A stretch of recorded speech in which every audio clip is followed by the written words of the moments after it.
Let's get some music going.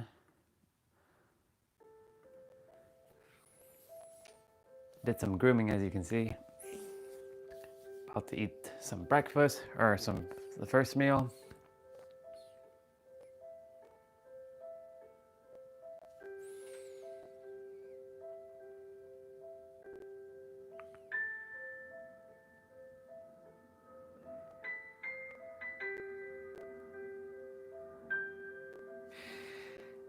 Morning, y'all.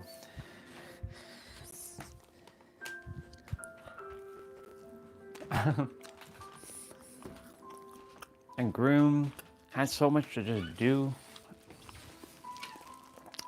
but really it was just being. I woke at 6, but I didn't get out of bed till 8. Practicing desired reality.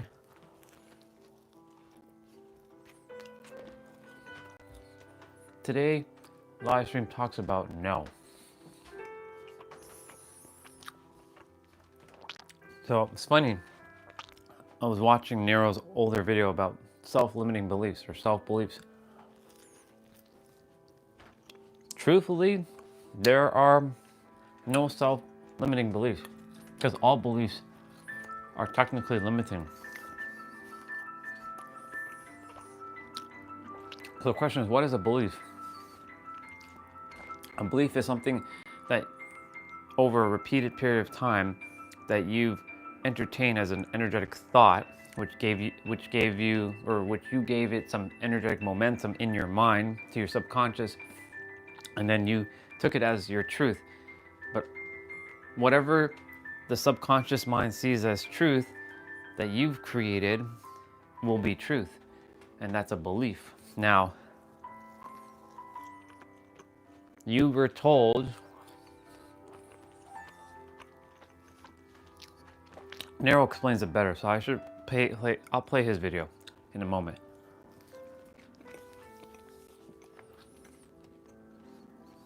You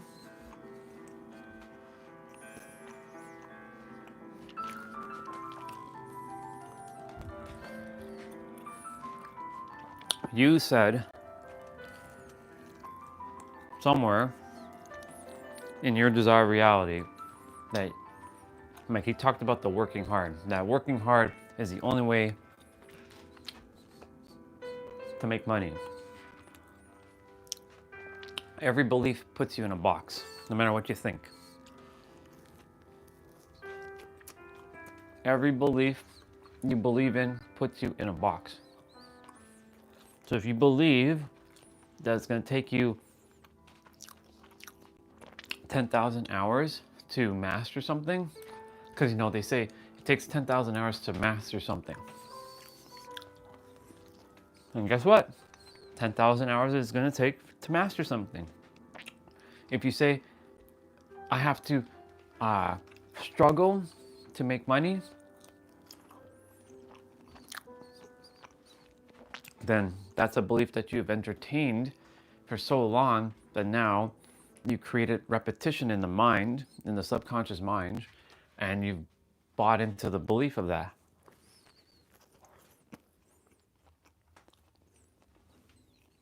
Because that's what a belief is. Now, we're going to talk about knowing. A knowing is basically undeniable facts. It's straight up undeniable. You can't deny it.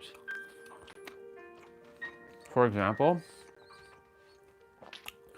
we know theoretically that the sky, without clouds, without anything, we theoretically know that this is called blue. We know the sky is blue to a certain degree. Let's talk a daylight sky. Not nighttime, not sunrise, not sunset. We're just talking straight up regular sky.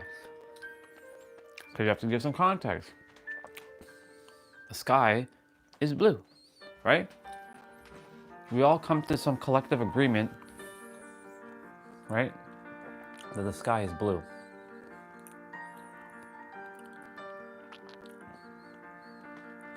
Just going ahead and turning on my live streams on my laptop. It's always a thing I gotta do. So somewhere, we all collectively came to this agreement that the sky is blue.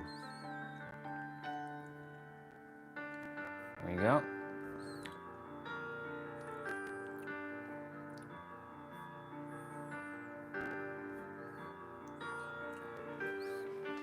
And so, like, ooh, there we go. Another undeniable fact is that as humans, we generally have two hands. Generally, some unfortunately weren't born with a limb, or they may have had their hand severed off of their body. But by default, we as humans, we have undeniable facts that we all have a head, we all have a brain, and we all have a heart. That's undeniable facts. Now, I know some people are going to say, that person doesn't have a heart. No, it's not that they don't have a heart. It's just that they're too much in their head and they're not coming from the heart. So that's a knowing. A knowing is undeniable facts. That's my definition of what knowing is. A belief, my definition of belief is that it's something that's not fully undeniable. It's not a fact. It's a belief. A belief is not, there's no physical evidence and we're just buying into something that might be, it's hypothetical. That's the word. A belief is hypothetical. It's not tangible. It's not a knowing. And that's why, like, when it comes to beliefs, what beliefs have you taken on? Like, what have you taken on in your life? Remember, you're not going to be wrong. You're never going to be wrong, ever. I'm just going to test to make sure the mic is actually working. Let's see. Test 1, 2, 3. Test 1, 2, 3. Test 1, 2, 3. Test 1, 2, 3. Yeah, I'm good. And so, like, a belief is basically hypothetical, not proven facts. So, like, the fact of the matter remains, like, if you took on a belief that you have to work extremely hard to make money, and Nero said this in his video, and he said this, he's like, my clients don't have to work hard, and they make a lot more than people who work hard. So that's their belief. So if you take on the belief that, oh, I can't ever achieve this, well, guess what? Either way, you're always going to be right. Now, again, Nero has great ways of explaining things. I have my own way, but I like how he explains it because he makes it simplified. What's up, crazy cat? Good to see you. And so, my point to say all this is to say, what do you believe in? Because remember, every belief that you believe in is keeping you trapped in a box. Because that's what a belief is. It's putting you in a box. Now, if you say, I believe that I can make $10,000. Awesome. Why don't you believe that you can make $1 million a month? It's because you don't have the evidence of knowing that you can do it yet. That's all it is. That's why it starts from believing. You start with believing to go to faith. Faith creates energetic momentum based on when you keep believing and you see, oh, I got physical evidence of this thing working, then you're tapping into faith. And then from faith, you keep doing it over and over and over, and it becomes a knowingness.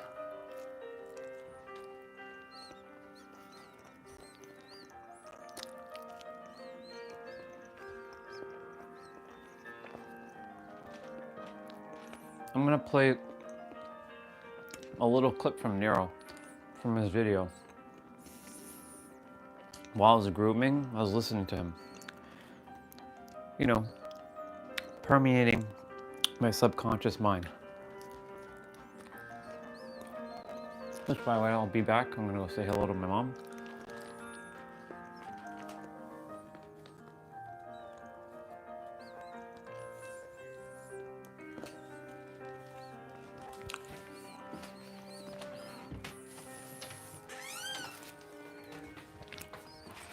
Hey, Mom. Take your key. Okay. Come here. I'm gonna go disturb her.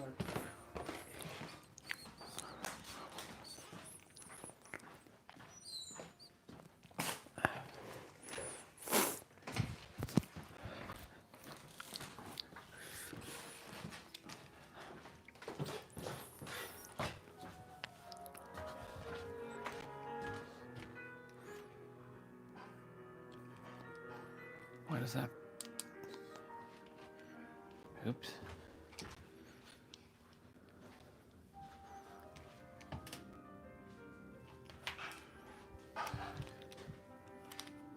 That looks interesting.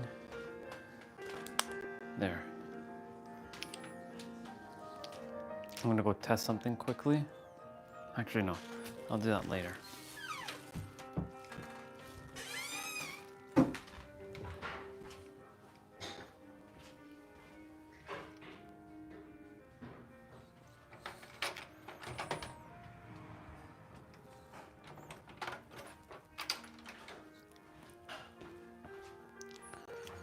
One of my buttons were pushed in on my on my key fob. I was like, wait, what? Anyways, back to what I was saying. So belief, right? A belief is nothing more than a hypothesis or hypothetical thought that hasn't made it into reality because it's just a belief. Now I'm gonna let Nero explain it. So I'm actually gonna go back to a little bit in his video and kind of play it.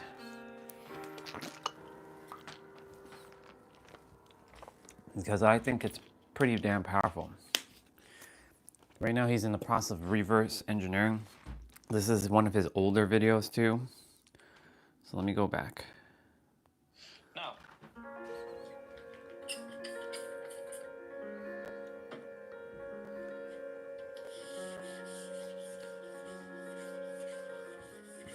Let's see what he says. the beliefs that you hold form the blueprint of your reality. If that is the case, then it is your beliefs that put you in a box. Right, like now, I said. the box that you live in of your reality is built nothing more from the beliefs that you have. Now, of course, there's other elements to this, going on: emotional conviction, attention, identity, thoughts, things that I've covered in previous videos. So if you haven't, or you don't understand what I'm saying, go back and watch the old videos after this. But for the Basically, there's a quote, there's a comment here that said, there is no truth in reality other than what the subconscious accepts as truth. Okay. purpose of self-limiting beliefs, all beliefs put one Enjoy your into a song box, with AI. every single belief. And you're Have fun. never not going to be in a box, and that's okay. It's just about making sure that you're in the right box. Yeah, putting And yourself in the right box. is always going to be the one that leads to your desired reality. Right.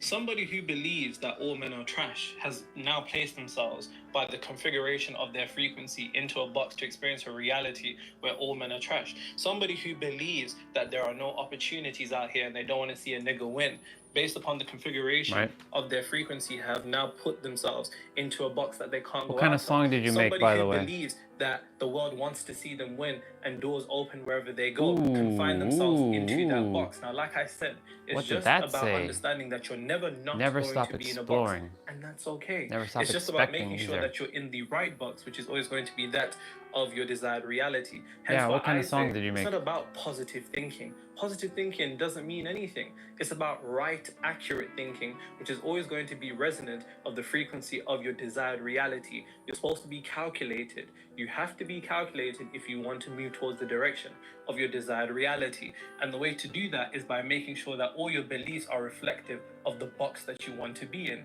Every single belief that you have, whether air quotes good, whether bad or neutral, are going to put you in a box, simply because a belief is thoughts that are repeated. Beliefs or thoughts that are repeated. Repeated thought with an emotional charge. Repeated thoughts with an emotional charge. That's a bar. Beliefs are repeated thoughts with emotional charge. Beliefs are repeated thoughts with an emotional charge. Become truths. That become truths to the subconscious mind, and then becomes in your reality. Becomes its own truth. And here's the thing. It becomes truth in your reality. Understanding what I just said, that beliefs are simply repeated thoughts with an emotional charge that become truths in your reality.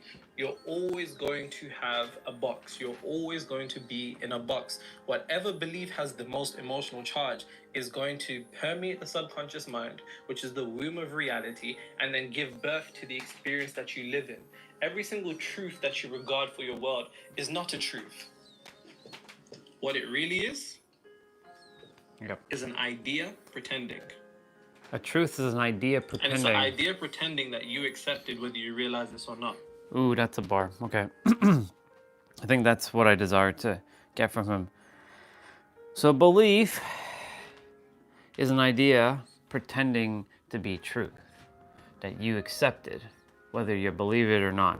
And a belief is a repeated thought with an emotional charge that you accepted as truth in your reality. You got it. Now, I want you to understand this. And I'm going to break this down. This is where I take that screenshot.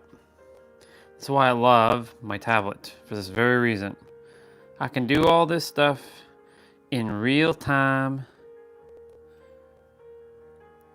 So basically, let's get this straight again. A belief is repeated thoughts with an emotional charge that becomes truth in your reality. And a truth is nothing more than an idea pretending to be a truth.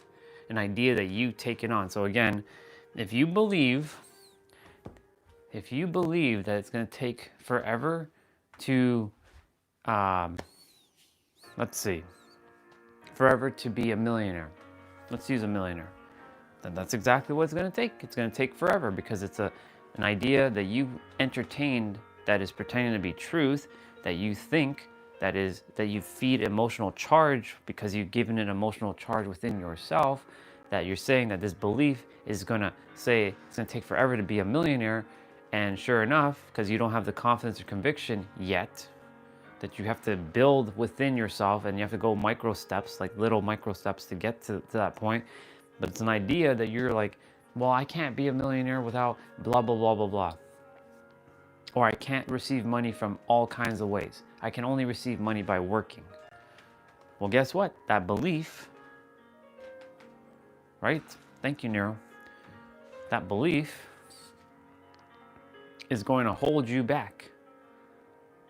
Your beliefs, all beliefs are self-limiting, are all self-limiting.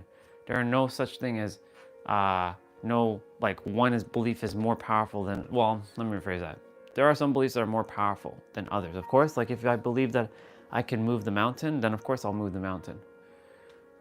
Because it's an idea pretending, but until it becomes factual, it will just be a belief. Until it becomes a really powerful knowing, it will just end up being a belief. Now, of course, I'm getting to knowing now. No is undeniable. You can't deny what you are. You can't deny that you have a head. You can't deny that you have a nose. You can't deny that you have ears. You can't deny that you have a brain in your head. You can't deny that you can type. You can't deny that you can speak. You can't deny that you can see with your eyes. You can't deny that stuff. That's undeniable facts. That's what a knowingness is. So when you take a belief and change it into a knowing, like I know I can be a millionaire, or let's amp it up a little bit, because I said I know I can be, sounds like it implies that I'm not there right now. I know that I am a millionaire. Notice the words, notice the shifts. I know that I am a millionaire versus I know I can be, because can be keeps things sort of like I know and can be is kind of contradictory in a way, if you think about it. Because can be implies that you don't know, right? Can be. Because there's still some doubt. Because can be isn't like 100% confident that you are going to be a millionaire. And going to be also keeps it pushed into the future. This is why you have to be absolutely on point with your words. And I'm not just saying to speak it, I mean typing it, texting it, writing it. If you are not conscious with what you are saying, you are fucked. I am telling you this right now. And yes, I said I'm telling you this right now. You have to be on point with your words. If you desire to live your greatest life, you must be on point with your words. Now, of course, when you've transcended beyond the words, it won't make too much of a difference because you already know. Like how our sister Regina now knows, like she knows she's transcended beyond the words. She's just using words so that she doesn't lose the train of thought of, or lose the translation of what she's attempting to portray or project onto the chat, so that, and I don't say that in a negative way, I say that in a way where she's attempting to make sure the chat understands what she's saying without making it lost in translation. Because she can make it very convoluted with bigger words that will just completely lose everybody. For me, it won't lose me because I know. But the thing is, the greatest, this is where this is going to come into play. The greatest form of simplicity is, the greatest form of sophistication is simplicity. So making things simple. We like to make things more complicated, and it's just flexing on your ego that you're attempting to make things more complicated, make it seem like you look smarter, but really you're actually making yourself look dumber when you do that, no offense, when you make things more complicated, when in reality it really is just making things simple. And the thing is, I used to do that. I used to make things so damn complicated because I thought it was making me look so damn smart, and I thought me looking so damn smart was going to impress all these people, but in reality is this: keep it fucking simple. And so we get back to this whole conversation again. You have to be mindful of the words that you're using. So like, I know I am a millionaire versus I know I can be, because can be leaves room for doubt, which doubt and doubt opposite is trust, but trust isn't knowing. Trust still leaves this like uncertainty energy within yourself. Whereas knowing, you just know. You don't even have to have any, you don't even have to doubt anything. So Nero was talking about manifestation muscle earlier, and he was mentioning, you know, and this is what I'm having to do right now. He's like, what do you feel like you can make right now? Do you think you can make $1 million in a month?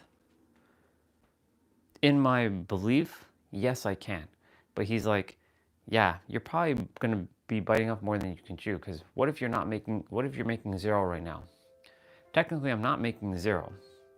I'm making about 400 on average, which I know that doesn't sound like a lot, but for what I'm doing, that's enough at the present moment for when the time comes. But of course, I got to blast through that $400 limit to go to at least 50,000 per month minimum. 50,000 per month is absolute bare minimum for what I desire to do and be. And so you have to go in your inner world and practice this thing over and over and over of like, can you, where it comes to a point where it's like an insult. Like if somebody asks you, how much money do you think you can make in a month? And somebody asks you, can you make $10? And you look at them like, what the fuck are you talking about? Of course I can make $10. Like you don't even have to bat an eyelash. But the moment like they give you another number, like, can you make $4,000 in a month? You have to have that same energy about making $10 for that $4,000. You have to have that same energy of making $10 for the same energy that you're making $1 million. That's why I said numbers are relative. It's all relative, right? In the eyes of the universe, everything's one thing. A penny or a billion, it's still one thing. The universe doesn't conceptualize big or small. Based on your frame of reference, you put yourself either above or below something when you should be flatline, making everything the same. This is why your beliefs are going to get in your way, depending on what you believe to be true. Because what Nero said, we look at the video,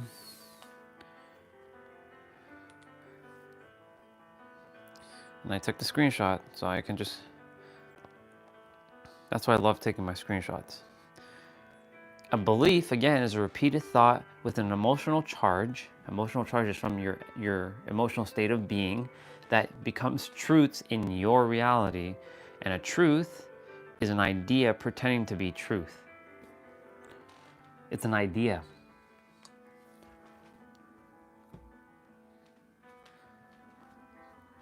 By the way, I just realized, happy May 4th. May the 4th be with you. This is Star Wars Day, by the way. For those of you who don't know, today's Star Wars Day. May the 4th be with you. May the 4th be with you. I'm not a Star Wars fan. I'm not a big Star Wars fan. The only Star Wars thing I like is Darth Maul. Why? Because he's the coolest looking badass I've ever seen in my life in a Star Wars franchise. Dude had double ass. Like, he had a double saber. Shit is crazy. Darth Vader, I mean, yeah, Darth Vader is cool. He's like the OG of the OG, but Darth Maul,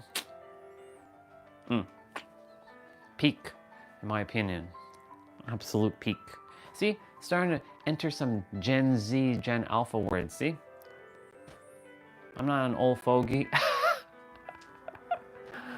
Ah, shit. Yeah, so may the 4th be with you. For those of you who didn't know that. Yeah, every May 4th is Star Wars Day. All right, anyways, back to what I was saying. So when you get into knowing,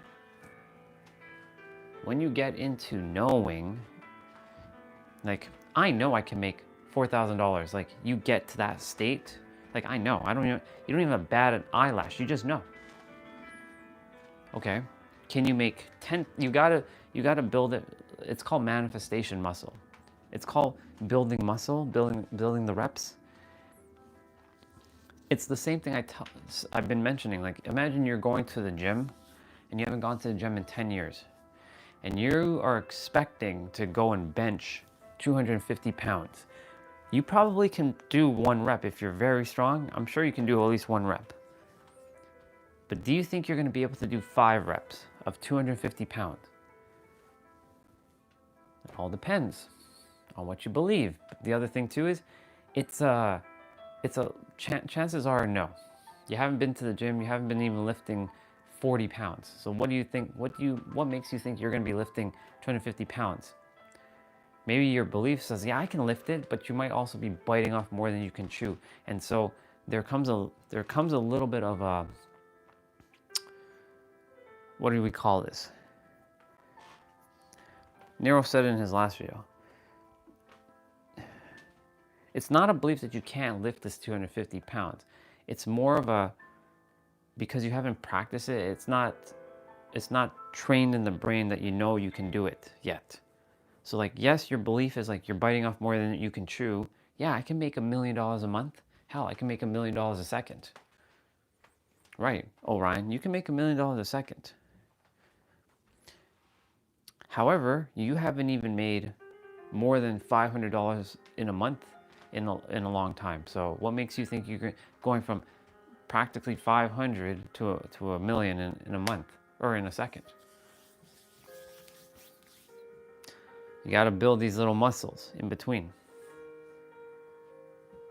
I got to build these muscles in between. We all got to build these muscles in between. Just like, for example, I'll show you right now. Like if I were to go lift these 90-pound dumbbells. Now, mind you, I haven't practiced lifting 90 pounds. But I'm going to lift one. I'm going to lift one with I'm going to pull out the entire dumbbell from there. I know, don't hurt myself. I got it.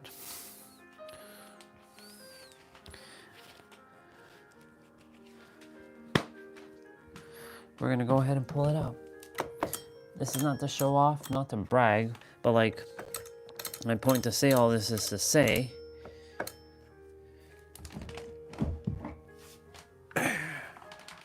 so I got 90 pounds out. This is 90 pounds, just so you know. You can see me already kind of like struggling. So this is 90 pounds, right? This dumbbell is 90 pounds. I'm gonna see if I can lift it with my left hand. So I know I can lift 90 pounds. Now, can I curl this 90 pounds? Well, the belief says, yeah, I can curl it. So I'm giving you a practical example of this. The belief says I can curl this 90 pound, right?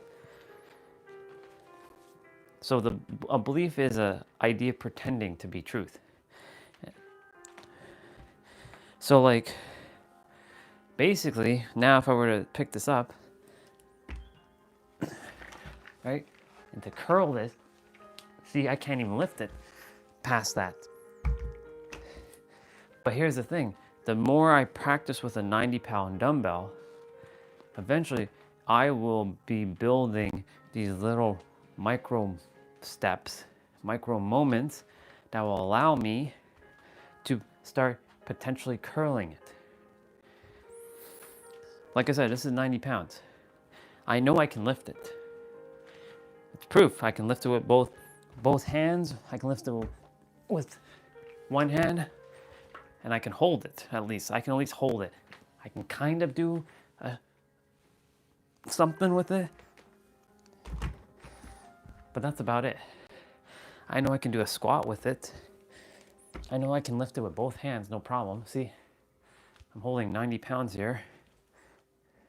And I now know I can squat with 90 pounds. So yeah, I know that. So because like, I'm able to hold the dumbbell with both hands, one at a time, and lift it, that means it should be easier, right? To lift the dumbbell with two hands. So I know I can lift 90 pounds. Does that mean now I can lift 80 pounds? Yes. Does that mean I can lift 70 pounds? Yes. Does that mean I know I can lift 60 pounds? Yes. Does that mean I know I can lift 40 pounds? Yes. Does that mean I know I can lift 30 pounds? Well, I've been using 30 pounds for a lot. We know that because I've practiced over and over and over until it became a knowingness. Now, when I first started, do you think I was lifting 30 pounds? No, I was believing I could lift 30 pounds, but it wasn't undeniable facts yet because I hadn't practiced. That's the thing, it's the practicing piece that we forget that we have to do. We gotta practice. This is the action. This is why when you're building manifestation muscle, you also have to go in your inner world, again, see, your inner world, and see doing this thing over and over. For example, Nero talked about it in his last video. He's like, I don't care what you go and look online. Go look at something. Go look for a pair of shoes, a jacket, a car, whatever it is, and stare at it every day. Just stare at it until you see it in your reality, your physical reality. And from that moment on, afterwards, You can't deny your power. That's why when I was live streaming in San Diego, we played that game. Creator of all, creator that is me, the universe that is me, that is around me and inside of me. It is. I declare that I see a pink car. Saying it like that sounds like I'm giving power outside of me. So the universe that is me, I declare that I see a pink car. One that I've never seen before, one that is real, one that is in San Diego, just before we leave on April 7th. What happened, y'all? We didn't just see one pink car, we saw 4. One was a bus, one was a truck, actually we saw 5. One was a bus, one was a truck, one was a gradient purple to pink, and then we saw the pink one, and then before we left San Diego, we saw one which I've seen before. This one I've seen before. So that one doesn't really count, but I'll still count it because we got to see it before we left as a little bit more of proof for you all. Then we saw one with little daisies on it, like yellow daisies. And I was like, and I parked right behind it. So I'm like, okay, clearly it works. So that's why we're done playing this game of like, we're gonna play this game like to ask again. No, we don't have to do that anymore because we know it works. We've done it. Just like, again, I just showed I can lift this 90 pound with both hands, both left and right. Now, can I curl it at the moment? Well, my belief is attempting to bite off more than I can chew. I'm like, yeah, I can curl that. Yeah, but if I haven't practiced with this 90 pound dumbbell, right? And I'm attempting to curl it, what do you think is gonna happen? Like I was barely able to like get it even halfway up, much less like do that. Like I was like just doing that, you know what I'm saying? So like the more I practice with 90 pounds, right, and getting adjusted and used to the weight of 90 pounds, the easier it will become. Now, of course, I'm not gonna go kill my arms either. I know better not to do that. Can I curl it with maybe doing 1? Well, let's give it a whirl. Let's see what's gonna happen. So I know I can lift it. Now, can I curl it? No, not.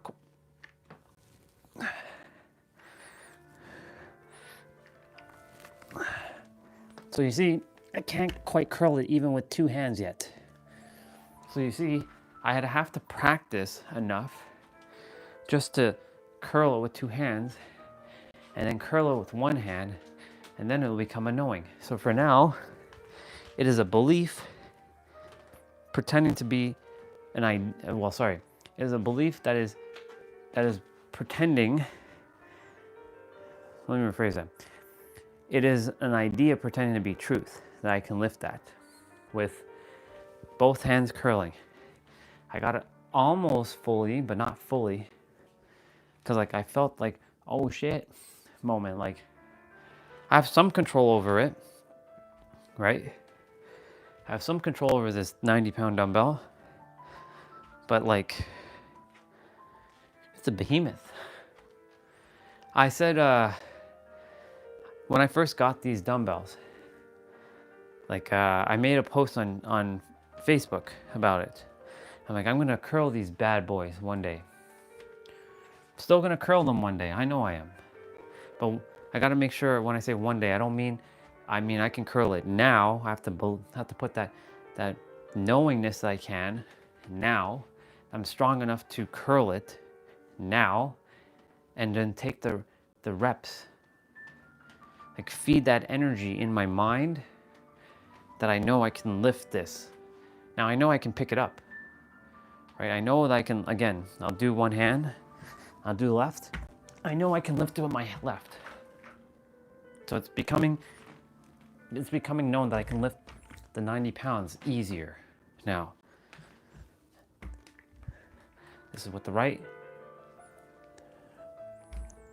And then of course, I know I can lift it with both.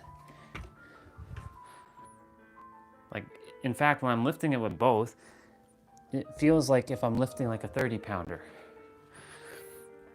And so because I have both hands grabbing it, I know I can lift 90 pounds. No problem. Now here's the thing. When I first got these, oh boy, guess what I had to do? When I was getting it from, so I didn't buy them new, I bought them used. One from one owner, one from another owner.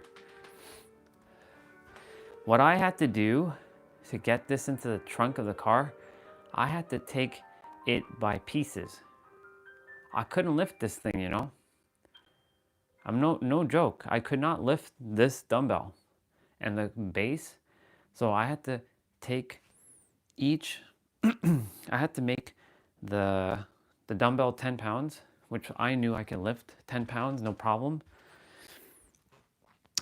But the others, because it's a plate. So I'll give you an example. I'll show you what they look like. So for reference, this is 10 pounds. So look, now I'm gonna pull out the plates. I'm gonna pull out the plate, just one plate. So this plate is what? I think 20 pounds or 25 pounds.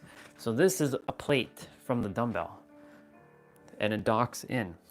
So I had to take out the plates of the dumbbell and I'll show you.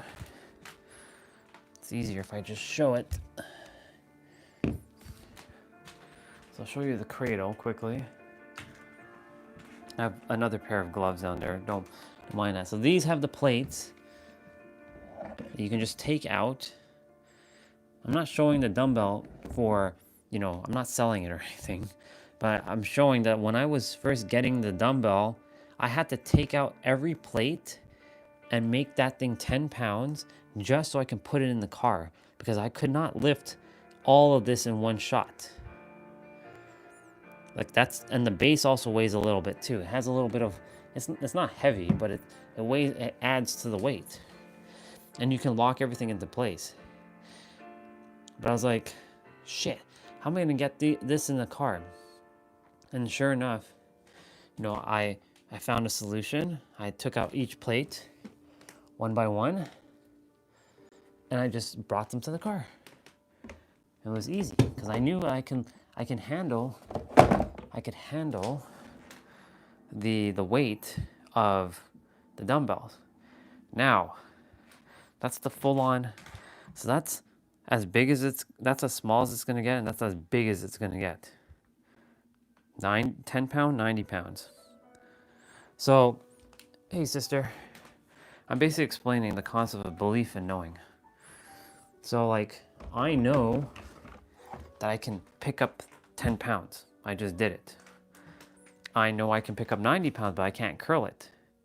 No, these are the same weights. I'm just giving an example. This is basically how I get my, this is how I get my weights in and out. That is the same, it's the same thing. It's been, it's not new. I'm just explaining the concept of belief and knowing. Because I was watching Nero's video, he's talking about self-belief. It's not a new video, it's an older video of his. And people who, our belief is nothing more than an idea that's pretending to be truth. Because you entertain the truth until it became a factual knowing. Like, what is a factual knowing? For example, you know you have a head. You know you have eyes. You know you can breathe. You know you can think. You know that you can smell.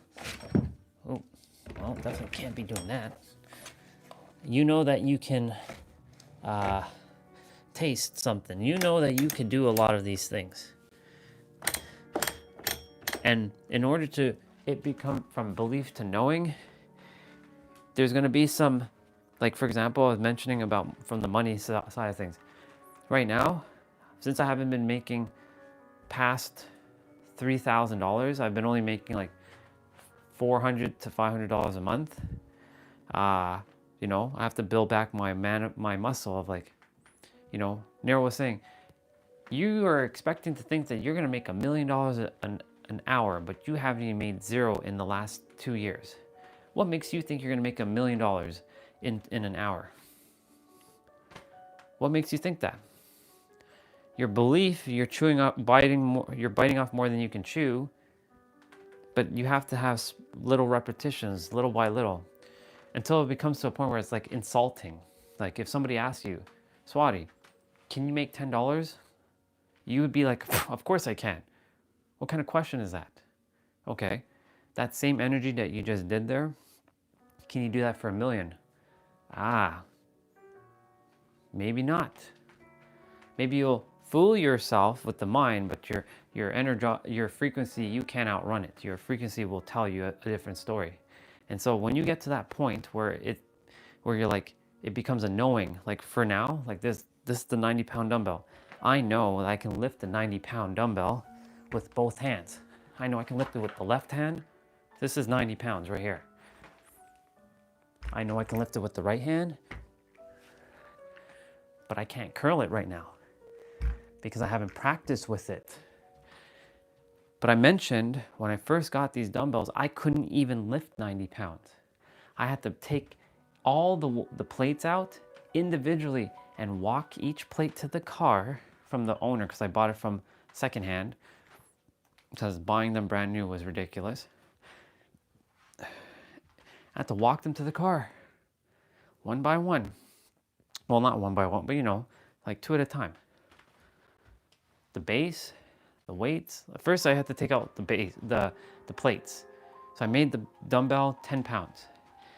And I took it out, and I took out all the plates and just brought them. And then I put it back and I assembled it in the car, and guess what I had to do when I brought it here? I had to take it again and reassemble it. Because I simply couldn't lift 90 pounds in one go. I couldn't.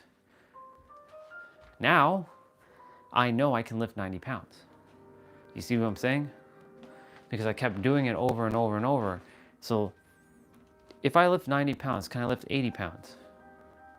If I lift 90 pounds, can I lift 70 pounds? Of course I can. If I lift 90 pounds, can I lift 60 pounds? If I lift 90 pounds, can I lift 50 pounds? Well, yeah. And so, like, I know I can do a squat. I know I can pick up this and do a squat, no problem. This is like feeling like I'm holding see, like I don't even feel like it's heavy, but it doesn't feel heavy when I'm holding with both. You know what I'm saying? So like if I were to, I can lift like this, but that's about it. I know that I can do that.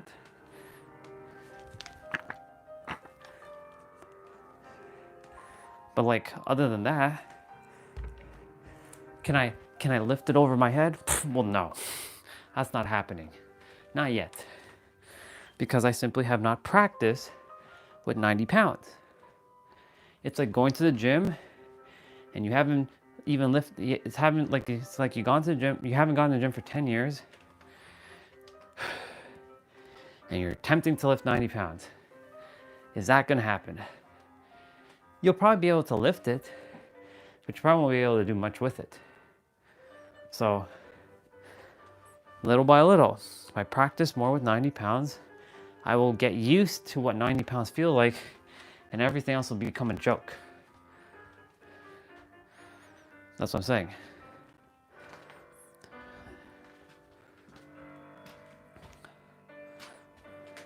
Exactly. Small change is still a change. Exactly. Small shifts is still shifts. So like the goal when it comes to your beliefs. So basically, I'll let Nero speak because I have it on the tablet. You'll hear what he says in a moment about beliefs. I'll rewind it. So now I'm going to put this back in the dock because I at least know that I can lift it and at least walk with it. Now, I can at least hold it and have the idea that I can, see? I was able to do that, no problem. Now, like I said, when I first was getting this stuff, there is no way in hell was I picking this up. No way. Because I simply had not practiced. Now when I think of it, this is 30 pounds. This is what I've been using the entire time. Like this is like nothing now. Like it weighs nothing. Think of it like this too. When When I used to play fighting, well, not used to, I still play fighting games. It's like going into training mode with the highest difficulty on max settings and getting your ass handed to you until you get used to the CPU difficulty. And then you go play the regular game with normal difficulty. And what's up, bro? Good to see you. And you go on normal difficulty and you just smash through everybody because you already know what it feels like to get your ass handed to you in the harder difficulties. This is why I always ramp up my difficulty to max, because I'm the type of person who likes to get used to the hard stuff first, so it becomes easier later on. There's a saying, do the hard things now in life and everything becomes easy. Do the easy things now and life will become harder. Now, of course, that's a belief. And as we said, and this is one of Nero's old videos, which I'll play again because it's on the tablet. He basically said, beliefs puts you in a box. Now, whatever beliefs you're entertaining, make sure it's serving you and make sure it's bringing you your desired reality. Because if you're believing something that's not bringing your desired reality, it's time for you to shift that belief. So he says a belief is a repeated thought with an emotional charge that becomes truths in your reality. And a truth, the definition of his truth, is an idea pretending to be truth. An idea pretending to be truth. Because there's really no other truth than what the subconscious mind believes is truth in your reality. That's a bar, and he said that. There is no truth except for what the subconscious mind believes is truth. So if you say that, like, I can't make $1 million, guess what? You can't make $1 million, and you never will. If you say that, the grass is red, then the grass is red. In your world, the grass is red. It's not green, because you put that as truth for you. If you say that, like, we have 4 arms, then we have 4 arms. But of course, these things also come down to, undeniable facts, which is nothing more than knowing. That's what knowingness is, undeniable facts that we all collectively came to the agreement that we all have a head. Most of us have 2 hands. Most of us, not all of us. Most of us have reproductive parts. Some have chopped theirs off. It's okay. Some people have 1 leg. Some people have 2 legs. Most people have a brain. Not all have full brains. Some have half, like physically. Most people have a heart. Some have mechanical ones. Everybody has some sort of part that allows them to digest food to some degree. Everybody's got lungs to breathe in some capacity. Everybody's got some sort of air, right? Everybody's usually got some sort of eye. These are undeniable facts. We can't deny these facts. These are facts. That's what knowingness is. That's straight up what knowing is. Belief is not a knowing. A belief is an idea pretending to be truth. Until you choose to believe something, or until you choose to see it evidentially proven, it will just be a belief. Oh, very nice. Leah. Hey, Leah. I thought it was you. Well, I know you said it from your account. Hi, Leah. Good to see you. Love you. Let's see. To complete the entire thing, all 3 must be completed. All things are getting challenging, and I love it. Good stuff. Good stuff. You'll get it done. You know why? Because you're Swati, and you will get it done. You know why I know I'll get my 10K every day? Because I'm the superhero of love, and I always get shit done. It's not about the act of completing it. It's about building self-trust that you know that you're doing what you're saying you're doing. And that's what the prerequisite of bringing forth everything you desire into your realm is what this is about. And so, I'm gonna play a clip from his video. It's an older one.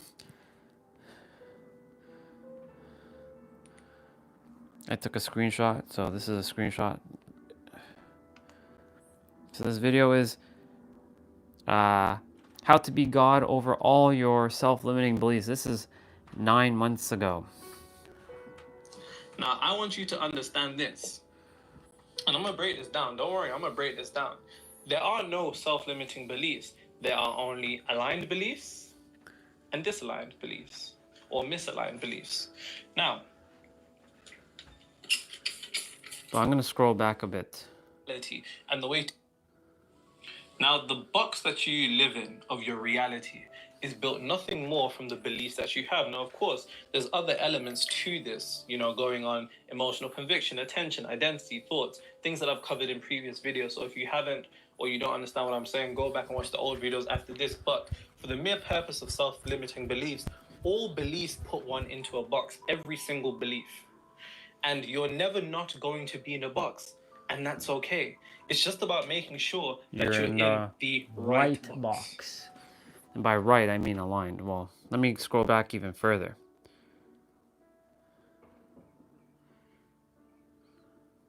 You really should.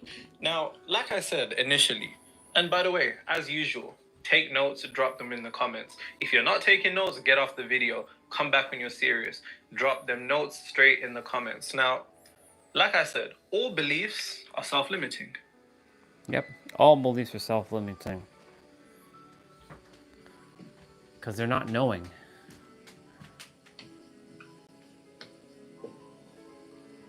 It feels like I'm picking up objects and carrying them into my shield. The reason being is that your beliefs... That's good, sister. ...end up being perpetuated as the truth in your reality. You hear that? What I want you to understand is that everything that you believe to be true of the world is the only reason it's ever going to be true in the world. Another way of saying this is that your beliefs are really the blueprints of your reality. Your beliefs are the blueprint of your reality. So what you believe, that's why I said, whatever you believe in is always going to be right. In another video called How to Outsmart the Game of Reality, which is the understanding that you make the laws of your life through the beliefs that you have. Your beliefs will always be the truths in your reality. But the thing about the word truth is this. There is no truth in reality except for whatever the subconscious mind believes is truth. Other than what the subconscious. That's why I don't have to take notes, because I just know. Accepts as because true. That's my truth. Because I know that I don't have to... There is no truth in reality. That's the paradox of this. He mentions to take notes, and if you're not serious, then get off the video. The thing is, I know because I've already been through this, and I don't have to take notes because I know, for me, I always remember, because I made that a knowingness that I will always remember everything someone says, and if I don't, I go back and rewatch it. And the thing is, I'm only remembering what I have forgotten. Because that in my reality, I told my subconscious, you know everything. You literally know everything. You just simply have forgotten. You're just going through this process of remembering what you have forgotten. And so the paradox here is that that's my truth. And you can say that's a belief, but really it's my knowingness, because I've seen it over and over and over again. And see the greatest paradox there? I don't have to write down notes. I don't have to take any notes, ever. If you believe that you have to take notes to remember, then that's your belief. Because you will simply not remember. Because you're telling yourself, oh, my brain can't remember all this stuff, so I have to take notes. But in my reality, I don't have to take notes anymore, because I have put it into my belief or my knowingness that I will remember. See how simple that was?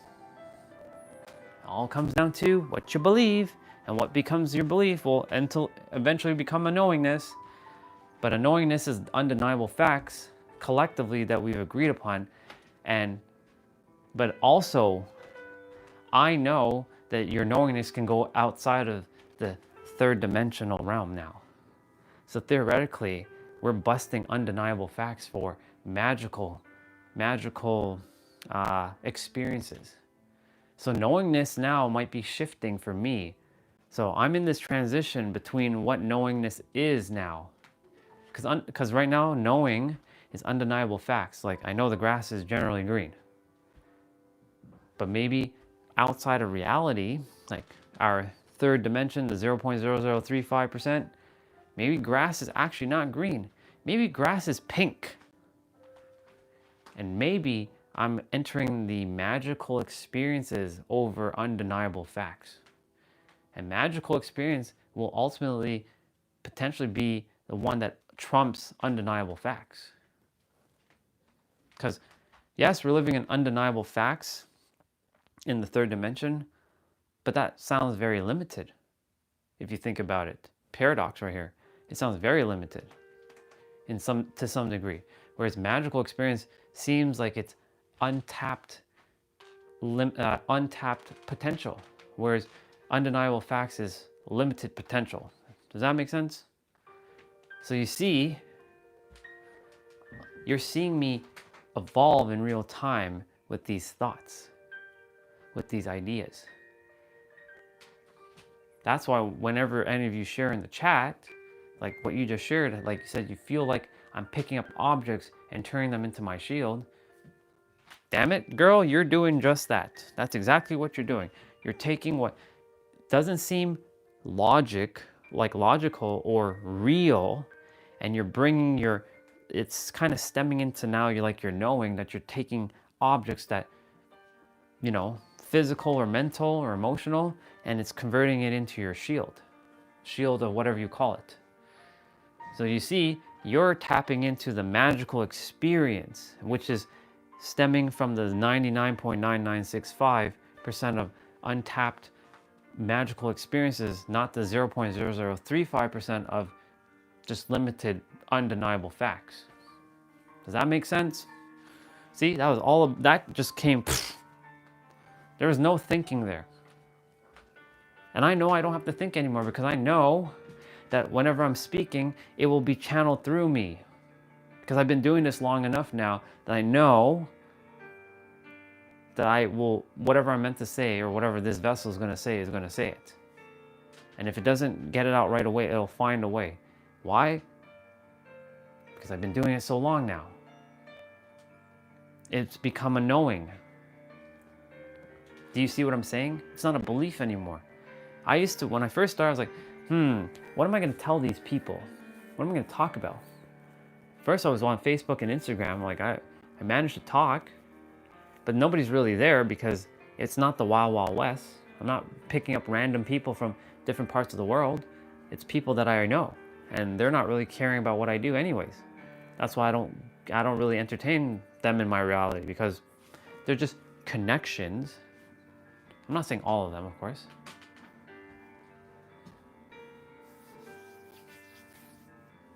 Yeah, your soul's already there. Your mind is playing catch up now. Think of it like that. That's what's happening. Your mind is just playing catch up now. Your soul has it all. Your mind, this is a great way of saying it. Your soul has, this is another way of saying what I say it. Your soul knows it all and your mind has simply forgotten. Another way of saying this, your mind is simply catching up to your soul, because your soul knows everything. And whoever else just jumped on and heard that, you're welcome, because that was for you too. Whoever else listened to that, your mind is simply playing catch up to your soul. That's as simple as it's really going to get. That's even simpler than your soul knows everything and your mind is simply forgetting everything, is remembering what it has forgotten. Like, that's a mouthful, and it's still simple, but an even simpler way of saying that is your mind's just playing catch up with your soul. That's it. That's all it is. So yeah, you're spot on. Or another way of saying this for you is that my mind is already there. I just haven't realized it fully yet. And that you can undo that right now. Because there's a belief saying that So I'm gonna challenge this for a moment. There's a belief, right? There's a belief. See, here's a paradox. There's a paradox right there. Okay, you're thinking that your mind's on the way there. Why isn't it there now? Because there's a belief somewhere inside that you've entertained as, or pretending to be truth, that it's not there yet, right? It's simply because there's something currently invisible that you haven't experienced yet, which then will become visible, and then that invisibility to become visible will then become a belief, which will then become a knowing. Ultimately, it'll end up being a knowing. So like, there's a paradox there if you think about it, because everything's a paradox. Even I just caught it. I'm like, yeah, I heard what you said, and the mind and the universe is like, go a little bit deeper with her on that one. It's not quite solidified fully. Yeah, but remember, everything you say is always going to be right. So like, if you say like your mind is on playing catch up, then it is going to be playing catch up. I'm just basically telling myself that I'm remembering what I've forgotten. It makes things so much simpler. I'm not even playing catch up. I'm just remembering what I've forgotten. So when someone says something new to me that seems new, it's not really new. It's just I'm remembering what I've forgotten. I'm not even playing catch up anymore. It's just simply remembering what I've forgotten.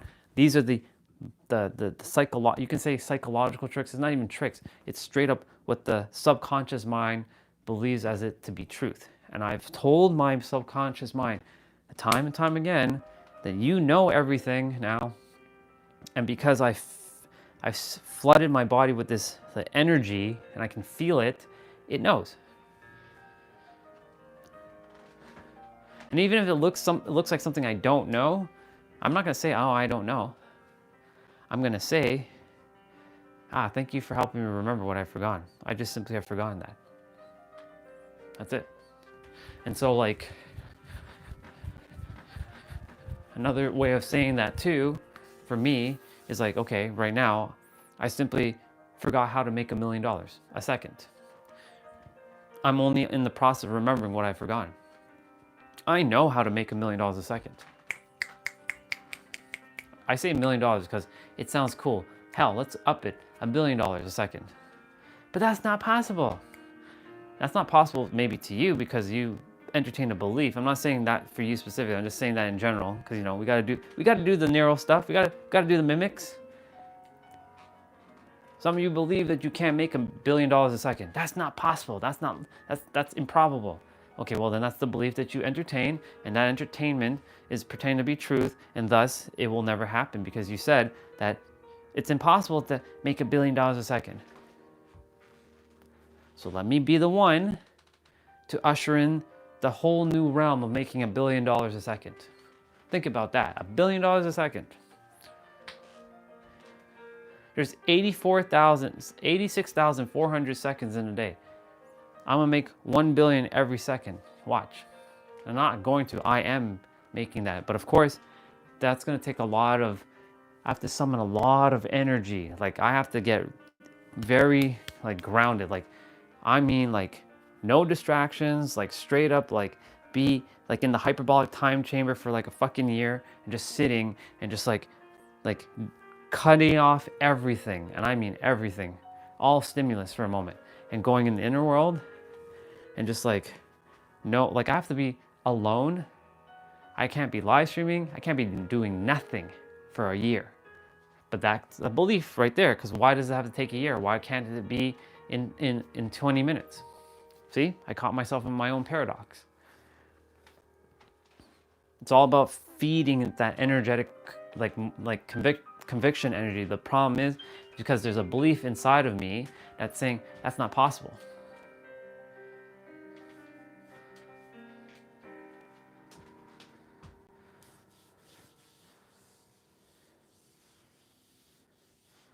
Exactly. Yeah, for you, slowly building momentum is powerful. Yeah, and if that works for you, cool. Now, of course, you can also say, you know what? I can build momentum fast, though. I can build it even faster than what I think. And it's still just as powerful, if not more powerful, than building it slowly. I know they say slow and steady wins the race. I know that. I'm well aware of the saying. Slow and steady wins the race. I get that. I say it all the time. This is not a sprint. This is a marathon, right? But like, it's all challenging your beliefs, because we all have them. It's just a matter of, you know, as a child, you're limitless. Like, a child does not have to think. You're like instant. That you ask them a question, bang, answer. Remember when Olga asked her, it was in Discord, and she asked her nephew something about where does money come from? Or she may not put that in the in Discord. She shared it with me, and she asked, I think it was David. She asked David, where does money come from? Immediately, it comes from mom. And where does mom get the money? She goes and does stuff. Like, he didn't. It's like automatic. And where does his money actually come from? And he said God. That's what he said. This is a 6-year-old boy. Actually, it's not even 6. I think he was 4. This is a 4-year-old boy saying, this is where money comes from. Where is he getting that from? Because he has the logic of an adult. The adult is too logical. That's why we have to return back to our zero state. It is imperative that we return back to our zero state. It's actually balancing both your intellect and your intuition, or the innocence. Let me rephrase it. It's the 3 eyes. You have your intuition, your innocence, and your intellect. Balancing your intellect and your innocence and merging them, you are literally the unstoppable God version of you. That's why I'm planting seeds into each of you about being a Baba, because you are still that Baba. I don't care if you're 7'5" or you're 3 foot tall, you're still a Baba. Even if you have long hands or short feet, it doesn't really matter. You're still that Baba. You're still the one that's on its back, kicking and wearing diapers, and doing wah wah wah and saying ma ma ma ba ba ba da da da. That's who you are. Recognize that. That's who you still are.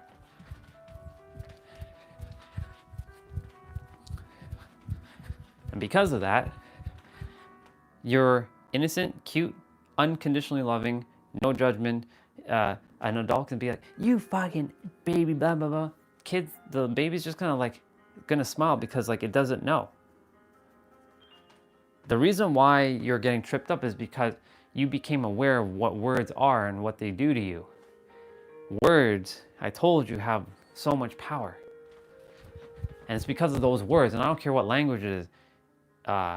Urdu, Spanish, Russian, Ukrainian, American, English, American. What the hell? I was about to say Canadian too. I'm like, well, I mean, there's some nuances between Canadian and American English with lettering. Like, Canadians add an extra U.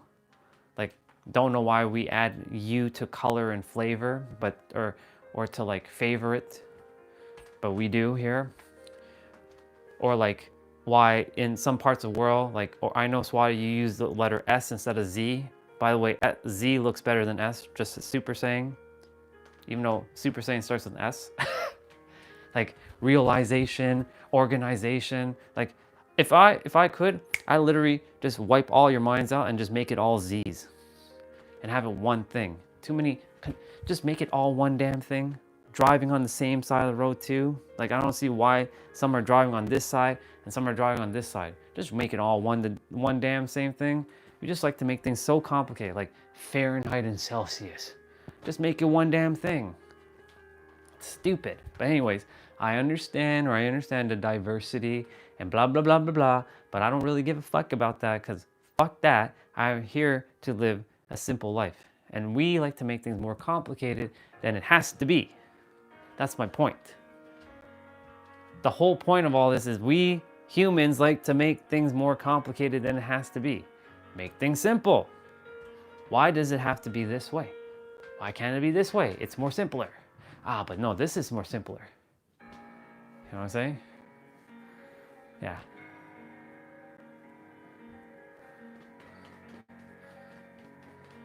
Yeah. So like, that's why I said what your life is based on beliefs, which are nothing more than truths that are pretending to be, or ideas pretending to be truths. That's what a belief is. Ideas that are pretending to be truths. And there's no truth other than what the subconscious mind believes as truth, unless it becomes a knowing, a tangible, factual knowing, like the grass is green theoretically, or it can be brown, depending on if it got water or not. Right? But we are attempting to break reality here too. I always used to say, I'm going to be the one that breaks reality. Now I understand why I was saying that all this time. Because I was fighting against this limitation that I couldn't explain with words back then because I was simply unaware of the words. I just simply forgotten the words. Now I know why I was saying I'm going to break reality. It's to live in the 99.9965% of untapped magical potential instead of living in the blah. That's why I kept saying, be in this world, but not of this world. I was telling myself all that, be in this world, but not of this world. And I had no idea why I was saying that. Now I know why. See, everything happens exactly the way it's supposed to happen. Now, of course, do all of you know if I was really saying all this stuff back 5-6 years ago? No, you're only taking it from my word. Because I wasn't recording. But you see, now that I'm doing it now, do you see the paradox of this? Now that I'm doing this now, in 5 years, if you're all still with me, you all can't tell me that I was not saying what I was saying 5 years ago. From 5 years from now. Because why? Physical evidence, tangible proof. You saw where I am right now. You can't say, oh, he had it easy. Oh, he was silver spoon fed. He got everything of what he desired. This is what you call the slums moment. I'm in the slums, you can say. Now I don't say that, but ideally this is the humble beginnings. The slums looks like. It's not slums though. I know what slums look like. This is like paradise in comparison. Paradise. Anyways, I say that as an example. So in 5 years, I should still be live streaming. We'll see. We don't know what's going to happen in 5 years. I have no fucking idea. In any event, there is tangible proof on YouTube every fucking day for however long I'm going to be live streaming for that shows you the process.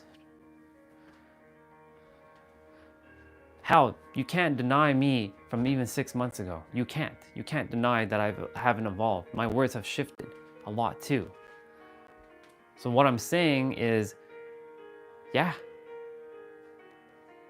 what I'm saying now is going to evolve and you're going to see me evolve. I'm not going to just keep, maybe there's something even beyond the ultimate revealer of our reality. Look, I was thinking the master creator was like the top shit. Look, ultimate revealer just came out of left center field. You know what I'm saying? So like, never know.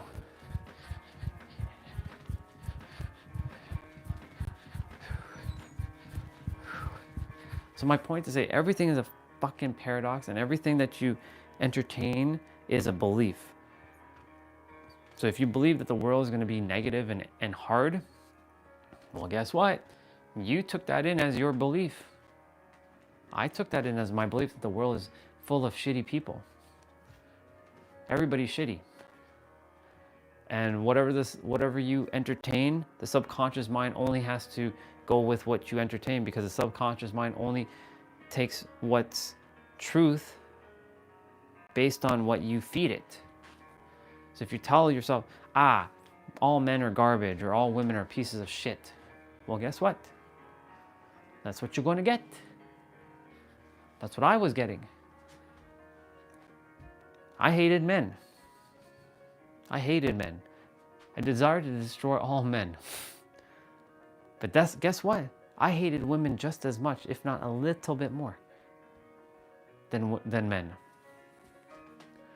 And I desired to destroy all women. So basically that meant to say I was not discriminating against anybody. I was literally going to wipe all of you all out at one point.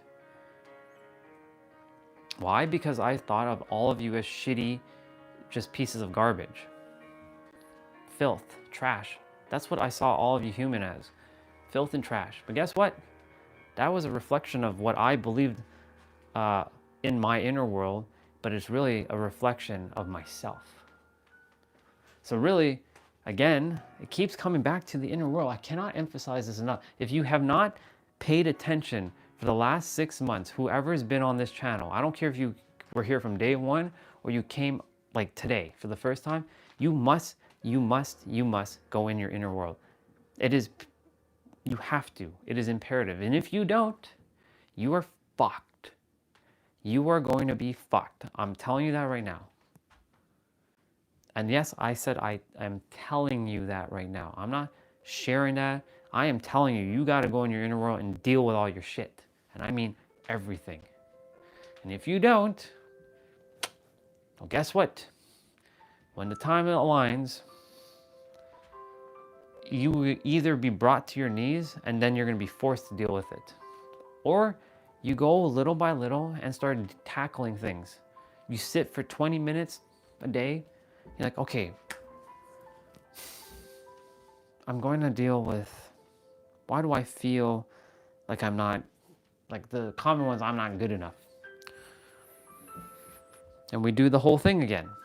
Now you have to become aware of how to do this. You can go ahead and create 2 splits within yourself.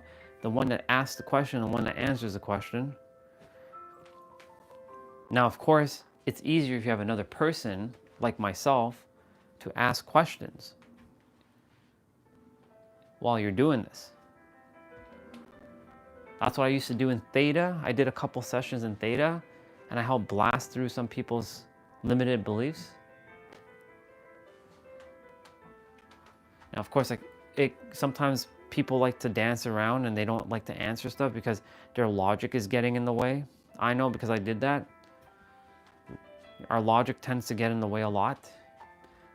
I'm not saying you're never going to use logic again. I'm saying you have to let that one be the backseat driver.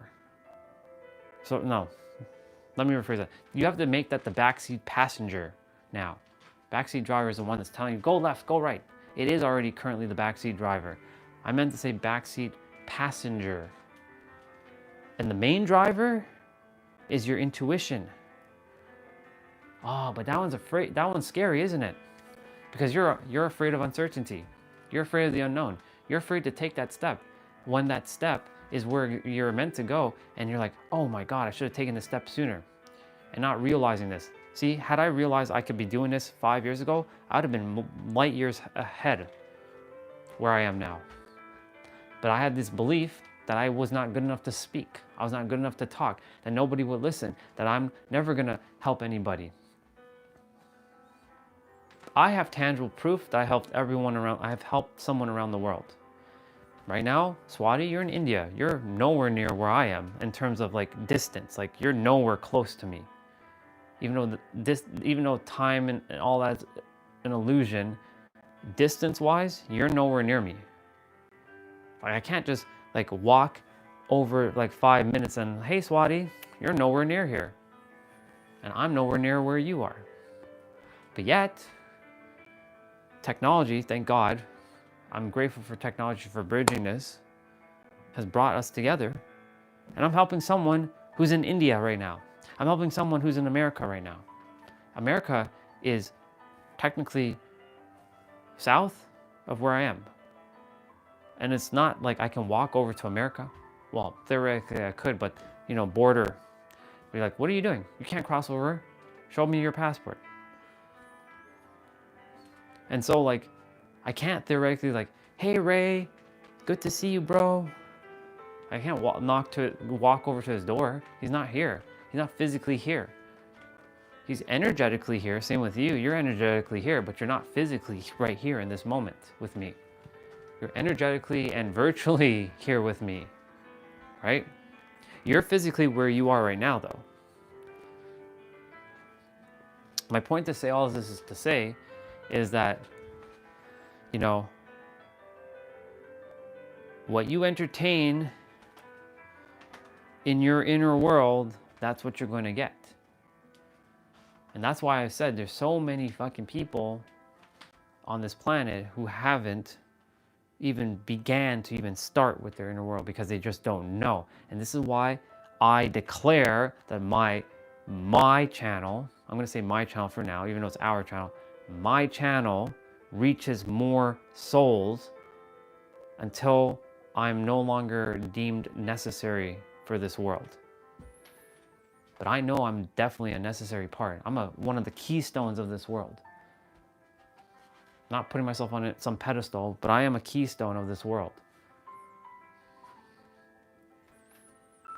We all are keystones, theoretically, but there is something that I'm here to do that goes a little bit beyond what most are here to do. Having a family, starting this, and blah, blah, blah, blah, blah. I'm here for you to wake the fuck up, but I'm not here to wake you up. I'm here to remind you to wake up. To reflect back at you who you truly are. To activate your remembrance by you activating it yourself, by telling you about your own remembrance, so that you can go do what you're here to do and live your greatest life, period, the end, and I can go home. All that was a mouthful, so I'm going to drink some water.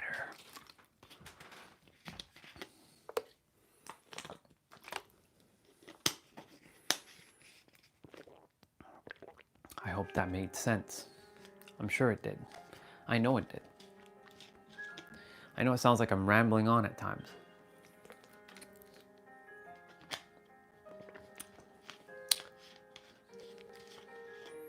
But I know that rambling is not rambling because I used to believe that I was just rambling on and it was just nonsensical. Now I don't put that belief in my head anymore. Because I basically have let go of getting in my own way. Because every time I did that or I thought something like that, I was getting in my own way. Unconsciously, I was getting in my own way and I was self-sabotaging myself a lot. Now, I don't care what I say. It just comes out. Whether it's going to help someone, well, it's always going to help someone. But if it feels like a personal attack to someone, I'm not attacking anybody. It's just straight up sharing with you. Well, if you're here, here's the thing. For those who find this channel, you're not living your desired reality. You know why? Because I'm not living my desired reality fully yet, but I am tapping into it. And you are also where I am, tapping into your desired reality. So those who come to this channel are starting to tap into their desired reality. You're not going to find someone who is living their desired reality on this channel. I'll tell you that right now. You know why? Because someone who's living in their desired reality isn't even on YouTube. They're just enjoying themselves. They're off social media. They're exploring the world. They're doing whatever they love to do. And maybe they are on social media live streaming. Maybe they're doing exactly what I'm doing. But you will not find that person here. So that tells me that each one of you who have found me is not quite where you desire to be yet. You're on your way though. You're on your way. Just like I'm on my way. So we found each other at the right moment. This is why I said that you are at the same level I'm at. So I don't know more than you.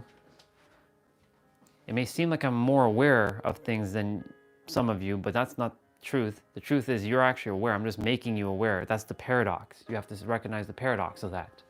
Recognize that you already are aware of everything that I'm aware of. And vice versa. I'm aware of everything you're aware of.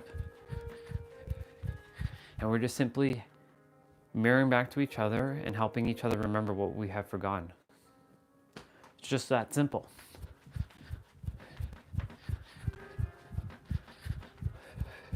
And so, like when I see people who come on and like, you must, I will always use this example because this one is the perfect example. You must renounce your paganism. That dude was it Golden Knight or Golden King or whatever the fuck his name was? I know he's another version of me. But the other version of me, well, no, that's judgment. So I'm no judging. He is where he is based on his frequency. Every time, like I remember that moment, I'm like, I was sitting here playing Dead by Daylight. It's at nighttime. I'm with Destiny, I'm with Jose, I believe Crazy Cat was here, and a couple other people. And he's like, you must renounce your paganism. You know, you found me, and your soul already has all the answers, dude. And I just planted seeds of unconditional love. They won't sprout maybe for a long time. I don't know. Maybe in 5 years you'll come back and be like, fuck, this guy I made a fool of myself. Maybe. You are where you are based on your frequency. I know, because I've lived where he was at. I would go on people's streams and be like, telling them you're a piece of shit or blah, blah, blah, blah. I used to do that all the time. I know. I don't mean YouTube streams. I mean Twitch streams. You're not a good gamer. Get off of this. Some people bought into my negativity. Others just said, fuck off. And of course, them saying fuck off to me, guess what? That got me stirred up even more. And I attempted to bring them down. And they either booted me off their channel. They're like, you know what? Fuck this guy. It's a very negative person. Very hostile person. But I knew that wasn't the real me. I was putting on a mask. Because I was looking for revenge against a human. Because that's how I felt. That's how most people feel. They feel this energy of revenge. So they will either find it somewhere else and it has nothing to do with you. They just come on and have this act of revenge. If someone is in unconditional love, do you think they have time for revenge? That makes no sense. It's the whole being grateful state and hating something at the same time. You just can't. It makes no sense. Like for me, I'm in unconditional love. I have no hate. I have zero hate. I don't hate anything. Even though I may say, I hate that. I'm like, what you doing, ego? What you doing? That's not me. Because you're not hate. Hate is an illusion that we created. It's a belief that we embedded into ourselves. Basically an idea pretending to be its truth. Truthfully, I was never the supervillain of hate. I put on that lie that I was the supervillain of hate. Because I was never the supervillain of hate. I just acted like a supervillain of hate. But in reality, I was the superhero of love all the time. It's just that I was afraid to be my true self simply because I didn't know how to be, all because of all the beliefs I had taken in from myself, from outside of me, that the world is shitty and all these people are shitty. So I must protect myself. So I have to use this mask or this armor of hate to protect myself so that I'll never get hurt. But in reality I was hurting myself even more because you're basically ingesting poison every time you do that. And you're causing energetic poison in your energetic body. And you're causing diseases and riddled with all kinds of shit. Hence why I looked older, I was overweight, I was on the brink of having diabetes. When I was younger, I'm theoretically, physical age-wise, older. And yeah, the grays are coming out. I plucked a couple here and there today. I did some grooming. I look sexy as fuck. However, I look younger. I like how I just threw that one in there. Sexy as fuck. That's a little ego. What up, T-Bray? I think that's T-Bray. Yes, it is. I can kind of tell from a distance. How much did I weigh? Almost 200. Almost 200. For being 5'7", 5'8", 200 is like not the weight you should be at. You know what I'm saying? I wasn't muscular. I was like, I had a belly. It was like sticking it. There's a video of me. I didn't have a beard at the time. I had the hair. The hair was, I I had the hair in 2018, which was interesting, and I shaved it in 2019, and I grew it back in 2019. So weird. Anyways, there was a video of my sister, her birthday, and I see how I look, and I'm wearing this blue sweater, and I have this like puffy belly. I'm like, and I always remember that video that was taken. I'm like, this is the unawareness version of me at the time, and I'm like, oh my God, if only he fucking knew where he was going. But anyways, I was like, I can't go back to this look ever. In fact, you've never seen the picture of me. So this is perfect, because this is funny, you've never seen this. Since you've been here for a while, you've never even seen this. Or I've never shown it to you, I don't think. But on Facebook,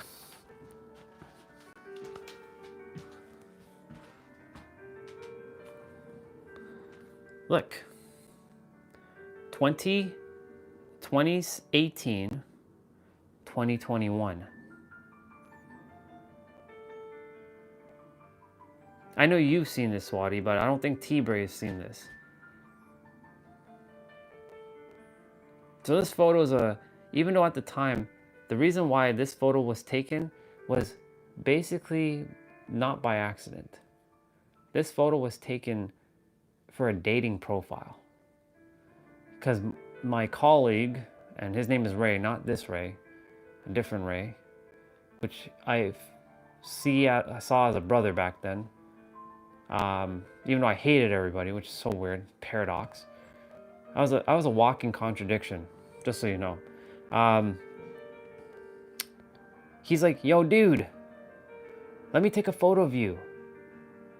Because he had just got the new iPhone 7. Yes, I said iPhone 7. Not iPhone 12 and not none of that. iPhone 7. You know, the one that still had the button? It was the first phone that had the portrait mode for iPhone. So I'm like, fuck, man, no. He was so damn insistent. Like, come on, dude. It'd be good for your dating profile. Them girls are waiting for you. I'm like, fuck, whatever, fine. Then we went upstairs to a boardroom, and he's like, go buy that plant. I'm like, whatever, man. And he's like, he took like 6 photos. He's like, dude, can you smile? Like, you're not even smiling, dude. And I'm like, I don't desire to be doing this right now. He's like, come on. So this was as best a smile I could have busted out. But it's not real. It's a fake ass smile. This picture, on the other hand, this is me in 2021. So this suit was like super tight on me, just so you know. Like the button was like at max capacity. Like I was basically waiting to explode out of this suit. But you can see in this suit, I'm kind of like, I've lost the weight. And like, it's not about the hair, it's about the look of aliveness. I was on the brink of like, pushing diabetes and shit. I was like overworked, overstressed, annoyed. And yet this is this is technically the older version of me, and I look younger. Doesn't make sense. Doesn't make sense. Even this version, forget the grays for a moment, looks younger than that one. Forget the lighting. This version looks younger than that one. You know why? Because I figured it out. I know what the fountain of youth is. You just got to be fucking happy inside. That's why I know exactly what has to be done. So when someone's like, you didn't go through hell, you didn't go through this, you didn't go through... Yeah, you don't know who I am and what I've been through. Just like I may not know who you really are and well, I know who you actually are, but I may not know what you've been through, but I have an idea because it's probably similar to me, because I almost went through almost everything. That's why I have a lot of perspectives. The one with the most perspectives is the one who can help the most people. And so, that's why I know. And that's why I move my body every day. So I don't return to that. And I respect that because it's a reminder. And it's funny, that photo has now served a grander purpose when I didn't even realize what it was going to do. So I'm so grateful to Raymond, not our Ray, but Raymond, for taking that photo of me, even though I was saying, no, man, I don't fucking desire you to take a photo of me. Like, no. Like, just no. I was a very stubborn dude back then, by the way. And they say Aries are all stubborn. Well, no, that's not true. You're putting a label on a group of people. That's a dangerous thing to do. Anyways, my point to say all this is to say, I know. I just know. Because it's lived experience. Can't deny who I am. And that's not AI either, because AI did not fully exist back in 2018. It was on the precipice. Ah, hell no. No way. Not doing that. Not cutting, not sure, no way. No fucking way, bro. I'm not cutting my hair. I'm gonna tell you, you can piss off with that idea. You can straight up piss off with that idea. Because that's not happening. I love my hair too damn much. And I'm not saying that I'm attached to my hair, because I am slightly balding on the back of my head, but I love my hair. And I love how I look. And I will not go back to that look again. That look is the look of a villain. That had the villain look. This does not look like the villain. I could look like the villain though if I shaved off the entire beard and leave the goatee. But I'm not doing that either. If it goes all gray, then I'll just dye my beard. I'll just continuously dye my beard if I have to. Or I'll just keep plucking until I find the magical formula of it just going back to black. Anyways, my point to say all this is to say, that's not happening. Yeah. I'm not doing that again. I'm not cutting my hair. Or I'm not shaving my head. Nope. I'm not becoming The Rock. Let's just put it that way. And if for whatever reason all the hair just goes kaput, well then I have to accept it. But I love my hair. I'm only at 1,105 steps. I got some playtime to do right now.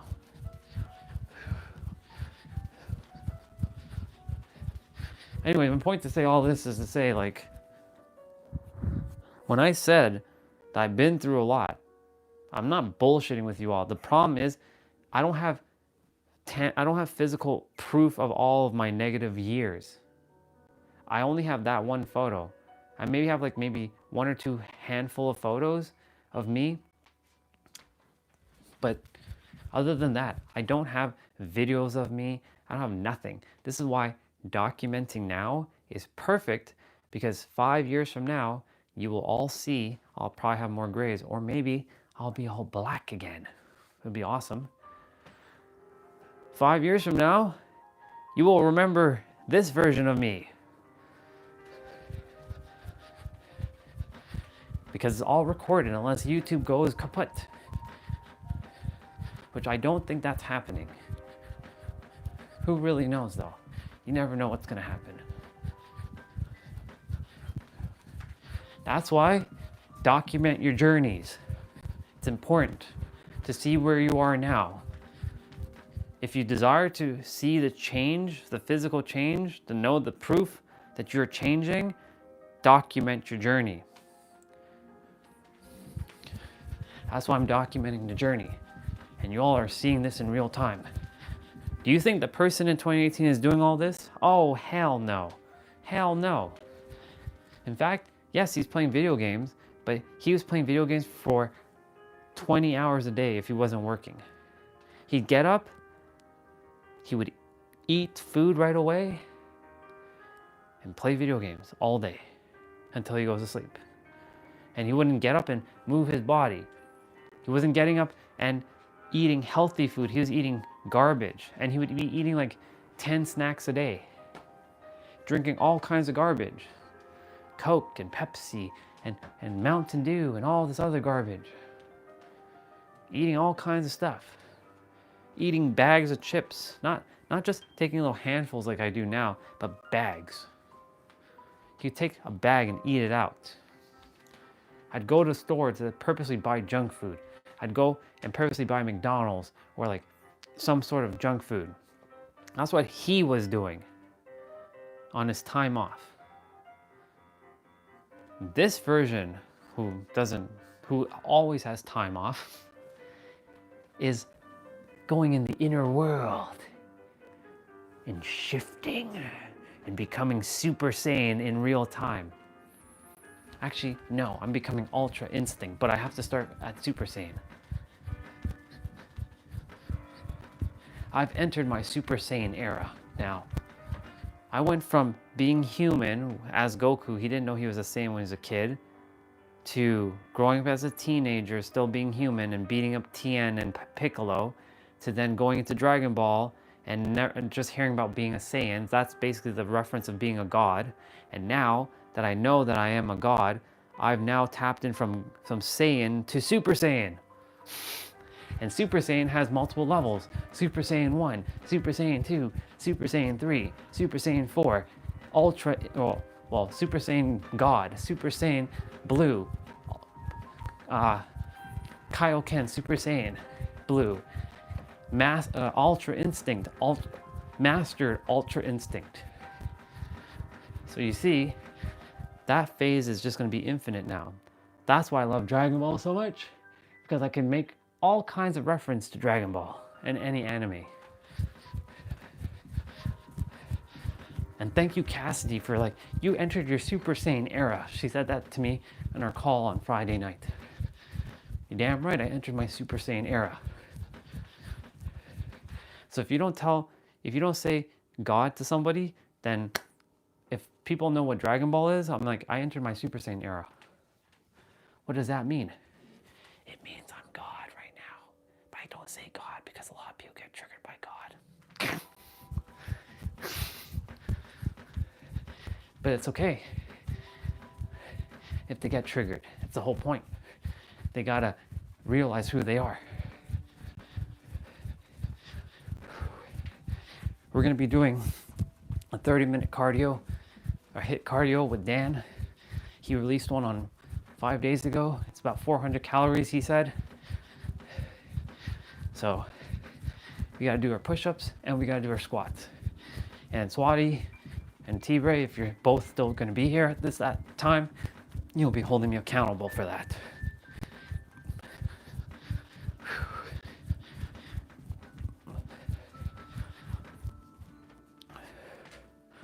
What we got?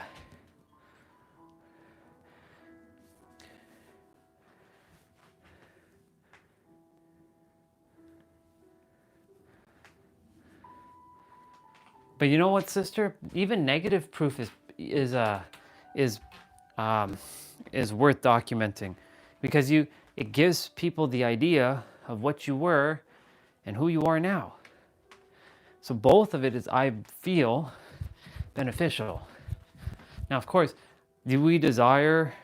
I mean, I have some videos of me just streaming, like playing video games on Twitch, but you don't see me fully. I'm in a little box. But you hear how I'm talking. I'm actually talking the same way like I am. Well, I'm talking the gamer talk. This fucking piece of shit, blah, blah, blah, blah. Dude, that's blah, blah. Like I wasn't conscious. Like even when I'm playing video games, I'm conscious, but I separate my consciousness to be unconscious to give myself the gamer vibe, because I can get all metaphysical while I'm playing games. I'm like, hey y'all, blah, blah, blah, blah, blah. And we can talk about all that stuff, and maybe that becomes its own niche. Who knows? But like, you know, I like to drop the F-bomb while I'm gaming, you know what I'm saying? It gets me into the game. Like, how dare that piece of shit, even though I know it's another version of me, how dare that piece of shit think he can get me? I'm gonna juke his ass in Dead by Daylight or something. Or like yesterday, we were playing Gundam Wing Endless Duel, and the AI, even though this is an old ass game, this is a game from 1996, and I'm getting my ass handed to me, and I'm enjoying it because I'm like, this fucking game, like, I beat it many times. It's just like, because I hadn't played it in so long, Epion, which is one of the Gundams, he was kicking my ass. I couldn't beat him. I came close twice, and the rest of the time I got steamrolled. And so, like, but it was fun. Music was good. But my point to say is I put myself into that gamer vibe. Otherwise, it'd be kind of boring. You know what I'm saying? Like, yeah, you know, and just because sometimes when I'm playing games, I'm not saying anything, and it's kind of like, what are we doing? We're just watching a game. You don't hear any entertainment. So I feel like I desire to be an entertainer and have that not rage quitting energy, but you know, like the more gamery vibe, if that makes sense. I can be talking about all spirituality stuff, you know what I'm saying, while I'm gaming. It's just, it doesn't fit. It could. I can reference things though. Like when I'm talking now, I can bring the gaming and the anime and the technology and the fitness and all the stuff and interconnect them with each other. I'm really damn good at doing that. But when I'm actually like holding control and playing the video game, it's like now's not the time for the spiritual stuff, if that makes sense. Unless someone brings up a question that I can answer while I'm playing. I'll find it. I mean, it should be on my Twitch. A lot of times I was playing like Apex Legends and I was getting my ass handed to me too. Twitch.tv at the Superhero of Love, and there should be a lot of it wasn't a lot of gaming videos, but there was me playing Dead by Daylight back in the day. You'll get to see actually old Dead by Daylight, like original Dead by Daylight. Like I find that the original Dead by Daylight was better than this stuff, personally. But yeah. Yeah, look up the Superhero Love on twitch.tv. Should be able to find me. Let me see.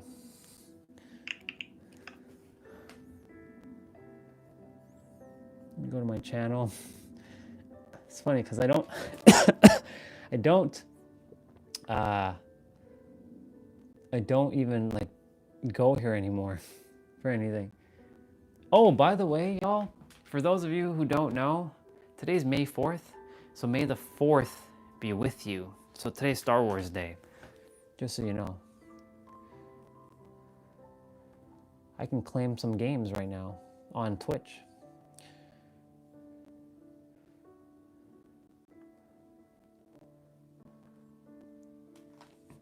I just claimed Star Wars, Lego Star Wars, the complete saga. Look at that.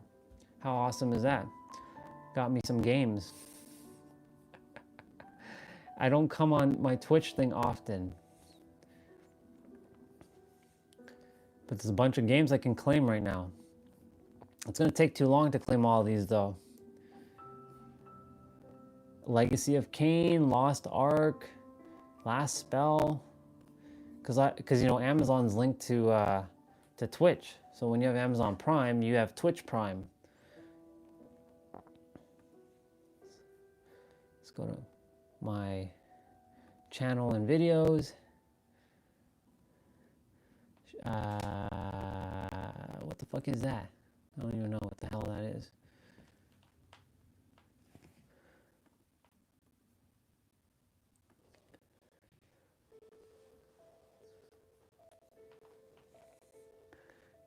Yeah, I have no idea.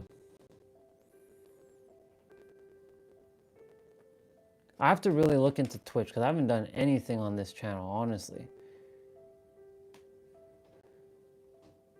Like, how do I even check my fucking, like, stuff? Oh, yeah, here we are. 5 years ago, 6 years ago. Yeah, twitch.tv. I'll actually put it in the chat. It's easier.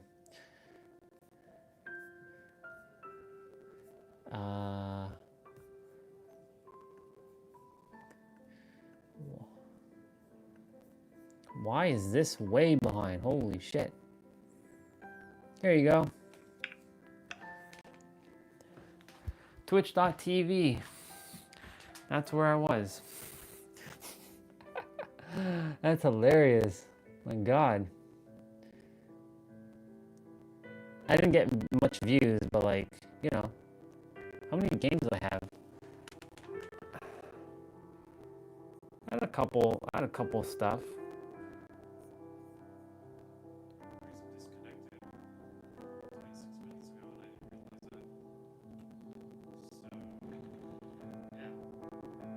You get to see old school Kate. Oh my God, yo, let's go. It's 20. My streams weren't that long though. They're like short, like 29 minutes. Because I didn't know back then what to do while streaming.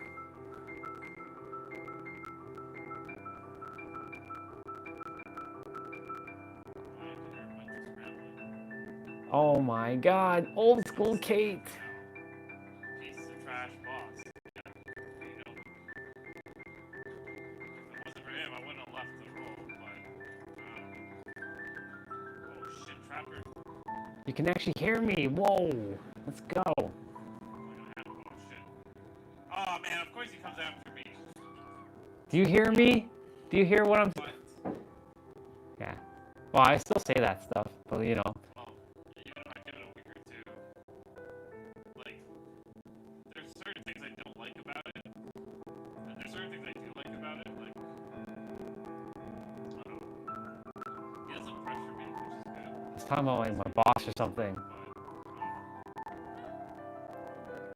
Oh my God, old school. Distractions in the office, like, because of the new.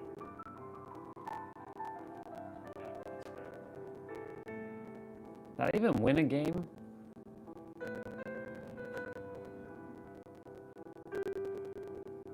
I was playing with Destiny's brother. Like, no rush, just whenever. It's like building her like a form. Where are we at on our steps? Fuck, we're only at 1500.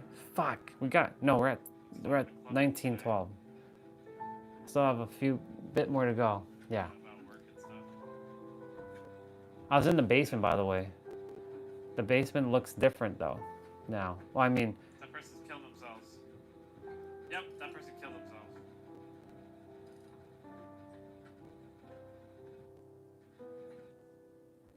Shit. Yep, I see her. it was so much scarier back then because the game was so much darker. And the characters run differently. Yeah, right by a generator too. Oh, what? Yo, I'm exposed? What the heck? Shit. Wow. Well, The way I even talk. that sucks. No, I had Twitch a long time ago. I still have it, I just don't use it. It's just I was showing Swati. That was my voice. Yes, that was me. She found the other David King. I'm using a headset microphone. You might want to move, dude. Yeah. I should stream on Twitch though. You know what I'm saying? Cause like I'm pretty damn entertaining now. But my gaming laptop's not equipped to do that. I can't do anything.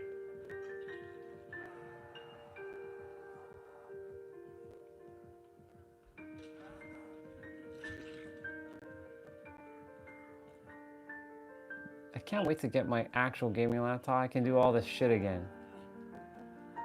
Yeah, you know, back then we used to have to press a button to stay to not get. We actually had to press down on a button to keep ourselves from getting killed on the hook. It was so annoying. That's why people's controllers got damaged. That's crazy. Oh my God. Old school Dead by Daylight. Old school Dead by Daylight. You have to look at it. It's so cool. And of course, I'm playing Apex Legend as well back then. So if you desire to see me get my ass handed to me in Apex Legend, you can go take a look. I made a video where I was unlocking Bloodhound's heirloom.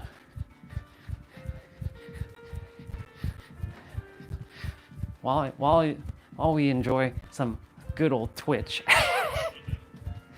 That's hilarious. I'm sure Nero released his new video.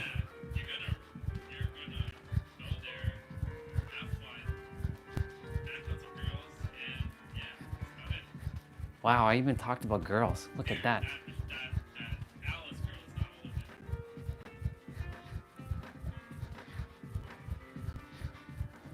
limit. So she just remembered the last time you were like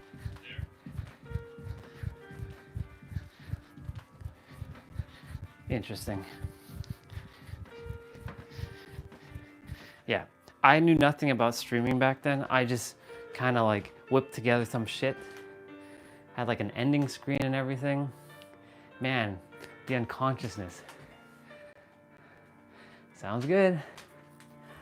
So yeah, Michael. I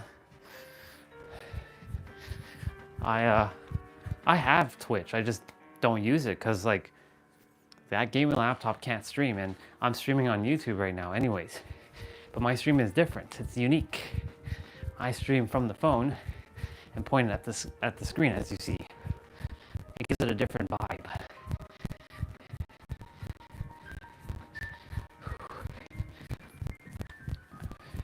We got to get to 2,500 before we can even do our play out.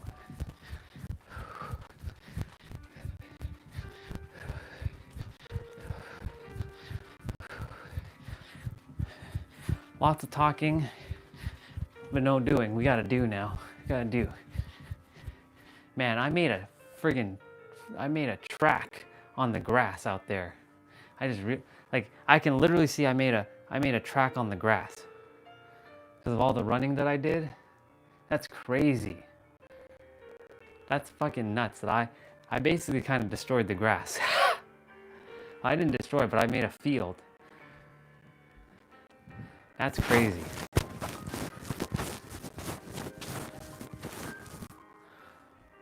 Oh well.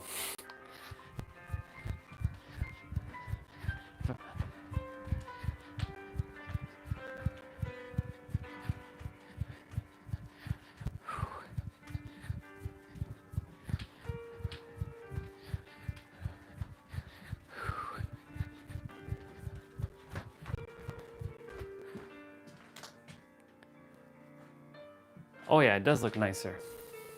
The old game is darker too. By darker, I mean scarier, theoretically.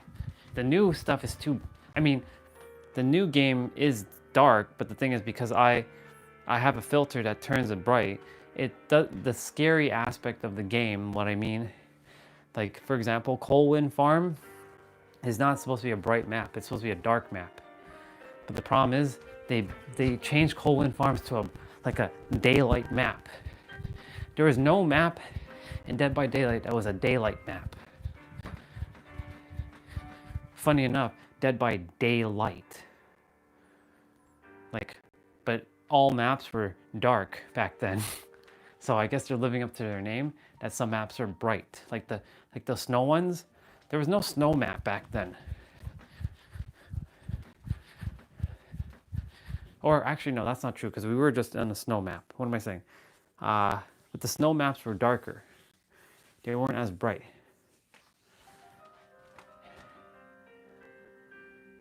Yeah, I damaged that grass. By damage, I mean I flattened that grass with my feet. That's crazy. I made that path with all that running that I've been doing. That's crazy. See the power that I created? I created that like outside like thing.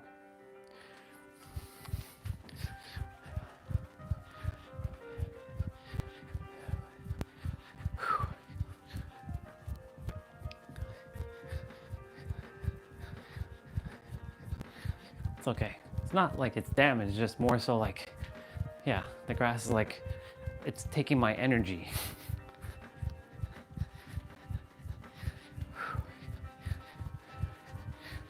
Well, no big deal. If I gotta just be outside and do this on the concrete, then I'll do this on the concrete. Just to prevent the grass from getting fully damaged, you know what I'm saying?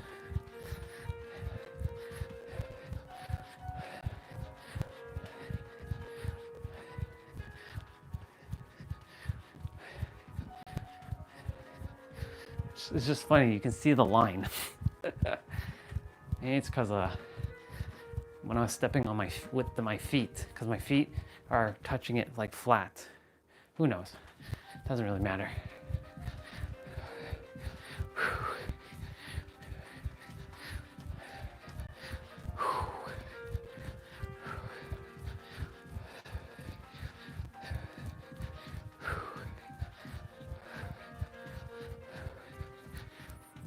But yeah, that was me.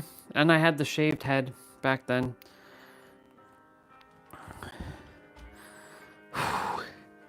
Well, I'm at 25 now, 2581. I'm at 2581. So I have the right to do the play up now. So for those of you, you got 5 minutes, because we're gonna start in 5 minutes. So go get change, grab water, do arm circles, do lunges, tap your body.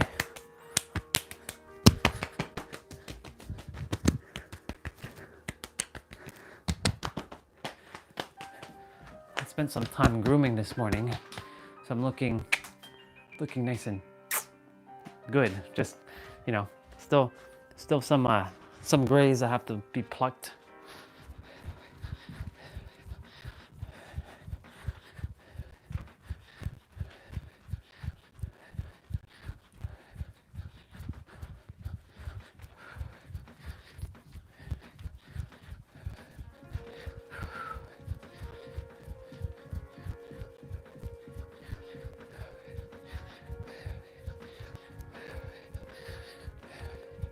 Is the weather even warm? I'm sure it is. Alexa, what's the temperature right now? Right now, it's 15 degrees Celsius. Yeah, it's warm. Is it warm enough to open this up and get some air? Yeah. It's warm enough to open this up and get some air. Yeah. So yeah, that was basically me 5 years ago, or no. Yeah, 5 years ago.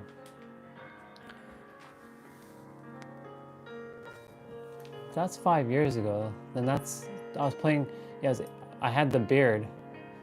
I had my hair. I was starting to get conscious here.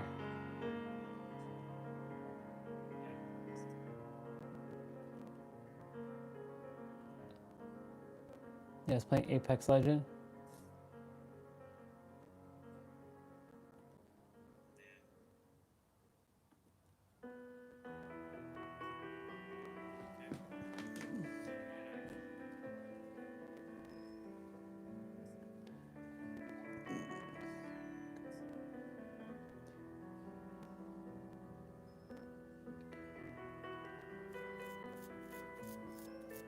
Wow.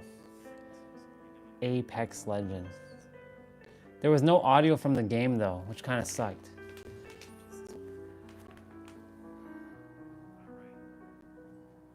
It was just me speaking, but there was no audio from the game.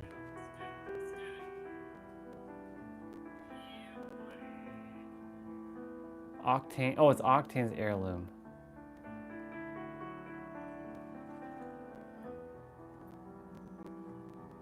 Did we even do a match? No, we didn't even do a match. That was my last stream.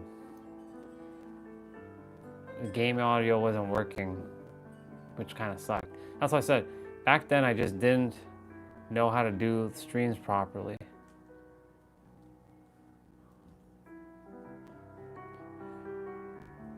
And this Dead by Daylight from 6 years ago was me just before my awakening. Actually, this was just as I awakened, October 28th, 2019. But I was still like locked in the realm.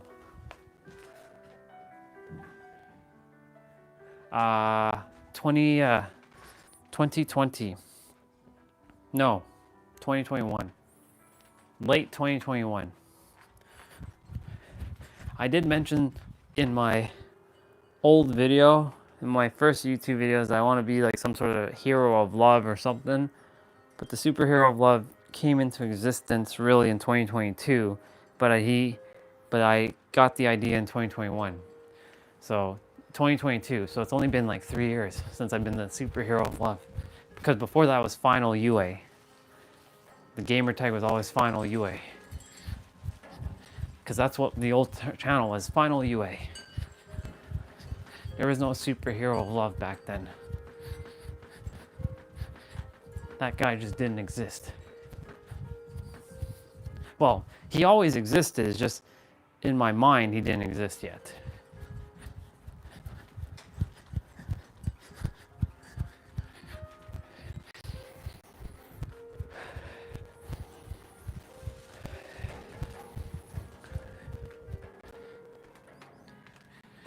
Yeah. Me running that field and making it half grass like that, it'd be like, yeah. Don't desire to damage the lawn, but all good. It's 11:30. I'm at 2,822. So I'm gonna get to 3,000 and we're gonna start.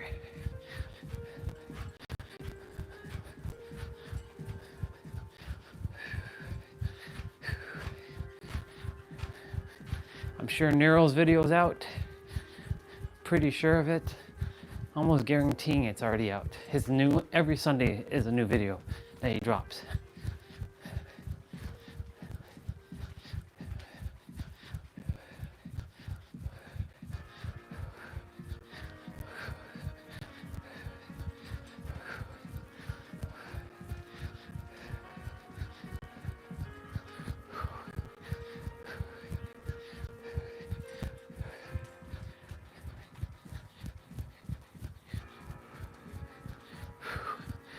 Okay, once we get to 3,000, I'm gonna do my 55 push-ups, 55 squats, and then we're gonna get straight to it. So, for those, like I said, do arm circles.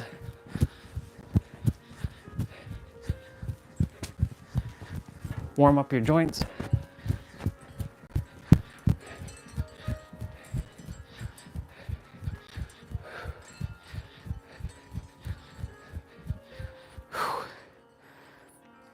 We're at 3,000, okay.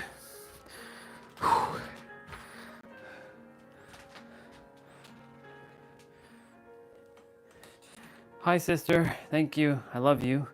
Keep revealing as well, too, sister. Yeah. Yeah, Swati. I was using very unconscious words back then. Okay. So I got to do 55 push-ups, 55 squats. So I'm just gonna do. So it's gonna be 50. It's gonna be 55, 20 wide, 20 regular, 15 narrow. So here we go. 1, 2, 3, 4, 5, 6, 7, 8, 9, 10. 1, 2, 3, 4, 5, 6, 7, 8, 9, 20. Switching to regular. 1, 2, 3, 4, 5, 6, 7, 8, 9, 30. 1, 2, 3, 4, 5, 6, 7, 8, 9, 40. Switching to regular. Or it's sorry, not regular. It's narrow. 1, 2, 3, 4, 5, 6, 7, 8, 9, 50. 1, 2, 3, 4, and 5. All right. So we got 55 push-ups in. And we are going to move that back this way. And now we're going to do 55 squats. Here we go. 1, 2, 3, 4, 5, 6, 7, 8, 9, 10. 1, 2, 3, 4, 5, 6, 7, 8, 9, 20, 1, 2, 3, 4, 5, 6, 7, 8, 9, 30, 1, 2, 3, 4, 5, 6, 7, 8, 9, 40, 1, 2, 3, 4, 5, 6, 7, 8, 9, 50, 1, 2, 3, 4, and 5.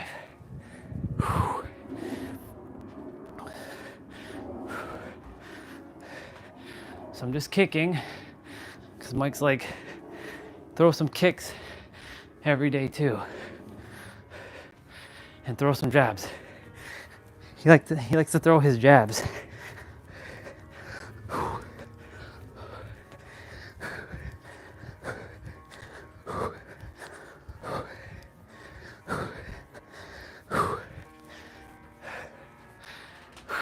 Okay.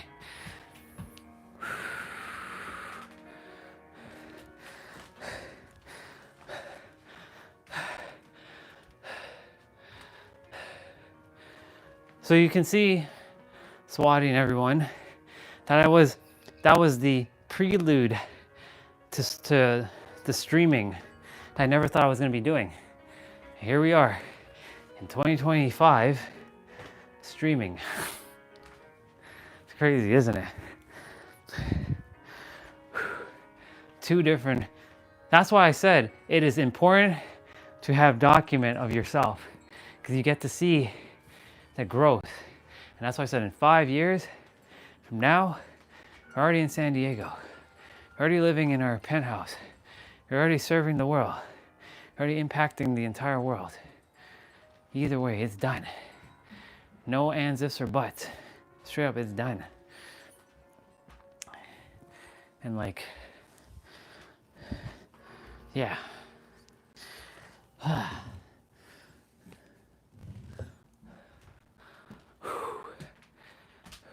actually had on Facebook a couple streams as well. I actually streamed on Facebook, which is interesting. I had Facebook gaming too. But I was sending the stream from my PlayStation 4 to Facebook, because you could do that at the time. You record the gameplay, and then the recorded gameplay gets sent to Facebook. So it wasn't Facebook Live. It was recorded. It was going back. So like, for me to go back all the way to 2018 is more of a pain in the butt to find my stuff. Actually, it's not really true. Hold on. Let's see.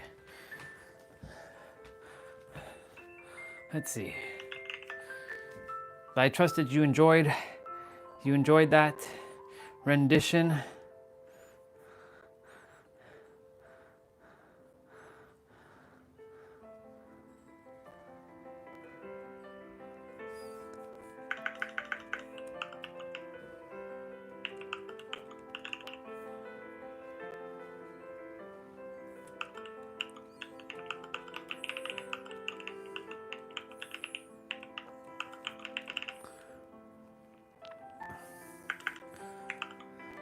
Here's some birthdays I'm quickly giving shout outs to, like my brother Matthew, Mr.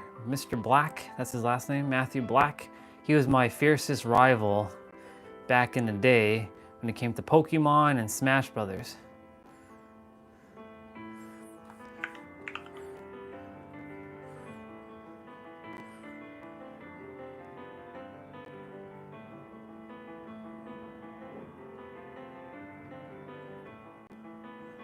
Okay, if I go back to my channel, I go to video.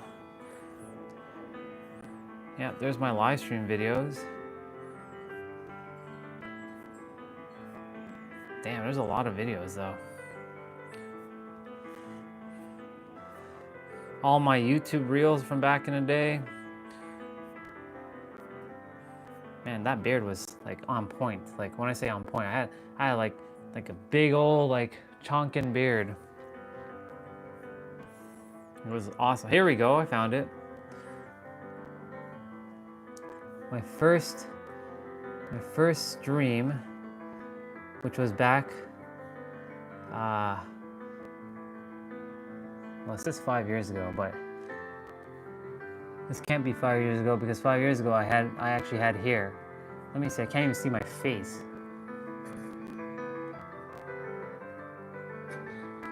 I had the beard though.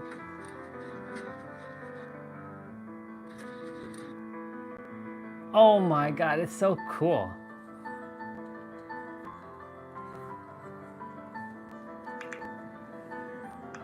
I don't know if it's gonna show, but yeah. Got away.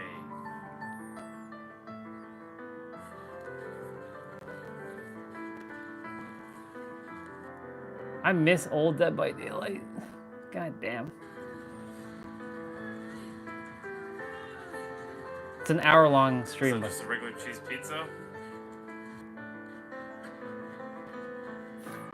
We had tactics back in the day on how to do gens without skill checks. I mean, I could just keep spamming and hope to God I get great. Man, Colwyn Farms, holy shit, dude. When the game was so busted. And you see Kate wobbling around. Got you.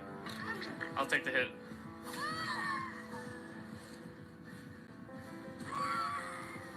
Wow. Fucking hate that swiping shit. Whoa. Whoa. Damn, bro. What's up with the... I mean, I still say like that.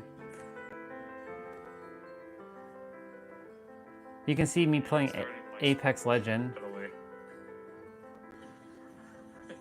August 29, 2019.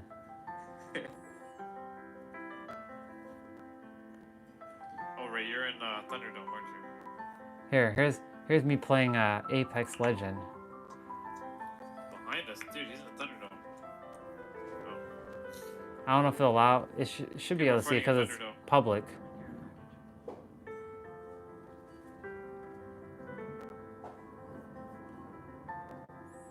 Alright, well. I have what I need, so... Leave the shit out of I it, have what guess. I need? Bro, what you talking about? There's no need. There's another one up there. I already have a select flyer. Look, there's another flyer up there. Cancel that. Why is it not pinging? Hold on. I will not wait around there for it to come down.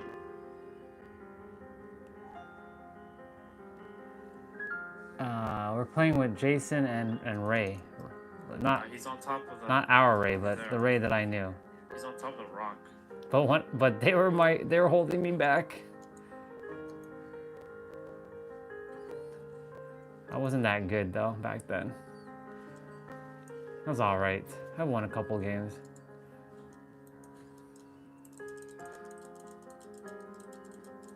Them clickies.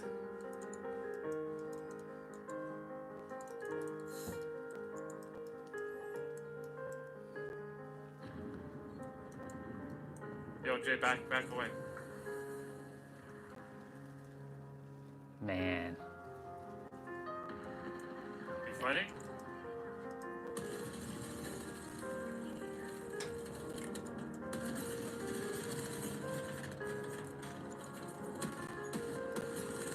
Oh my god. Holy shit.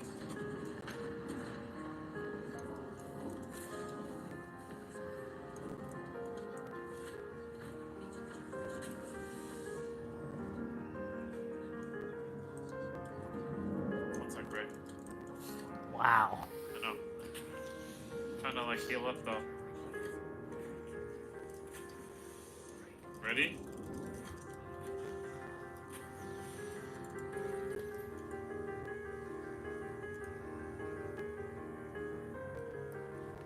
Game of tactics back in the day. Yeah, but they're right there.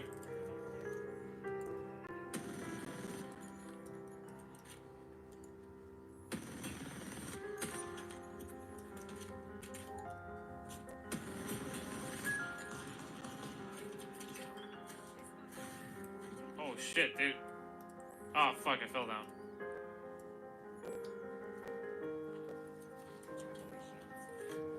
They're coming. They're coming. We're still in the ring though. They're coming. Do you have any more shields or? Oh, I didn't realize you died. What the hell?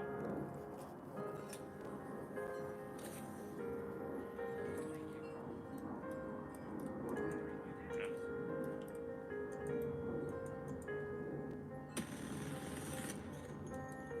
Wow. That's crazy. Okay. Oh, no problem. No worries. I left 2 links. One for even more older Dead by, well, it's still Dead by Daylight, and then the other one's Apex Legend. All right, y'all, let's get this show on the road.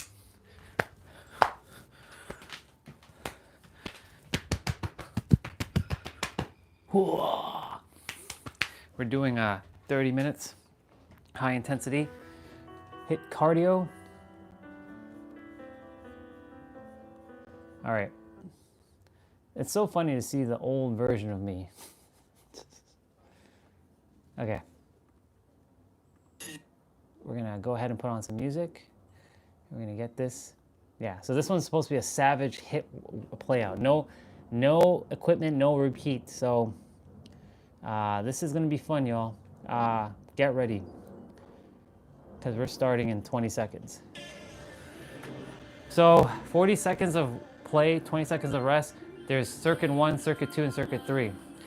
Circuit 2 is 30 seconds of work or play, 15 seconds, and then the last circuit is 20 seconds, 10 seconds of rest. So we're doing 3 X in and out squats. So 1, 2, 3, 1, 2, 3, 1, 2, 3, 1, 2, 3, 1, 2, 3, 1. Remember to drink water in between this and breathe through your nose.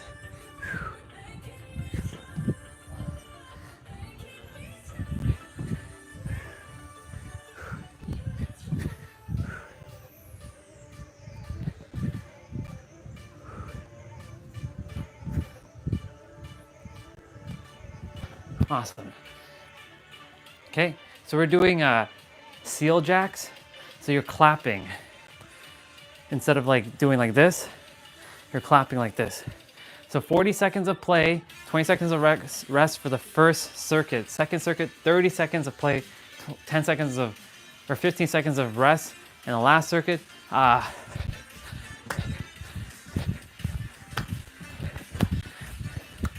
then the last circuit is 20 seconds of play, 10 seconds of rest. So that's Tabata.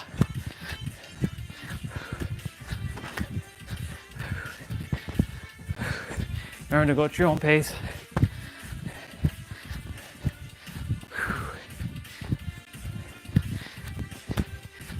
I gave you all warning well in advance to get warmed up, so I know I kind of just preemptively started, but I did give warning.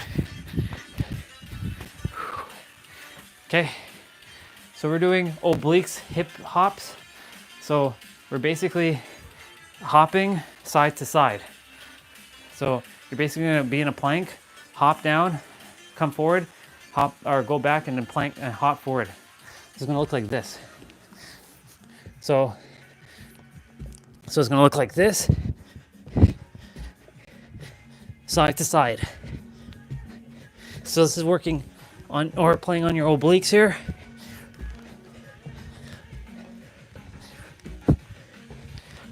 I also have to do laundry today, so Every 2 Sundays is laundry.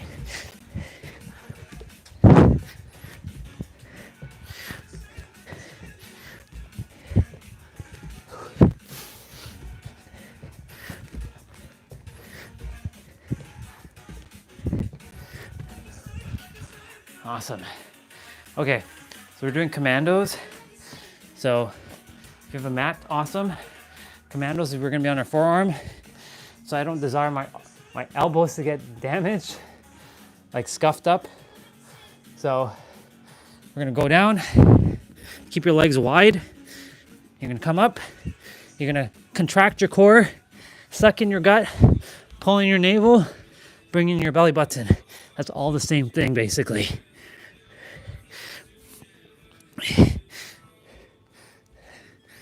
Swati, is mom doing okay? Is she all right? Because you said medicine. Is she okay?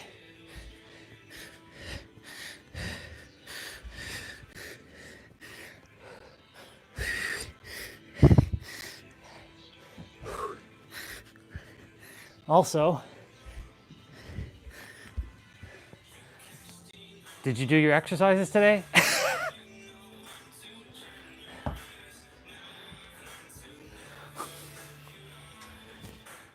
We're doing a push-up to toe touch.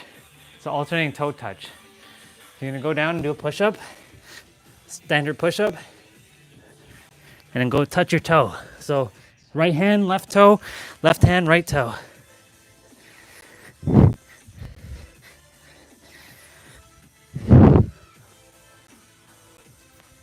I'll read what you shared there in a moment.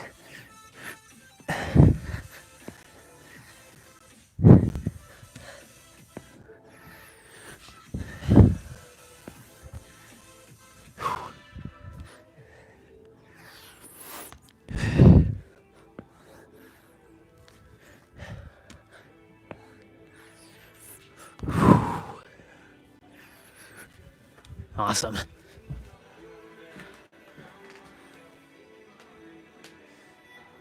Ah, okay, gotcha. Okay, cool.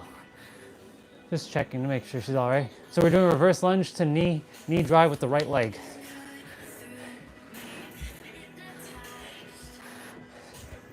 So kind of like what we do when we do our jump rope exercise. So left elbow, right knee are meeting in the middle. So you're contracting your core in the middle here. So you're squeezing in.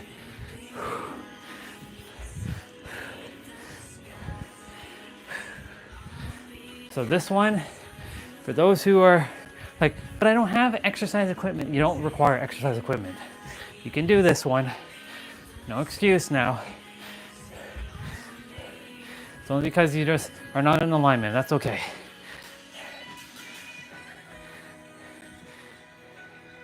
Ah, gotcha. Okay.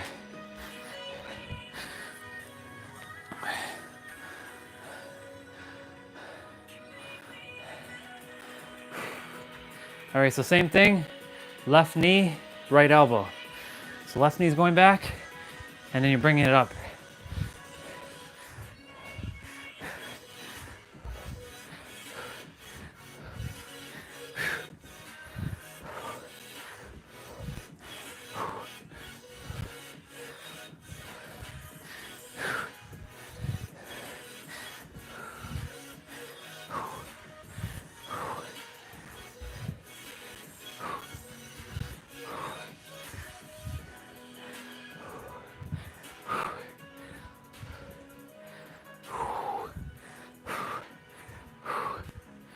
Let's see what you say. Okay. I'm good. Gotcha. Well, okay. Regarding your exercise, well, why didn't you do them? All right, we're gonna do squats to cross punch.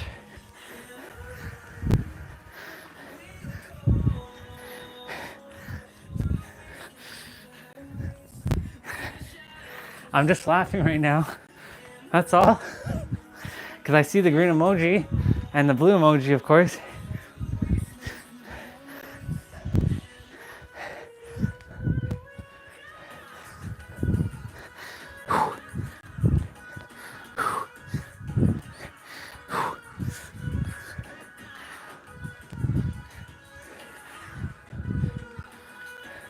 see another green emoji. Let me see.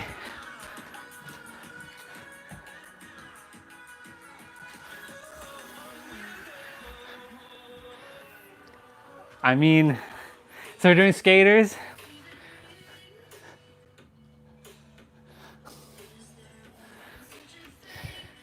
I mean, you know, you said that you'd be starting back, and you did do your exercise yesterday. Unless today's like active rest day, then sure. But like, I don't know your routine. Unless you have a specific like day of resting. But just curious.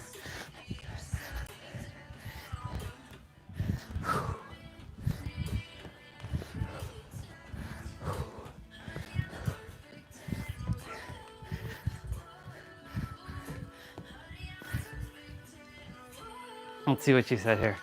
So we're doing burpee jacks. It's not an active rest day, okay. So if it's not an active rest day, then what's the reason? So we're gonna go down, do a burpee, come up, do a jumping jack.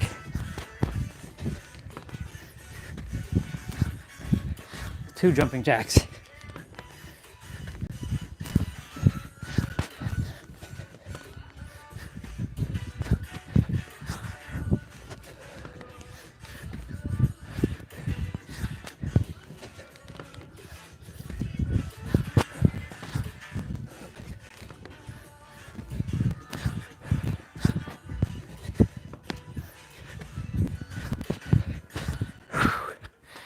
Very nice. Circuit number 2, y'all. So now it's 30 seconds of play, 15 seconds of rest. So there's no repeat. So you're doing less, but you get less rest by 5 seconds. Curtsy lunge to squat. Curtsy, squat to curtsy. So curtsy, squat, curtsy, squat. Curtsy, squat, curtsy, squat. Curtsy, you get the picture. Remember to breathe through your nose and out through your mouth.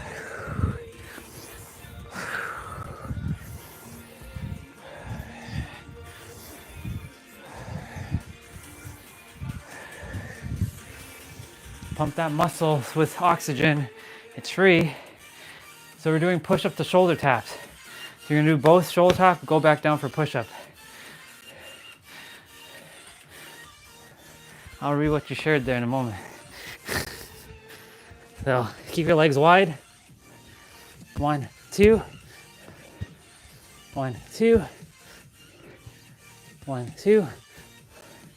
I'm alternating between which hand starts the taps. So left, right. Right, left. You don't have to do that though. Left, right. Right, left.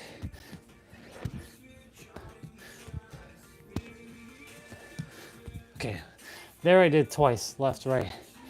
So we're doing in and out quick steps. So you're gonna go like this.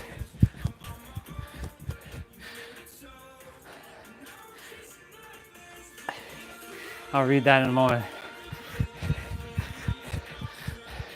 So this is quick taps in and out.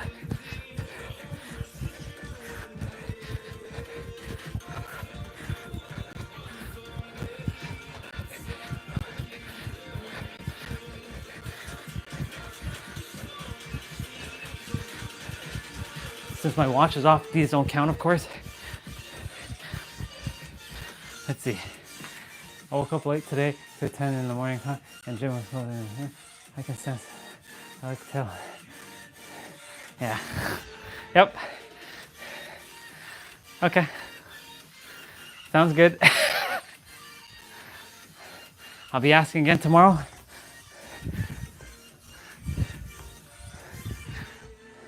Expect it tomorrow.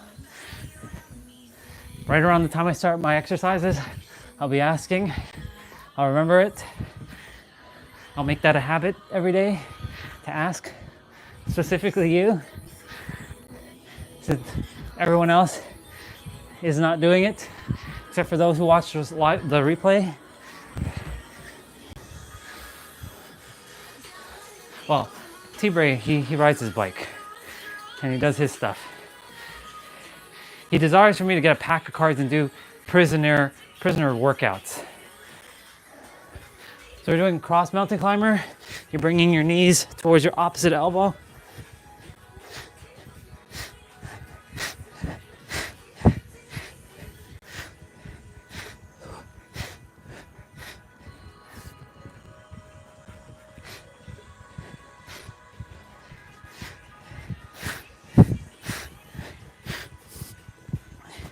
Doing great. Keep it up.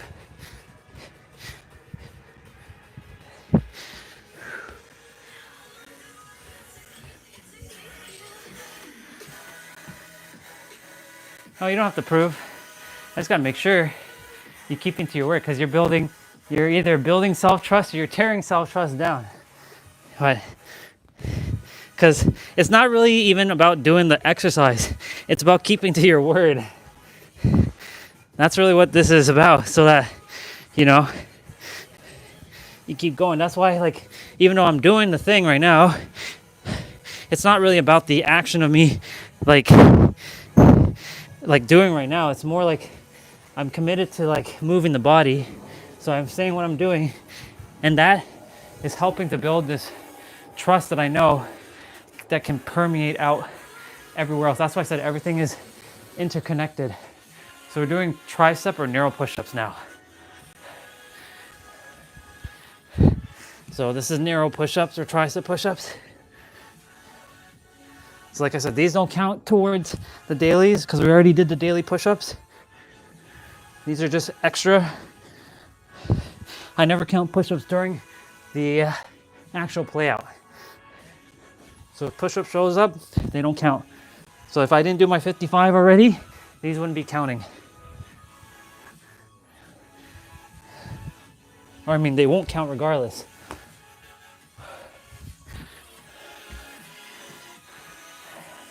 All right, so we're doing bicycle crunches. I'm not gonna put the towel down. So you're bringing your left elbow to your right knee, your right elbow to your left knee. You're going a little bit faster. You're building stamina for this one.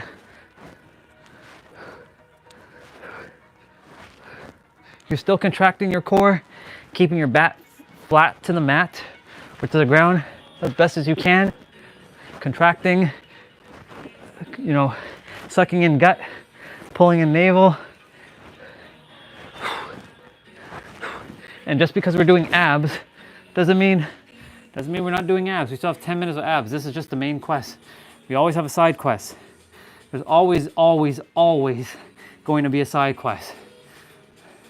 And the side quest is always 10 minutes of abs, minimum. So we're doing L-sit, alternating toe touch. So you're basically touching your right hand with your left foot and your left hand with your right foot. Or your right toe, or your left toe, or your left ankle, or your right ankle, or your left shin, or your right shin.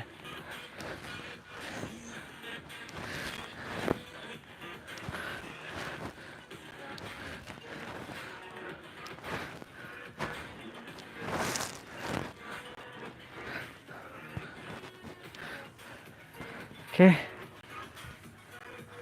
All right, so we're doing, okay, so this is where I have to get this because we're gonna be on the elbows. I don't desire my elbows to get mashed up. So we're doing crunch kick with opener. These are called abductions. I just call them leg opener because abduction sounds like abduction. We're not abducting anybody here. Come on now. That's why I say leg opener. Even though that doesn't sound good either if you think about it. You got to be careful what you say in today's day and age, you know what I'm saying? That's the problem with this generation. You can't just say that because it'll be, that's what she said. All right, so we're bringing our left elbow to our right knee. So you're twisting your obliques here, which is your side ab muscles found closest to your rib cage. And I'll be saying the same thing again when we actually do abs, that ab muscles do not give you abs. You get them by reducing your calorie intake, eating more protein, dropping the carbs as much as you can, but not not letting it go fully. You have to have balance. And you don't have to get rid of your favorite ice cream and chocolate and all that. You can still have that. Just gotta move your body, that's it. Plan accordingly. So like, you move your body, you don't have to worry about that stuff. You can eat to your heart's content. Just make sure you move your body enough. So for me, I'm moving it more than enough. I'm basically maintaining my form, and you know,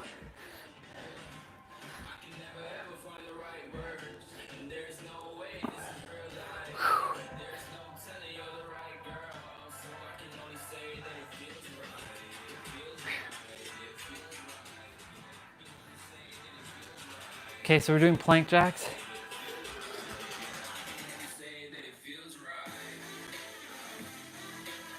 Yep, that's right, sister. That's the reason why I did that. Caught on. I actually did mention that in the live stream at the beginning. Like, be still and no, without the and part. Just no. So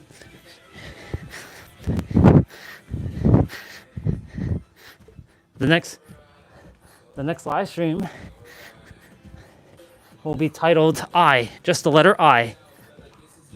And then the next one will be M, and then follow up to that is, or well, not is. Well, I could say is. And then the next one will be God, or Creator, or Infinite. We're doing push-up burpees.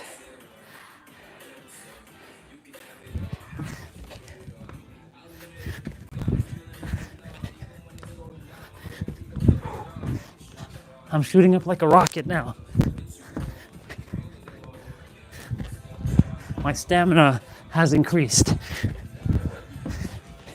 All that running and stepping has definitely come in handy for my cardio.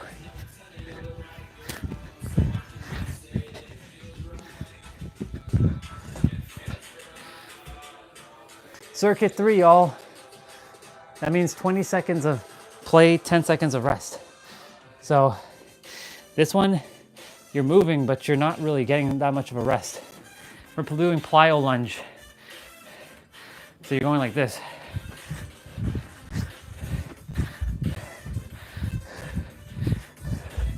So now the real fun begins. So this is what we call Tabata now.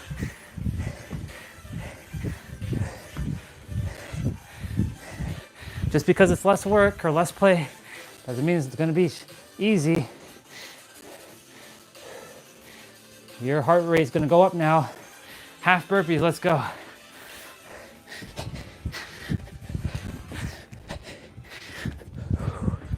Learn to breathe through your nose, out through your mouth, and drink water if you have to in between.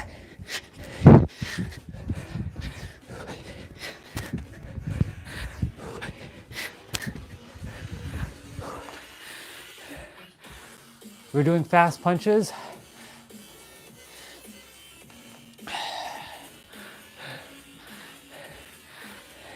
You know what the thing is? I used to think like, what am I going to tell these people every day?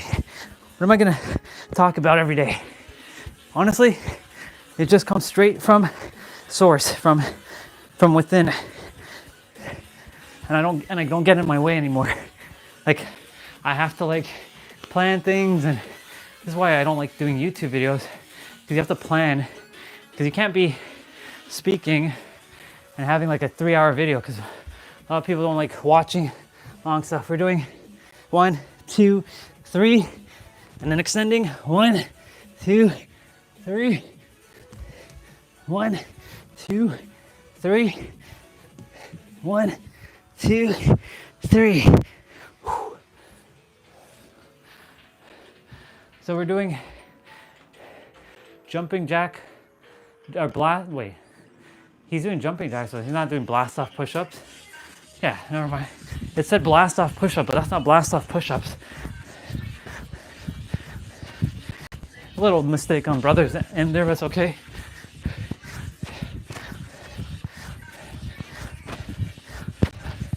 It happens.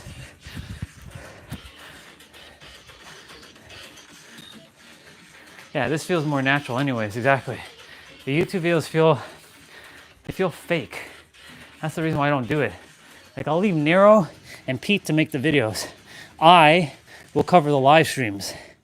I will basically be the missing gap in their videos. Not that they have missing gaps, but like doing the live stream. I mean, they do their own live streams as well. Like Pete's videos are live streamed on TikTok, but I don't know. Okay, so we're basically doing reaches with our plank. So you're contracting your core here.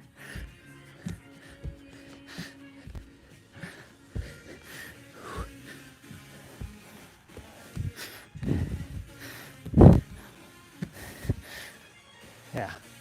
Nero does a live stream once in a while. Now we're doing blast off push-ups. Okay. So these are blast off push-ups.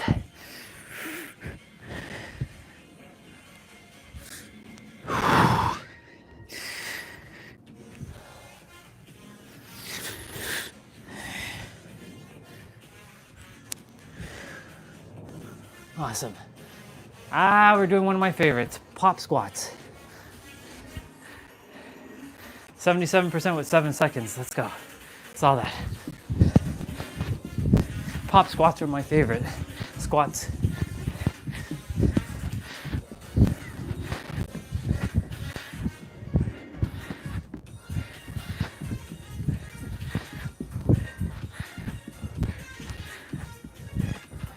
Very nice. High knees, y'all. Getting it. By getting it, we already have it.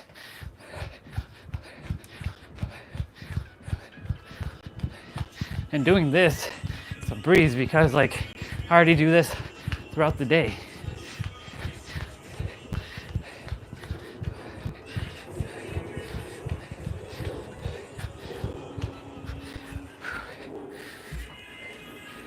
Okay, so we're doing tuck jumps.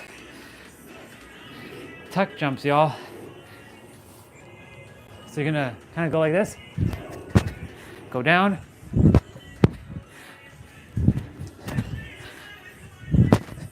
When you're jumping, you're bringing your knees up.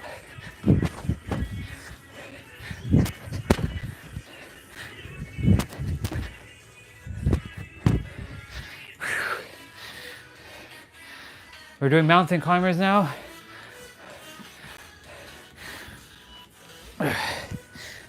So, mountain climbers, not cross climbers.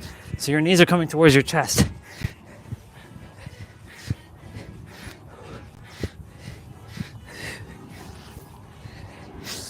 Take that breath through your nose, not through your mouth.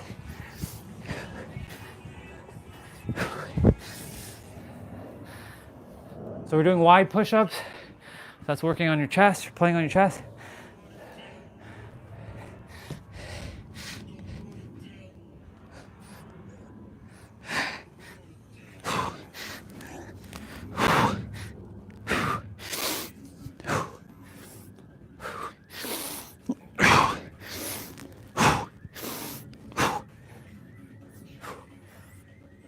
Very nice. Okay, so we're doing a Heisman or lateral high knees. Is another way of saying that.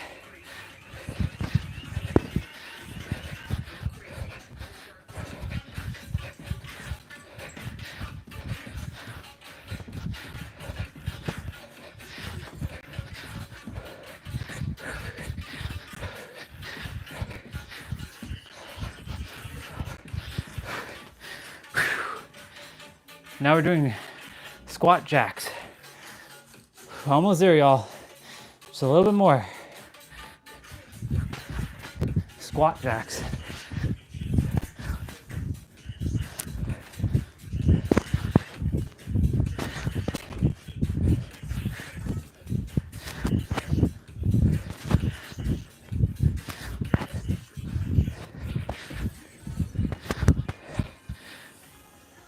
We're doing a sprint in place. So basically what I do to get my steps.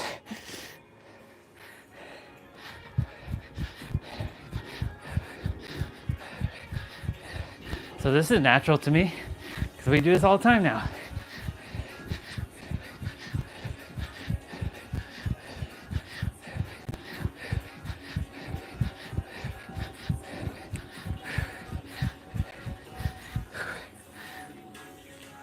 So we're doing switch climbers. So this one's gonna be fun.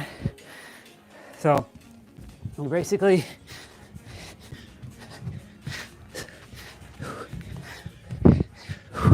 you're basically doing that. You're seeing me move my body in different ways today that we normally don't move our body in. So we're doing lunge, squat, lunge, so reverse lunge.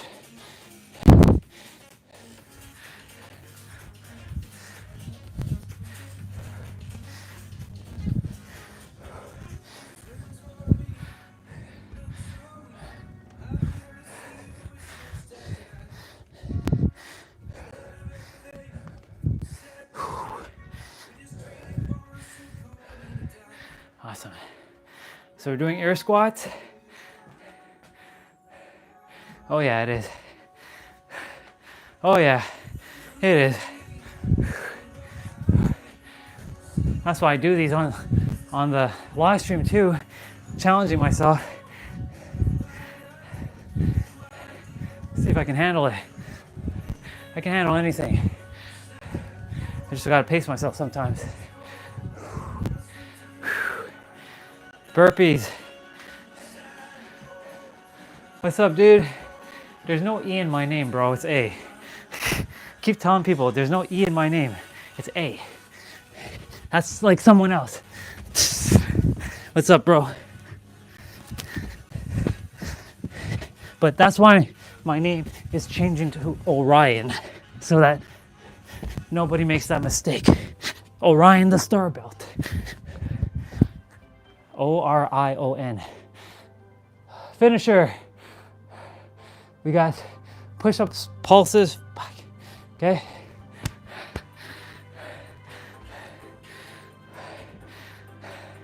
And then squat pulses. Okay, what's our third exercise? Squat jumps. That's fun. Okay, push-up pulses.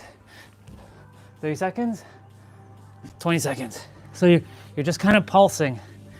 You're not going fully up or down.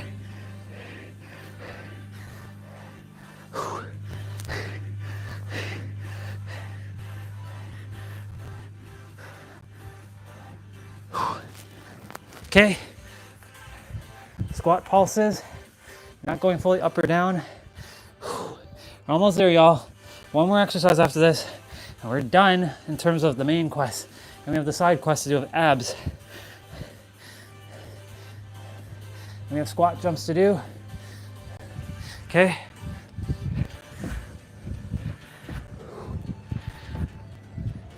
Your thigh should be killing you right about now.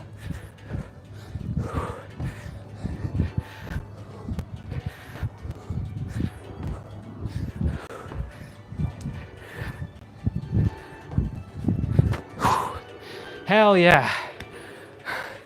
Let's go. Give yourselves a fucking round of applause. We're not done though. We ain't done. We got 10 minutes of abs to do. So don't think you're done yet. Get some water. Take that breath in as I get my ab play out ready. We're getting that started momentarily. Take this time to rest. Perfect. It's gonna be 50 seconds of play, 10 seconds of rest. and I'll read everything in the chat in a moment. Oh, yeah, we should do some stretches. Go down and be in a squat for now. Just be in a stay up, like just straight up squat right now.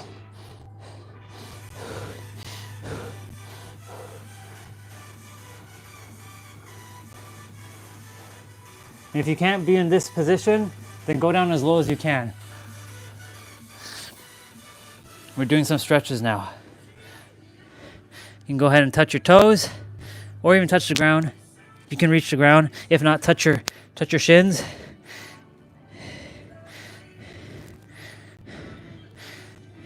You should feel a bit of a pull in your hamstrings here, especially if you're touching the ground like this.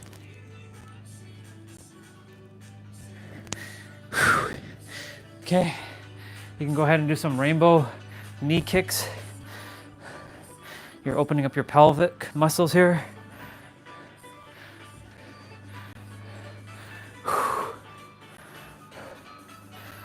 We're going to move to upper body in a moment in terms of stretches.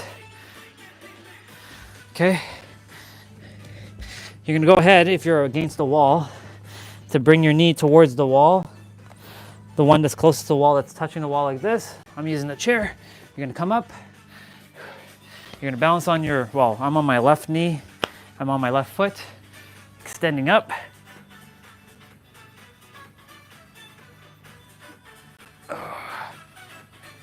And you can give yourself a turn, a twist here, and vice versa.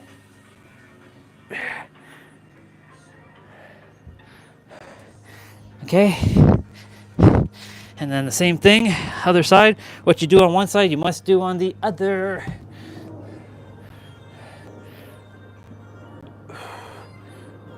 Stretching is just as important as doing the actual movements. So I'm building a habit of remembering to stretch after the end of the main exercise.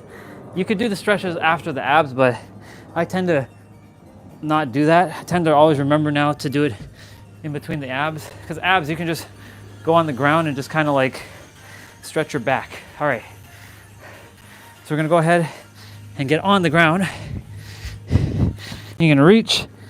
You're gonna give your lower back a stretch. If you have a chair, I can show you the chair variation.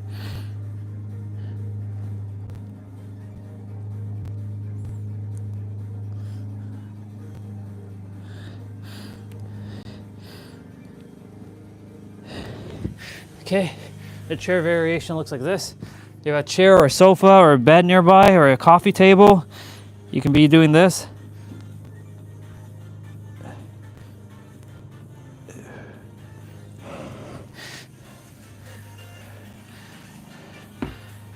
You can stretch your arms up. There are many different stretches you can do. You can go ahead and grab your elbow with your opposite hand and give yourself a pat on the back like this.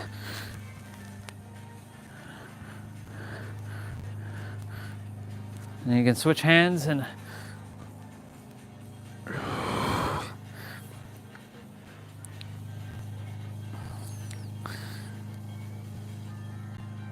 okay.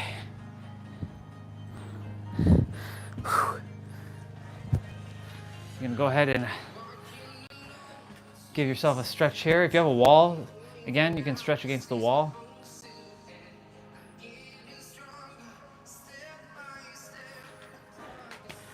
And what you do on one side, you must do on the other.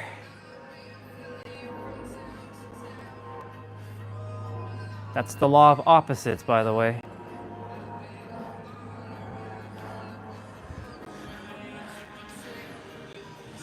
Okay.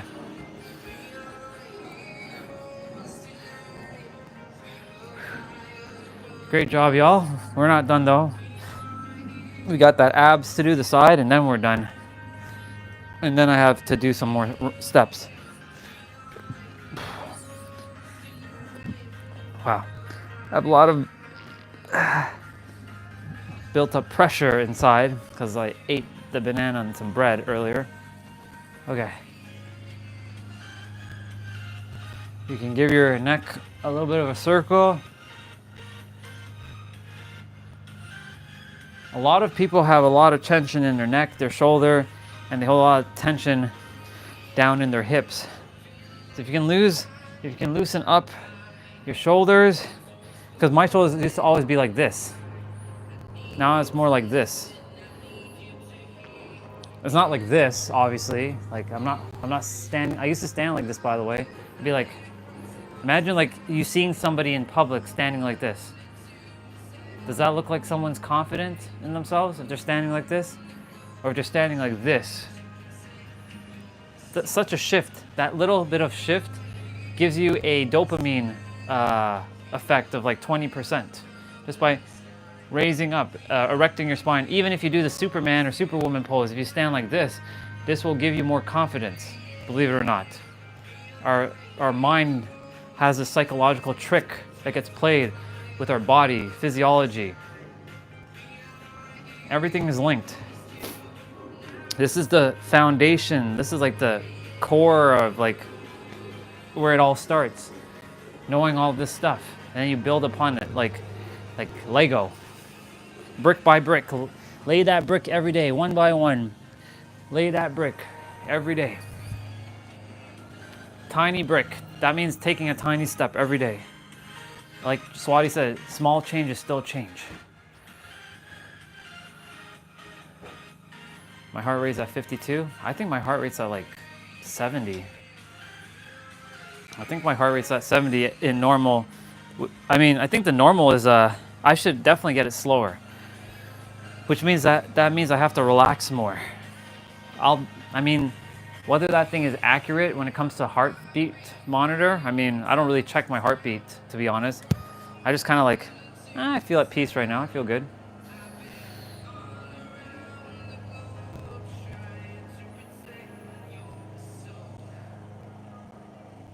Yeah, I feel at peace. I feel good.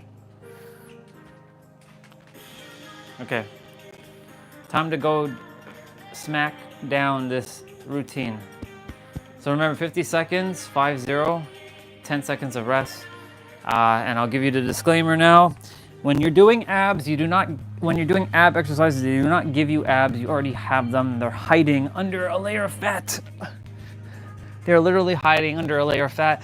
You must reduce your calorie consumption. We're doing just standard crunches first. Remember to contract your core, which also means suck in your gut, pull in your belly button, bring in your navel into your spine. That's literally all the same thing with different words. Use what works for you. Now, you must make sure that your lower back is flat to the mat.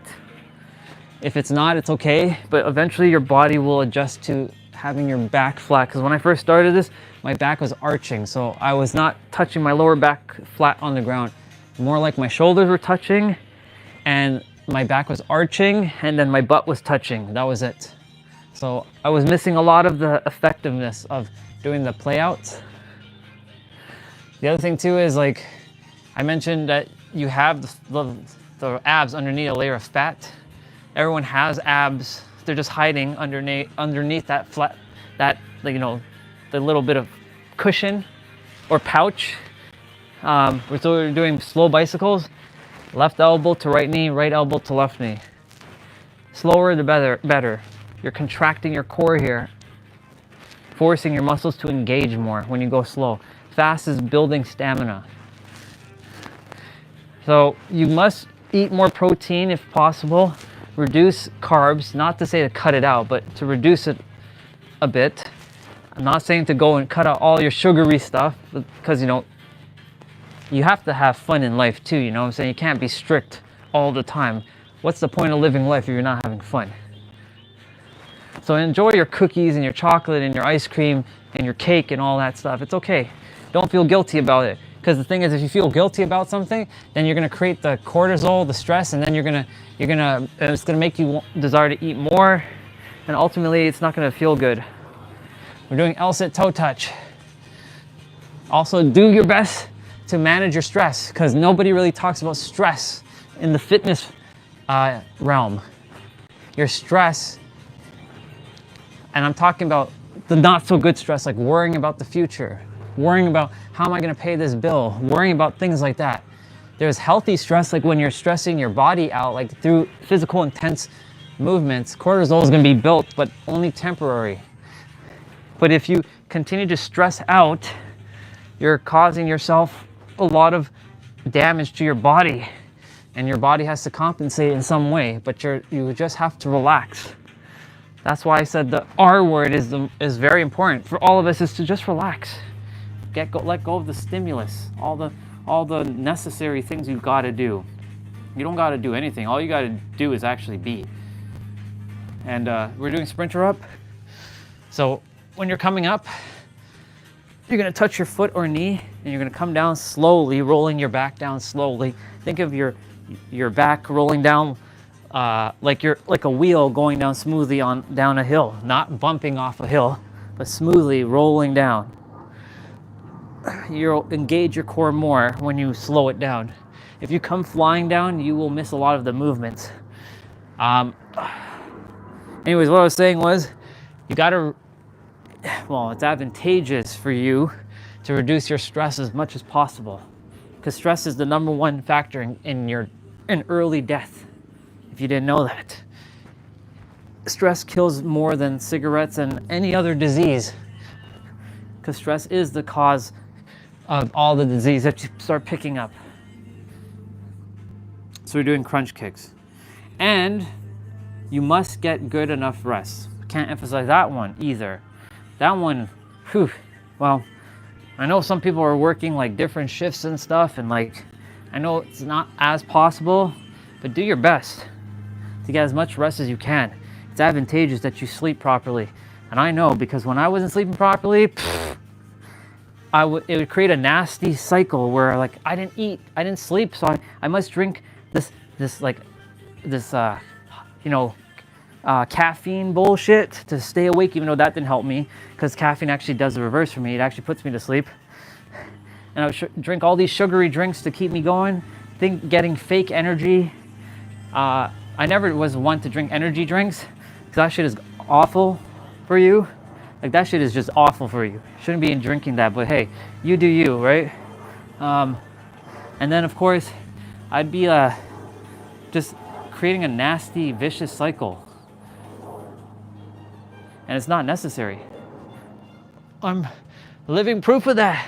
I don't drink coffee. I don't drink anything caffeine. I literally just drink water, and once in a while that protein shake. And protein shakes do not have caffeine in them. So when people say, oh, I need my cup of joe to start my day, yeah, that clearly shows me that you are reliant on that, because without your cup of joe, you can't seem to function. If you're drinking it just to, it makes you feel something inside, fine. But still, like, if you say, like, I have to have my coffee, but we're doing heel taps if you didn't see.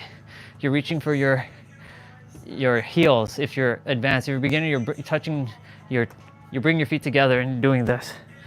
And your obliques is the side ab muscles found closest to your rib cage. For me, like, I hear all these people are like, I have to have my coffee. I have to have my coffee. I can't live without coffee. I'm like, are you serious right now? That means you are lacking something inside. And if I remember correctly, if you know that you're the creator, you actually have infinite energy. You don't require any of that stuff. If you're drinking it for I like it. I just like drinking coffee, then cool.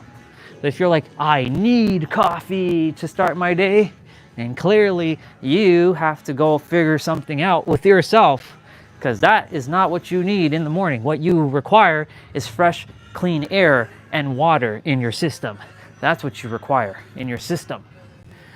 To breathe and to drink some water. That's all you require. And if I had to choose one of the two, I would definitely take air. Well, it depends on the air, of course. So, like, for those who are like, I need my coffee in the morning. Yeah, clearly you are reliant on something that outside of you, which you shouldn't be. That just shows me that you're not in control of yourself. If you're drinking coffee to first thing in the morning. So, that's not judgment, that's just straight up facts. Now, if you love coffee and you drink it for the sheer pleasure of like, you know what, I like coffee because you know, it helps to you know, set my day good, but I don't require it, then cool, awesome. But most people, I need coffee, I need it. Yeah. Your fake energy is coming from that. You actually have all the energy within yourself. You just have to realize it.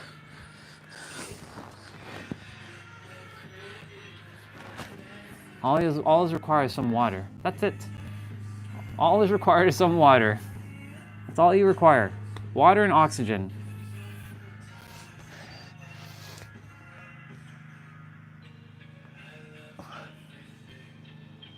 And if I just triggered some of you in the chat, good. I hope that pissed some of you off. I'm glad. You know why? Because I'm calling you out on your bullshit. You can't tell me that you need coffee to start your day. I'll shut your little belief system down in an instant. I'll disprove your little factual nonsense. And I'm not different from you. Well, theoretically I'm an alien, but hey, who's really checking, right?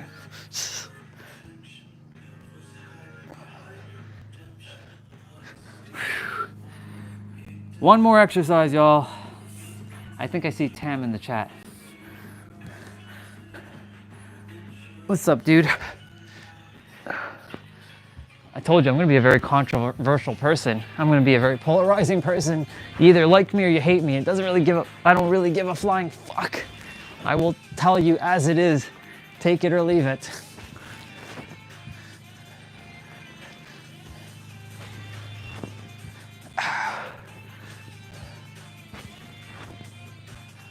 I can tell you right now, I haven't had coffee in what, 15 years? I've had tea recently, but I don't drink tea religiously like I used to. I had a cup of tea in San Diego because, you know, Victoria was like, tea?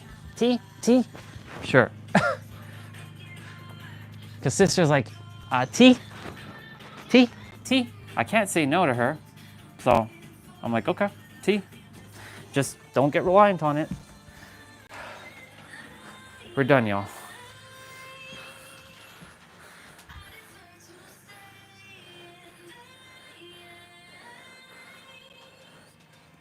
Yeah, just goes to show you that coffee doesn't do a damn thing. It's fake placebo. It's placebo. Because I know for me, when I used to drink coffee, it actually put me to sleep. It didn't like, I could drink coffee at 10 p.m. at night and I can still go to sleep. What? Clearly, I'm not saying that everyone's the same in terms of like their biological requirements. I am saying that it's not real.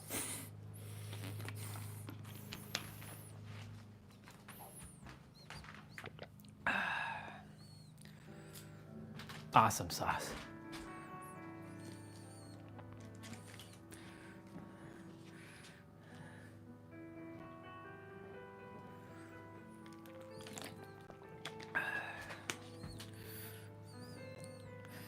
Genetics does play a factor to some degree, but I also don't use that.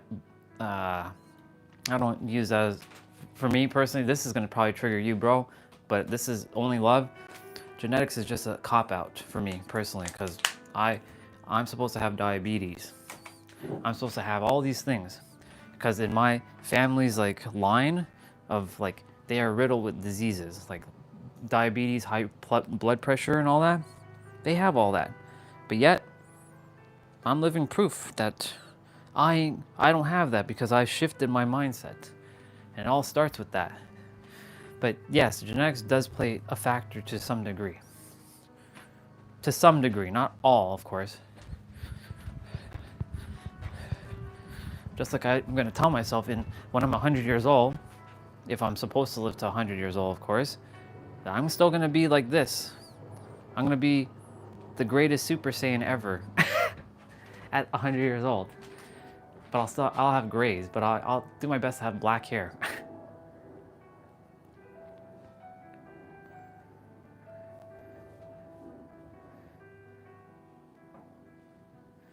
Yeah, so scientifically it does shit, but it does it in the reverse, not what people think. That's what I'm saying. It's a placebo. It's like me saying, here, take this pill. You already know what that is. I don't have to tell you. You're the scientist here.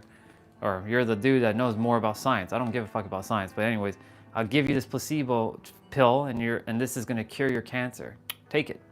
And you're gonna believe with every fiber of your soul that this is gonna cure your cancer because it's coming from within and it will cure your cancer. So all this is just energy at the end of the day. You go down to the root cause of everything, everything is just energy. This entire universe is holographic, it's all energy. It's a hologram. It's particles and waveforms, which creates protons, neutrons, electrons, which then creates atoms and molecules. And where does the waveform particle come from? The source energy. What is that? Well, that's what they call God. That's why all this is just energy. Even though, like this bed, if I punch it and I hit my hand, yeah, it's gonna fucking hurt. But like my hand is starting to get hurt. But like, you know, this is not actually real. It's just energy. If I knew the molecular components, if I knew the vibration of this bed, I can definitely pass through the bed. That's the skill that I would love to have. The pass-through ability, oh, so good. Just like walk through objects, like walk through other humans, that would be awesome.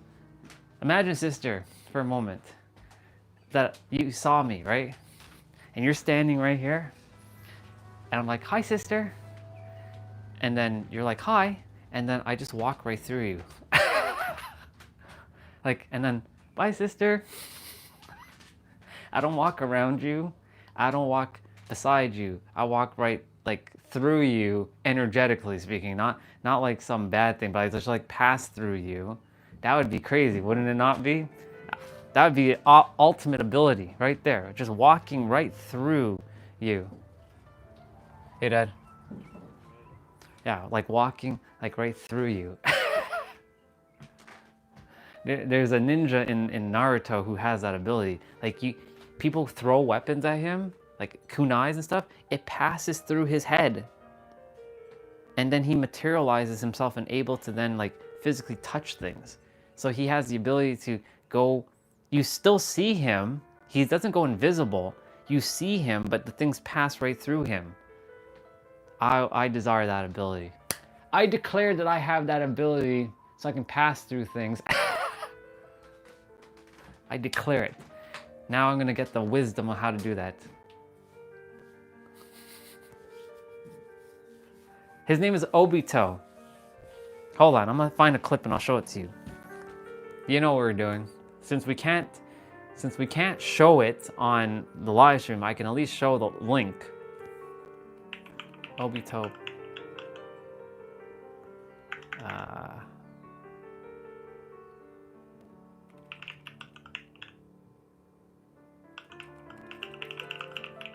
I gotta find the first. Is it called the foreshadow ability? I think it's called foreshadow. Foreshadowing. Yeah. Let me see if this is the. Okay. Don't know what they're saying, but like, that might be. Yeah. Where is that ability? Hold on. Obito versus Minato. Yes, sir.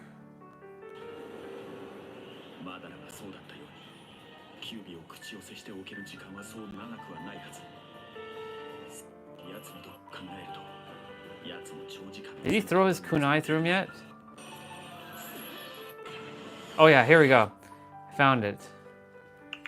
Y'all are gonna be awesome. Yeah. Yeah. Obito Chiha. And go to 22 seconds or so you can see the full thing.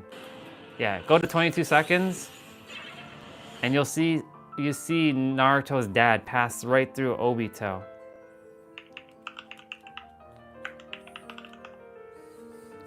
You'll see what I'm talking about.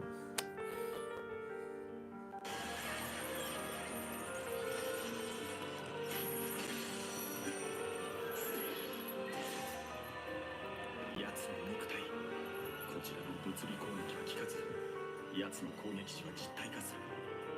つまり相打ちのタイミングしか狙えないということ。 Very nice. しかし奴にとっては攻撃する時がリスクになる。そしてキュービの口寄せ時間。 And then there's another thing at 1 minute and 20 seconds.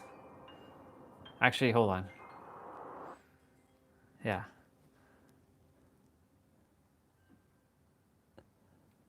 I got this, yeah. Later, bro. Peace out. Go do your thing. Go smash it. Go kick some ass.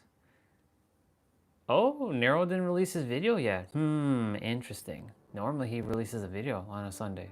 That means we might be getting one tomorrow. Or maybe he's just chilling today, because maybe he doesn't require another video for now. Anyways, Swati, that's what I mean by passing through. Imagine just seeing somebody, imagine you saw somebody like me just pass right through you like that. How would you feel if you saw somebody just pass through you and then like I can actually then touch you? I got you. That'd be awesome. Yeah. I don't live in the real world, y'all. I live in the anime world. I turn Super Saiyan. I have a Bankai. I can do Rasengan. It's like I can cast ninjutsu. I can summon. I can, I have, you know, cards that actually come to life. What else? I have Shadow Army that says Arise. What else? What else do I got? What else do I got? Oh, I have a Gundam that I can, like, you know, fly in, like a giant mechanical robot that I can fly into outer space. Like a pass-through ability. I know I had a dream similar to that. I know I had a dream definitely about that. Okay, I'm taking off my socks because I gotta throw laundry, and this socks is like at max peak sweat. It's max peak sweat. Oh yeah, see, who would have thought in 2025 this guy right here would be showing his skin, more of his skin. Yeah, he's showing his feet. Yeah. I'll bring you closer. Yeah. This is why sometimes you just can't explain things in human form, so you gotta explain it in anime form. So that's what I have to do. I have to explain what I was talking about in anime form. That's why anime helps me a lot to express things like Goku and his Super Saiyan. Yeah.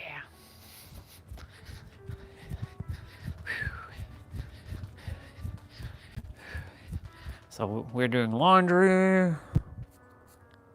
Can't eat anything until I hit 5,000 steps minimum. So we got 2,000 steps to go. Have you ever had an experience like that, sister, where you pass through things? The things like, you know, the thing I really desire the most, sister, is instant transmission. If you didn't know what that is, that's teleportation. So like imagine I came right now, I disappeared from the screen, and I showed up right behind you. What would you do? Would you run for your life? Or would you be like, yo, what's up, brother? Not knowing that I would do that, of course. If you knew I was gonna do that, then of course I know you'd expect it. For me, if somebody just teleported into my room, hey, what's up? That'd be pretty badass.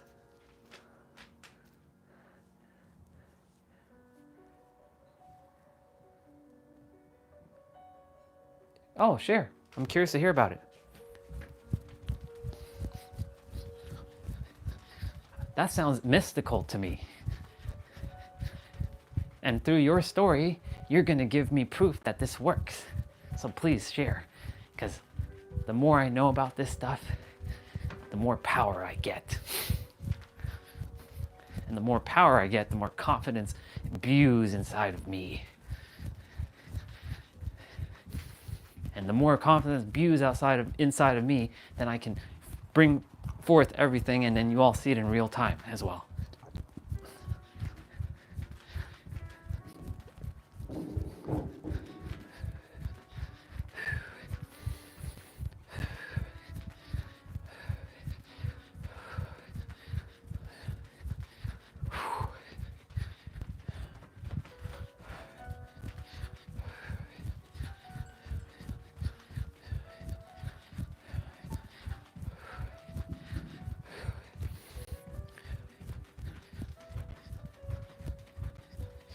Let me see what you said. Me and my mom were sleeping next to each other, okay?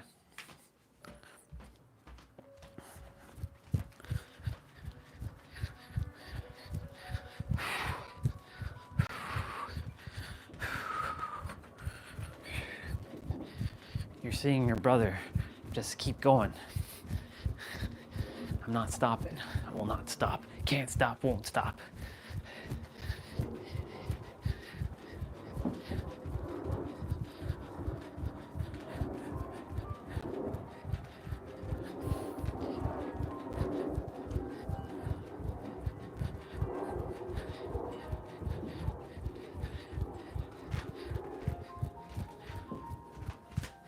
We both got different kinds of dreams.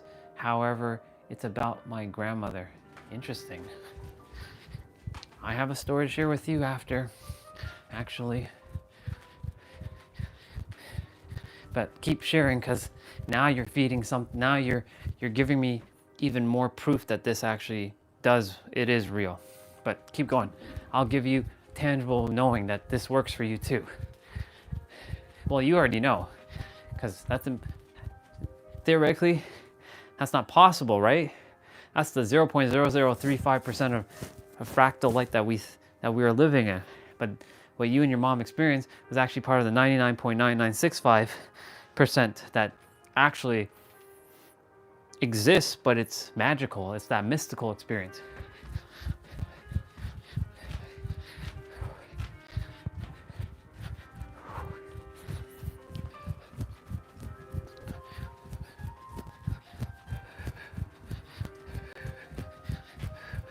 Can't stop, won't stop, can't stop, won't stop, can't stop, won't stop.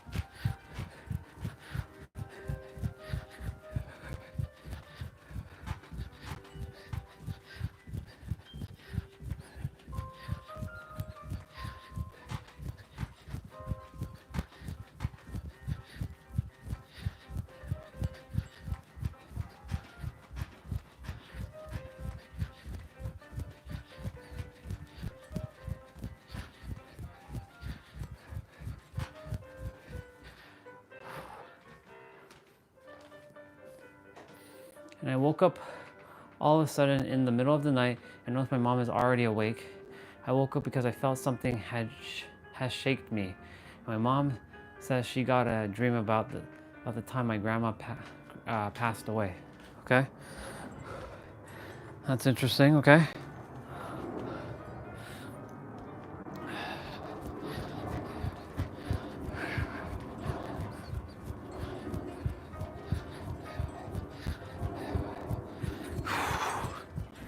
We're gonna run until, I'm gonna read when I come back up there, of course. I'm gonna run until 1 o'clock, so that's 6 minutes.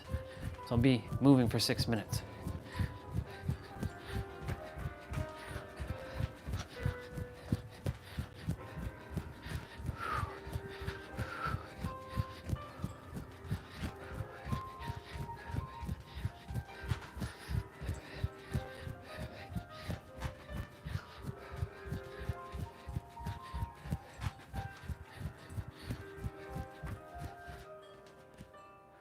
Well,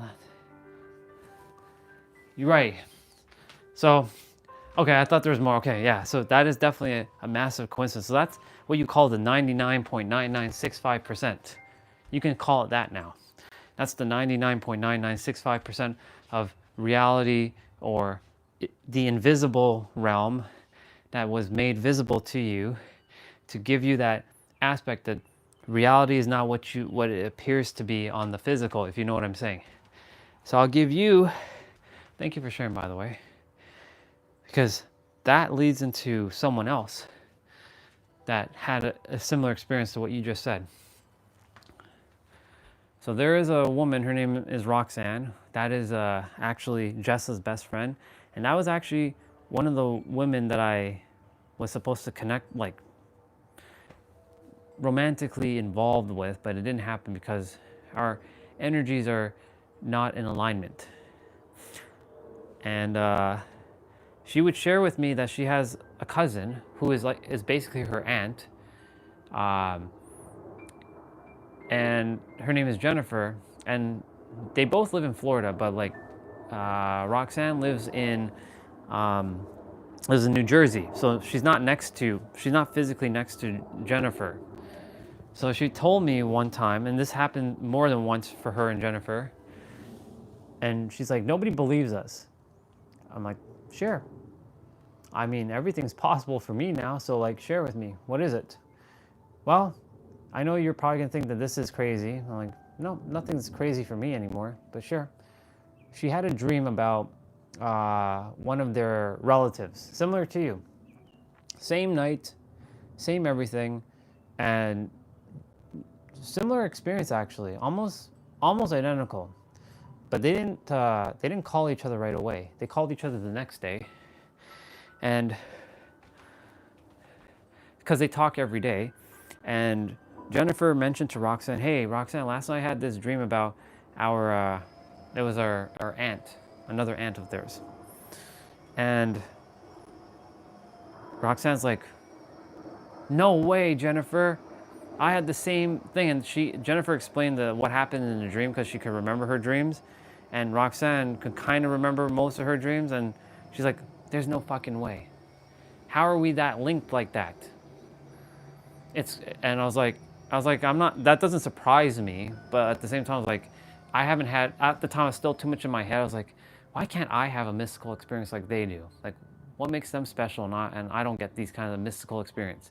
So had you told me this maybe like a year ago, I'd be like, why did Swati get that mystical experience? Why didn't I get it? Because, I'm like, everybody else is getting all these mystical experiences, but I'm not getting nothing. But then again, I had my mystical experience already. That one where I went and took the crystal shiny glowing hand. So why do I require more? Think about it. Why do I require more? Our human desire is to always have more, right? So that's an ego thing. That wasn't a soul thing. So I'm like, that's why I have to let go of my ego. Because the ego is like, the ego, they say, is edging God out, and whatever. You can call it edging God out. I don't care what you call it. It's just separation from God. And so like, I had to drop the ego. And when I did that, or as much as I could, here comes God and all the mystical experiences, all those synchronicities. That's why we're seeing those so-called synchronicities are nothing more than factual proof that, like the car thing that we've experienced together, right? Like all of us. So like, thank you for sharing that, because that allows me to share Roxanne's story with you, to tell you that that is so, how do I say it? I was gonna say not so real, it's extremely possible. Because how else can you and your mom have the same, almost like a same, like not the same, but have a dream about your grandma?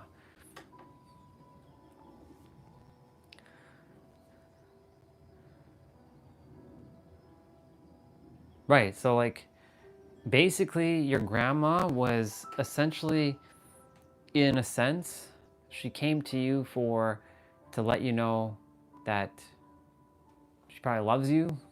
Not probably, she does love you, because in the other realm, there is no hate. So she came to you to tell you that she loves you and that she was wrong because, you may not have heard all that, but that's why she came to you. From her thing, she's like, I'm wrong. I should really go see my granddaughter and my daughter. And she did. No accidents. So, thank you for sharing that. Because, the only person I've heard something like that from was Roxanne at the time. So now I have two people. So more physical evidence that this actually works. So this is what we call the 99.9965% of magical space that we can't see, which is in the dream world, the other realm. Because, you know, when we're asleep, where are we actually going? Our body's still here, right? Like, my body's up here when I'm sleeping, but where am I? Like, when I say I, where is the I inside of me? Where is that? That's why I say some nights I have some weird ass dreams. Like last night, so the night before was with Chuck. I'm like, he blamed me for this and blamed me for this. I'm like, and then last night it was with my cousins. The ones were like, yeah, we don't like you because this and this and this and this and this and this. I'm like, do I have that many unresolved bullshit in myself? Am I that negative inside? But my inner world is at peace. So why do I feel all these negative things? Do I have hostility towards my cousins? I don't. It's just that they don't understand me, and I'm not here to explain myself to them. So like, why am I dreaming about my cousins? So like, where am I going? Where are we going when we go to sleep? If you think about it, where do we go? You can say probably we're heading back home. To some degree, we're heading home, and then we come back, and this is not home.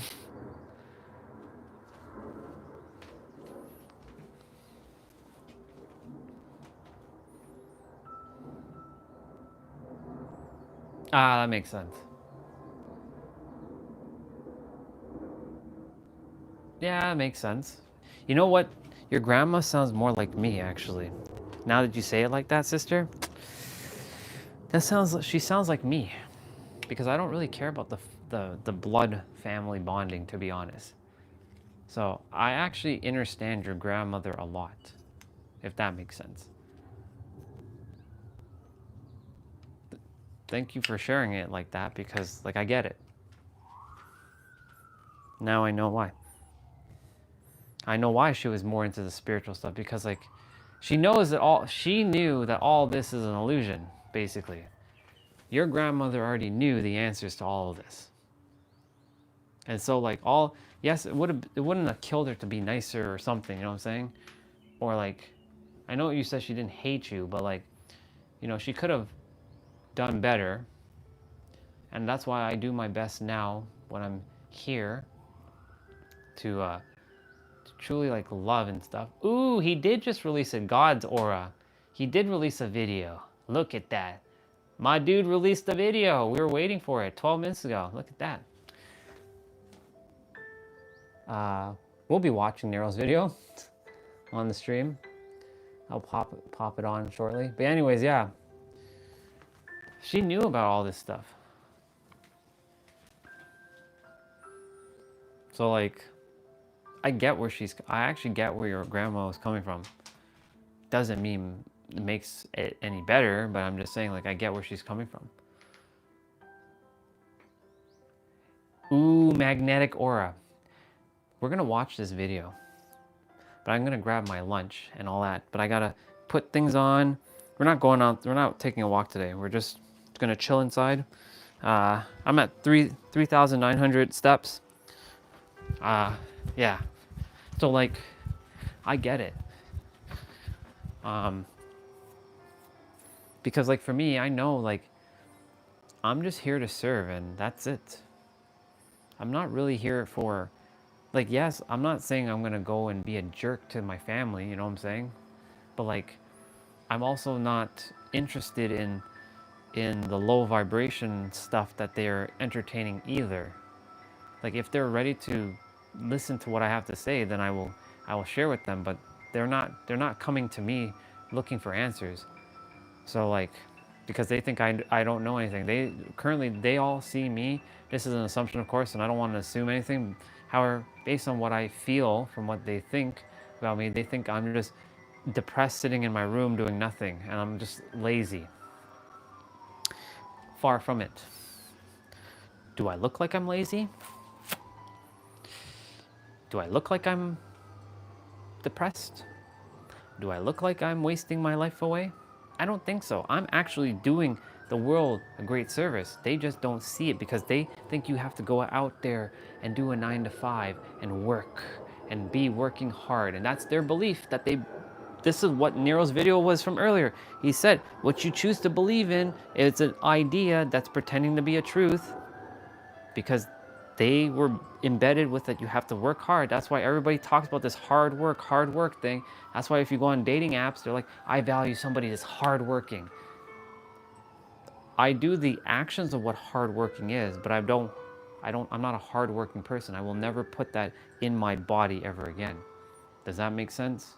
I take the actions of what hardworking is, but I don't say the word hardworking. I call it playing easy and having fun. It's like I'm coding hardworking with an arrow of love and easy. Yeah. Let me see what you said. The thing is, I liked her because when I was a kid, she told me some of the stories that I shared with you. I saw the butt. I lost all the ties. However, I lost all the ties with her and let her be because she desired to be alone. Right. There was a time I haven't seen her for 10 years straight. Guess what, sister? I haven't seen my grandmother or my grandfather in almost, 10 years too. The last time they came here was when I was, 30? 31 and 32. I was 33 and 34 and 35. I was basically gone from here.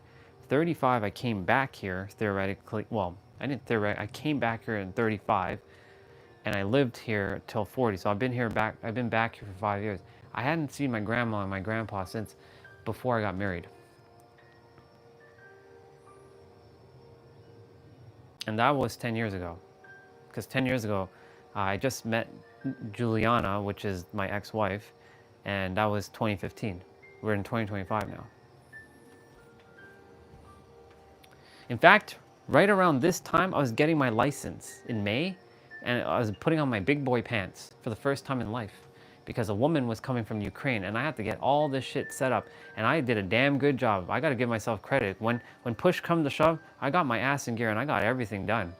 I got a place for us for the first time. I got a car, a brand new car. I was able to do everything. I was able to handle all the stuff. Yep.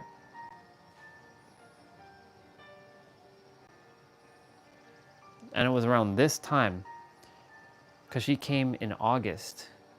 So 10 years on August 15th is 10 years she's been here in Canada. So, yeah. July 27th is when I got the car. Physically, I got the car. I was driving it back. So this car is 10 years old. And it served so well for 10 years. I love this car. It did its job. And the Supra is next. Good old Supra. Anyways, point to say all this is to say, I hadn't seen my grandmother or my grandfather, and they don't even my grandma is losing her memory, and my grandfather, he's 94, 95 years old. Do I care about them? Of course I do. But will I entertain their stuff? No. My aunt, she was making me feel guilty, you should go see your grandma, and it would have been great to have you go to Florida because she's leaving, but I already know where she's going. She's going home. I don't feel like, if anybody leaves now, I don't feel this sadness anymore. Because I know they get to go home. They are the lucky ones. I'm not saying we're not lucky. We're definitely lucky to be here. But at the same time, they're the ones that get to return home to who they actually are. They let go of all the problems of the earth. They free themselves from all this mind shit. And so, yeah. It's basically the same thing for you, sister. I haven't seen my grandma in 10 years. And the last time I spoke to her, it was on the phone. She came here one time. Sorry, yeah, she came one time after I spoke to her on the phone, but I said some things to her. I'm like, I hate my dad and blah, blah, blah, blah, blah. And ever since then, my aunt thinks I still hate my dad. I don't hate my dad at all. In fact, I love my dad very, very much. You just don't know. You're thinking I'm still the same kid that you think I am from all those years ago. Oh, hell no to that. You all don't even know what the fuck I've been through in the last 10 years. I've overcome a lot of shit. Not you all, I'm saying them. They have no idea who I've become, and not become, who I remembered who I really was. And so like, I'm not interested in, that's why I said I'm not interested in the whole family thing. When my grandma leaves the earth or my grandpa leaves the earth, when they have a funeral, will I go? We'll see. We'll see. It's not that I don't have respect, it's just, we'll see.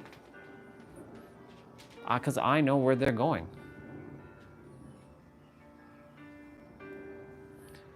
I know you said it's ridiculous when people do that. When you say when people do that, just remind me what context, just so I know, because like I said a lot of stuff, so I'm just making sure I know what that means, so I'm not misunderstanding. Let me know what that means, because I know I said a lot of stuff there.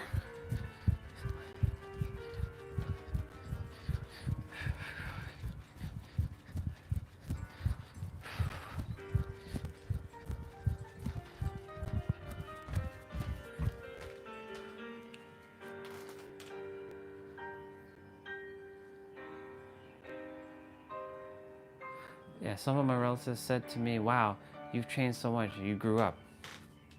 Yeah. If my relatives knew, like one of my cousins well, not one, 3 of my cousins have an idea of who I am now. One is the one who just lost her brother in February. Her name is Shazida. She knows where I am. One is Vanessa. But Vanessa and I don't really speak as much anymore. She's the one I actually grew up with the most. Like she was like, we were stuck like this. We were like a pair like this. I grew up with her. She's 5 months older than me physically. She's the one she's the little girl in the picture upstairs with me, with dad holding me and mom holding her. That's her. And then there is my cousin Patricia, who's our eldest cousin on my mom's side. She knows where I kind of am now. But of course, like, they are still playing the Matrix game because they don't understand this. They don't understand how reality is. I do.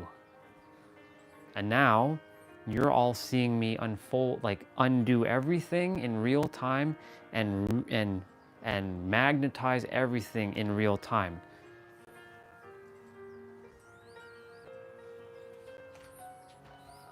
Yep. Well, yeah, that's true. That's true.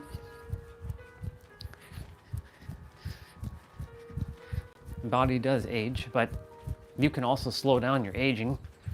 You can reverse age too. I'm reverse aging right now. If you think about it, I'm actually in the greatest shape of my life. At 20 years old, theoretically, I didn't have like any joint pain or stuff. And yeah, there's a couple here and there, but like, I'm in the greatest shape of my life. Like, I could run circles around my 20-year-old. If that makes sense. Like my 20-year-old version of me, like if I were to race him right now, I'd whoop his ass. If I were to like speak with him, he wouldn't have a clue. I'd be like, if I were to like, lift weights and stuff, he wouldn't even stand a chance. There's no damn way. Yeah, see? There you go.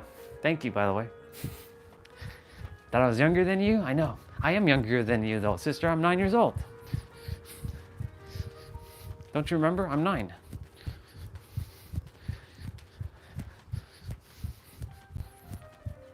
Physical age, I'm 9.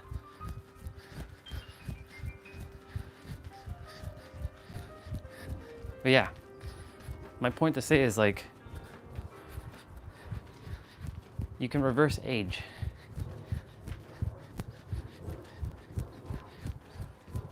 It's all that smiling, by the way. I say it's all that smiling.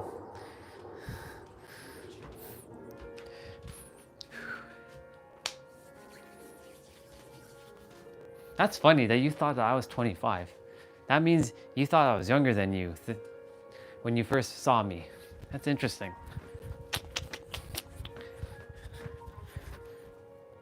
I'm doing a good job. I'm doing a damn good job then. I was like, who is this kid saying that all people are the same?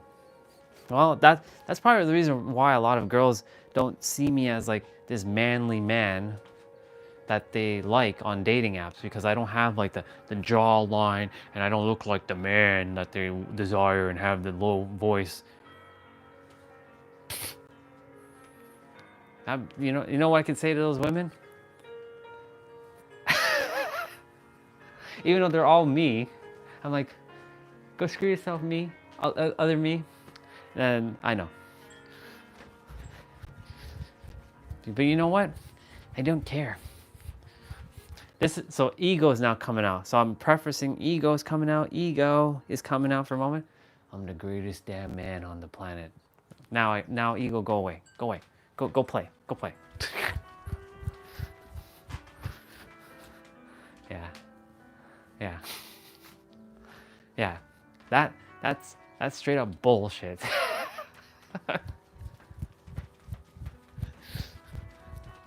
Smells like bullshit to me.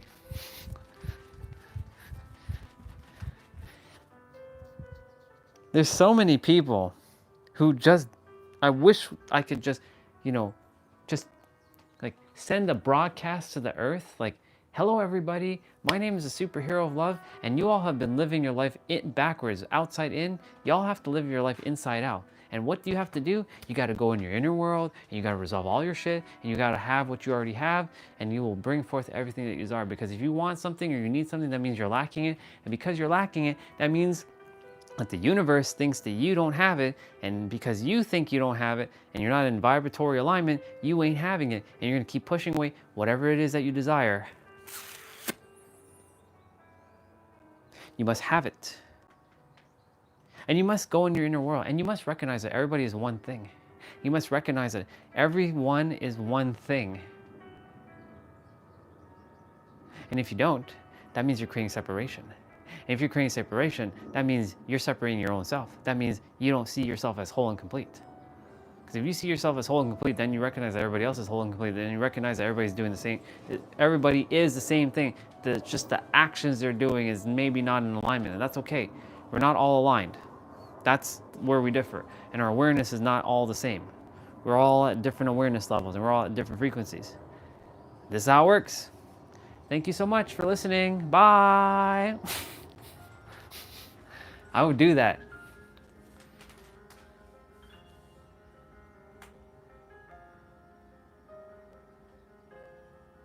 Yeah, but the problem is though, sister, you know why a lot of women don't desire me? Like, okay, until someone truly gets to know me, they will automatically judge me because of the way I look. Because they're gonna be like, who is this guy? Like, who is this, like, young looking guy? Like when you look at like a woman who looks a little bit older, you'd be like, who is this guy? Like, he looks like a boy. Why would I be with a little boy? He doesn't look like a man. He doesn't look like he can protect me. He doesn't look like he can throw down, if that makes sense. They desire this like a look. But the problem is, that's where, I'm not saying that's every woman. I'm not saying that. But again, we're not having that conversation, because we're not doing that again. But I'm saying, we like what we like. And the thing is, like, I don't appeal to, when it comes to women, a certain look. I don't have the look in that capacity. And that's okay. I accepted me as myself. I'm not 6'5" and like hulking muscles like this. Ooh. Women, a lot of women who are very unconscious see the surface level BS. And of course, I don't desire to be with the surface level BS women anyways, even though they're all me. There's no point. And so like, they desire a man who can protect them and stuff. Oh, I can protect them, all right. But the thing is, they are not looking at the grander picture of things. I'm very intellectually, I'm not gonna say gifted. I'm very intellectually aware of things. And that's where I'm not gonna just be your surface level, hi, how are you, blah, blah, blah, blah, blah, and nah. Like, I'll do that, but like, there's gonna come a time and place where the real stuff is going to have to happen. And if you're not evolving alongside me, then get out of my way, because I will blow right through you. So like, that's why I said, either you evolve with me or get out of my way. Because I'm not stopping. Can't stop, won't stop. Can't stop, won't stop. That's my mantra. Cannot stop, will not stop. Yeah, exactly. I am actually very lucky. Thank you for the perspective shift, sister. See, that's a great mirroring right there. You're absolutely spot on, sister. I am fucking lucky. You know why? Because that just shows me how many unconscious people are out there. I'm like, oh, well, I'm not dealing with that. Yeah. Remember, I know this is going to sound so weird, but your looks are going to fade. A woman's look is going to fade. And I'm not saying that women have extreme value, but if women are just putting their energy on their looks and not anything else, like what are they bringing to the table of their consciousness, then they're just basically a dime a dozen. Same with men, but it's not about the look, it's about their consciousness for the man. If the man is just, ooh, hulking muscles, but they're not focusing on their inner world, then what are they? They're just another dime a dozen too. They're just another man that doesn't know what the fuck they're doing. So it goes both ways. Men lie with their words and women lie with their looks. That's a saying, by the way. Men lie with words and women lie with looks. And so like, you know, I would like to see a woman on a dating app who puts absolutely no makeup on herself. Not to say that you shouldn't have to put makeup. I'm just saying, like, I know makeup helps you feel a certain way, just like, you know, wearing a nice piece, like a nice 3-piece suit makes me feel pretty like good. It's that confidence energy that you can imbue in yourself. But I like, you know, when the 20 pound of makeup is coming off and I'm gonna be laying next to you, I would like to see what you actually look like, not the fake version. You know what I'm saying? I like to see the real version. That's why if women just showed more of their real self, I'm like, yeah, I like this woman. Au naturel. That's why, like, when I see women who are like hiking and stuff, like, it shows the realness, because I'm not seeing women wearing makeup and all that shit while they're hiking. You know what I'm saying? They're literally just being themselves. Like, I'm not saying no, some women don't do that. Some do. But like, majority of women are just kind of like bareface, which is amazing. So, but then it comes down to, okay, are you dealing with your inner world? And if you're not, then stay away from me. Like, you know, the last person I was dealing with, she had a lot of hostility towards men, just like I had the hostility towards women. Like, what are you doing about that? Do you still hate men? Because if you still hate men somewhere deep down, that means you shouldn't be on a dating app right now, personally. Just giving my 2 cents, my perspective. If you still have a little bit of hate toward men, then I would go and deal with your hate. Because getting into a relationship with another man, unless he has to cater to all your needs, which that's not fair to him, because like, nobody's here to cater to your needs. You have, and by needs I mean your desires. You are responsible for your own desires. Yes, I'm not saying that like you shouldn't treat somebody with love and respect and care. Of course, that's the basic common sense, right? That's common sense 101. What I am saying though is, don't rely on someone to be your source. You are your own source. They're just complementing to your source. So even if if they disappear one day, you're good. That's why, like, for example, whoever comes into my life, I'm good.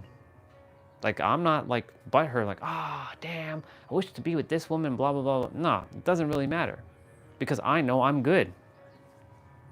You know what I'm saying? So in any event, I don't know how we got on this tangent, but whatever. You know, this is how we roll here. We go on all these extreme tangents. Yeah. Oh, I know how, because of the look thing. That's right. That's how we got onto this tangent. So, yeah. Thank you for bringing that up. It's interesting that you saw me as like that. I'm like, not that that makes a difference. I'm just like, that's what I'm saying. Like, that means other women are probably perceiving me like that too in some way. Not that I'm gonna go change myself and be like, yeah, I'm gonna do my jawline. You know, people are doing that fucking like thing where they put something in their mouth to make the jawline. I don't give a fuck about the jawline. I give fuck all. I don't care about dimples. I don't care about jawline. I don't care about any of that stuff. If you don't love me for who I actually am, then stay the fuck away from me. This is plain and simple. I'm not gonna go pander. Of course, I'm gonna groom and look presentable. I'm not gonna look like a monster, you know what I'm saying?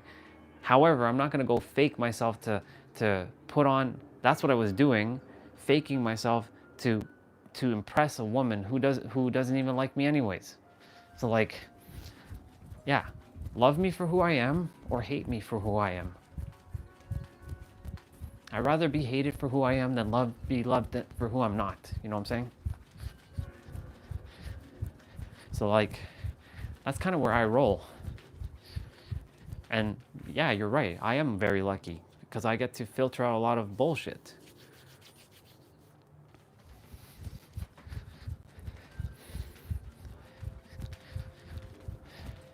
The P person, by the way, finds me attractive to some degree, but she lives in Tennessee and in the East Coast, and I don't plan to live in the East Coast.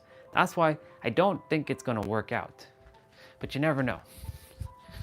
I can't put the belief that it's not gonna work out, because if I start putting the belief that it's not gonna work out, then it's not gonna work out. I'm not saying it has to be her either. Hell, it could be Lindsay Sterling. You know what's fascinating?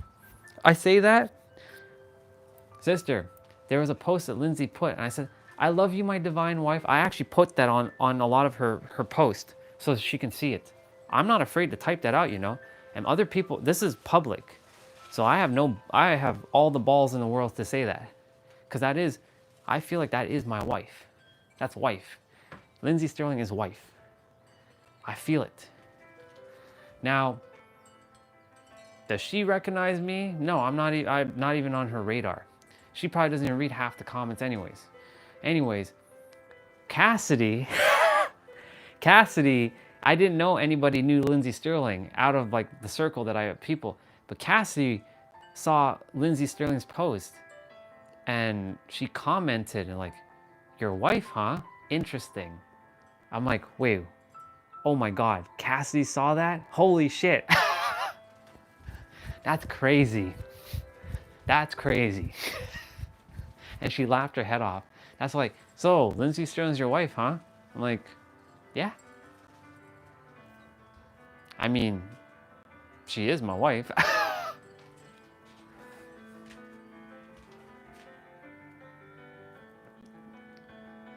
Have I contacted her? Which her? Lindsay or P? If you say Lindsay, then no. I mean, I've typed, I love you, my divine wife. I say that. I actually do type that out. I love you, my divine wife. I even tag her name. I love you, my divine wife, Lindsay Sterling. I love you. I swear to you, I typed the P. No, I haven't reached out to the P in a while. I'll leave the P alone. So like, yeah. My divine wife, Lindsay Sterling. She's the violinist. That's my woman, but she doesn't recognize that yet. So she's gotta come find me. I've already found her. She's gotta come find me now. So I've done my part. Now she's gotta do her part. And this is called vibrational alignment. So she's gotta get into vibrational alignment, and she's gotta find that deep inner world. And when it's aligned, it will happen. So, yeah, that's my divine wife. But until then, she will either find someone else who is not going to be at her highest alignment. But then you're probably wondering, well, who are you to say that you're at her highest alignment?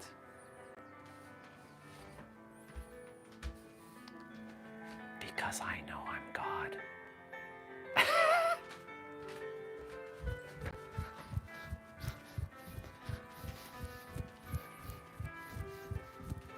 And not in the ego way when I say that.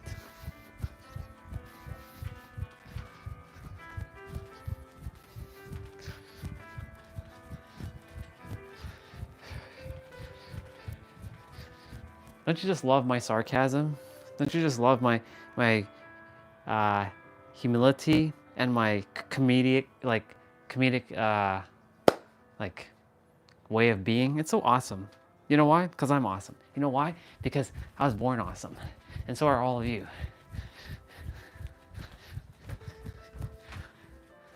Yep. Thank you for always putting the alien emoji, because that's what I am, an alien. Now, they should really make a Super Saiyan emoji for me specifically, because it belongs to me. I should make a Super Saiyan emoji. Surprised they haven't made one yet. I give it a couple of years. It'll become the commonplace. I'll make Goku so famous around the entire world that everybody knows who Goku is. Even those who don't even watch Dragon Ball, they'll know who Goku is.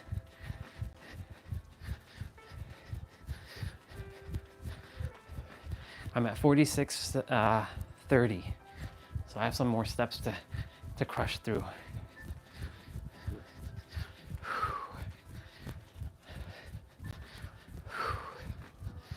Yeah.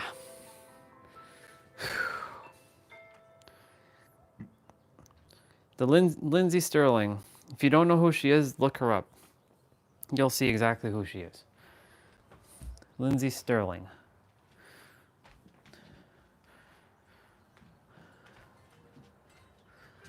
Yeah.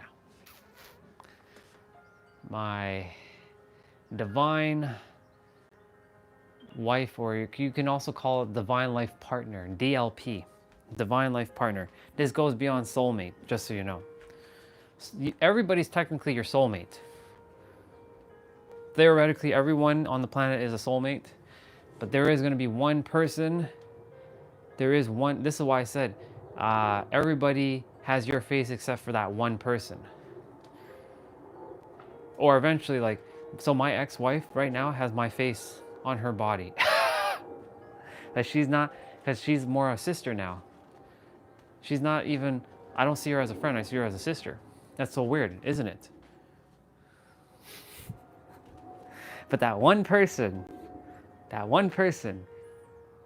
when you're with that person, well, they're still you, obviously, but they're not you with the face. So like every one of you typing in the chat right now is me. You all have my face.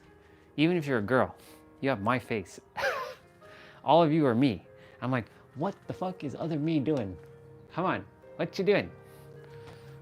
Come on. Just like everyone is you. So from both of your perspectives, Nabito and Swati, your face is on this body. Yeah, I said that. Your face is on this body. You're speaking to yourself. How ridiculous is that? But it's so true. Since we're all one thing, it's just that we had to get different faces generally. Lindsay or P? No, they don't have my face. But they are me. They are me, but they don't have my face. Thank God. I mean, my face is handsome, but thank God. That would not be, yeah. Yeah. Lindsay with a Y though. Lidsey. Yeah. Lindsay with a Y. But yeah.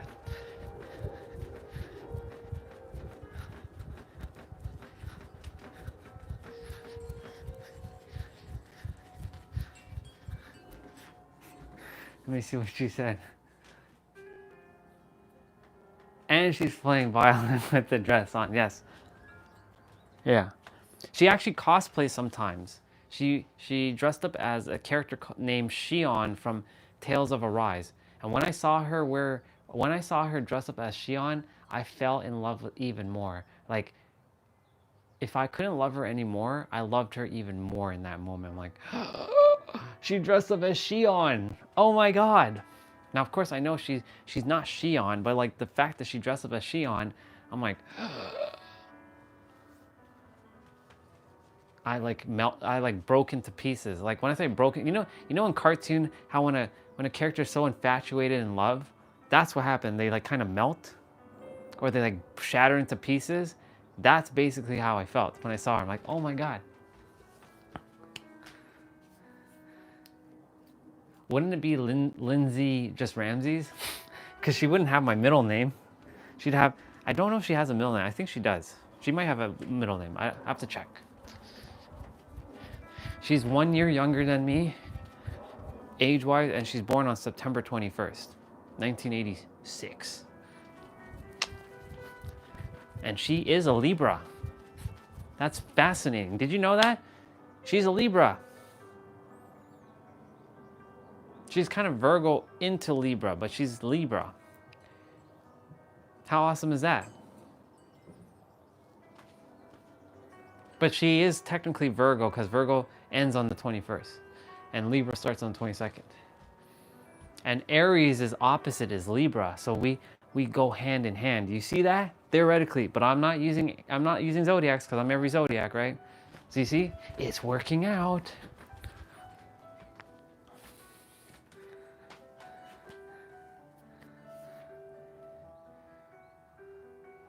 Sure, she can have my middle name. That's fine. That works. I mean, Lindsay Phoenix Ramses. I mean, Ramsey, yes. Lindsay Ramses.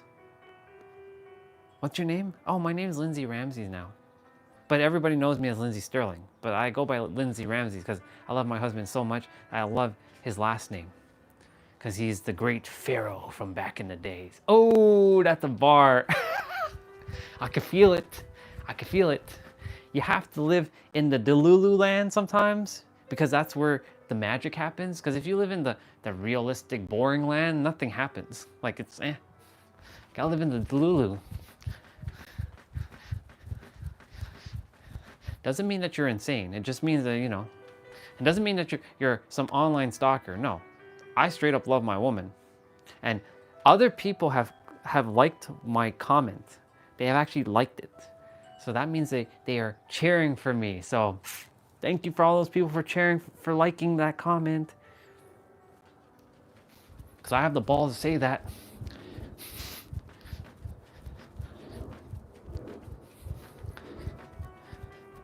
It'd be funny right now. She shows up on the live stream. She's like on YouTube right now. And she kind of like, I'm going to check up YouTube shorts and like she's swiping up. Oh my God, who is this guy? And he's talking about me. No accents. Hey, Lindsay, did you know that you and I are meant to be? Did you know that you and I are one? Did you know that? Here's your future husband. I'm waiting for you. I wonder what I am in the Telugu calendar. What am I in the Telugu calendar?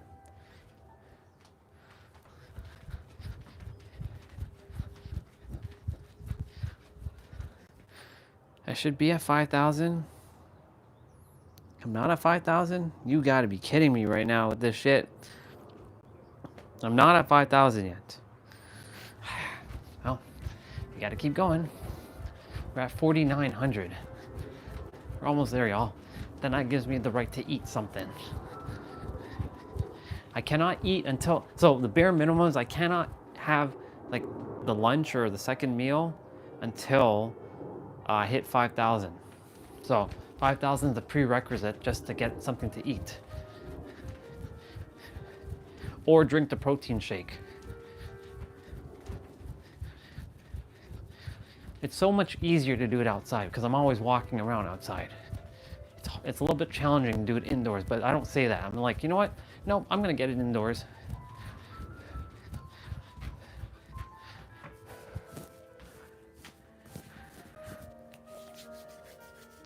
And you know what? You know what Libra is? The balance. 1985, sister. April 2nd, 1985.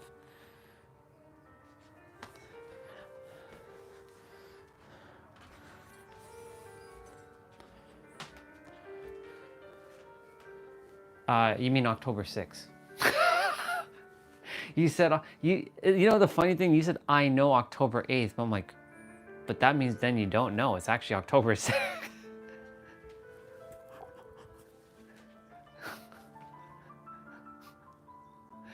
Do you see the paradox of that? I know it's October 8th. No, it's not. It's October 6th. Oh my goodness. Wow. Damn, sister. Okay, I'm gonna go grab a meal. Mom's upstairs, so I can't bring you all upstairs with me, but I'll be right back. But tell me what I am. I'll be right back.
Okay, I'm back.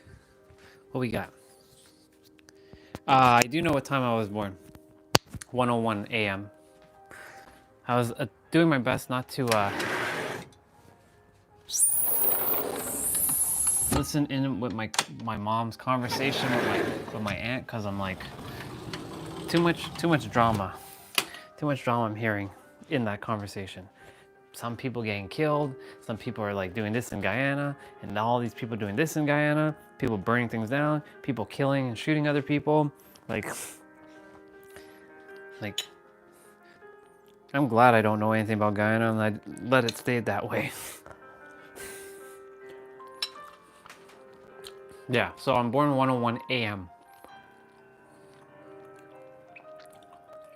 Well, that's interesting. Pisces, huh? So my Pisces is... So your sun is Pisces. Well, that makes sense because Pisces is before... Well, Pisces is the last zodiac in the sign in terms of the other zodiac. But it comes... but it's the one just before Aries. Well, that makes sense because the Leo... I'm Leo moon in the regular one too.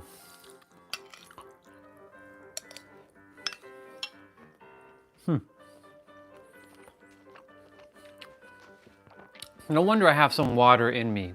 I'm a water Pokemon as well. I'm not just triple fire. I also have some water Pokemon and some air.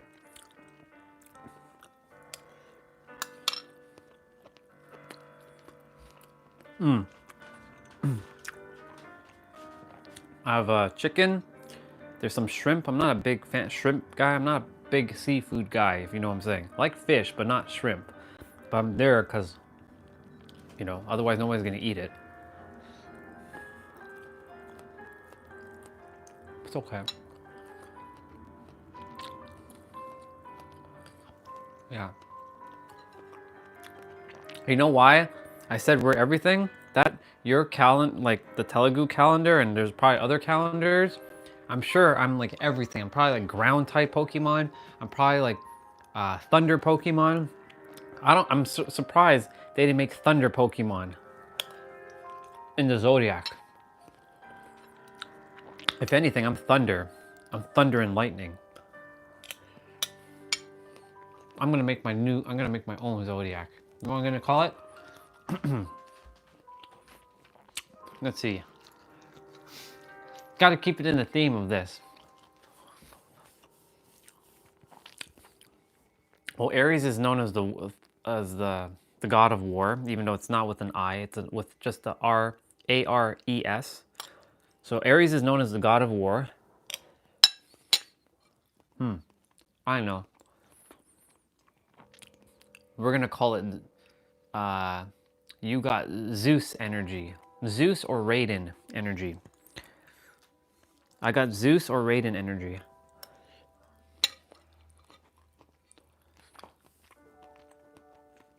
Because thunder and lightning make fire. It requires a spark. And what is a spark? Nothing more than thunder and lightning. Oh yeah.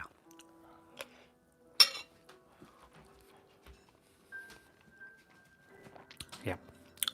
Shall we watch Nero? Yeah, we should watch some Nero. That's what we should do. You ready to take some time to watch some Nero? Let's watch our brother. Let's see what our brother has to say. I'm gonna put you all down. I'm gonna put you all down, and I'm gonna put the mic. I'm gonna grab the other microphone. Oops. Why'd I do that? That's so stupid. Whatever. I took off the charger.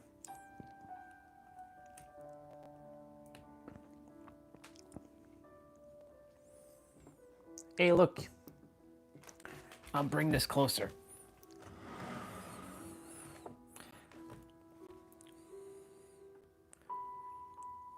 Well, we gotta take off the music. Oh my god, what are we doing? Come on. Don't lag now. Don't be lagging now.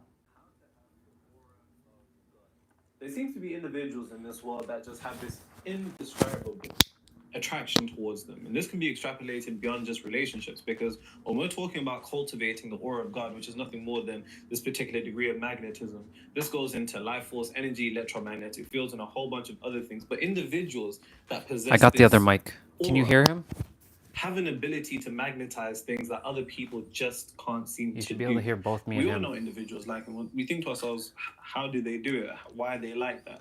And once you have the ability to cultivate a magnetic aura, you kind of possess a key to life in your hands, because when you really simplify life, in a societal context, life is just about people. Once you have the ability to magnetize and attract people in whatever realm Perfect. it is that you desire, you quite literally possess the key to success in your life. And as you can see in my drawings, come on, this is They're some of getting my better. best work. This is genuinely I some of my agree. best work. I don't know why this nigga looks so... He looks a bit... There's just something off about It's him. dark. There's something off about him. I don't know what it is that's off about him, but... Right? This is right, killing right. me already. Anyways, let's get into it. Let's get into it, boy. Spend 40 minutes doing that just to rub it off. And see, that's the most painful part, because I'll really be drawing this for like 40 minutes just to wipe it off in a couple seconds. AJ ain't even lying. I thought about that like 5 videos ago. I'm like, this guy, his drawings are getting so much better to only rub them off. He should just like draw him somewhere and leave him. I'm on the bleachers, dreaming about the day when you wake up and find that what you're looking for has been here the whole Oh, time. Taylor. You can see Oh, Taylor, let's go. understand. Boys busting out Taylor. See, niggas don't really know that deep down. I'm really, what do they call them? A Swiftie. Swiftie. What do they call them? Oh, I thought he was going to say a coconut. He bust out a Swiftie. Hello, let's go. Wow, wow, wow. So just because I'm from the hood, I have to like straight hood music. Nope, that's not true. Hey, That's a Can't stereotype. even enjoy some good. Taylor Taylor Swift Swift. has some real bangers. She's had some, bro. Real I'm telling you, bangers don't even- and longevity. Bro, I'm telling you, you don't even want to go there, bro. Yeah, bro. Right, bro? You can't even talk bad on Taylor anyway. I was saying that to you, sister. Yeah. Right, bro? That's why I said. Yes, I ain't- bro. Like, you know what I'm saying? I seen people go to a concert and break down in tears. I'm like, bro, that's serious. Someone DM'd you saying, not gonna lie, the fact she speak like this with no script is almost insane to me.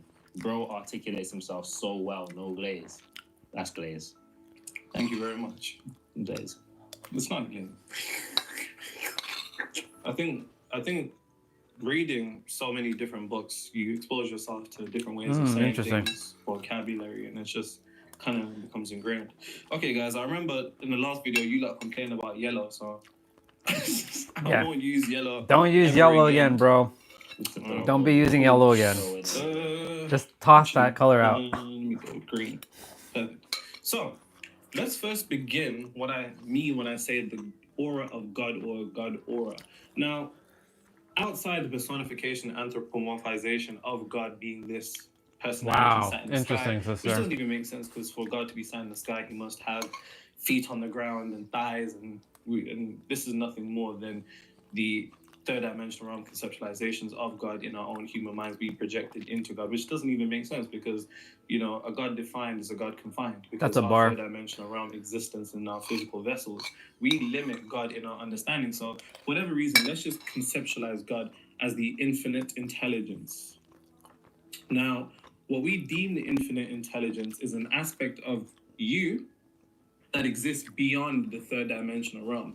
The truth of what I'm saying is beyond illusion. I'm So we attempting to line conceptualize this shit God up properly. Is nothing more than the infinite intelligence, which Yeah. exists beyond illusion. And it's not confined My by bad. the third dimensional realm illusions that we are, such as time, space constraint, or even polarity, for example. It is the most high level of consciousness,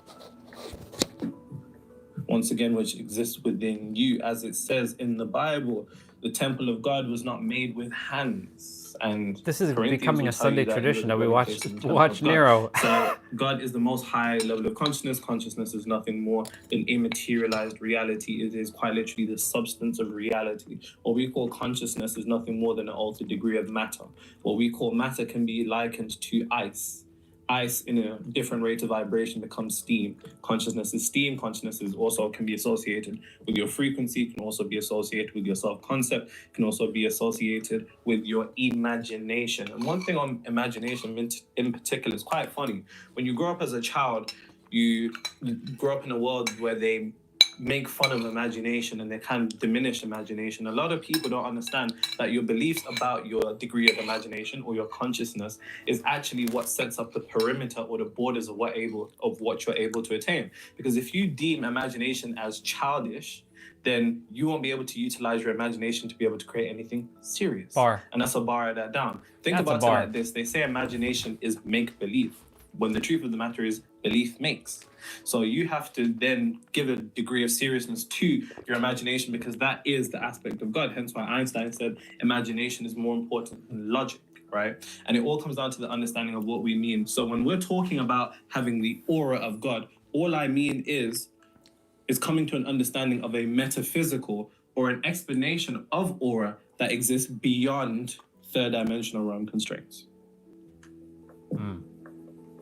I do have to go shower, but I would desire to watch this. So what we can do, I'll pause the video, thinking, oh, I'll play music, and then we'll come back and we'll watch it. Does that sound good? That's called the halo effect. But I'm not talking about it. It's not going to be about how you look. It's not going to be about what you say, because as I'll break down, Since we're just starting the video, your frequency speaks before you've even spoken, and that's a bar that down, and I'll come back to that. But when we're talking about aura, it's not going to do with how you look. It's not going to do with how you sound. It's not going to do with how much money you have or your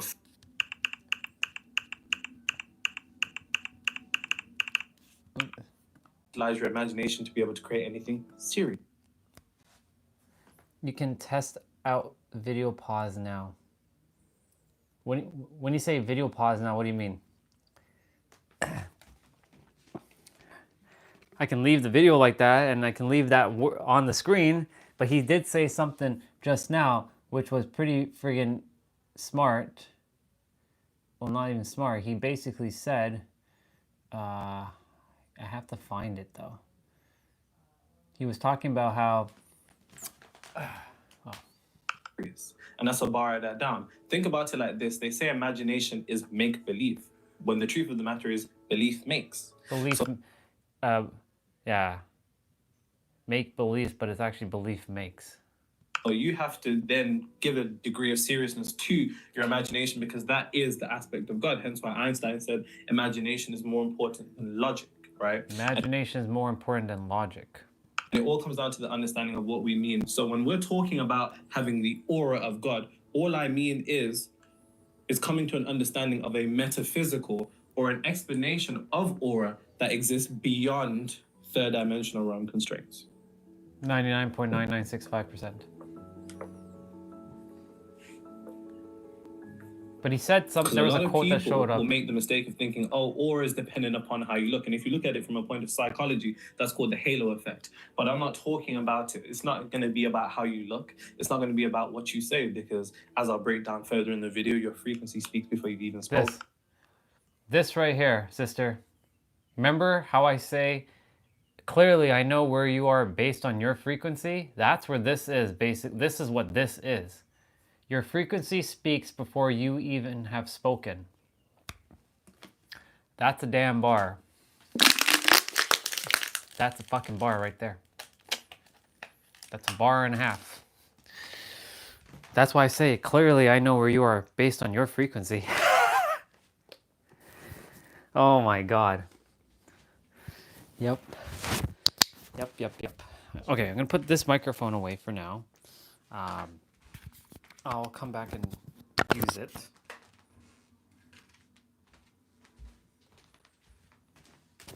So what I'll do, what would you like? Would you like me to leave this on the screen? I'll play music. Would you like me to leave this on the screen, or would you like to see like some image or some picture, like, you know, the background I would normally do? What would you like to see? While I'm on my little be right back, because I'm gonna go put laundry to wash as well. I mean, you all can come with me to the laundry room quickly. Actually, let's go. I'm gonna go quickly put my plate upstairs. And then I'll take you all downstairs for the laundry, but then I'll bring you back up because you ain't seeing me showering.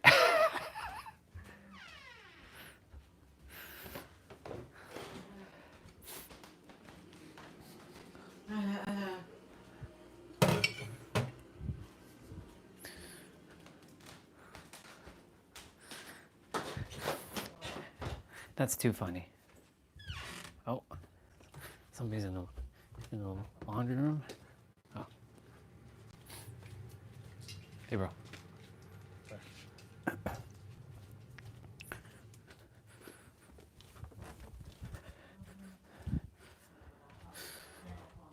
Brother's in the laundry room. I'll wait till he's done. Anyways, yeah. You would like to listen to it? Sure, it's okay. I'll play that. I'll play some rumination for you. Even though it'll get copyright, it's okay. I'll edit that out. Even though I don't do it much, I'll play it. Because it doesn't take that much. Rumination by BAANDIT.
The old days of the stream where I'd be coming on and just sharing things, and things would just be, it does give a different energy though, that's for sure.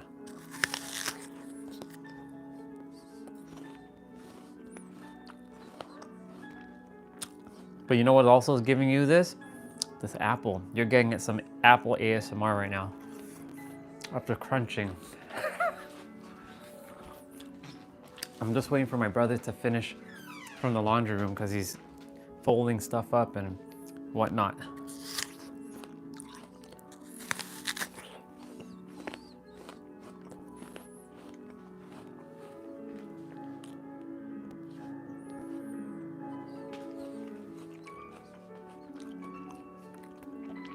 Just taking in the music for a moment. It's okay. 30 minutes will be easy to remove. It's no big deal.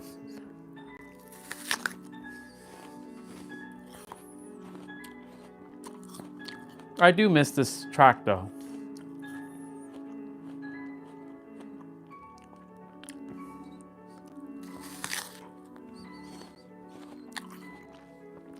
Honestly, I'd pay that guy whatever royalty to use it. Or like, yo dude, I'll buy that song off of you. You gave a link. Let's see what you got. What we got? These monks in Oh, okay. This is the thing. Tibet spend days or even weeks to create the perfect silent mandala, only to be destroyed right after. Each mandala is carefully built, grain by grain, with a long metal rod. You may think that it's a real waste of effort, but the true meaning behind all this is a meditation that symbolizes healing from the universe, blessed with chanting and music. Interesting. This beautiful art form reminds us that everything on hard time, use this as an empowerment that it's okay to heal and let go. That's a To good message. sponsor to that, I like that. spend days I'm gonna or save this to my even YouTube. weeks to create the Thank you for sharing this, perfect sister. mandala, only to be destroyed. Thank you for sharing that. Yeah.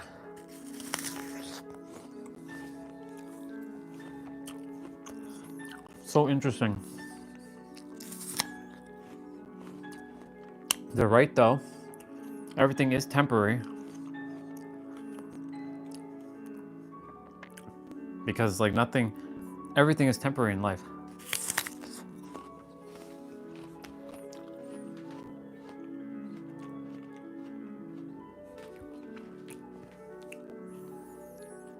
Interesting.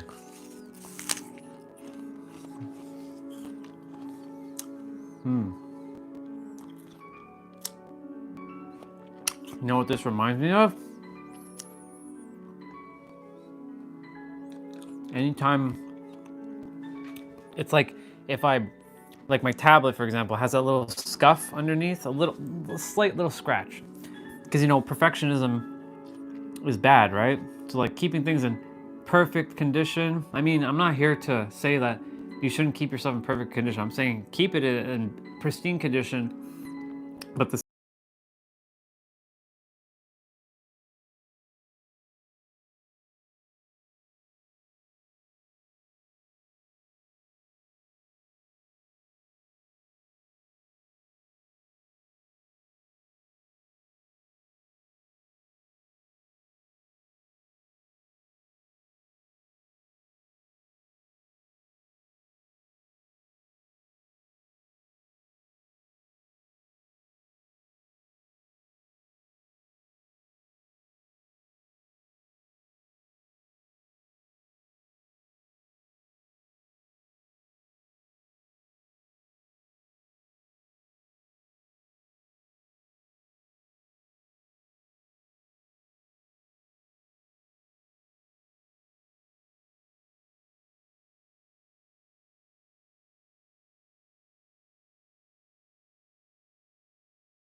my blanket soon though.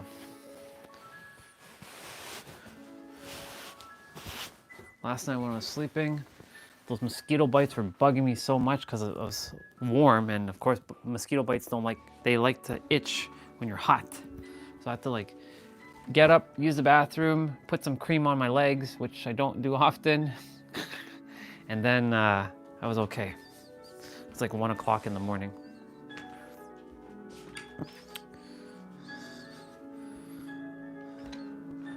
I still don't desire to wash my my shirt yet, or my San Diego lifeguard thing, because it's not necessary. This red sock though,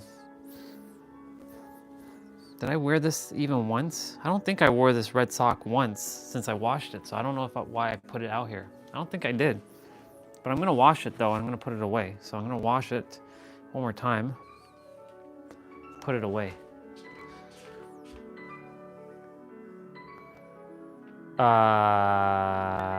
Nope. I don't think so. What made you think I was gonna play Batman? That would imply that I have to install it. It's not that it's a bad game, it's just like, why would I play that? Tell me? No Batman. Now, if you said if it was Spider-Man, yeah, I would play Spider-Man, but the laptop wouldn't be able to handle it. This laptop anyways. My other laptop could have handled Spider-Man, but not this one. I mean, I could attempt to use well, I don't know. Batman does not appeal to me to play. There are a lot of games that are great, but I just don't feel called. It's like resonance, you know what I'm saying? It's like it doesn't feel aligned to play. I'm so mad. My shirt it got this like because of sweat and all that, it turned brown. So mad. This is my Yu-Gi-Oh shirt. I have to go buy another one. I have to go find another one that's this size. This is my favorite shirt. That's why this one's at home now. So mad.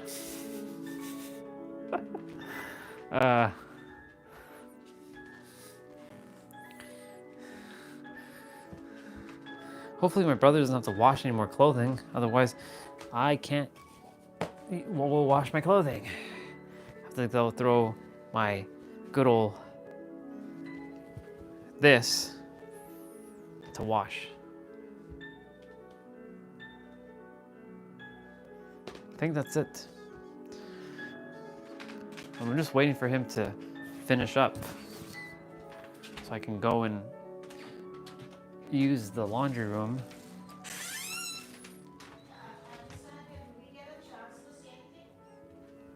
Okay. My brother is done.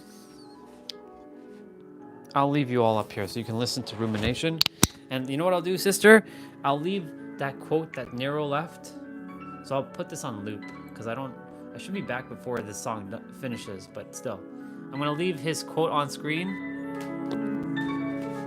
which is, your frequency speaks before you've ever spoken, and it's gonna permeate all your minds. Yeah, I'm gonna leave this on screen so you all can just like let this permeate your mind. Your frequency speaks before you even have spoken. I love you.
Nice.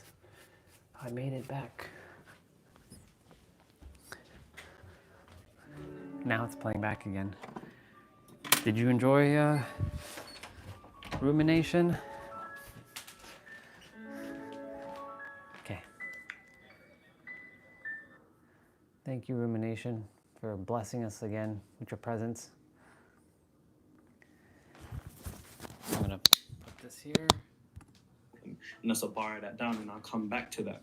But when we're talking about aura, it's not going to be able to do, it's not going to do with how you look, it's not going to do with how you sound, it's not going to do with how much money you have or your fame, which are all things that we kind of attribute to creations of aura. It's going to be coming from within, as everything should in reality. So I'm gonna be doing my steps in the meantime anything that the too. world gives you, it can also take from you. But what you give to yourself can never be taken. So if the world can give you aura, Ooh, it that can was a take bar. your aura away from you. But when your aura, or what I'm going to explain for a more degree of spiritual science, comes from If it's within, coming from that's when within, things it can change. never be So taken that was from just you. kind of like a little, Anything you give yourself from little within can never be introduction. taken from But you. let's get into Anything it that more something is given from you outside can be serious. taken from you. That's a bar. That's a bar. I think Make you're, sure you take notes and leave them in the comments. I think guys. you're back, I sister. can't, like, to kind of spin back to the point that I made at the start, life is about people.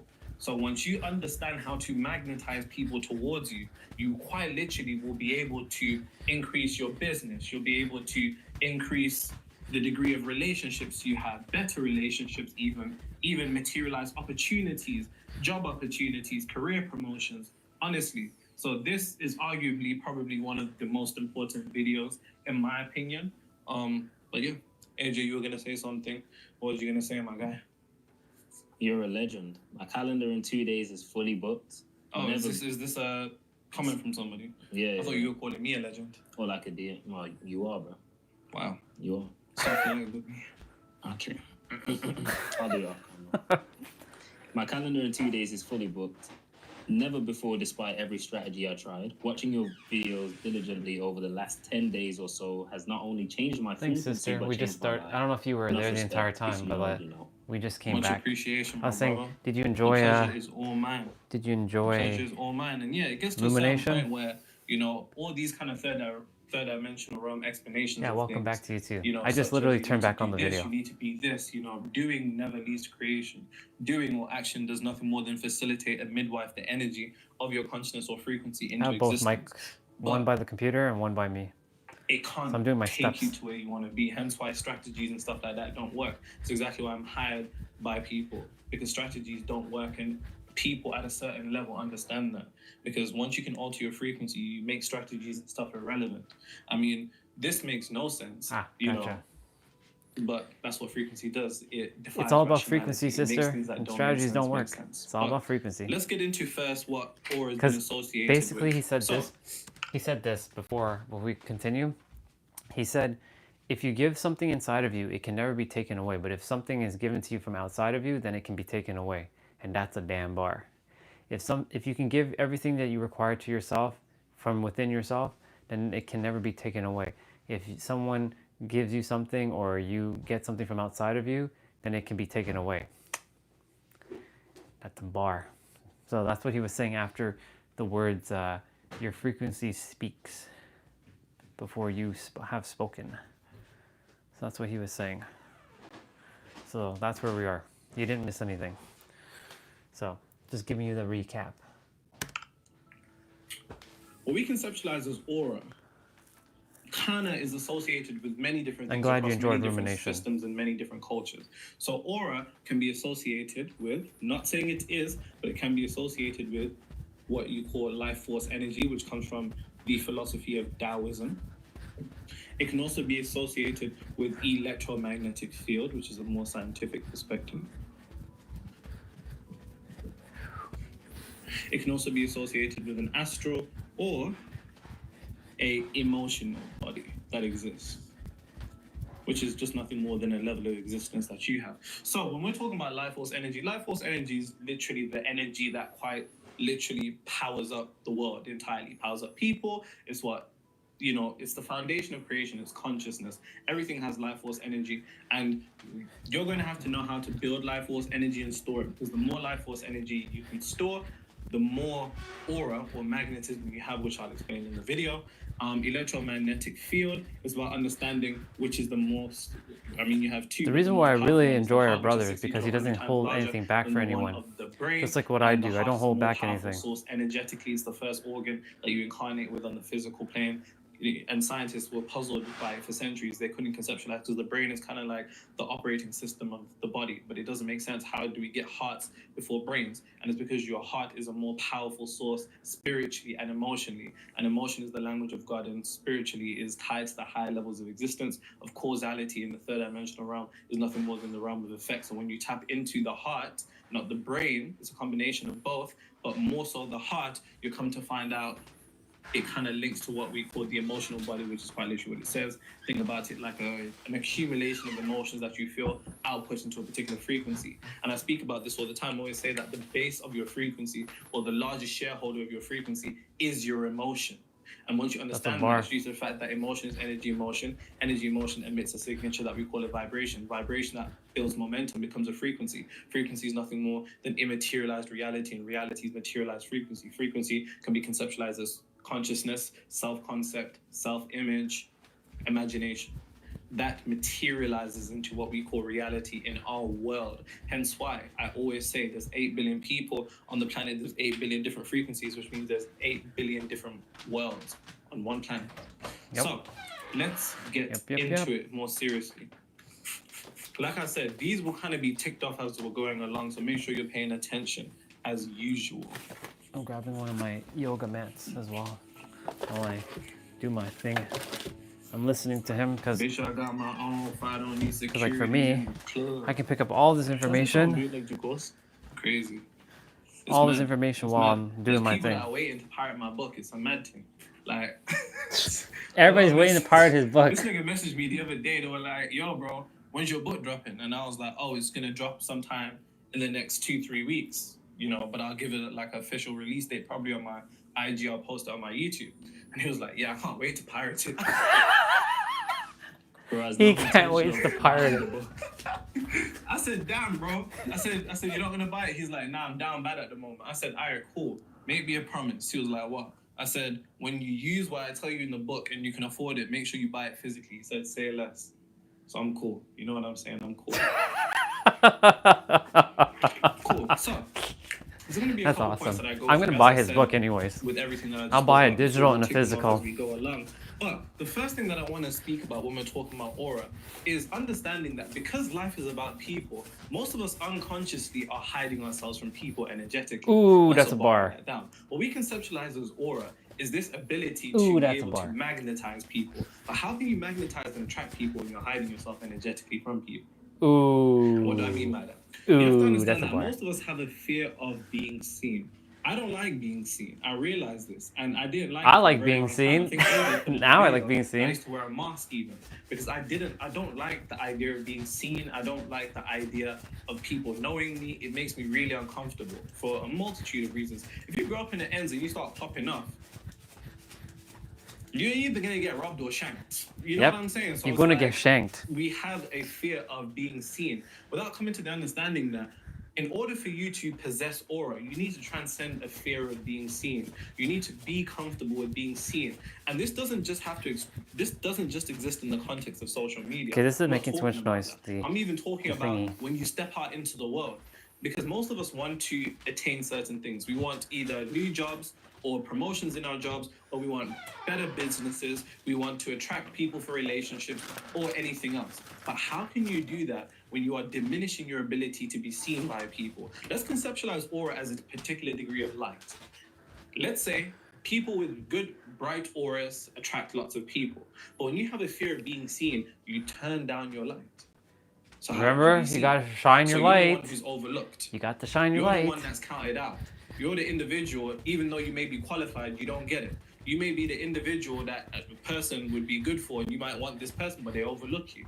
You might be able to help somebody in a business through your, whatever it is you're delivering, your product or your service, but for whatever reason, they overlook you. Why? It's because you have an unconscious degree of fear of being seen. Now, that I fear always of being like seen good will attention. unconsciously Very lead nice. That's good. to self-sabotage and you dimming Remember in the your poem? own. We're not meant to dim our own lights because as we shine our lights, it helps unconsciously give other people permission to do the same. That's a bar. To reiterate something, how can you magnetize that promotion in your career when you're afraid of being seen? You're dimming your own light. You're overlooked. Now they're not seeing any light towards you. How can you attract that guy or girl when you're dimming your own light and you have a fear of putting yourself out there and being seen? How could you materialize the opportunity of closing a particular client or getting more sales in your business when you're afraid of being seen? Because the truth of the matter is, any type of interaction that we have with people, we have to be seen. But when you have a fear of being seen, you have this particular degree of discomfort with being seen.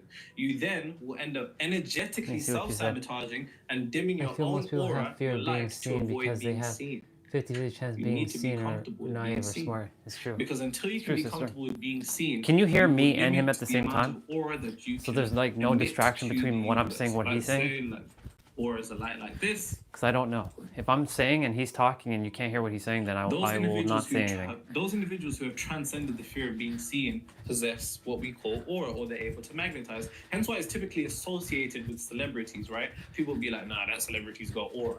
That celebrity could be doing fuck all. They could literally not have any aura. They could not even be doing anything crazy. But people would be like, nah, they're magnetic. Awesome. They've got aura. Why? Thank you, Because homie. they're I comfortable appreciate with it. being seen, because that's part of it. And until you can make comfort with being This is why I seen, have which is a both mental mics. It's decision awesome. that you have to come to in your Solution. head with first awareness, because awareness is the first step to any What's up, particular dude? transmutation. And until you're aware Thanks, of bro. a I didn't even know you were here, but fear thank of you. being seen, Love you, then bro. you won't be seen. And here's the crazy part about me. Like I said, I have a discomfort with being seen. I have a fear of being seen too. You know, we went from Good to see you, by the way. 4K subscribers to 100K subscribers in 4 weeks. Cool beans. And then Yeah, I'm just in 7 the months later, background now we're running, at 300K. well, doing my stuff I did that with all while with listening still discomfort of being seen. and taking it all in. Now I've taken that off. I've now energetically made myself unconsciously more visible to a bunch of whole other people. And it's something that you need to begin to understand too, because life is about people. Life is about people. Say it with me. Life is about people. And if life is about people and you're energetically dimming yourself and making yourself be unseen by people, how could you ever be upset that you're not getting what you want from people? Because unfortunately, in this third dimensional realm, but bear in mind, you're the own source of anything that you can ever materialize. Something that I want to make very clear is that when we're talking about income, when we're talking about business, when we're talking about partners, we're talking about career promotions, you are the only individual that gives you anything. We do nothing more than utilize other people as instruments through which we give things to ourselves. And that's what bar that down. You might think to yourself, I need to please my boss, to get this promotion so he can give me the promotion, or she. But you have now made your boss an intermediary between you and what it is that you want, without coming to the recognition that you give yourself the promotion. Your boss is nothing more than an instrument of the third dimensional realm in terms of giving you that. It's the same thing with clients. It's the same thing with business. It's the same thing with relationships. It's the same thing everywhere, because the entirety of life is interconnected. One pattern everywhere exists everywhere. Now, I said that yesterday. Everything is a repeated pattern. Oh my God.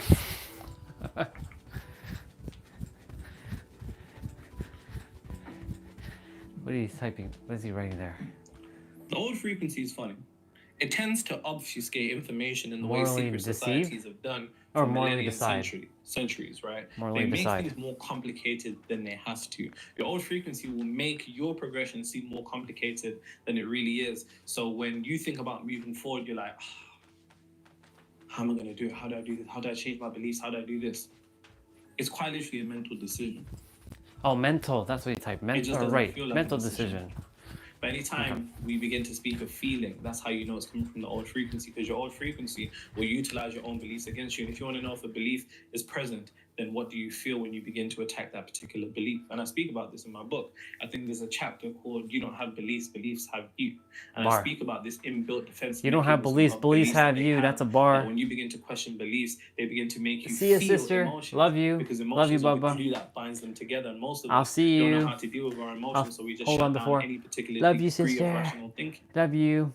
Hugs. You have to mentally decide that you're okay Hugs. with being Love seen. you, sister. It's the only Go rest, way Baba. that I I'd probably say it's the first step to cultivating any Love type you. of aura. Bye bye. You just need to be comfortable Bye-bye around other people. for now. The second thing that you need to understand is that non-duality. The fear of being seen is nothing more and will lead to nothing more than a fear of yourself. Ooh, that's a bar. Why? Due to the fact of non-duality, which is nothing more than the idea that outside This of is the becoming a three-dimensional Sunday world, tradition that we the watch low Nero. polarity doesn't exist. There is no degree of Since separation. I don't get copyright for We're watching all his one. stuff. When you fear how other people are going to perceive you, you then make the mistake of thinking that that is coming from outside of you, but it's inside of you. And that degree of fear, which is nothing more than ignorant faith. Fear is ignorant faith. Faith in reverse. Ignorant can move faith mountains, is and fear. can create them. Ignorant God's most faith. loyal servant, Ooh. Job, had his whole life collapsed because of fear. Family died, business died, crops died, animals died. Why? As he says himself, for what I have greatly feared has come upon me.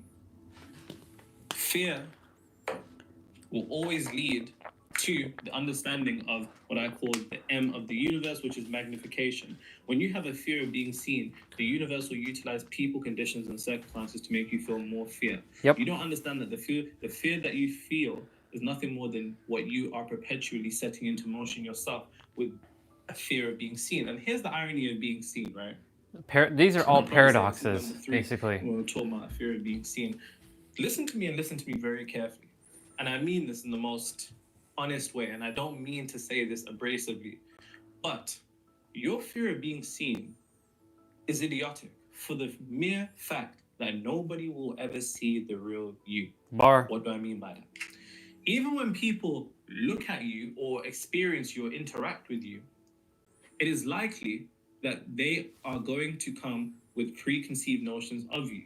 Those preconceived notions that somebody will have of you limits what they're able to experience from you. Bar. What do I mean? Now, for most of you, the idea of seeing some young nigga with a vest and a silver necklace and shades and a do-rag talking this information, it doesn't really make a lot of sense. Right. Exactly. Let's believe, I'm sure there's people that have seen me pop up on their, what's it called, a For You page or a homepage, and they're like, nah. Yeah. Why? Judge. Because they have a preconceived notion of what judging. this is supposed to be, what this is supposed to That look happens like, to me. what this is supposed to think like, what this is supposed to act like. Yeah. People, unfortunately, their preconceived notions limits what they're able to experience from you. So nobody will ever see the real you anyways. Bar. I think AJ is one of the best people I've ever met in my life. But my preconceived notion of him being the best person in my life limits him from being the worst person in my life, which he is when we play FIFA. Worst guy. And table tennis. And table tennis. He talks crazy shit. Now, the other thing as to why nobody can see the real you ever is due to the fact that their frequency limits what they're able to see anyways. Ooh, that's another bar. Their frequency limits what they see anyways. Somebody at a particular frequency lives in a particular world. That particular world molds the way that they see That's the why I world. kept telling you But all need to about your understand that frequency. Their perception is directly interconnected to their projection of reality. So somebody's frequency, where they are, determines what they see. Bar. And it's a bar, write that down. Too many of us are afraid of being seen by people without coming to the understanding that some people just may not be on a frequency of positivity. An individual who lives on a frequency of negativity, for example, even in the most positive thing will see negativity.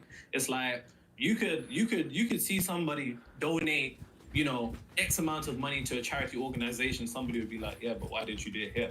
It's like, what the fuck? This is why.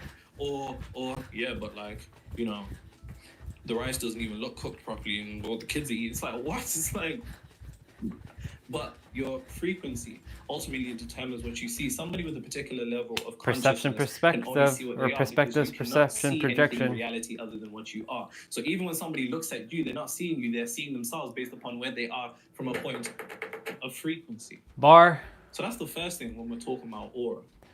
Yep. It's a fear of being seen. Make sense? Makes sense, because I already knew that. Thank you, bro. Thank you so much for that. Let's get it crunk up on that, in this dancery. We got your hope, now your low. So get tired of dance for me. Don't need no hateration. They cannot see you for who you are based on the frequency they're at. So it has nothing to do with you in the first place. That's why I'm showing up all 54. glowy I and ran showy. across Nero a year ago or so. I couldn't get into his videos then. Every time he said nigger, it pulled me out of what I was watching. But what I heard resonated with me. I came back repeatedly with the same results. Then at some point, it didn't bother me as much. Exactly. The wisdom Nero puts out. Because you let go of the especially ego for someone of so the young, word it amazes nigga. me. Now I look for his videos daily. I call it going to church, lol. I watch hour-long videos and want more. I appreciate what you do immensely. My respect and amazement for you is boundless. I think I'm going to start with your first posted video and binge me some Nero. Heart. What's his name? Larry Frank. I'm going to butcher that. Just Larry. Thank you, Larry. That means a lot. Guys, everything I do is very, very intentional. The way that I speak, you have to understand, there's a spiritual archetype that most of you are accustomed to. You don't think I know that. You don't think I know what most of these niggas look like. Yeah. How old they are, the way that they talk, Yep. the things that they say. You don't think I'm aware of that. I speak and present myself in a very particular way. Yep. Now, I mean, I chill like this anyways. Like, I ran into somebody yesterday. Shout out that woman from Brum. You know who you are. I always run into her. I ran outside of you, Sainsbury's, and I ran into you at the mailbox. You know, I'm always wearing the same shit for the most part. But when we're talking about the archetype that most of you are used to, this kind of zaps you out of it. The things that I say, you're like, whoa! You know, because what it means to be a spiritual person, people have turned into a personality, into a religion. And I'm trying to show you niggas that I don't fit in a box, and neither do you. Don't try to put yourself in a box in the way that you talk, the music that you listen to, the way that you act, so on and so forth. Because the moment you get put into a box, you're finished. Oh, yeah. That's why I don't consider myself spiritual anymore. Because that's a box in itself. Cooked. Roasted. Fried. Nope. Nah, because these niggas Slayed. expect love and light. You know what I'm saying? Namaste. They expect me to talk. Yeah. And I can Yep. be happy. It's like, Yeah. The love and light bullshit. don't pay attention to how I say what I say. Pay attention to what I say. Exactly. Really and truly, it's not even about me. You shouldn't be here for me, and I mean that in the most respectful way. I don't need you here for me. I don't want you to, tell me how I'm amazing and how I changed your life. I don't give a fuck about any of that. I want you here for the information, and that's it. Yep. So anything else? That goes for all of you who come here. I only care to give you the information. That's the reason why I'm doing this. That's why I'm impartial to whether y'all like me or you hate me. I am going to be me. That's how I'm going to roll. I am going to say what I'm going to say. You either like me or not. I'm here to give you the information. If you think it's awesome, amazing. If you don't think it's awesome, then leave. That's it. Someone said, what moisturizer are you using? Baby oil. Got that baby oil on, don't you? It's just cocoa butter. It's really, really like typical. And I'm quite ashamed, but yeah, it's just Cocoa butter and some baby oil. there's no baby oil. Don't listen to him. Don't listen to him. I've seen the bottles, guys. He's never seen the bottles. Over 1,000 bottles in this crib. Over 1,000 bottles. Sick. Sick.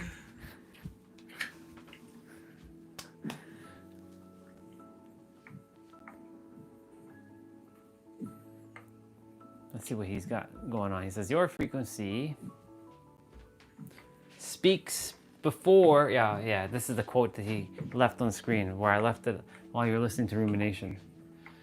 Yeah. Number 2. Your frequency speaks before you even spoken. Cool. So, going back to what we said earlier, right? Your frequency is the energetic signature that you emit, so we can associate it with your aura, right? Right. Which we can associate with consciousness, self-concept, yada, yada, yada, yada. Your frequency speaks before you even spoken. Yep. Sure Now, it does. Do you think people react to your words, but they don't? They react to your frequency. And that's a bar. Write that down. And this can be extrapolated to a multitude of contexts, right? This can be in the context of relationships. Yep. You could say one bar to a girl. I can feel it doesn't land. But say a different nigga can say that same bar and she's like, Yep. Yeah. I've had that happen to You can me. say one bar to a particular customer to try and get a sale. It doesn't land. Somebody else can say the same bar and it lands. Yep. You could have all the necessary qualifications to get this promotion or this job, and you don't get it. Somebody else with maybe even less qualified than you has an ability to attain it. Why? Your frequency speaks before you've even spoken. Your frequency speaks before you've even spoken. Say it with me. Your My frequency speaks before you even spoken. A lot of you don't realize something, and you don't realize the frequency or the consciousness that you're outputting to reality. Let's go back to what I just said about the fear of being seen. When you have a fear of being seen and your consciousness is revolving around thoughts that are thinking, oh, no, I'm shy, I don't want to be seen, or I hope they don't see me, or thoughts that reflect, imply, or resonate with the fear of being seen. You output that to somebody, and then you go try to speak to them, and it just doesn't bang, it just doesn't land. Why? Because your frequency speaks before you've even spoken. Your frequency speaks before you've even spoken. Your frequency speaks before you've even spoken. Me and Angel were playing FIFA the other day, and he was about to get on a call with a potential client. And I said to him, before you go on that call, it's not about anything you're about to say on that call. It's about the state of consciousness that you're entering that call with. That's a client, isn't it? You close that client. Standard work. My guy. And it's all about the state of consciousness that you're entering with. Because we make the mistake of attributing causality to reality. I repeat, we make the mistake of attributing causality to reality.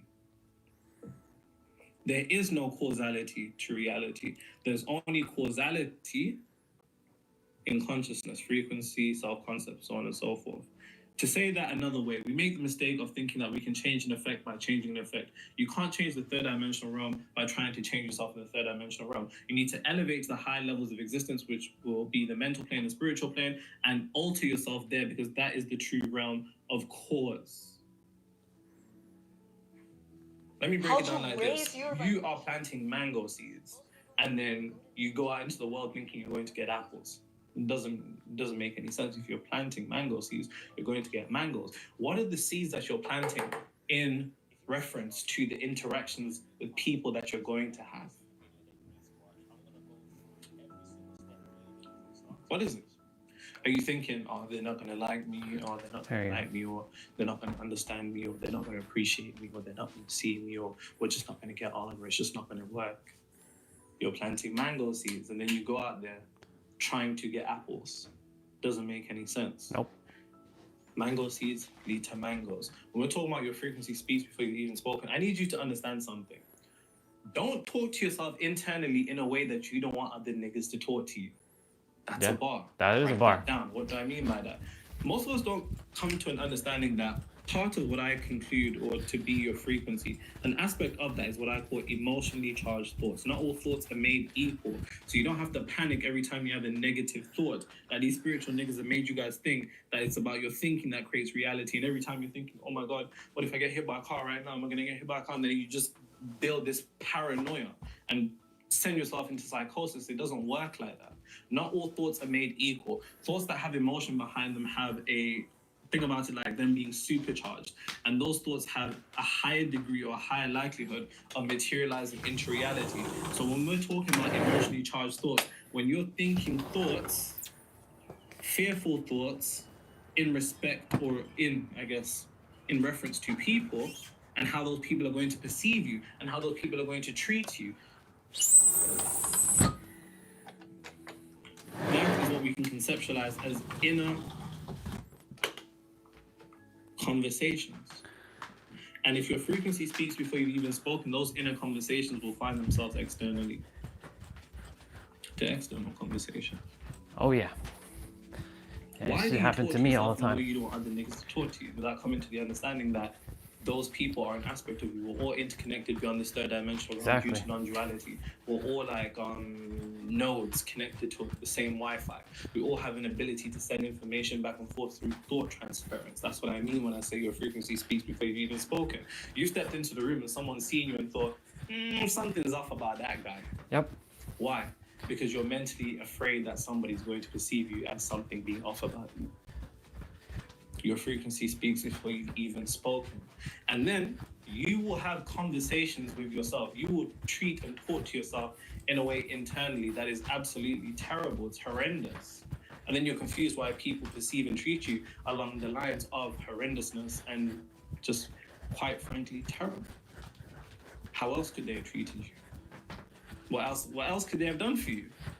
They can't do anything for you more than you can do for yourself, and that's a bar, write that down. Oh yeah. Why will you call yourself an idiot internally and be like, oh, you're so stupid? What were you thinking? Exactly. And then be I used to confused do that when all the people time. treat you to some degree of resonance with that. Yep. I used to do that Now, all the bear in time. mind, this isn't absolving people of their responsibility of just being shit human beings. We're not scapegoating you. I'm simply bringing you to a degree of awareness so you have a capability of understanding that you influence yourself energetically. And energy is the first language that we all speak. And that's a bar, write that down. We just don't feel like it, right? So when we're talking about it, and think about it like this. So internally, right, for somebody to have aura, or for somebody to be somewhat magnetic, whether they're aware of this or not, they unconsciously deem themselves as attractive and magnetic. There's some girls that are just like, yo, I'm the lengest thing out here. Or they wouldn't know what leng means if they're not from the UK. How can I say? Sexy, pretty? Yeah. Something along those lines. And there's guys that think the same thing. And then when they walk in a spot, it's like people flock to them. Why? It's because their frequency has spoken before they've even opened their mouth. Because the internal conversations that you have with yourself will find themselves outside of you. Because the internal conversations that you have with yourself will reflect how people perceive you. They reflect how people feel about you. They reflect how people treat you. So make sure that the inner conversations that you're having with yourself are along the lines of you being magnetic. How you want people to treat you internally is the way that you need to treat yourself. And that's a bar, write that down. So when you start to say to yourself, you're so smart, you're so pretty, you're so handsome, you're so kind, you're so loving, you're so thoughtful. Once you begin to flood your consciousness with these line of thinking, with that particular line of thinking, your frequency, which you begin to emit to people, begins to change. And somebody's like, there's just something about you. There's just something about you. I can't place my finger on it. Of course you can't, because placing your finger on it is trapped within the realm of the third dimension. What you're feeling comes from a realm beyond this place.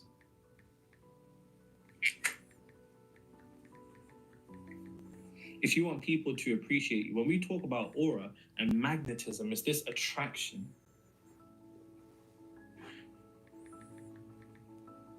Why would somebody want to magnetize towards somebody who mistreats themselves internally? Because they can pick up on that. Why would somebody want to flock to somebody who isn't internally confident? Because they can pick up on that lack of confidence externally. Exactly. It all begins with you. It always It all has and begins with always you. will. And let me show you what I mean. We're going to talk about how to work on those inner conversations in a bit more detail. You're making that board really wet. Hey man, the best things in life are.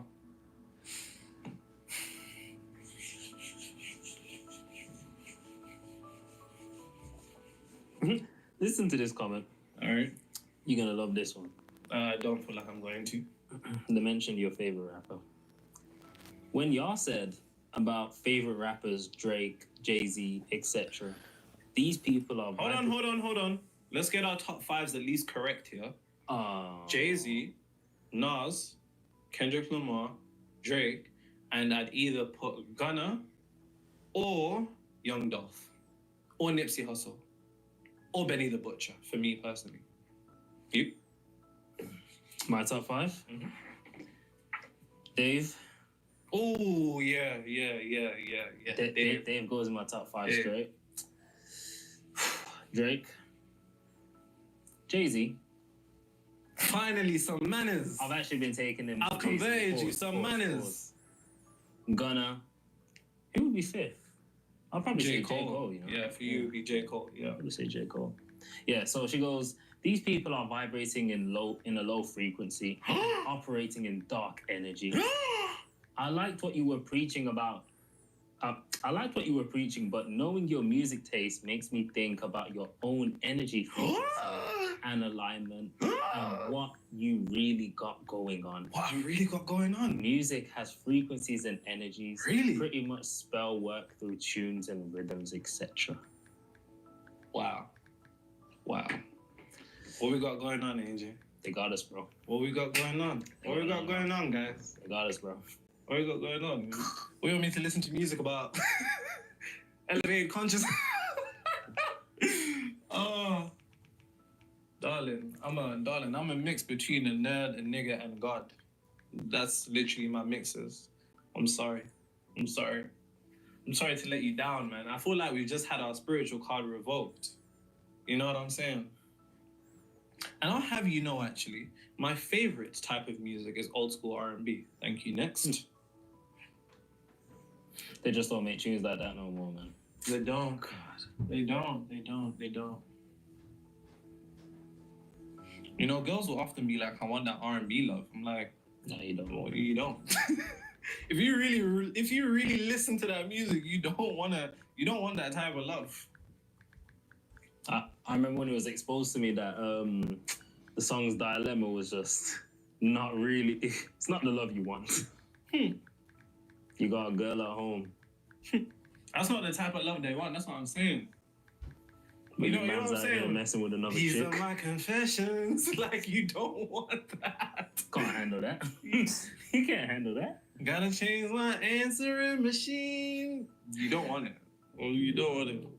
All right, cool. So we are. Let me use. Have I used red?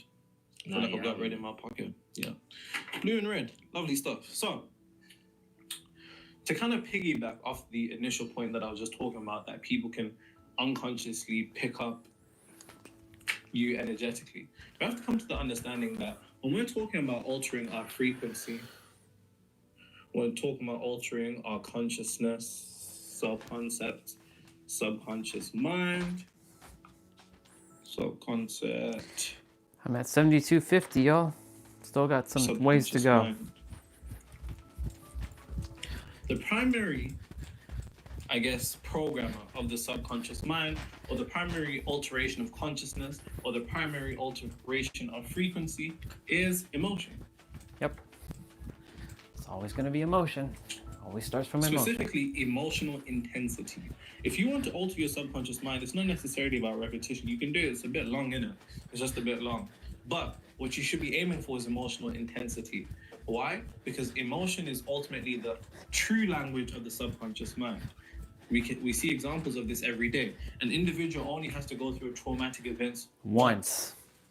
Yep. for their entire perception on reality in their subconscious mind to be programmed by negativity. Now, we can use this in a degree of alteration and understanding the opposite energies. You can use this for the direction of materializing your desired reality, which should be the sole purpose of why you're watching this. Spirituality without the ability to control your reality is nothing but vanity. You know what I'm saying? People would be like, oh, you can't listen to Jay-Z, you can't listen to Drake, and then them niggas aren't living in realities that they want to be. And what's the point of putting on that persona? Even understanding that personality comes from the word persona. Etymologically, persona is mask. It's just a mask. I don't have to wear a mask. You understand what I'm saying? So coming to the understanding that ultimately the true language of the subconscious mind is emotional. What you should be aiming for is emotional intensity. Now, I've made entire videos on how to program the subconscious mind, but because I like you guys and I'm feeling in a good mood, I shall explain to you how you should go about programming the subconscious mind, or the quickest way to alter your frequency, alter your consciousness or your self-concept. Now, as I said, you're aiming for a particular degree of emotional intensity. Now, does that mean euphoria? It depends on the type of person you are. Does that mean excitement? It depends on the type of person you are. There is no one size fits all. It's your reality, so it's depending upon your degree of how you would act in that reality. So that may be euphoria. It may be excitement. It may be joy. It may be happiness. It may be, for me, just relaxation. Yep. I'm just calm. Just relax. For me, it's just relaxation. Once you have kind of pinpointed which one it is for you, which is going to be personal to you, right? You know yourself. When you get something that you want, how do you feel? Are you like, that was kind of like me smiling, like, euphoric. Yeah. Or are you joyous? Are you happy? Are you relaxed? For me, like I said, it's relaxation. So my degree of emotional intensity, when I'm 15 in deep 15 minutes. relaxation, That's me. That's my thing. Now, once you pinpointed it, all you need to do is utilize your imagination to create a scene. Make sure the scene is simple, and make sure the scene implies that what you desire has already happened. So you're looking at it from a past tense. It should also be incorporated with a loved one, because it makes it easier to begin to draw emotion once you see a loved one. So I'll give you kind of like a simplistic overview of how I do it and how I tell my clients to do it. By the way, if you're an entrepreneur, an athlete, or an actor, or whatever, at this point, who even knows? Because I'm working with many different people in all different types of fields of life, and you feel like you have this particular degree of potential that is capped.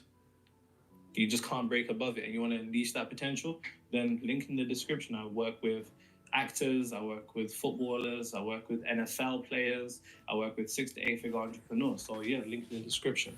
But this is what I tell them to do. So I always say to them, you don't want something extravagant, because when you begin to utilize your imagination, you have to understand that to utilize your imagination is like drawing upon a mental battery.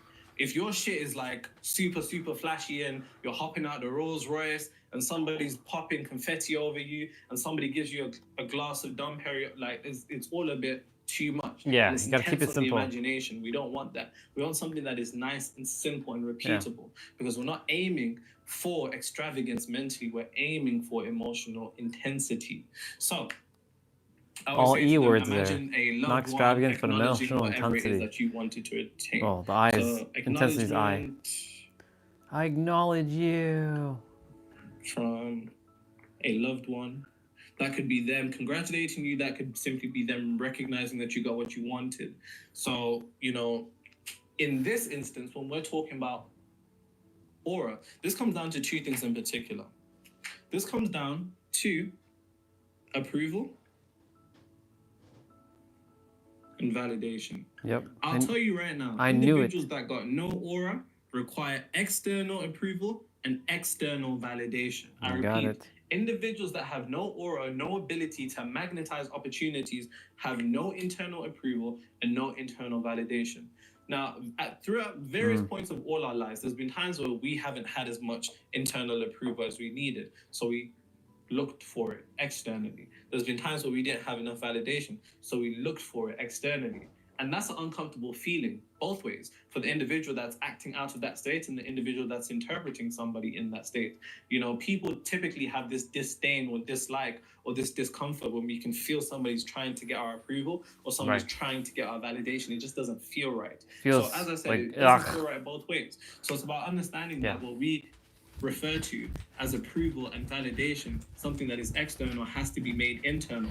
And the process through which it's made internal is simply what I described over here. So utilizing your imagination to get a loved one to acknowledge you for attaining what it is that you want. Now, this entirely depends upon your desired reality. And this is going to be in direct reference to it. So please extrapolate this to your desired reality. Whether this is getting a career promotion, whether it's getting to a certain point in your business income, whether it's attaining a certain role, whether it's being with a certain person or being in a healthy relationship.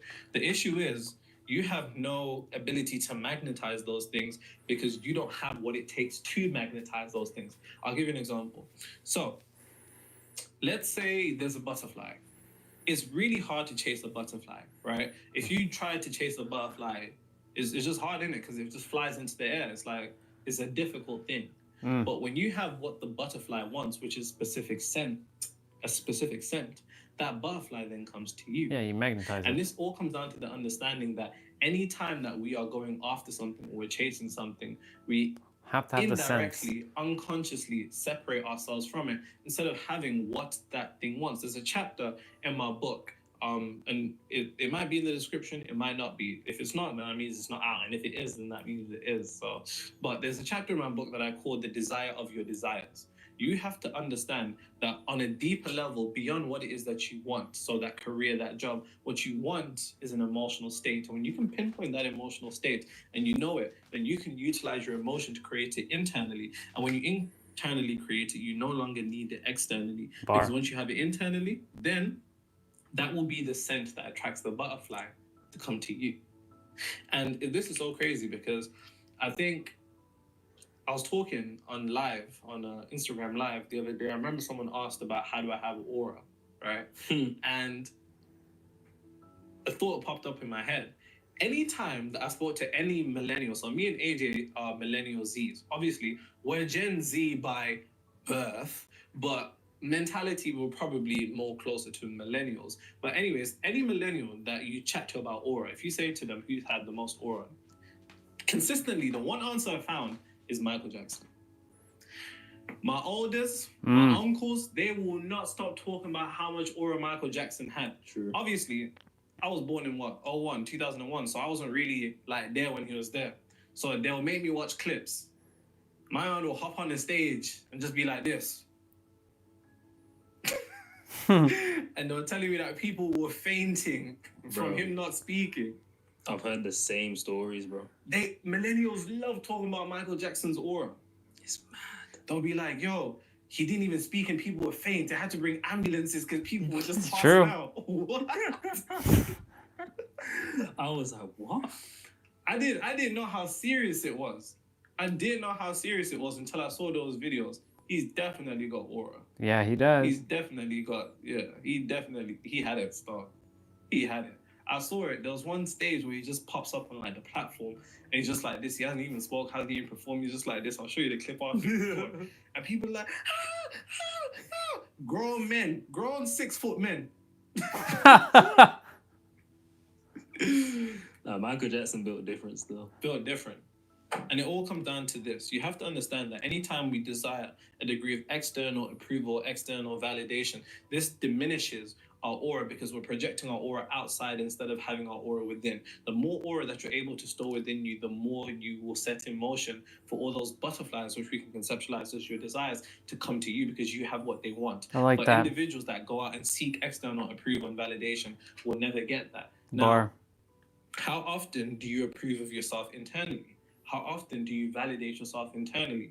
Most of us have this particular state of consciousness that we're not enough or that we're missing something. Right. Your frequency speaks before you've even spoken. Always bring it back to that central point. If your frequency speaks before you've even spoken, if you feel like there's something that you're missing internally, then guess what's going to emanate outside of you? People are going to feel like, there's something off about that person. Or that person's a bit...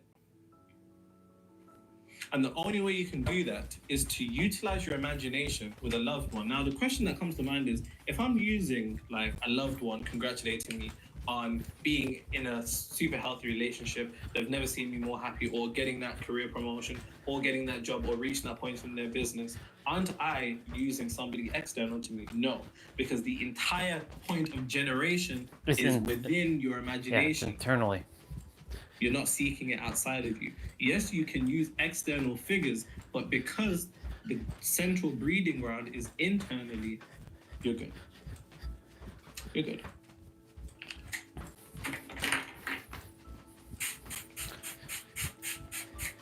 For me, Another thing to I mention, use so when I was talking about things that Lindsay are Sterling. associated with your aura, and I was speaking Lindsay about Sterling or electromagnetic fields, P and I also spoke about for emotional that. body. Let's kind of merge And electromagnetic fields they and hug me, emotional bodies like, into one. hey, Because as I said, the hey. powerful electromagnetic field that we emanate comes from the heart, 60 to 100 times larger than the one of the brain. Your emotional body is thinking about your emotional residue. So if on a daily basis you're allowing yourself to be, swayed emotionally, to be angry, to be upset, to be frustrated, to be irritated, the base of your electromagnetic field is going to emanate things that are resonant with that degree of negativity. Your emotional body, so your emotional residue that you energetically carry with you everywhere, is not only going to attract people that are complementary to that particular energy, but it's also going to then be taken by the universe and magnified to give you more situations, circumstances, and events that make you feel more frustrated, more annoyed, more apathetic, more sad. So, quite literally, your day-to-day emotions matters more than you think. And the thing about emotions is that they've kind of been led or portrayed to be something that is out of our control. But your emotions aren't out of your control. But you can't control your first thought or your first instinct. But you can control the second one. But you can control what happens after that. And so long as you can remember that, and you can bring yourself to a degree of central, happiness or joy or love, then you will be an aura, you emanate an aura that people want to be around. You know what I'm saying? We all know people, like whether family members or friends, you know when them niggas come around, you're just thinking, Mm-hmm. and they might not have even spoke, but they don't have to, because their frequency speaks before they've even spoken. Yep. So if you don't want to end up like them, make sure that you're keeping your degree of emotional state, your day-to-day mood, in a degree of positivity. Now, is that a call for toxic positivity? No. And when shit's just, when you're down, to try to act like you don't feel like the way? No. Of course, process that emotion and let that go. I have a video on how to deal with those circumstances called, I think so, the 3 T's or something like that, which takes you through a process of internal emotional transmutation, right? It's not about ignoring your emotions, because what you resist persists. You should never ignore your emotions. Never, ever, You ever should ignore it. transmute them. Never, But the only way ever, you ever transmute them process is it if and you let that sit shit with out. what's making you feel the way that you're feeling, and not try to ignore it.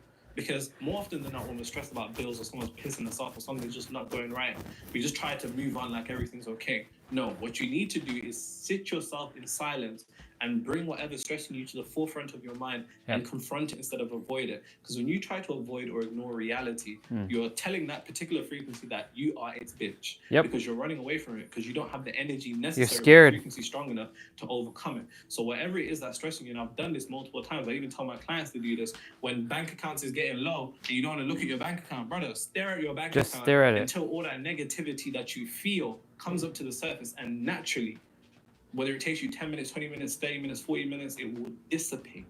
And when it gets to neutrality, then you have made it easier, because most people try to go from straight negativity to straight positivity. Doesn't work. That's too much of an energetic jump. When you go gotta from take it negativity step by step. to neutrality, now you're halfway to positivity. Then it's about shifting your concentration to look for something in your life that can bring you that particular degree of emotional happiness, emotional joy, emotional excitement. Yep.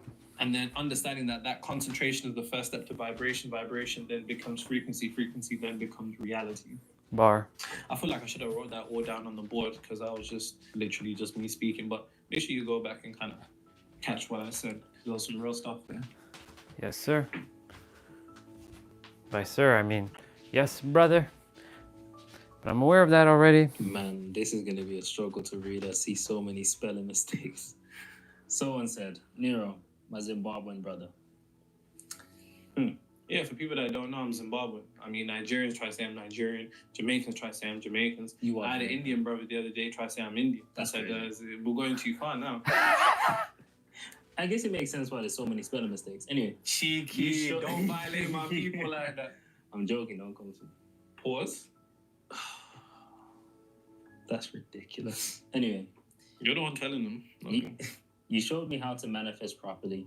I recently manifested a sale that was struggling to close, with him even wanting a bigger system installed, leading to a higher commission. Very nice. I basically manifested the most commission I've made to date. I'm so happy and grateful. Shout you out, that's sick. That's hard. That's it. That's hard. That's real. That's hard. That's fine. One thing that I would like to do personally is actually just thank you. And you didn't even know I was gonna do this. That's why you're just staring at me. Come over up here to the front. See, you guys. See, he doesn't even know. So, guys. Oh shit. So obviously, this is AJ. You can see that. Don't worry about that. You can see that AJ is a real person, and I'm not white, by the way. Yeah. or a reptilian, or a cyborg, or an AI, or I'm not a ventriloquist, just and it's him, like it's him. Mm. But so we're coming up to the 1 year anniversary of this channel going from like 4K to like 100K. So of course, that's led to me articulating my thoughts and being able to write a book. And that couldn't have happened without you. Like, honestly, like my frequency and his technicality is the whole reason why this is the way that it is right now. So for anybody that wants to kind of do the same, this is the guy to come to. And I couldn't have done it without you. This guy, I didn't even know you didn't even mention this. Yeah, of course not. I appreciate you, bro. I really couldn't have done it. That makes me it's so actually happy. Quite bad though, because I feel like he's about to go on holiday and I've got nothing to do. So it's like, you know what I mean? Literally flying out Monday. Like there is no neuro knowledge without you, honestly. It's true. So don't Thank die. you, AJ. Don't get no more videos. Yo, they'd have to make a documentary on that shit. You know what I'm saying?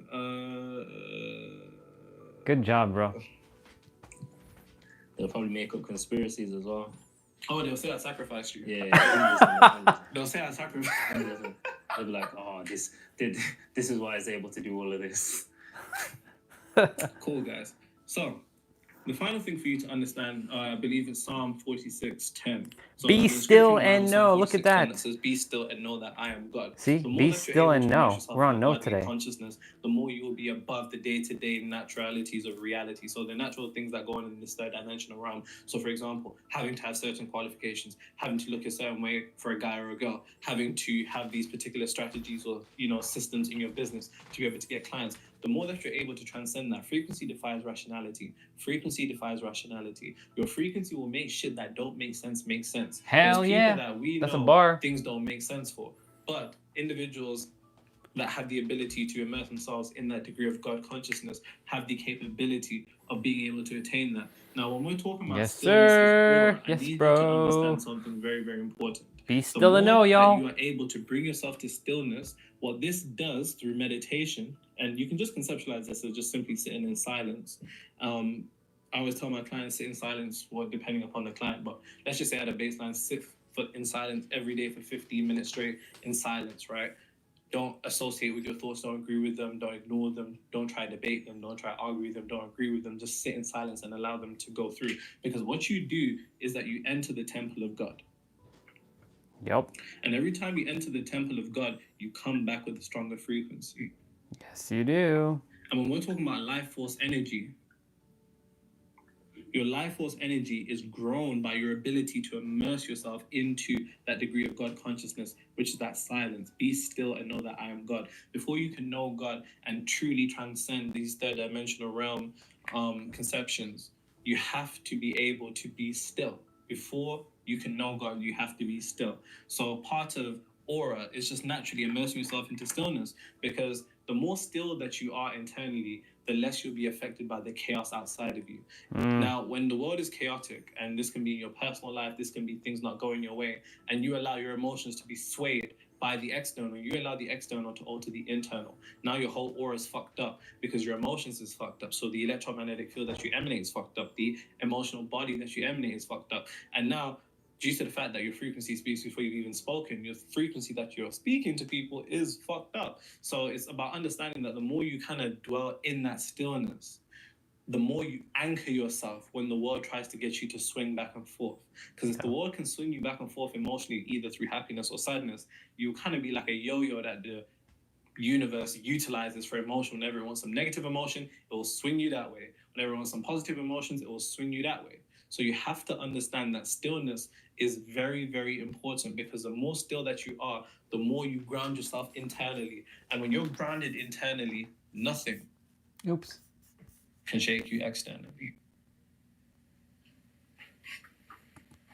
Let me The see. subconscious mind is programmed by one thing, that's emotional charge. The emotional charge that most of our parents hold over our heads is so powerful and so strong that even before I get you to do the point of alchemization, there's going to be a degree of resistance That was such due a good to video. how strong that emotional charge is. So what we need to do is we need to begin to dissipate that energy. And the only way we can begin to dissipate that energy is through an alteration in your perception. Because your perception Hope you all is always enjoyed going to be that. equal to your projection. Until you change the way you look at life, life won't change the way it looks at you. Until you change the way you look at your parents won't be able to look at you any differently. When I say your parents, I don't mean them as the human beings on this planet or not. I mean them as the energetic signatures that they may be, because that's what they truly represent. You know, some people's parents can pass away and they can still feel like their parents have a grip over them. And it's because, if anything, your parents are energetic signatures that exist within you primarily. Hence my point. Your parents aren't necessarily human beings. They're programs, they're energies, they're frequencies that exist within you. And until you can alter your perception towards seeing them as this big thing with so much kind of,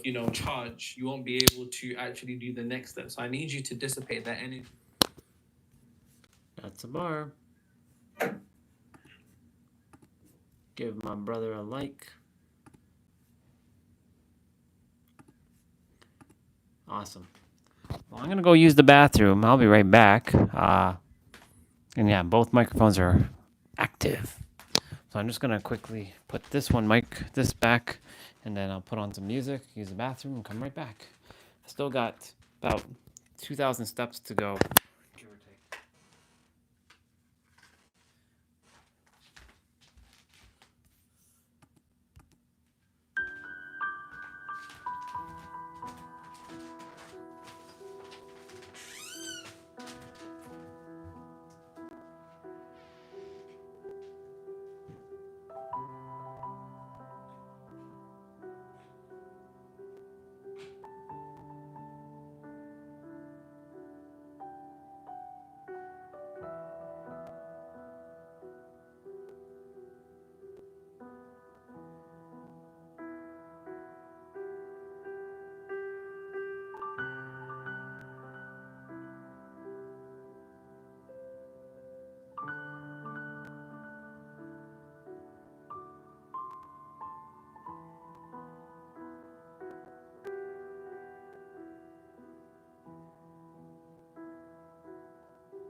see what he said. To do with those circumstances called I think so, the 3 T's that you feel comes up to the surface and naturally, whether it takes you 10 minutes, 20 minutes. Let me see.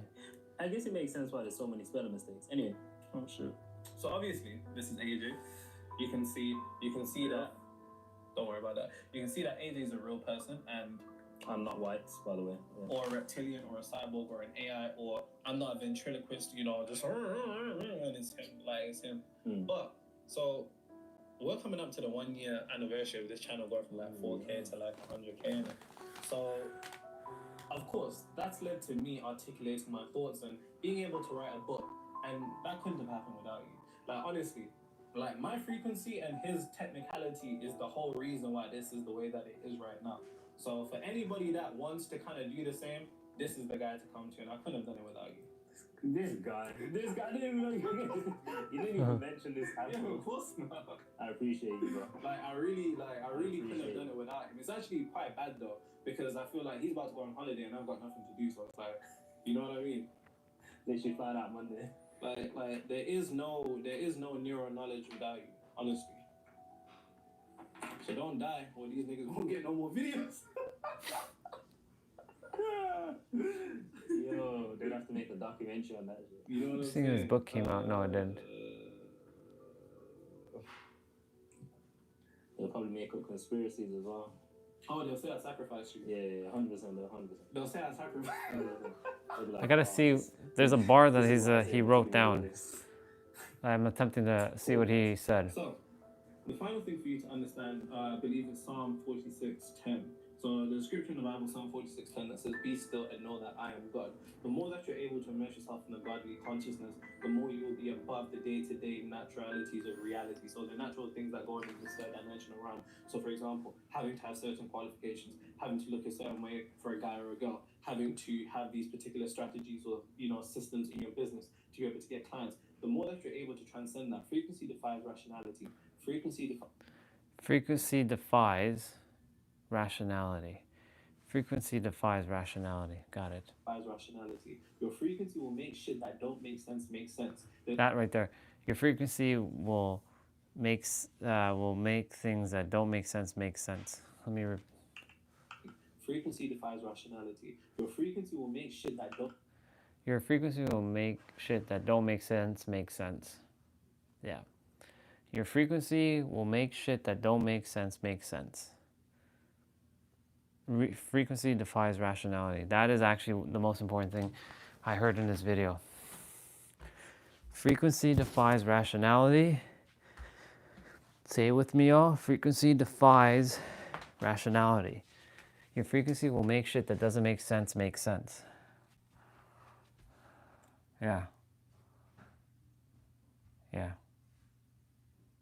Your frequency that doesn't make...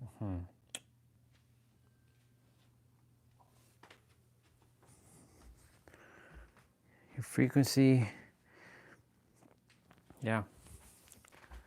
Taking a moment. Take that one in. Taking a moment. Let me pause that.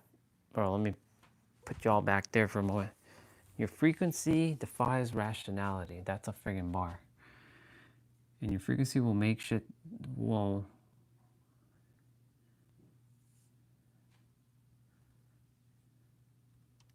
Your frequency makes shit that doesn't make sense make sense. I gotta tattoo that on the back of my eye. Thank you for helping me remember what I have forgotten, Nero. Frequency. Add that to my repertoire. Add that to my repertoire, ladies and gentlemen. Add that to my repertoire. Add that to my repertoire. Your frequency trumps, or your frequency defies rationality. Your frequency defies rationality, and your frequency will make things that don't make sense. Sorry, your frequency will make things that... Yeah, your frequency makes shit that don't make sense make sense. That one is still kind of... Your frequency makes shit that don't make sense make sense. Yeah. I gotta remember that. I choose to remember that, and I will. And I am Don't remembering make that. sense make sense. There's people that we know things don't make sense for, but individuals that have the ability to immerse themselves in that degree of God consciousness have the capability of being able to attain that. Now, when we're talking about stillness is aura, I need you to understand something very, very important. The more that you are able to bring yourself to stillness, what this does through meditation, and you can just conceptualize this as just simply sitting in silence. I always tell my clients sit in silence, well, depending upon the client, but let's just say at a baseline, sit in silence every day for 15 minutes straight in silence, right? Don't associate with your thoughts, don't agree with them, don't ignore them, don't try to debate them, don't try to argue with them, don't agree with them, just sit in silence and allow them to go through. Because what you do is that you enter the temple of God. And every time you enter the temple of God, you come back at a stronger frequency. It's true. And when we're talking about life force energy, your life force energy is grown by your ability to immerse yourself into that degree of God consciousness, which is that silence. Be still and know that I am God. Before you can know God and truly transcend these third dimensional realm conceptions, you have to be able to be still. Before you can know God, you have to be still. So part of aura is just naturally immerse yourself into stillness, because the more still that you are internally, the less you'll be affected by the chaos outside of you. Now, when the world is chaotic, and this can be in your personal life, this can be things not going your way, and you allow your emotions to be swayed by the external, you allow the external to alter the internal. Now your whole aura is fucked up because your emotions is fucked up. So the electromagnetic field that you emanate is fucked up. The emotional body that you emanate is fucked up. And now, due to the fact that your frequency speaks before you've even spoken, your frequency that you're speaking to people is fucked up. So it's about understanding that the more you kind of dwell in that stillness, the more you anchor yourself when the world tries to get you to swing back and forth. Because the world can swing you back and forth emotionally, either through happiness or sadness. You kind of be like a yo-yo that the universe utilizes for emotion. Everyone wants some negative emotion, it will swing you that way. Everyone wants some positive emotions, it will swing you that way. So you have to understand that stillness is very, very important, because the more still that you are, the more you ground yourself internally. And when you're grounded internally, nothing can shake you externally. Yes, when you're grounded internally, nothing can shake you externally. That's a bar. When you get, so he said something else earlier too. There's a couple things, couple takeaways from this video. Number one, when you give yourself something internally, it cannot be taken away from you externally. But if you get something from yourself externally, then it can be taken away from you externally, because you didn't give it to yourself internally first.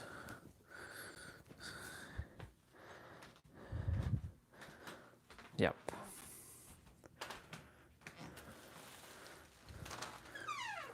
Yeah. When you give yourself, I'm going to put you all back on the other tripod now. Put on some music while I finish up my steps. Not quite finished the steps yet. Still getting that done. So when you give yourself something internally, it cannot be taken away from you externally. But if you get something externally, it can be taken away from you internally, because it's not coming from internal. So if you get something from external, then that feeling of external will be taken away from you from the external, and that feeling that you're emitting from the internal, because you didn't give it to yourself internally first, like for example, love. A lot of people seek love outside of them. I know, because I used to be that person. That person who used to like get love externally. Yeah, that was me. I was looking for love externally, looking for love outside of me. So I was like, you know, when me and my ex broke up, I was like, nobody will ever love me again. And it rattled me to my core. Lots of tears, lots of frustration, lots of anger, lots of everything. And so like, because I was seeking externally and it was given to me externally, I didn't give it to myself internally, and thus when it was taken away from me externally, it basically robbed my internal, because I didn't give it to myself internally by default. So that's takeaway number one. If you give yourself something internally, it can never be taken away from you, ever. because you give it to yourself internally. So if you give everything you desire to yourself internally, then nothing can be taken away from you. That's why, for me, I give myself the love that I require. It can't be taken away. If somebody comes into my life and they love me and then they disappear, they don't diminish my love, because my love was already whole and complete before they even got there. They just are complementing what I already felt internally. So they're just adding on to it. They're not my source. My source is me. So there's that. And then of course, make things simple. Make things make things simple with your imagination. Because if you're making it too complicated, then you're losing the point. The other thing too he was mentioning is that you must shine your light, because guess what? Everybody's going to perceive you from their own frequency. And they won't see you anyways. So you may as well shine your light like brightly anyways, because they will perceive you incorrectly anyways, because based on where they are in the frequency. And every frequency there's 8 billion different frequencies, right, in the world, and all those 8 billion different frequencies have their own perceiving things. And of course, your frequency will speak before you have even opened your mouth and say anything. And then the last part was your frequency defies your rationality, or your ration. Yeah, rationality. Your frequency defies rationality. Frequency makes shit that don't make sense make sense. This is why I don't have to take notes, because I remember as much as I can. And all the stuff that he's sharing, I just simply have shifted internally to know that I'm already at the state of knowing. So he mentioned something in a video past, that you have to start from the end in mind, the end point, as your beginning point. So like everything that he's sharing in a video, that's my end point. It's really actually my beginning point, because I already know this stuff. So he's just helping me remember everything I have forgotten. That's why I keep saying, you are here to remember what you have forgotten. Say it with me. I am here to remember everything that I have forgotten. That's it. That's all this is. You are simply remembering what you have forgotten. If you start from that end in mind as your starting point, you will transcend all the limitations that you impose on yourself, because that's what beliefs are. We were talking about beliefs earlier. A belief is an idea pretending to be a truth that you give an energetic, emotional intensity to. But it's nothing more than a truth that you've given yourself, that the subconscious mind doesn't know whether it is truth or not, because the subconscious mind only sees truth based on the emotion that you give it. And if you say your belief is the world is hard, then you've given it a certain amount of energetic intensity or energetic frequency. I'll use energetic intensity, because that's another good way of saying this. You've given it enough energetic intensity that it's building momentum. This works, building enough momentum within yourself, and ultimately you created that belief, which is nothing more than an idea pretending to be a truth. That's what a belief is. It's not factual. It's not definitive. It's a belief. A belief keeps things uncertain. Like, for example, a belief says, I believe the grass is green. And faith, over time, you'll believe, yeah, the grass is green, right? Mine's now there's a line in the grass in the field, which I didn't realize I was doing, but hey, that was not expected that I created that line there, but sure enough, I created a line. Anyways, a belief over and over and over, strong enough energy and energetic intensity, which is creating some momentum, will create a frequency, and that frequency will create a reality. And the thing is, what you believe is true will always be true to you. The thing is, if you feel that the world is a certain way, then that's what you're going to get more of. And if it's limiting you, because every belief is technically self-limiting, because a belief is a belief, but it's not a knowing. When you get into factual that, yeah, the world is hard because you've enforced this from your inner world, that the belief of the world being hard, then that's what you're going to get more of, because it stems from your inner world, because you've given it enough energetic intensity within your thoughts and your feelings to create this belief, which then creates this frequency that you're living this paradigm, right? You can shift in every present moment. You just have to know how to do that. And that's by going in your inner world, and like he said, every time you go into your inner world, the temple of God, you sit for 15 minutes. I don't care if you call it meditation or you're just sitting and being. You sit for 15 minutes or so. Every time you come out of that temple, you get stronger. Think of it like you're training in the hyperbolic time chamber. It's a great way of seeing that. So eventually, a belief becomes a faith. Faith is basically physical evidence that is starting to become factual, but faith still leaves room for doubt, because faith is nothing more than trust. And trust, it's basically blind trust, because you still don't quite know. And then eventually you will get to know, and then you just know, and then it just becomes a thing. See how this works, people? This really is just that simple. However, if you don't desire to shift internally to the degree in which you no longer are emotionally dependent upon seeing your reality change, you're good with it or without it, that's your choice. And you will continue to live the exact way that you've been living, even though I've been sharing with you I've been giving you all the answers. I've given all the answers to living life. Now I'm in the process of doing the same. So now I'm just listening to my own guidance.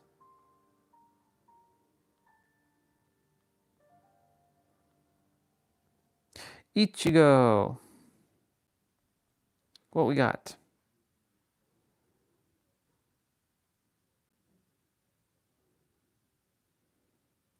Later, they'll might have to wait until the precise premiere officially announced before the end of 2025. Yep.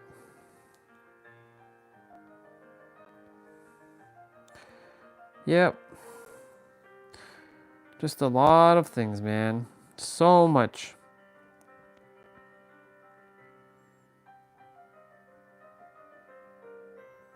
Honestly, that's the reason why, like, I don't. Like, I'm gonna... Ooh, what the fuck?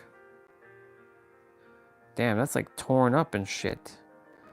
I'm gonna buy that? Yeah, okay. It's not even in good condition, bro. And you're charging $34,000 for that shit? Get the fuck out of here with that. Get out of here with that. I got a brand new Subaru WRX for a lot less with better specs, dude. Your Mazda RX-7 from 1992, though it's a beautiful car, you fucked it up by not taking care of that shit. Looking at cars right now. Toyota Supra, 60,000.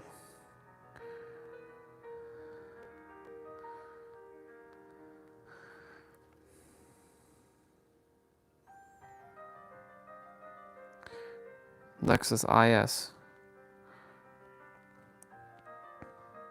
It's a nice car. That's very nice.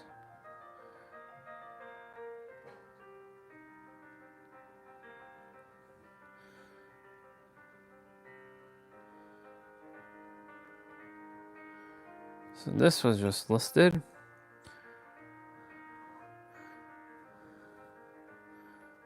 The fuck is that? Essa, Ontario? Where the fuck is that shit? Don't even know where the hell that is. So like faraway land.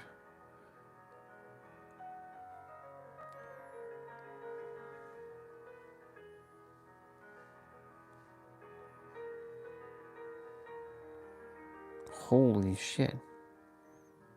Where the fuck is this place? Oh, it's near Barrie. It's up in that area, huh?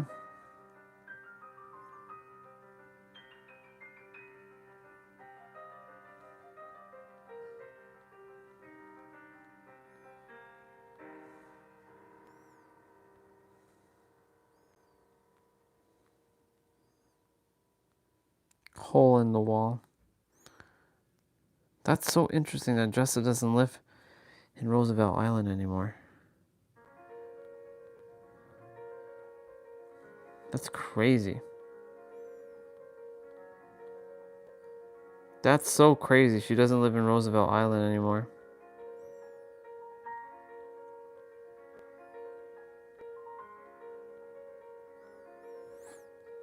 It's absolute nuts.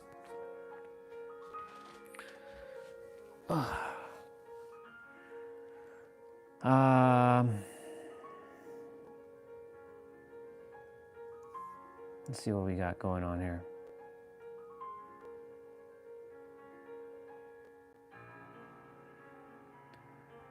I have two passengers, and then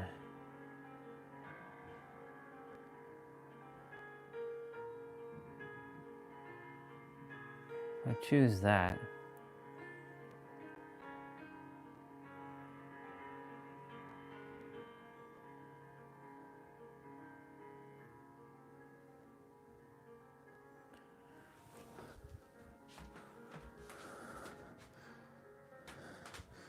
I'll be back, y'all. I'm gonna handle something. May as well take care of it now. Think about it.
Okay.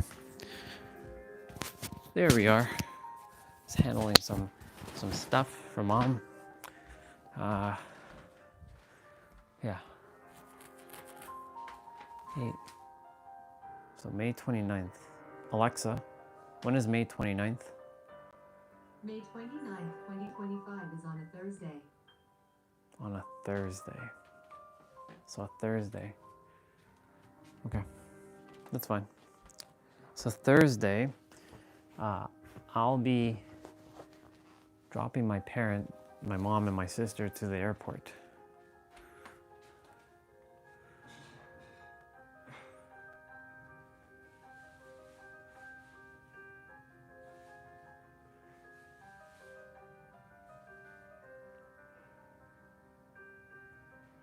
Yeah.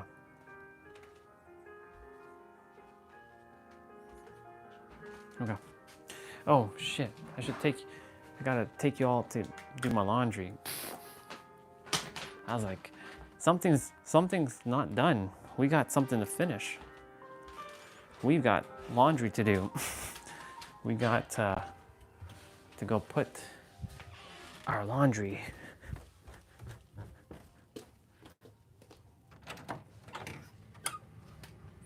Our laundry was done, but we did not. Nice.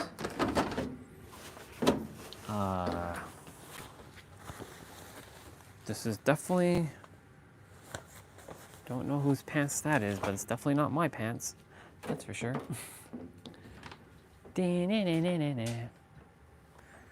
Okay. Smells nice and clean, nice and fresh. This is where I come and shower as well too. The laundry room has a shower. And I've shown the shower. It's like, boom, there's where I shower, right over there. Nice shower. If you all saw what the shower had before, this is like luxury shower. This is why that feels like penthouse shower. My legendary black sweater.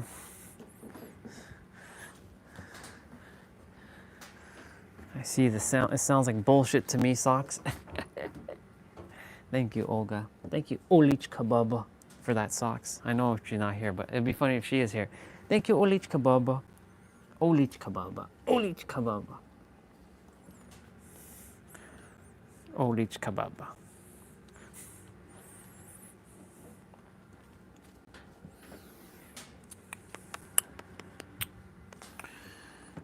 Yes, yes, yes. Just washing our clothes and drying them now. And then I gotta fold them up. How exciting, laundry, right? I know. But that's what I'm saying, you get to see all of this. You can see the entire, it's basically a vlog of my life. I'm a vlogger. I'm a live streamer. I'm a travel vlogger. It's a daily vlogger. A fitness YouTube instructor. What else we are? What else are we? So we're gonna go ahead and change. We take that to always dry. We always hold this down to get wrinkle prevent. Boom, boom, boom, boom. And yeah. Magic. So yeah, that's the shower. There's my loofah. Pink loofah. And yes, pink. Everything's pink except for that stuff. It's funny, I don't even wash my hair much. I just wet my hair. Yeah. Good old shower. It's so majestic. Yeah, I love it. This is which we call a luxury.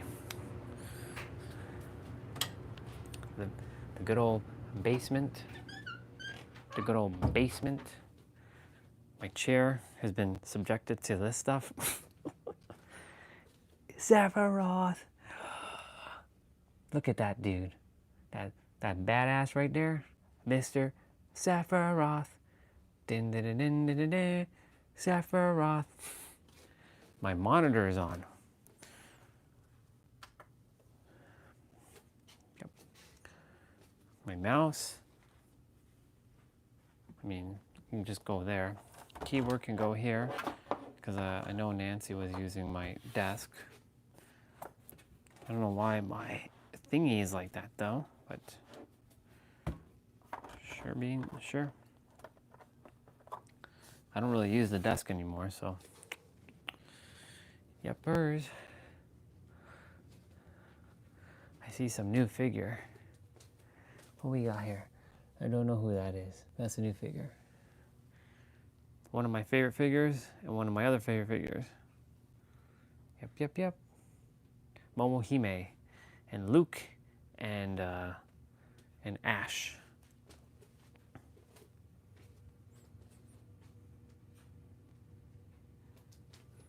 I have my other router down there, another spider router. It's funny, I have two routers in the same area.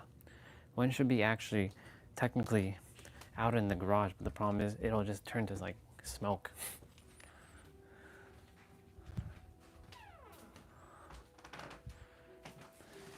It's good that it's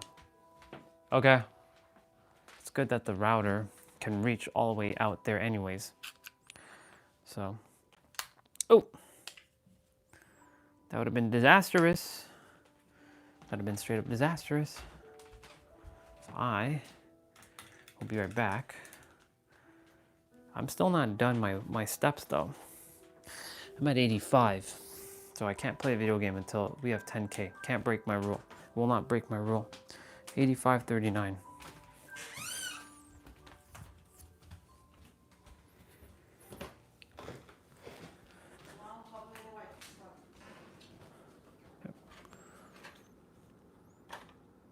With the Kleenex?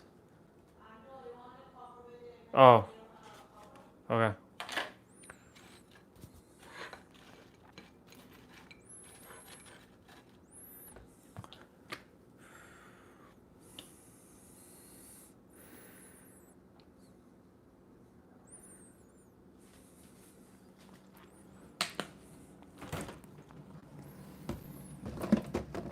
And after that, we're gonna grab some good old chips.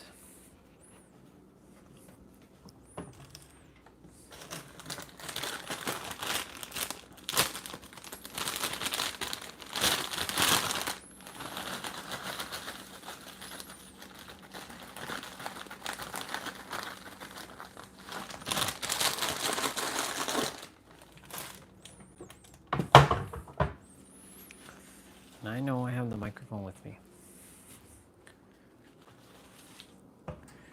I'm aware I have the microphone with me.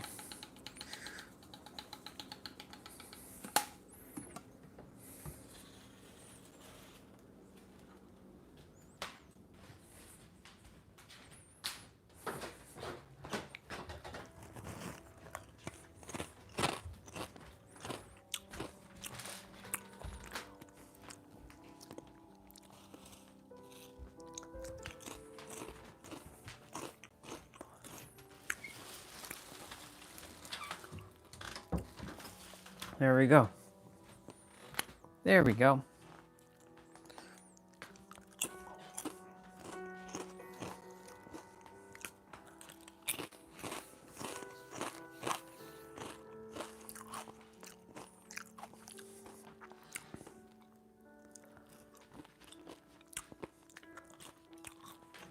Gotta love piano music. We're eating fries and nuggets. It's usually a Sunday thing. It'll either be fries and like chicken fingers, or like fish and chips. Chips being fries.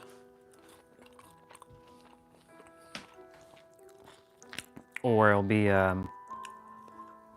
like sausage.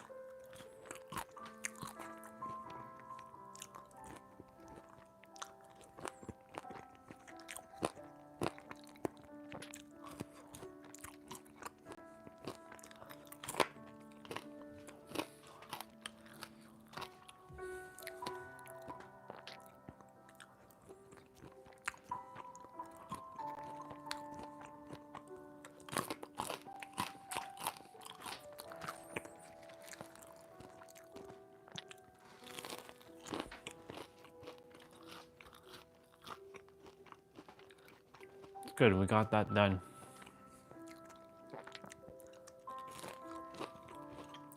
Anyways, back to what we were talking about. Every frequency, you are where you are based on your frequency. And your frequency will tell me, or your frequency will speak before you even say a word. That's in the physical, of course.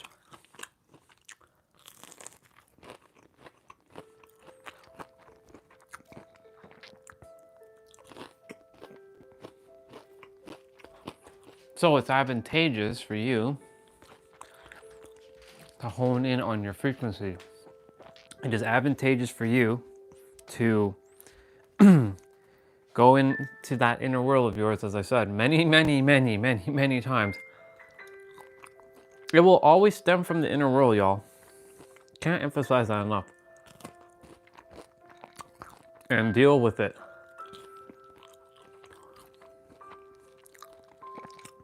All I'm going to tell you is don't be afraid. Don't be afraid of what's in there. I know there's probably something lingering in there that you subconsciously push down, that you don't want to deal with it. But thing is, if you do not deal with it, you will never be your true self. And I know because I buried a lot of things.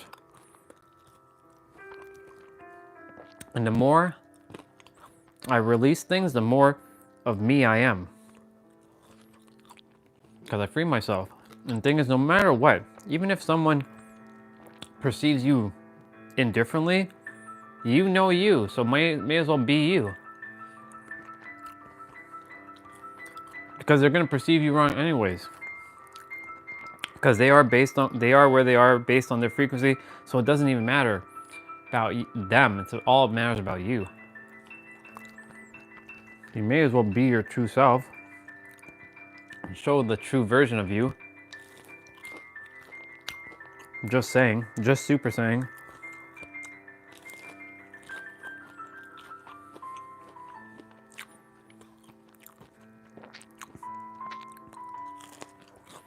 We definitely have to run after this. By run, I mean we have to like move that body. We've got 1,500 more steps to do.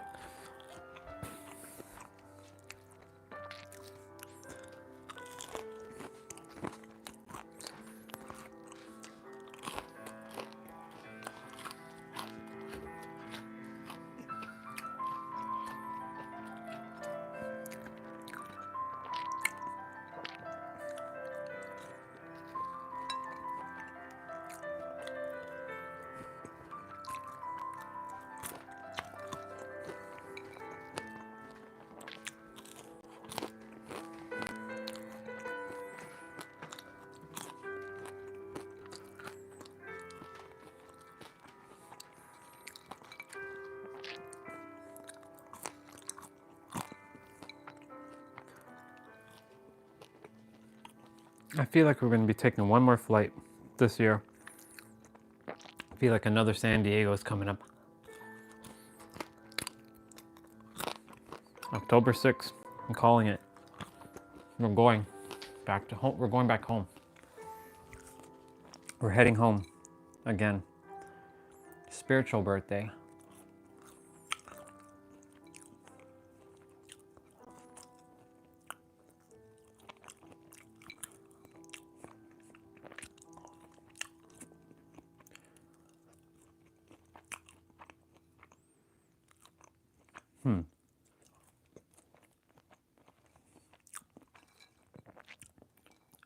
Alexa, when is October 6th happening? October 6th will start on October 6th, 2025, and it will occur on October 6th, 2025. What a question. I asked it and it gave me Inception.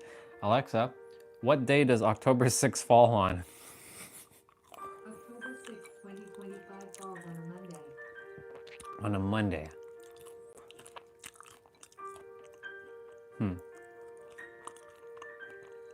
So my spiritual birthday and my physical birthday are always separated by 2 days. Because my spiritual birthday is on a Monday, so my physical birthday was on a Wednesday. So next year,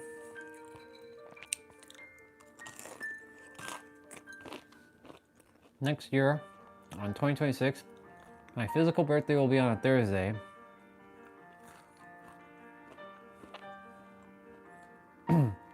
Alexa, when is the next leap year? The next leap year is 2028.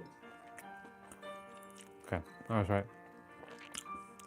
Next year, my physical birthday is on a Thursday, and my spiritual birthday will be on a Tuesday.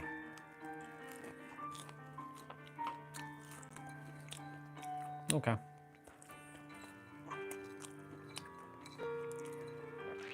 I was double checking.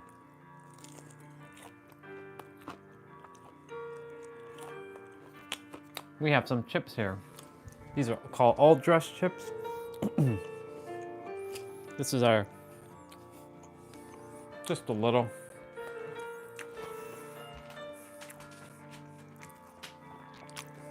This has salt, vinegar, a little bit of red pepper, and I forget whatever else.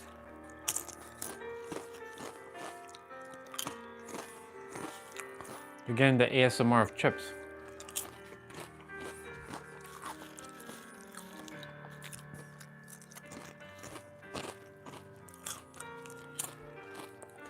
Let's see what else. What else do I have to share? Yeah. I'm just putting that in my head again. Your frequency defies rationality. Your frequency makes shit that doesn't make sense make sense. That was a great bar.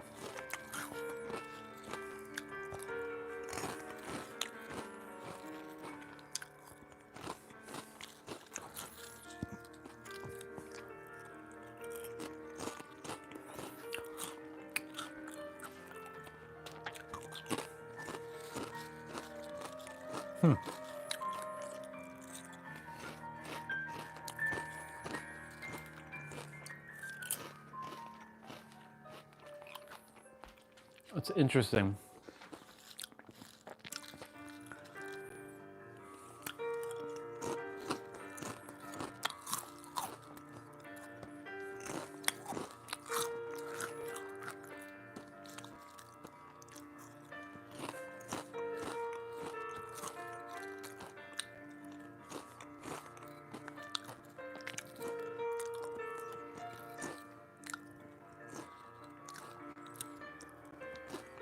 Finito.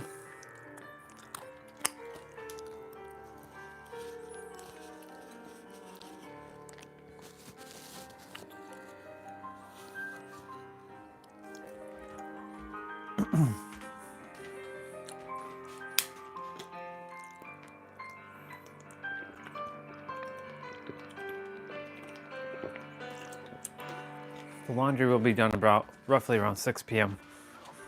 So about an hour from now. Because Wrinkle Prevent does about 20 minutes, give or take. All right, I'm gonna go wash some dishes. So I'll be back.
Ladies and gentlemen, we are done, son.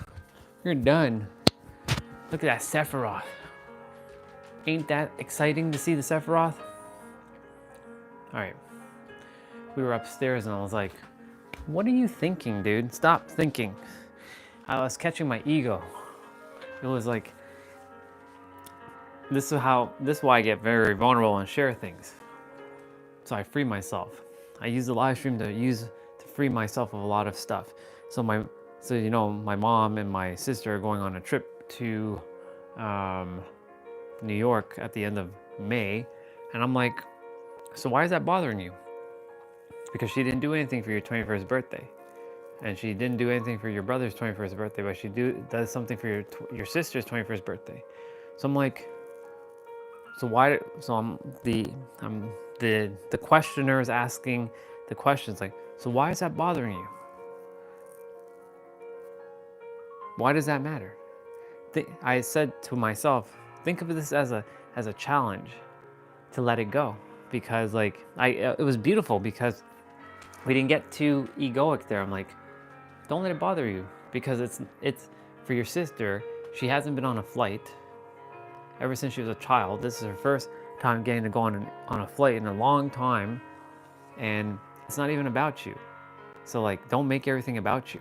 And we tend to do that a lot. We like to make things about us way too much, when in reality, like, I'm happy for my sister and my mom going, because they don't usually get to go to trips as much like I do.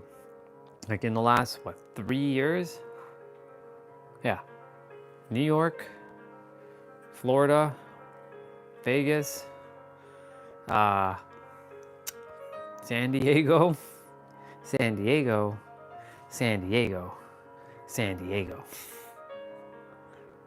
So we've been on the airplane, let's see, New York to Toronto to New York, to Vegas, we took a road trip all the way across from New York to Florida. Then, so New York, Vegas, back to New York, back to Toronto, San Diego, back to Toronto, San Diego, back to Toronto, San Diego. We've taken an airplane 9 times in the last 3 years. So I think that's pretty good. Some people don't even get to take one a year, and they're working. And I've taken 4, in fact. I've been to San Diego 4 times now. Technically, 1 to go. So if that's 4 times, that's 8 times I've been on a plane in the last 4 years, or 3 years. That alone, plus going to Vegas. So hold on. San Diego, back. San Diego, back. San Diego, back. San Diego, back. New York, back. Vegas, back to New York. So 11 times. I've taken the plane 11 times. So it's not even about me. So I'm like, bro, relax. All is good. I'm happy for my mom because like I helped her book the flight, and I'm happy for my sister because she didn't get to do anything for her 21st birthday. So like for me, I wasn't even where I desired to be in terms of frequency back then. I didn't even give a fuck about birthday. So like, what does that matter? Stop living in the past. That's what a lot of people tend to do. So like, I caught myself ruminating in the past there for a moment. Like, what you doing? Stop ruminating of the past. Focus it on now. But this is a great exercise of whenever you're feeling something, bring it up, deal with it in your inner world, and release it. Free yourself. Now I'm free.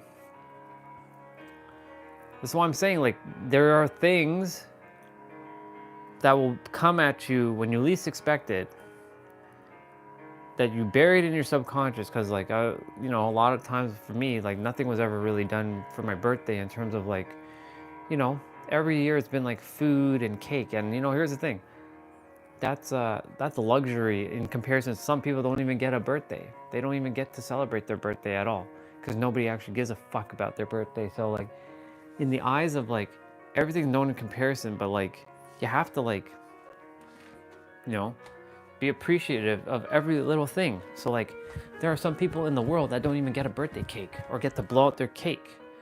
right? Just because you see like the Hollywood birthdays doesn't mean that your birthday has to be a Hollywood birthday. You probably won't even like the Hollywood birthday, right? So like your birthday was celebrated every year. So I'm like, okay. And it was like so beautiful because I saw the paradox there. I'm like, this is an opportunity to shift our frequency right now. See how beautiful this stuff is? We get caught up in all kinds of mind traps. We do. Our ego likes to do this bullshit called separation. But everything is one thing. Everything. Celebrate. Enjoy other people's, trips. Because the more you celebrate, the more it happens for you too anyways. That's the paradox. You know what I'm saying? So like, I'm grateful I shared that experience just now. I was just washing dishes and like, this thought came like, Mom didn't celebrate my 21st birthday. Like, she didn't do anything extravagant like taking me on a trip. Would you have gone with your mom on a trip anyways, dude, back then? No. So why would you even bother? It's okay. My mom and my sister are more close than me and her. So like, it's no big deal. So that's what I'm like saying. It's okay. It's all good. You know what I'm saying? And so like, I love this because I get to, see all this stuff from the bird's eye view. And it's so beautiful because I'm handling it with so much love and compassion. Without going like, hey, stop thinking like that, you fool. Like I used to tell myself all kinds of shit, you know what I'm saying? Anyways, my point to say all this is to say like, this is how you deal with shit. I know everybody who had like some, experience with their own parents, they're like, too many of us either don't like our mom or don't like our dad, or we had like some sort of thing. Like, for example, that sister, Lori, she mentioned to me, her mom's a narcissist and I will always hate my mom. I'm like, and my mom desires to see me suffer. She doesn't, she doesn't like care about me. I'm like, Lori, I hear you. I've been there. I feel that. But if you continue to have hostility towards your mom, then you will never free yourself. So all that pent up, I know you mentioned about your mom, so that means it's very important to you that you love your mom and that she loves you back. But the thing is, like, I know you keep saying that she's a narcissist and all that, and here's the thing, everybody that keeps throwing out that fucking word, and the N word, narcissism, everybody has narcissistic traits. Let's just be real. If you say, I'm not a narcissist, that right there is being a narcissist, if you think about it. That's the conundrum, the paradox. Ooh, I know, I must have triggered some of you there. Anyways, my point to say all this is to say is that I had to share with her, like, listen, this is a perspective. This is a take it or leave it with me. Your mom is one with you, and there's some aspect of inside of you that's a mere reflection, and it's for you to come to the realization of what that is so that you can transcend and evolve beyond it. That's why your mom was put onto this planet, for you to go through whatever lesson so that you can overcome said lesson. Same thing would just happen upstairs for me to overcome that little bit of a trial, and I overcame it with flying colors. See the paradox, people. That's what this is about. See the fucking paradox. Whenever you're saying, my mom or my dad, this did. Yes, we're not scapegoating there and bypassing here. Yes, it fucking sucks that they did what they did for us, not to us, for us. Notice the difference. I said for us and with us and through us and by us and as us and with us. I said already with us. And that doesn't just mean, that's not limited to just parents. That's everybody in your life. Your brothers, your sisters, your wife, your husband, your boyfriend, your girlfriend, your aunts, your uncles, your cousins, any relatives, any like coworker, everybody. They did what they did for your benefit so that you can evolve, see this, evolve, because there's a frequency inside of you that was like not at 100. And so like, or let me rephrase that. That frequency of yours was in alignment with how they're like, you're basically projecting out a feeling. Hence why what Nero was saying, your frequency will speak before you have even spoken. That's why someone can say, ooh, I can feel the energy of this person. And like, if you don't have the confidence within yourself and you're not rock solid, like safe and secure, it always will stem back from safety and security. If you're not safe and secure within yourself, you are fucked. And you have to realize that. This is why it is so damn important that you all take some time every day, 10 minutes, 15 minutes, I don't care how long you take, to go in your inner world and deal with your shit. And if you're saying like, I've dealt with all my shit, okay. If you dealt with all your shit, you dealt with all your shit. Okay, cool. So if I say something and you start getting triggered, clearly you haven't let go of your shit.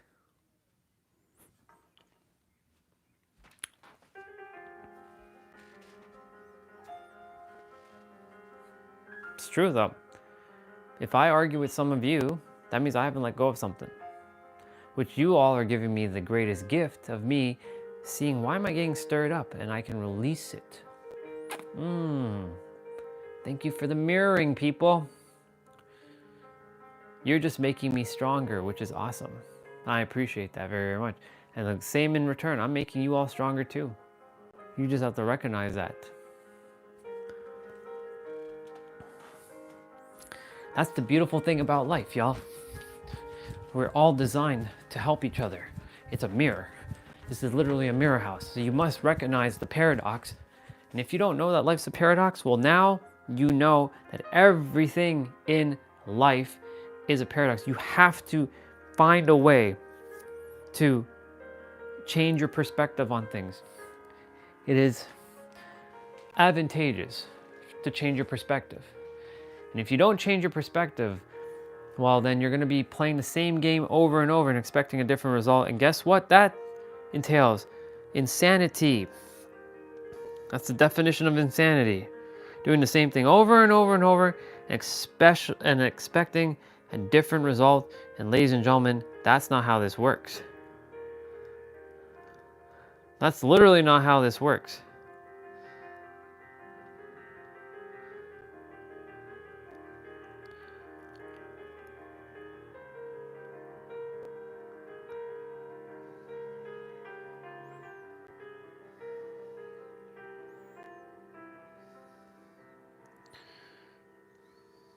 Yeah.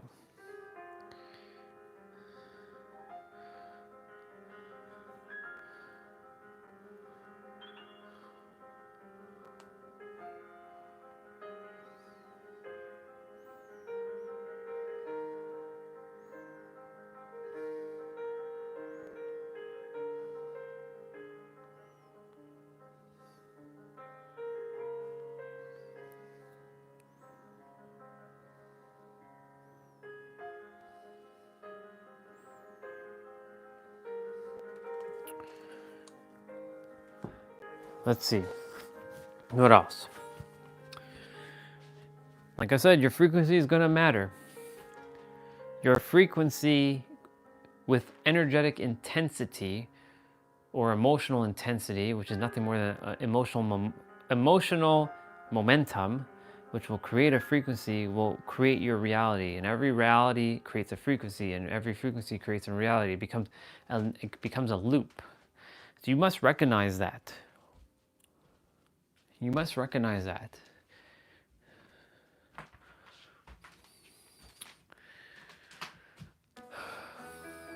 It's important to realize that everything in this world is designed for self-mastery, and it is a fucking paradox. Nothing here is real. It's an illusion. You must come to this realization. I cannot emphasize this enough. Even I have to realize this. But Andre, my body, I'm like getting, like it's hurting me or something. Yes, I understand that the physical body is feeling something. And yes, that feels real. But everything else, like everything is an illusion. Like your body's not even real. You're just consciousness projecting your body outward. That's why they say you're not inside your body's inside of you. That's a bar. That doesn't mean to neglect your body. Like I'm keeping my body in optimal form because yes, even though my body's inside of me and I'm not inside of the body still has to be, this is still a whip, a vehicle. Since you cool people like to use the word whip, I'm driving my whip, this is my whip. And my whip must be in tip-top shape. This is 16 to 2,000 horsepower of power. Maybe more, but I'm using it as a car engine. I got a 2JZ GTE at 2,000 horsepower.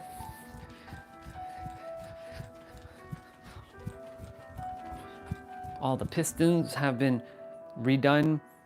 It's the block has been cleaned up and it's oiled up and it's ready to rock and roll. The 2JZ was rebuilt. Basically, I'm using an engine to explain my reality right now. I've literally rebuilt my reality, aka the 2JZ GTE, in my inner world. And the 2JZ GTE is done. It is.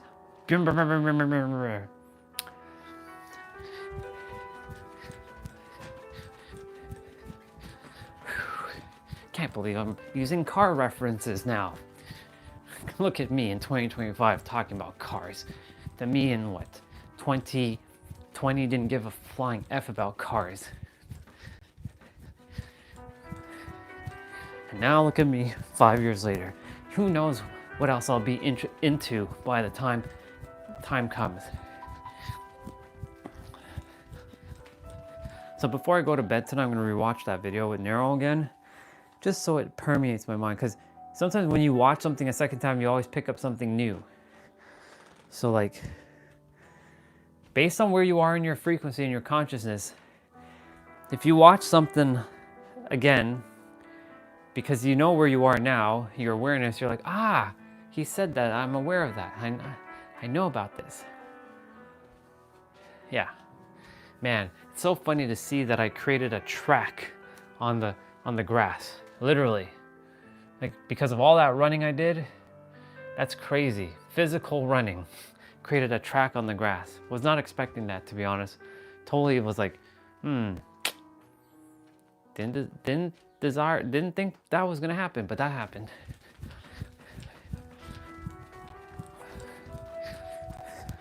I am gonna have one more thing to nibble on, peanut butter sandwich, and that will be it for me.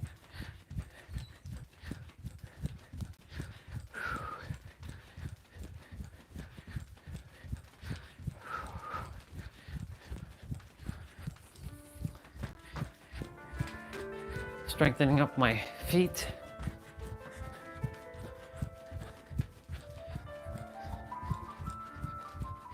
Especially my left one.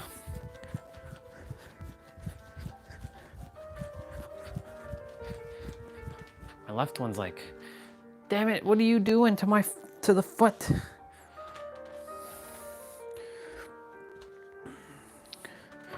I'm at 91.89, y'all. 900 more to go. Then I get the right to play a video game. I get the right to play a video game, y'all. I get the right to play a video game, yay!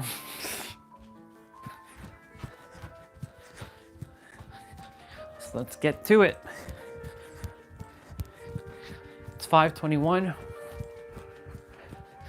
We'll run till 5:30.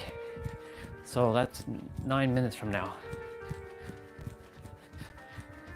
And all that I just ate will just be burnt right off.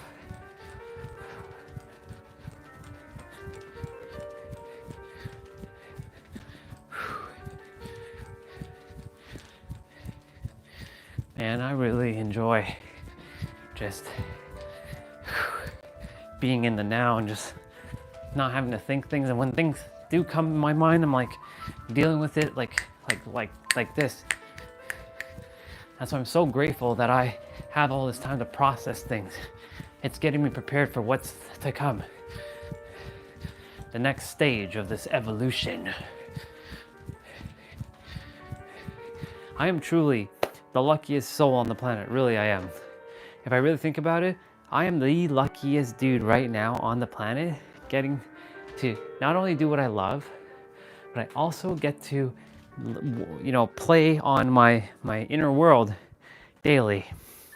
While I'm on the live stream, if I'm like quite like I'm sort of like not on camera and like feeling things and like, why am I thinking this? Like the experience upstairs with, you know, thinking about like, why is mom giving my sister a trip?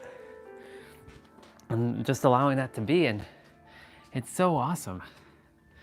It makes me joyful that I get to experience these things. And like, yeah. Really lucky. Truly, truly lucky.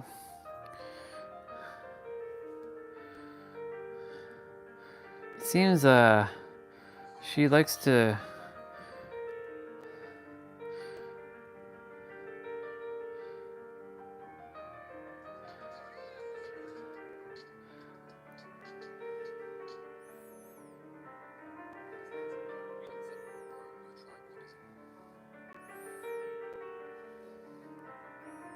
That's awesome.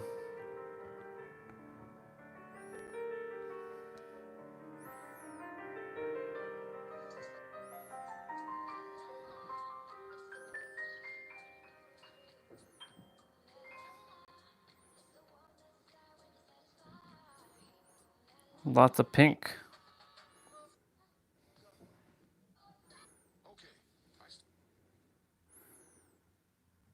Oh, wait a minute. This right here. Oh my God, I just found the thing that Sohuji was telling me about. Selfish is a curse of the human heart, while kindness is the greatest blessing. Let's fucking go.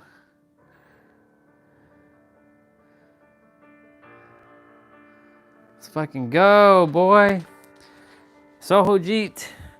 Oh my lord.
We all can be / are.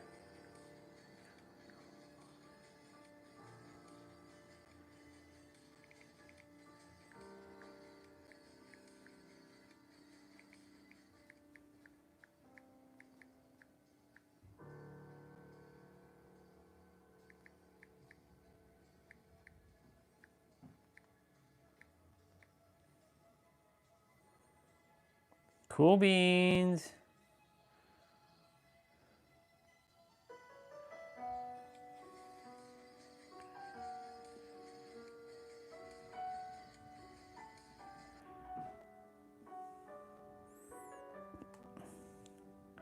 Let's fucking go.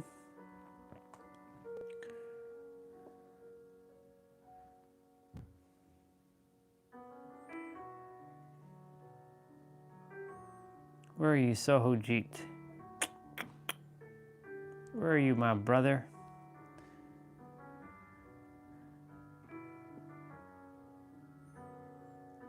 All these people that I don't even follow anymore.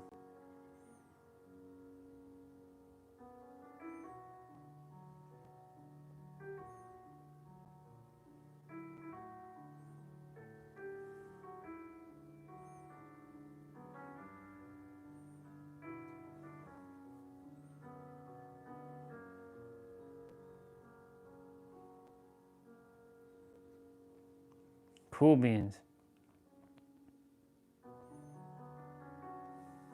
Wow. I'm supposed to be running, people. Don't know why, but the Instagram thing called me. That was awesome. We're making up for time.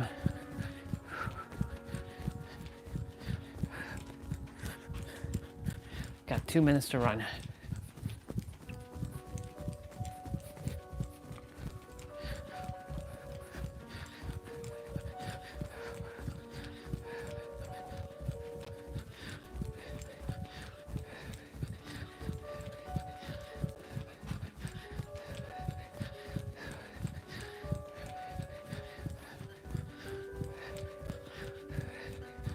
You're doing great.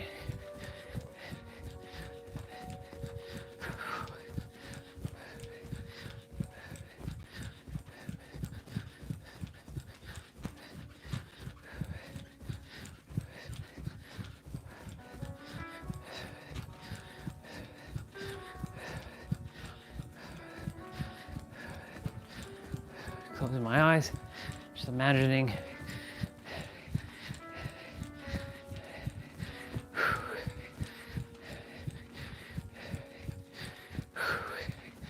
yeah.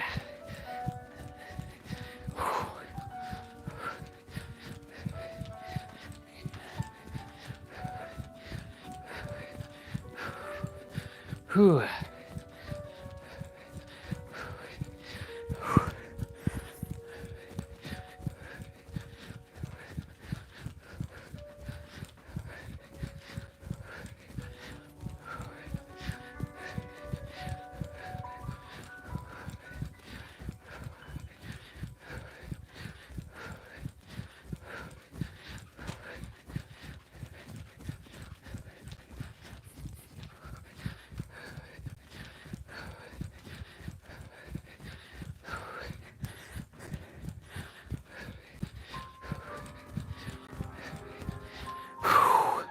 Holy moly.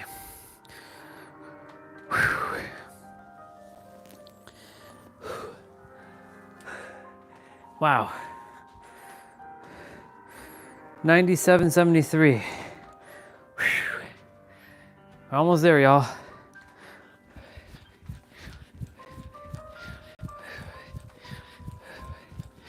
Finish it up. Finish it up.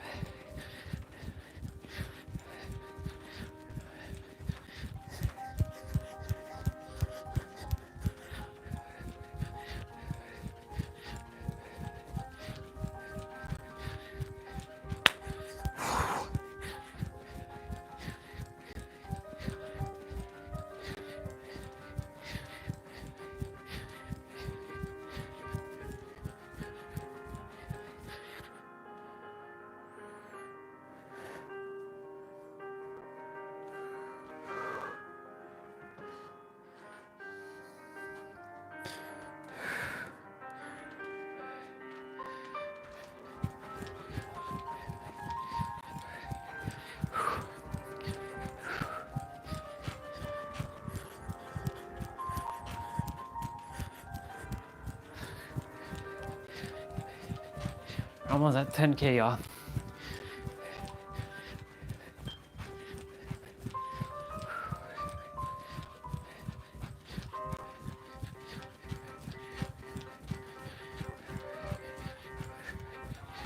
Breaking it up in little chunks, not bad. But the goal is basically to have 10K before the end of the stream. So it doesn't matter when, as long as it gets done before the end of the stream, that's all that matters.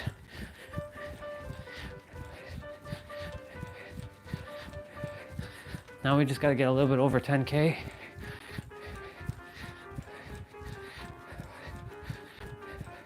which we will because we're going to be walking still.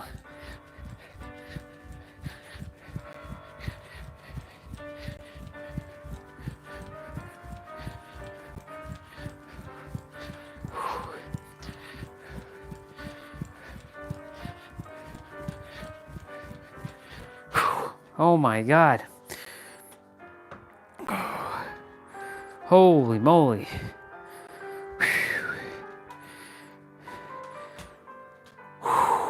10,042. Well, technically 10,098, y'all. We did it. We did it, y'all. We did it. 10,098 steps. Whew. Let's go. Let's go. Let's friggin' go. We did it. Whew. So, what I'm gonna do now is go make me a peanut butter sandwich. And that'll be my final thing I eat, and I'm done. I'm done, I'm done, I'm done. So y'all, hang out here.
Acknowledge me.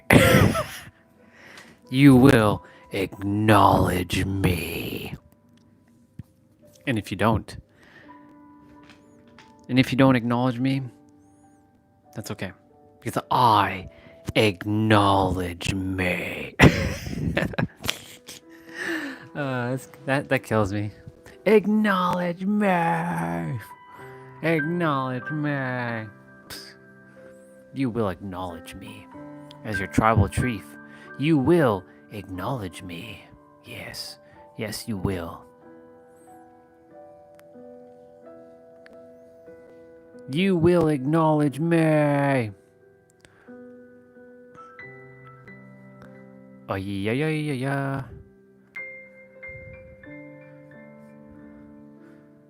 Didn't I not complete this shit? I already claimed this game. My God, I can't believe. Wow. I'll be right back.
Ladies and gentlemen, boys and girls, and children of all ages, I am back again. I'm just watching my old like streams. That's crazy, dude. My old like stuff. That's madness. Let me see. Let me watch my Facebook ones. It's crazy. Just looking at my old gaming stuff. Dead by daylight. That's crazy. I was starting to create the hair, but not quite. I was still with the beard. When was this? Exactly? How's that 5 years ago? Well, yeah, it's 5 years ago.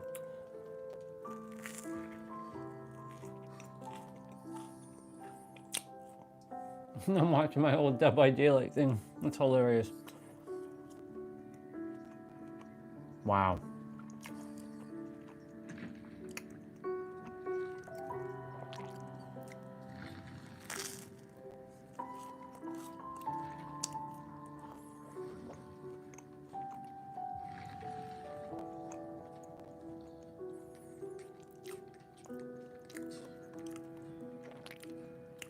Wow, the game was so much more darker. Crazy.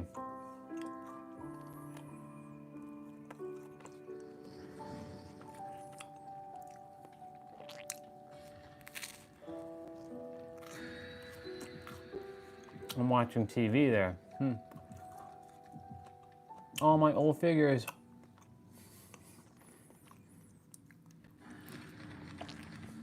How the basement used to be.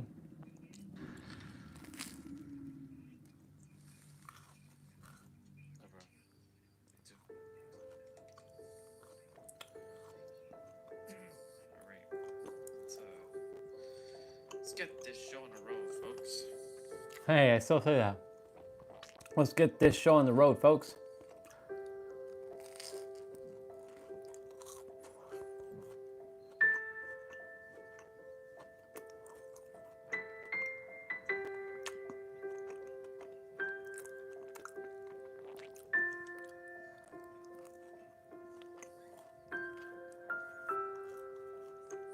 I wonder what's the reason why I'm looking at this old Dead by Daylight video. There's always a reason.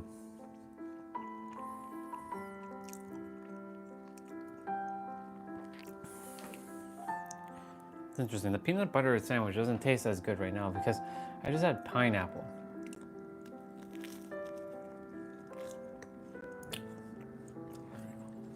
Wow, Kate runs so differently now. Holy shit.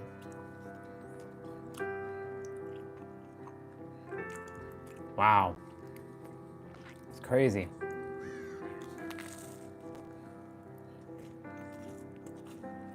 Old school Kate. Oh shit. What the hell? And the way they used to walk back then is crazy. And the pallets look so different.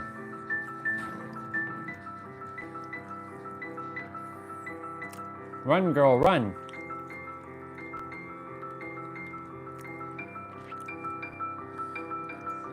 That's weird. I have level 3 iron will, but yet... Oh, when a perk was activated, it was green. Oh, what the fuck are you doing?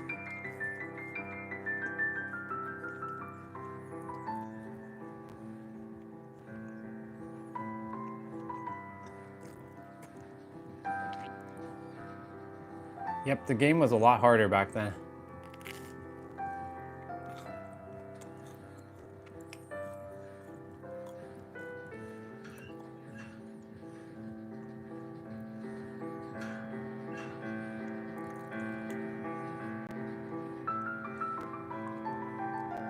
Damn, Kate.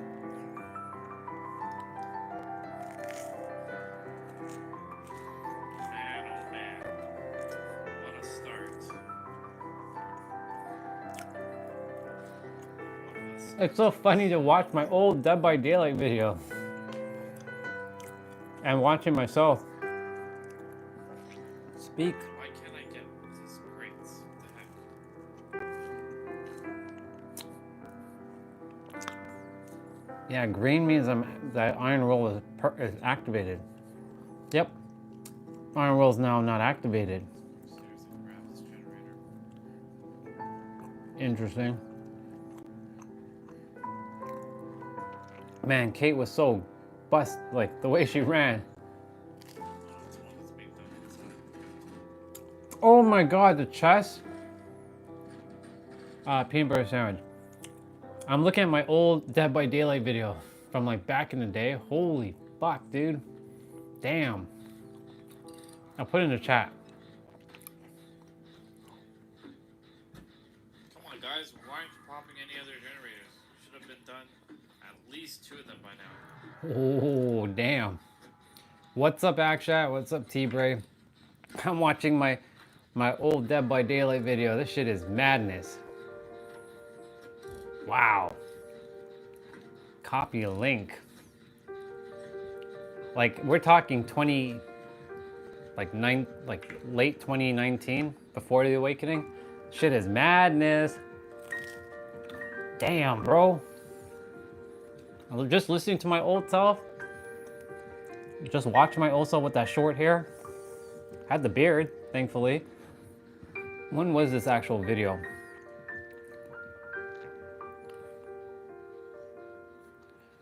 When the hell did I actually make this shit? August 29th, 2019 at 10:58 p.m. Well, at least the beard was being made. Not the beard. That's crazy. Holy shit. Oh, I'm great, bro. I'm always great. You don't scare me. I get to be, dude, I get to work on my I get to play with my frequency every day. I'm the luckiest soul on the planet right now. Well, I'm the luckiest soul in general because everybody's just me.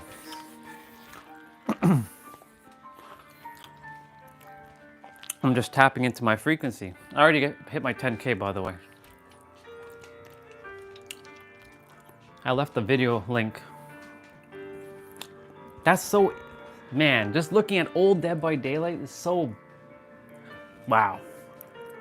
We were looking at it earlier, but I was like, I'm taking it in right now. It's so much darker. Oh, the killer. Yeah, this game was so much harder back then. I like how they ran with like when they were hurt. Oh. He found me. What a guy. What a guy. Damn. Alright. The prelude to the whole game, the whole gamer version of me. Yeah, that's dope as shit. Yeah, I was watching Nero video earlier.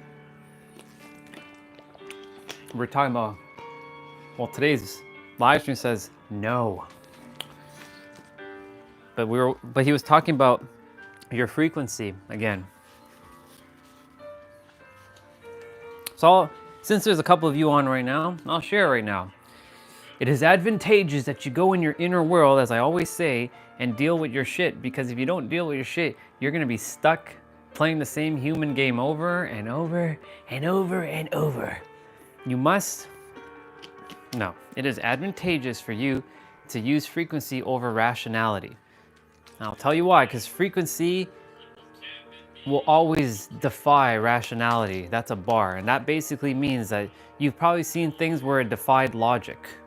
That's based on frequency, because frequency matters. Frequency creates slash shapes slash reveals your reality. And so if you don't, interesting, if you don't go in your inner world and deal with your frequency, because you are a frequency no matter what you think. Everything you are is a frequency. Every person that sees you, they may not see you as a frequency, but your frequency speaks before you even open your mouth. Did you know that? People can perceive you just by your frequency without you even having to say a word. That's the reason why you all came to me. You all heard what I was saying when you first saw me, but like there was something about me that you stuck around. It's because of my frequency. It's very magnetizing. And so like, it is advantageous, as I said, to go into your inner world and deal with your frequency. If you don't, you are literally fucked. This is not, no, this is like video games that I played. This is a video game that I play all the time. It's Dead by Daylight. But that was the original version of Dead by Daylight. We're talking old school Dead by Daylight. We're talking 2019 Dead by Daylight. I didn't have any recording of 2018 Dead by Daylight, but that was pretty much 2018 version of Dead by Daylight. That was also 2016 version of Dead by Daylight. Yeah, that video is just Dead by Daylight. Me playing. That was just showing my old self from almost 6 years ago. I've come a long way, 6 years, that's crazy. This is why I'm so grateful that I had recording. Get that door open, though. Get that door open.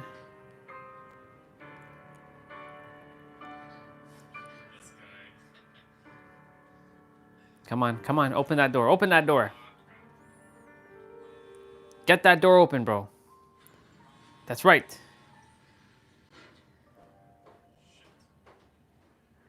Oh, at least this has the fucking end game. Get out, bro. Yeah. Wow. You hear what I said there? What a bitch. Wow. This version of me is quite something. Yeah. Anyways, my point to say all this is to say, that version of me, he still exists as the gamer. What is this on the top left corner? Oh, this? You haven't seen this? Bro, this has been here since time.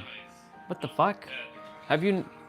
Bro, you clearly have not been paying attention. This has been here for the longest time. That's Lacus. That's anime, yes. Wow. Bro, this thing's been here since God knows when. How are you now seeing this? The camera has... Okay, maybe to some degree I probably always had the camera like this, but like I know that she's been on the camera before. How did you miss this? Anyways, it doesn't matter. Yeah, her name's Lacus and it's anime, yes.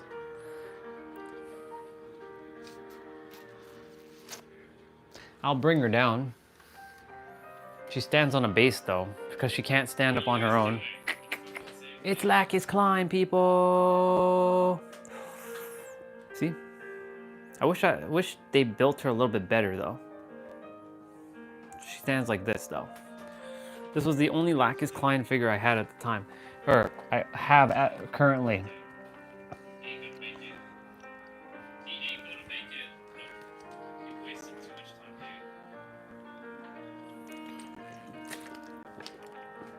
Yeah. Just waiting for laundry to be done.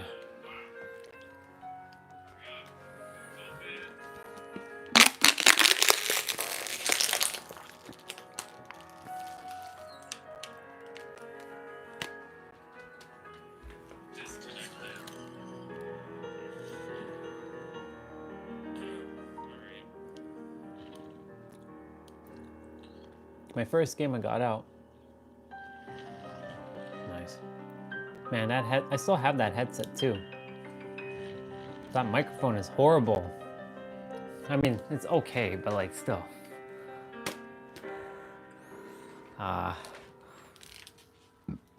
Excuse me. Anyways, my point to say, okay, I'm done looking at my old footage. Man, old school I actually used toolboxes back then. Jesus.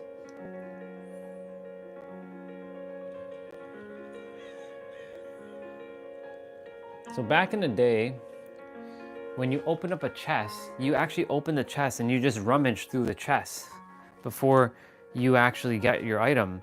But this version, you actually have to pull a lock for you to open up the chest, and then when you get the chest, you get your stuff. I actually prefer the old chest animation. Ooh, I know what I'm gonna play. I'm gonna play alien music. Ooh, I just gotta find it.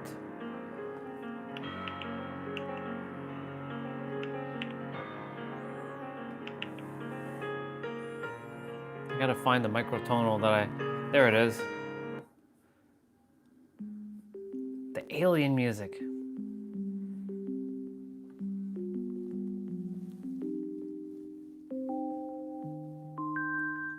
Y'all remember this song? Such a cool song. Ba-doom, ba-doom, ba-doom. Damn,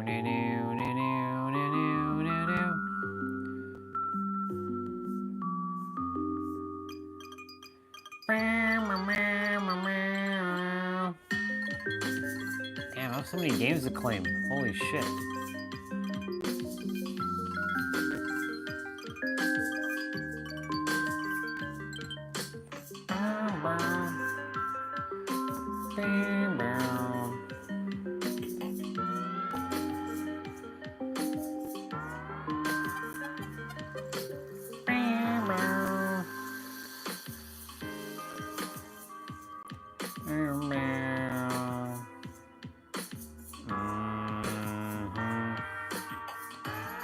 So many games. I'm claiming a lot of games on my GOG. I have like 37 games on this thing already. Holy fuck. I mean, there are games I wouldn't play, but whatever.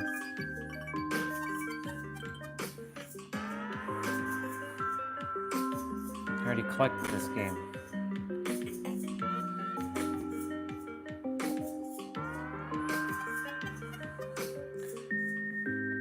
Bam, bam.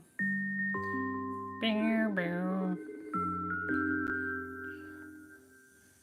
Bam, bam, bam, bam, bam.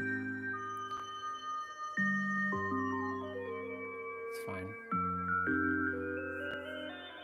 I'm just claiming games right now on from my Twitch. May as well.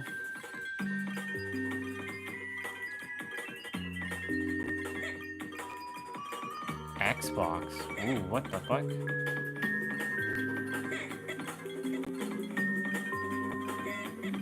Minecraft Legend, huh?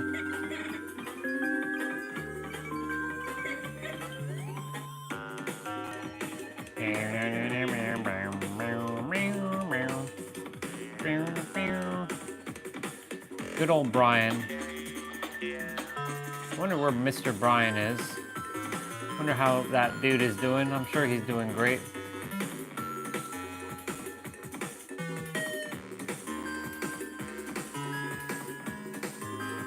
Gotta listen to that alien music, right?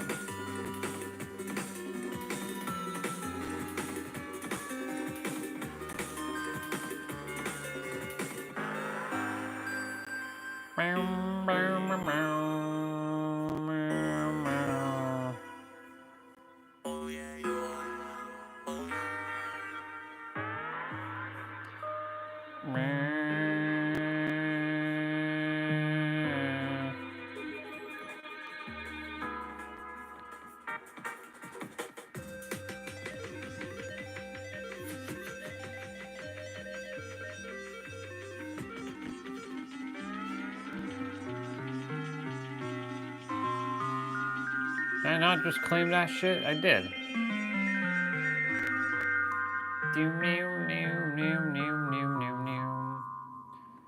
Gotta love that track. Pretty cool track. Bitty bitty bitty. It's raining outside. Doom doom doom boo bitty bitty bitty bitty. Why are some of these live streams just like dying? Like, come on now. That one is like way outdated. Like this one stopped. I don't know what the fuck happened here.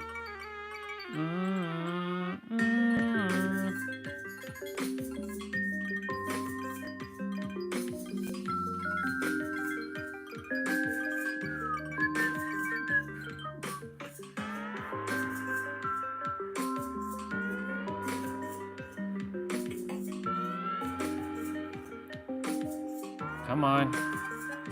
What's up with this browser?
Cool beans.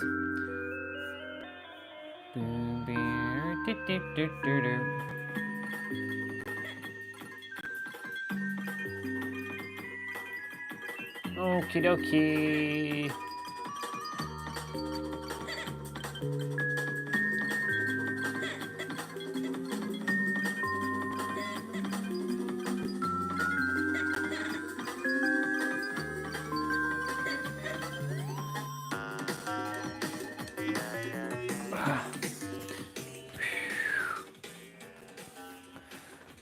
I like that. I like this music a lot.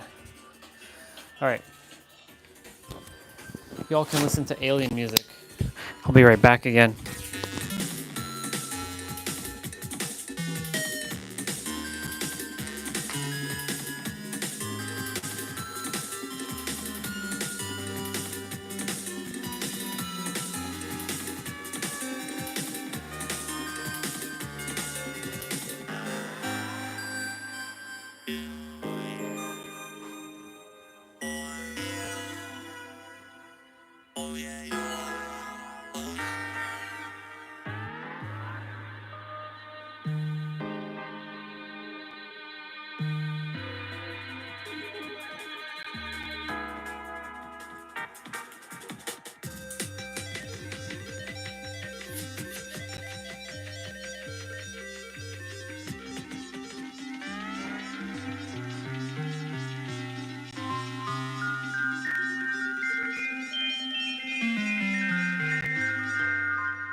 Laundry time. I told you it'll be done by 6. You do have to get some water.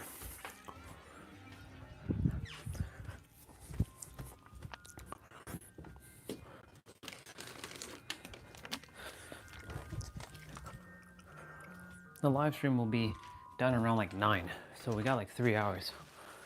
So I'll pop on a video game in a bit.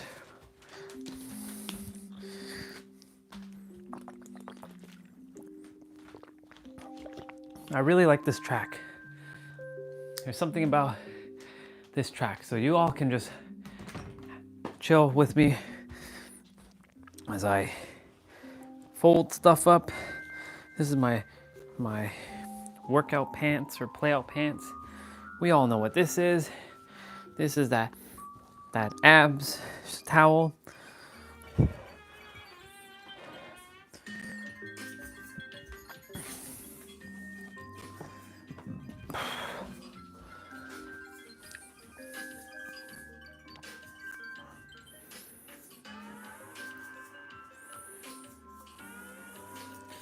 I don't think I'll be wearing my tights anytime soon, so I can put this away.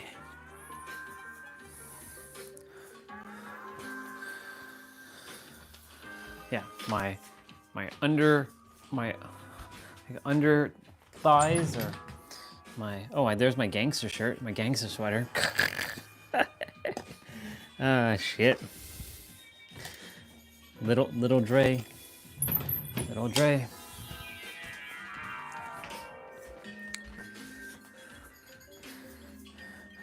This is what I could do, actually. Just gotta make sure I don't step on the cable. I can get more steps by just doing one thing at a time, like walking back and forth. Get me them steps, the more steps.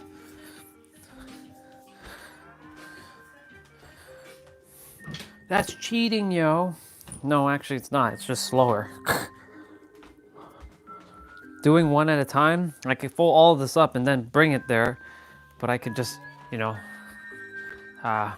fold and roll and walk and come back and do the next one. But that's cheating, yo. It's not cheating. It's not cheating because I'm doing it one at a time and I'm getting steps. It's funny, actually. I was actually creating a step counter before I started live streaming, where I just realized, I was attempting to do this back and forth from downstairs, go upstairs, grab stuff. I'm like, huh, I guess I was meant to form the habit now. So I actually was in the process of creating this habit. Just realized that. Huh, interesting. How wild is that? I just came to that realization. How everything happens the way it's supposed to happen.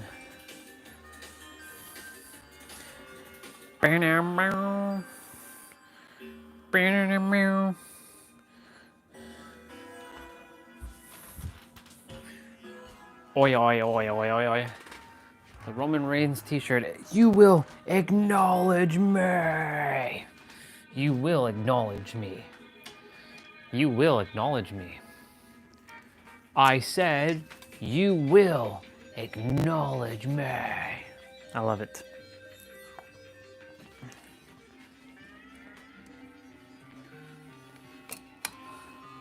Still desire to find his needle mover t-shirt, but they don't have that anymore.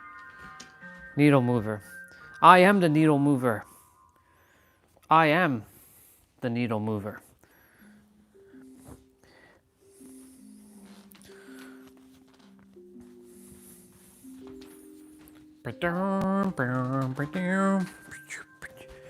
This is our, what, 4th time doing laundry on the stream? No, probably like 6th time doing the laundry on the stream.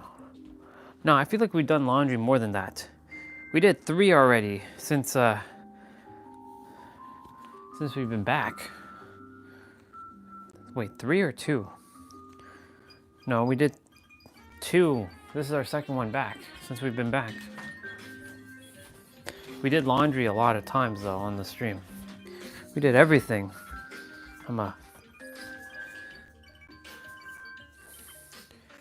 Have I stitched on the stream? I think I stitched on the stream. Yeah, I did stitch on the stream. I'm a seamstress as well. And I know T-Bray, if he's there, he's like, but that's not manly, bro. Well, what's the definition of manly? What's your definition of manly? If you can stitch, you can do a lot.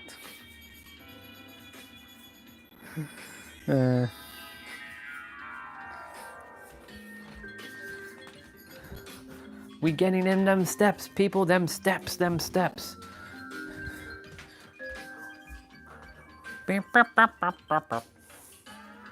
I like this track so much. That's why I have it on repeat. I'm gonna play it tomorrow as well.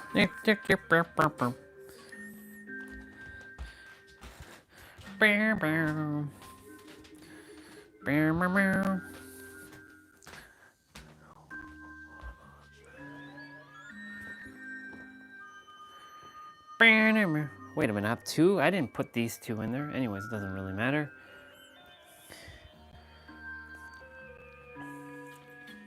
Well, these beautiful socks that our sister gave us will now finally go in for now, since we won't really be wearing it for a good while. There's a nice spot for it there. There's the sounds like bullshit to me socks. Thank you, Olga. Thank you, Olich Kababa, for this one. If you're wondering why I say that, like Olichka, that's her like name I gave, that she had me call her, and I desired to call her that, Olichka Baba. I mean, you all can call her Olichka Baba too if you like. There's T-Bray Baba, Akshat Baba, Jose Baba, Swati Baba, Destiny Baba, Crazy Cat Baba, Taylor Baba, Miranda Baba, Gentle Boy Baba, all kinds of Babas. All of you are Babas. I'm starting a revolutionary where you're all returning back to Babas. But I don't want to be a Baba. But you are, though. That's the thing. You cannot deny what you are, friend. Because that's what you are, a Baba. How dare you call me Baba? I call you Baba because that is who you are. Acknowledge yourself as Baba.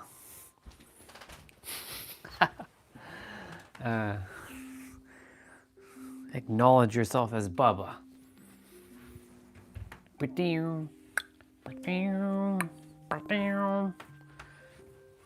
But I'm not Baba. Yes, you are Baba. Stop that. Stop denying who you are as Baba. I should have done one at a time there, but hey, it's all good.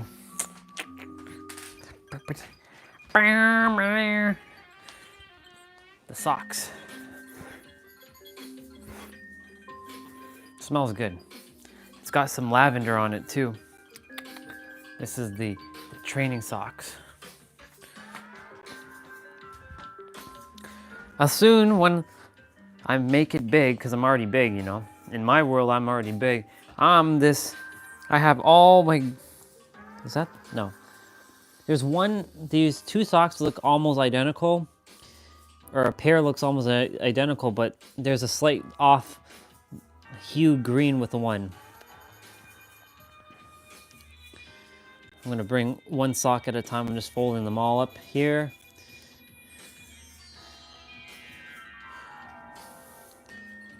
Am I missing a sock? No, I'm not. Sometimes, you know, you go and wash your clothing and you come back and you're like, where the hell is that sock? So we got 1, 2, 3, 4, 5, 6, 7,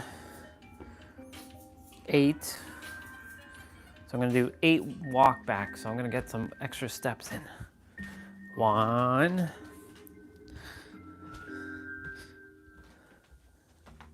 2. I have one of my microfiber towels I was cleaning with. 3.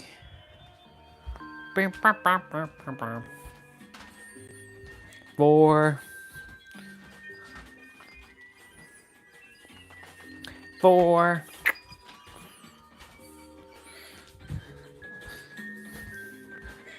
5. 6.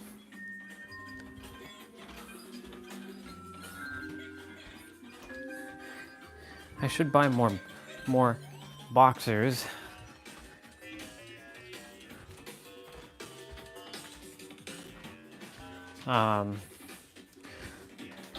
That way laundry would be every, like, what, 3 weeks? I have enough socks. Actually, no, I don't have enough socks. I have what, 14 pairs of socks, give or take, 15? Headband, the good old Nike headband.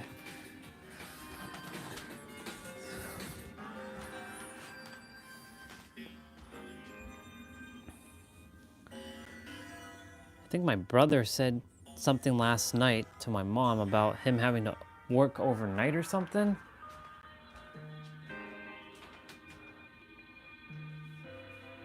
Broken English again? How's your day been doing? It's been great, bro. You're good. I was watching Nero. It would have been awesome if you came and watched it because it was a good video. You would have paid attention to some things that would have helped you.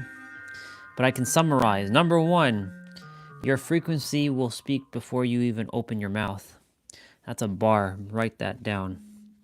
Number 2, your frequency will always defy logic. Or let me rephrase it. Your frequency will always defy rationality. What does that mean? So that means that your frequency will ultimately bring forth things that doesn't make sense, but it happens. And you've probably experienced some stuff like, wait, that doesn't make any sense, aka synchronicity. And also your frequency, you're meant to shine your damn light. Because if you don't, you're gonna play the human game for the rest of your life. And guess what? Everybody's gonna perceive you incorrectly because the thing is, they can't ever know the real you. Even I can't even know the real you. Only you know the real you.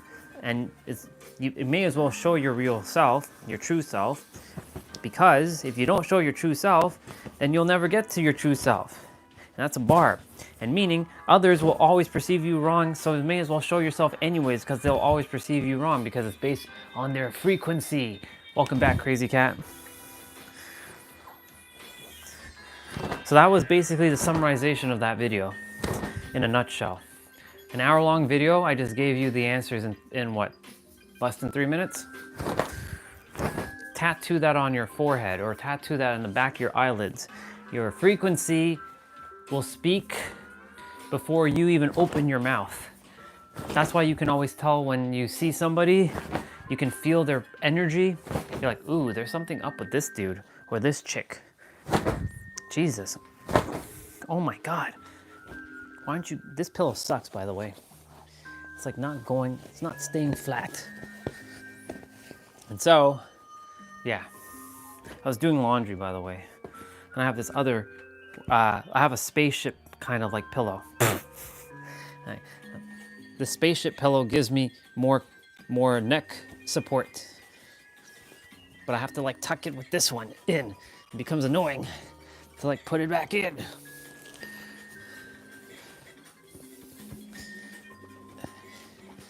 I do have to wash that stuff out though at some point. Time is ticking for that stuff. Give my bed thing. Yeah, so basically that's what Nero's video. Nero is a YouTuber like myself who talks about the same things like myself, who helps me with words that I'm remembering, what I've forgotten. And yep, there you go. And I'm gonna change into this shortly. And yes, I'm wearing the King of Games on right now. And I'm listening to alien music, by the way. It's called microtonals. It's tones that you won't normally hear with your regular music. So you would enjoy this. This is the music. I'm just chilling, sister. I'm gonna play a video game shortly. I got my 10,000 steps. Where are we at right now? Proof, because you all are here. Oh yeah, baby.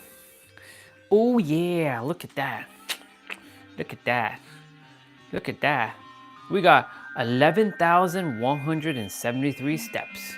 Ooh baby, let's go. I burnt almost 500 calories. The standing and the exercise is irrelevant to me because I already exercise all the time, so. Let's go! Yeah. So I'm currently beyond my 10K, so that gives me the right to play a video game, yes. But yeah, I'm listening to alien music again. Because it's been a while.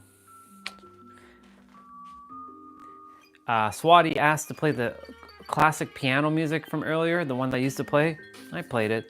You know, Rumination? Yeah, that one that I always used to play.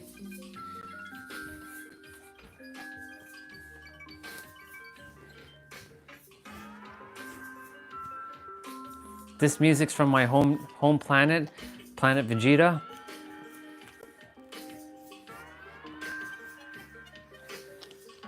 I love this music. Yeah. How many songs did you make today with AI? And I asked you a question earlier, but you disappeared. What is that? Oh, I was like looking at the emoji for a moment, like, what is that? It's music notes. And then I asked you before I think you disappeared before I asked, how many, or what kind of music did you make with AI? Rap, rock, hip hop, classical. I don't think you make classical. That doesn't look like your vibe at the moment. Almost every type. And what are you using to make music? Is it what kind of app?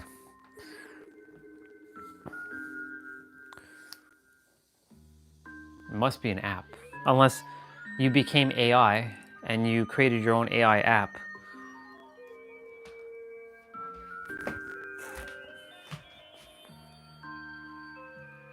Stop focusing on that. That's what I keep telling you, dude. Stop doing that. You're forcing it. Told you to don't force it. It will happen when it's supposed to. If you continue to do that, you know what this reminds me of? Okay. I know this. I'll give you the story. You're gonna love this one. Like 7 different apps. Stop saying you're not good enough. I'm gonna slap you silly for that. You're not. You are more than good enough. Don't be saying that nonsense now. Come on now. Told you what you tell yourself. Stop that. Dragon Ball, Vegeta. You know where I'm going with this. And if you haven't watched Dragon Ball Z, well, I know you have, or at least I know you know about Dragon Ball Z. You definitely know about Goku. I don't have to tell you. So, Vegeta. What was he attempting to do when Goku became Super Saiyan for the first time? He's like, I must have that power. I must have, this right here. I must have this power. And he kept training and training, and he never got Super Saiyan. He trained 400 times Earth's gravity in the spaceship, and it still didn't happen. And then he went into outer space, and he was getting so frustrated, he was about to kill himself. Well, he almost died from that meteor, and then he's like, I don't care anymore. I don't care if I ever become Super Saiyan. And in the moment he let go of desiring to be Super Saiyan, he became Super Saiyan. So my point to say is you have to let go of this thing that you can't project. You will project when you're supposed to project. Yeah, you can send it to me. You can send it in the email. Just let me know when you send it, because I don't check my email much. But yeah, you can send it. Excuse me. So basically, you have to let go of projecting, and then it will happen when you least expect it. Sounds good. I'll check it out in a bit though, but send it. I will look at it.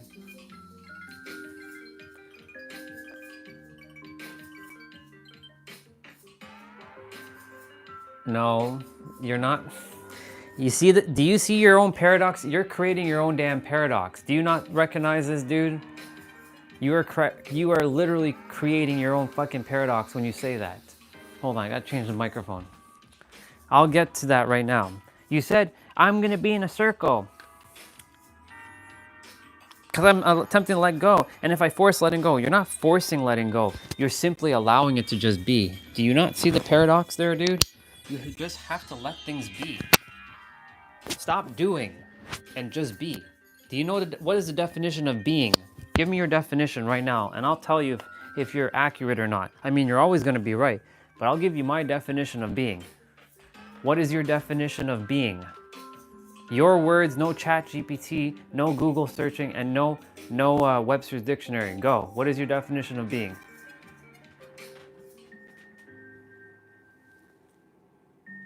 Right. Just... Yeah, but what does that mean? I don't care about the definite. I care about what is the definition for you. What does being mean? Don't give me the logic. I desire to know, what does definition of being mean to you? Your words. For your own way.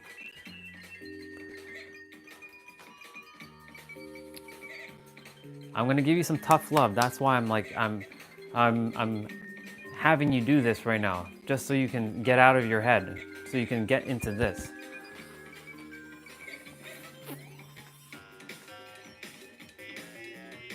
Okay, being is awareness. Yeah. Okay.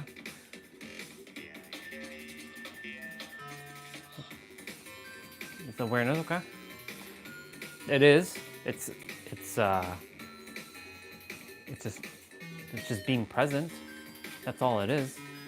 And by being present, you just let it be. Like right now, I choose to listen to alien music. I'm not thinking about anything else. I'm just right now hanging out with all of you and not caring about anything else in the world. By not caring, I don't mean to say like I don't care about anybody. I mean to say I'm just free. And when things come, they come. And if they don't come, they don't come. It's okay. Too much of us are focusing on like, I gotta do this, I must have this now. What are you in a rush for? Are you rushing to death? Time is an illusion, remember?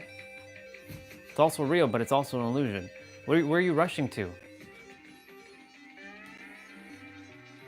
I remember I was in your state of rushing.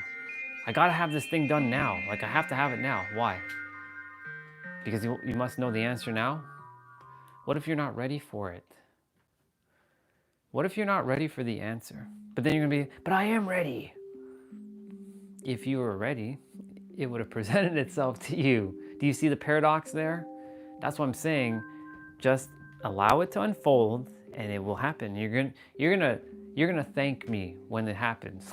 Because you're gonna be like, oh my God, it was just that simple. Sounds good. Crazy Cat, I'm gonna check it out. I'll open up the tab just so I know to look at it in a bit. Let's see. I'm opening a tab right now. Just making sure I see it. For fuck's sakes, come on, move. There. I see it. I got your stuff. I got your stuff. Cool.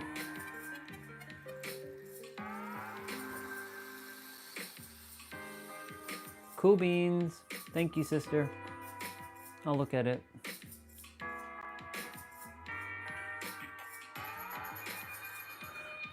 Yeah.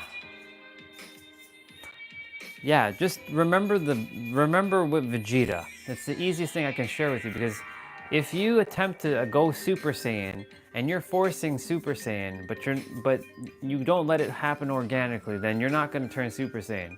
You have to let go of turning Super Saiyan and you'll become Super Saiyan.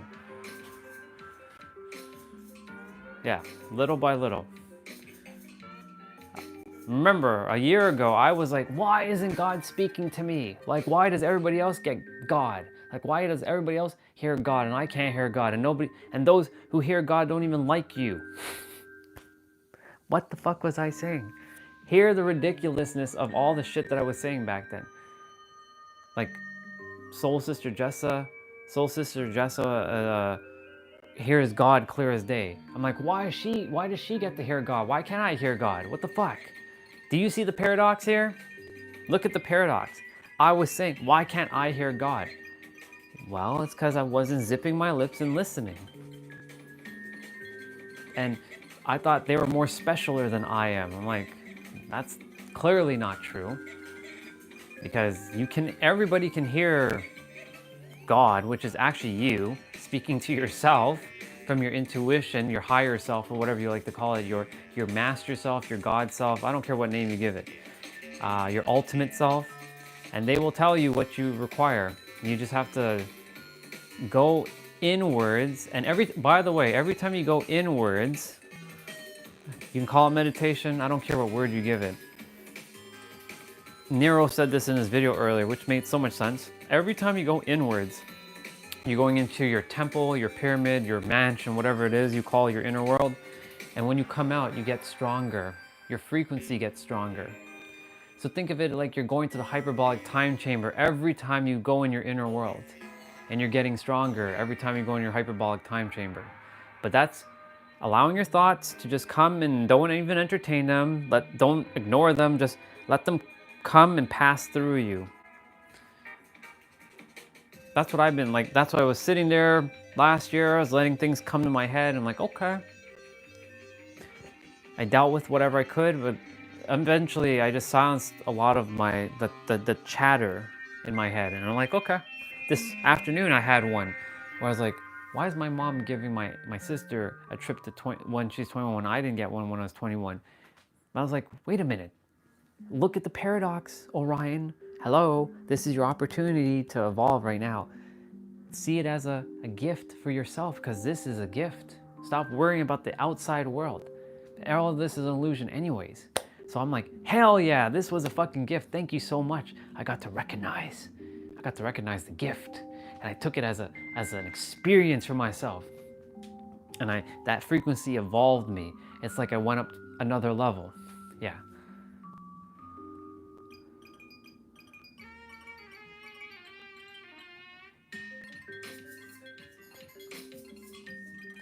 I can tell you right now, there's better things than astral projection. I can tell you that right now, dude. There are better things than astral projection. You know what that is? Being in the present moment.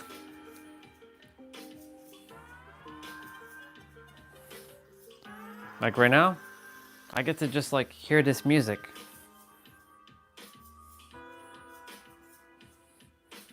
I mean, that crystal shiny glowy hand took me when I least expected it.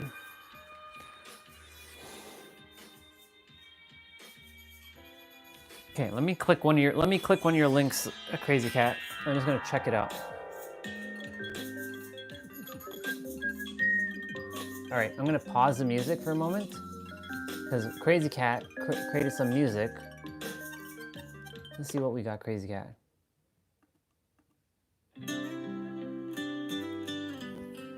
This shouldn't be copyright, so Suno, huh? Ah, very nice. I like this. She's the oldest cat, she's speaking with you. Interesting. Her name is Emma, the Emma, she's the one who likes to sing. Hey, very nice. I like this. And she is gray cat in the middle of the night. It's all about cats. Very nice, Crazy Cat. I like it. Hey, meow. You put some meows in there. It's very catchy.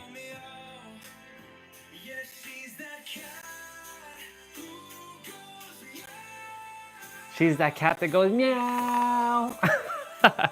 Very nice, Crazy Cat. I like this. Suno, huh?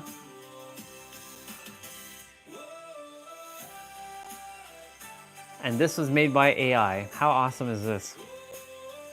Man, AI can do a lot of stuff.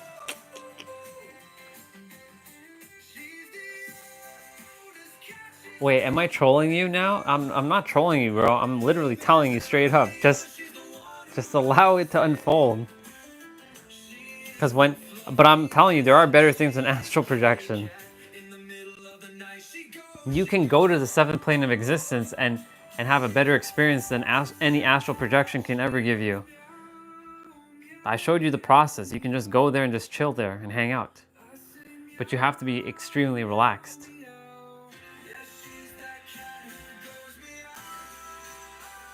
Crazy Cat, I'm playing your, I don't know if you're there, sister, but that's pretty cool. I like it. She sent me 4.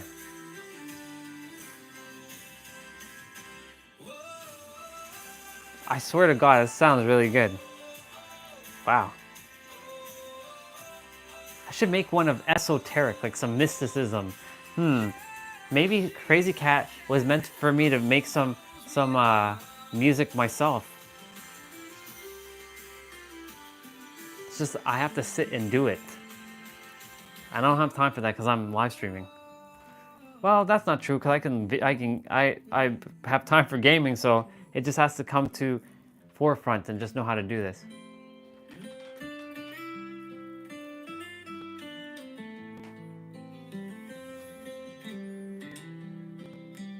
I like the guitar at the end. For present moment trolling, I mean. Oh shit, what's this? Whoa, what is this? This is not her. This is not Crazy Cat, this is someone else. It went to someone else's music. Yo, let's go. What is it?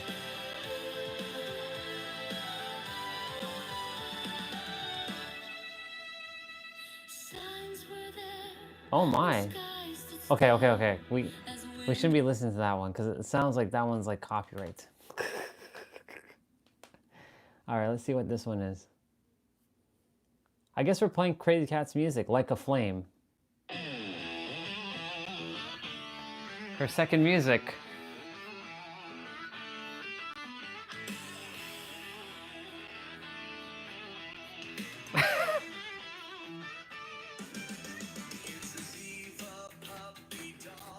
This is about a puppy dog.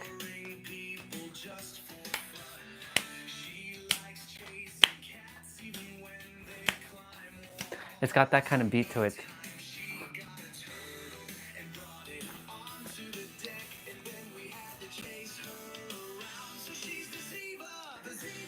The Ziva.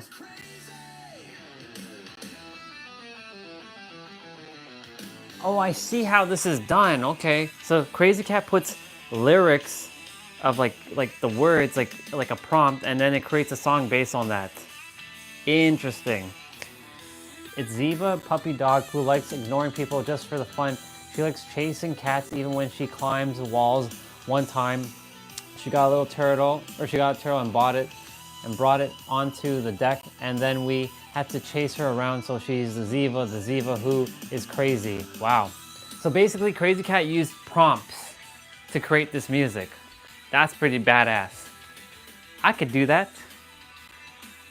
I am the Super Saiyan, and I am the one. I can make a song that's probably based on Super Saiyan.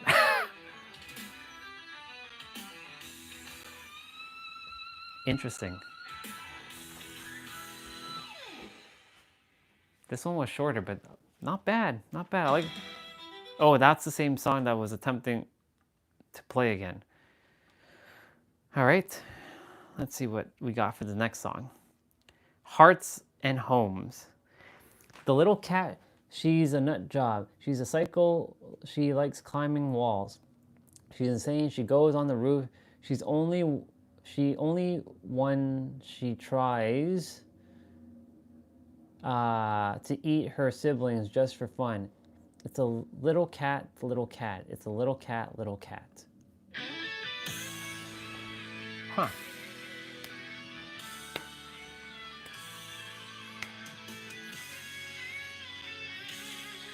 Gotta rock out for this one.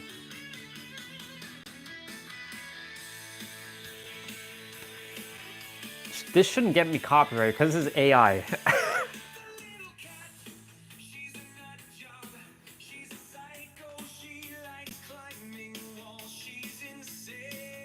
Oh my god.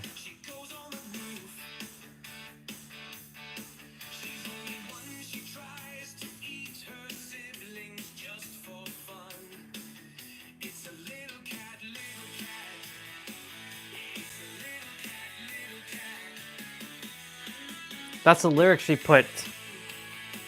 Very nice. Now I see how it works.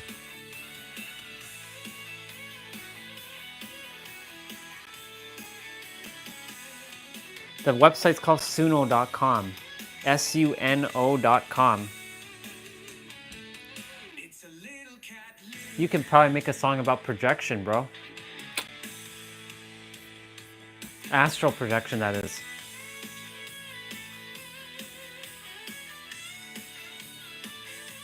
Not bad. I don't know if Crazy Cat's still here, but like, if you are, sister, not bad. I like them.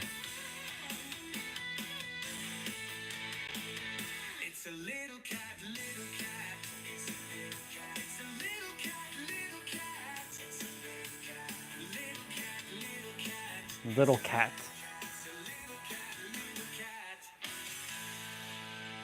Cool beans.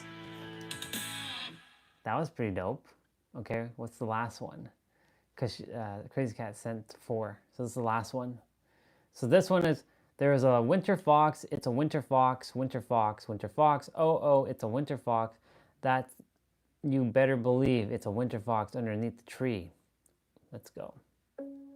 And this one's hip hop. You can actually choose the genre.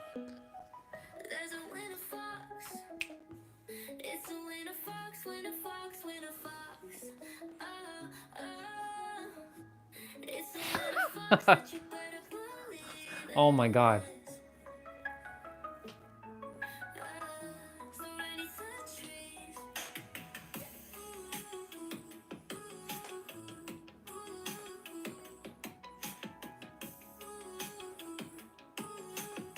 This is pretty dope.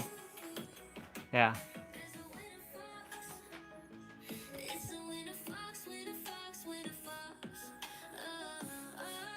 I like the beat on this one.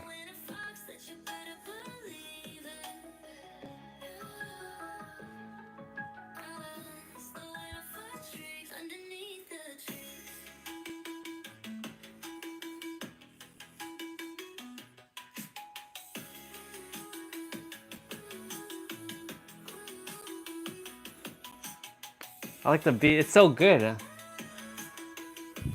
This is probably my favorite one. I like it. Wow, it's 6:44 already? Damn. Holy shit. It's a widow fox. Oh, it's a winter fox, not a widow fox. It's a winter fox. It's a winter fox. Ooh, I like that ending. That ending. Oh, it's this one again. Widow fox. Widow, widow, widow, widow fox. Yeah, it's a widow fox. That's pretty dope. I like it. I like it. I like it a lot. Who the blue hell is this?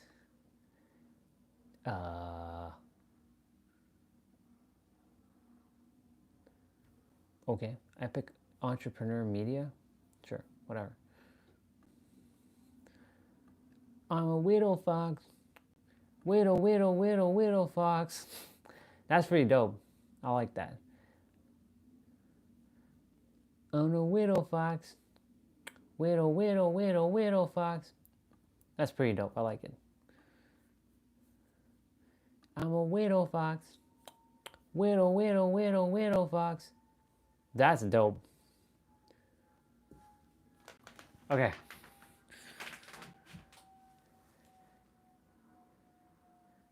Of course you can. Go for it. Go for it, brother. Let me know when you send it. I'm gonna take a moment to sit. That song was pretty dope. I'm not gonna lie. I enjoyed that song very, very much. Oh, we gotta clean that tablet. We gotta clean that tablet.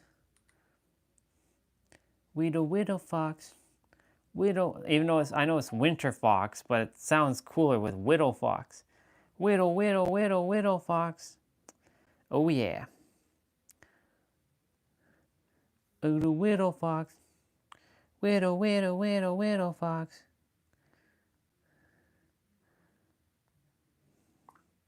Boop, boop, doop. Let me see when you send that thing, boy.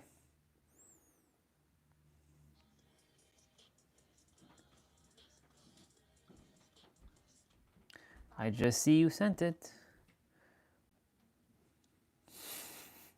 Isn't that a bell sprout smoking a joint? Because that looks like a bell sprout smoking a joint right now. What the hell? Why can't I do that?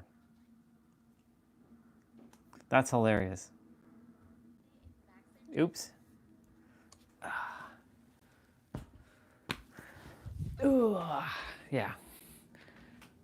Yeah, it's a bell sprout smoking a joint.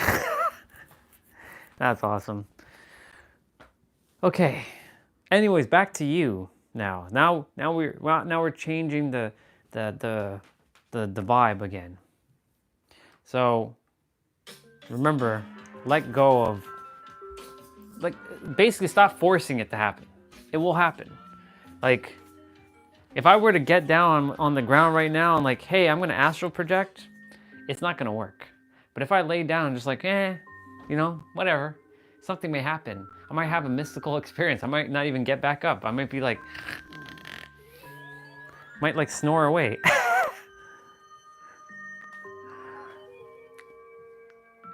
Actually, think about it like this. When you go to sleep, where do you actually go? That's a question for you. When we sleep, where do we actually go? Our body's here, but where do we go? One can say we go home.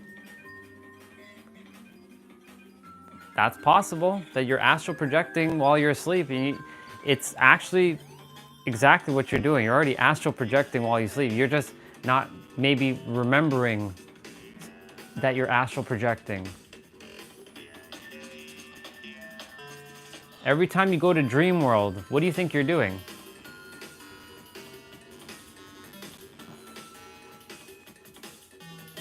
And if you say you don't have dreams, I get it, because I used to not get dreams too. I still get some not so good dreams. Like, I'm like, why am I thinking this thought or this dream? Like, why am I having this? The thing is, like sometimes it's in weird places, like we're in like outer space and this is happening, or it's like it makes no sense. Like there's one time I saw my mom and my dad as kids in a classroom. What the fuck? And I was the teacher? What the hell? Well, by teacher I mean I was the mirror, but you know what I mean. I was the teacher in the classroom. So like, my point to say all this, when you go to sleep, you are technically, theoretically astral projecting, if you think about it. Sometimes you're not meant to know what you're supposed to have, like what you're meant to remember right away, because you might not be ready to handle what's to come yet. Do you think that I could have been this master creator or ultimate revealer back 5 years ago? If you look at my Twitch or my old Facebook stuff, I streamed, and clearly that dude's consciousness was nowhere near there. He's calling everybody bitch. That son of a bitch. Do you think that's a conscious person? Like, yeah, I still say that piece of S, that piece of shit. I say that once in a while, but I mean, I know that's me because I'm aware of what I'm saying. But like that version of me was not aware of what he was saying. He was just saying all kinds of things like, that bitch, how dare that bitch do that to me? Well, and this is a video game. Yeah. Let me see.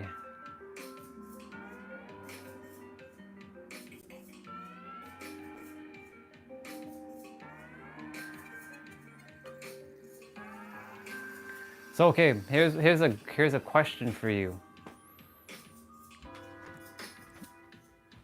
When you're seeking to do astral projection, right? What is the end goal? What is the reason for astral projection for you? What do you desire from it? Answers? Or something else? What are you looking for when you astral project? To answer some mysterious question? I can tell you right now that if you're looking for the answer, it's staring you right in the face. But if it's for something else, then it's for something else. But yeah, most people, when they attempt to do something, they're looking for an answer.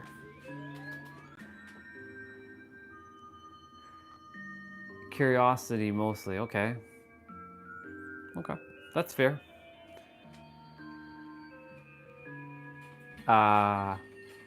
If you tell yourself that life, dude, you have to be aware of the words you're saying, because if you say that, then that's what your life is. Dude, you can say my life is technically monotonous too. If you think about it, every day I'm doing the same thing, but guess what? I'm having fun, and that same thing, that monotonous, like I wake up, I stream, I do what I do, I say what I say, I go outside, I don't go outside, I play a video game, I don't play a video game. I'm kind of doing the same thing. I'm literally in the same room most of the time, right? So this is technically monotonous, but guess what? I don't see it as that. I see it as fun and joyful. I like that, joy flow. That's a new one, joy flow. Not even joyful, joy flow. See, coming up with some words. We're in joy flow. But isn't it supposed to be joyful? Yeah, I know. You heard what I said, joy flow. We're in joy flow right now. And I'm just having fun. Like, yeah, I'm outside running in the track. I made a line on the grass with my feet.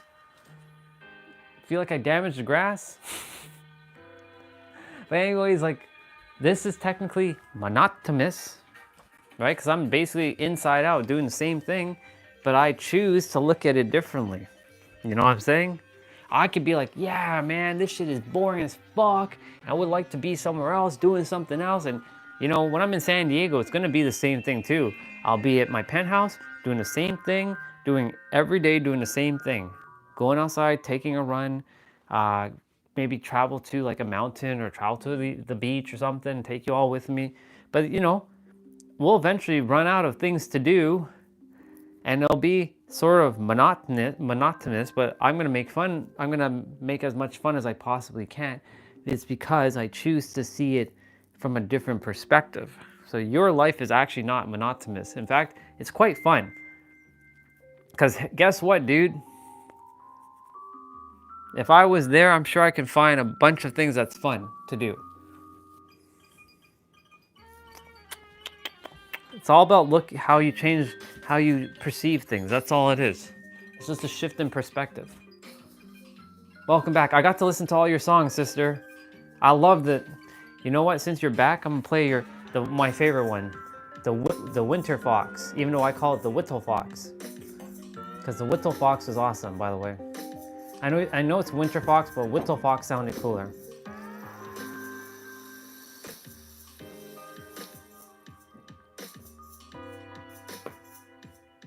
Okay, I'm playing your song, by the way. I'm playing it again. This one had the great beat, by the way.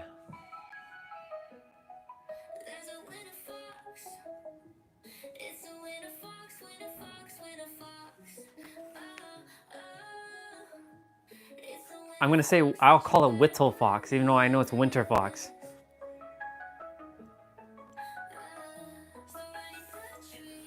Now I know how you did this. You just typed in lyrics and then you pick your beat. Let me see what you said, Mr. Nobito. Do you know Red Hot Chili Peppers song called Go Robot? I've heard of it, yeah. If you go, you will find your flow when you go robot. When you let go, that means yes.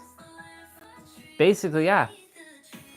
When you let go, dude, everything unfolds more organically, and yes. See, we're just going with the flow. We're joy flow.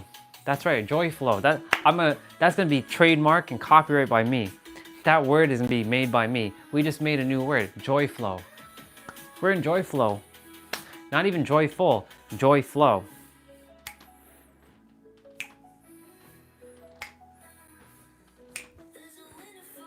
It's a Whittle Fox. Whittle Fox. Whittle Fox. Oh my God. Thank you, Crazy Cat, for that. Let's see. We are getting new words in dictionary. Yep. Oh yeah. Oh yeah. Like what's another new word that I created? Currently I can't think of it, but like joy flow. I'm sure somebody's talking about joy flow. I'm sure somebody mentioned joy flow somewhere.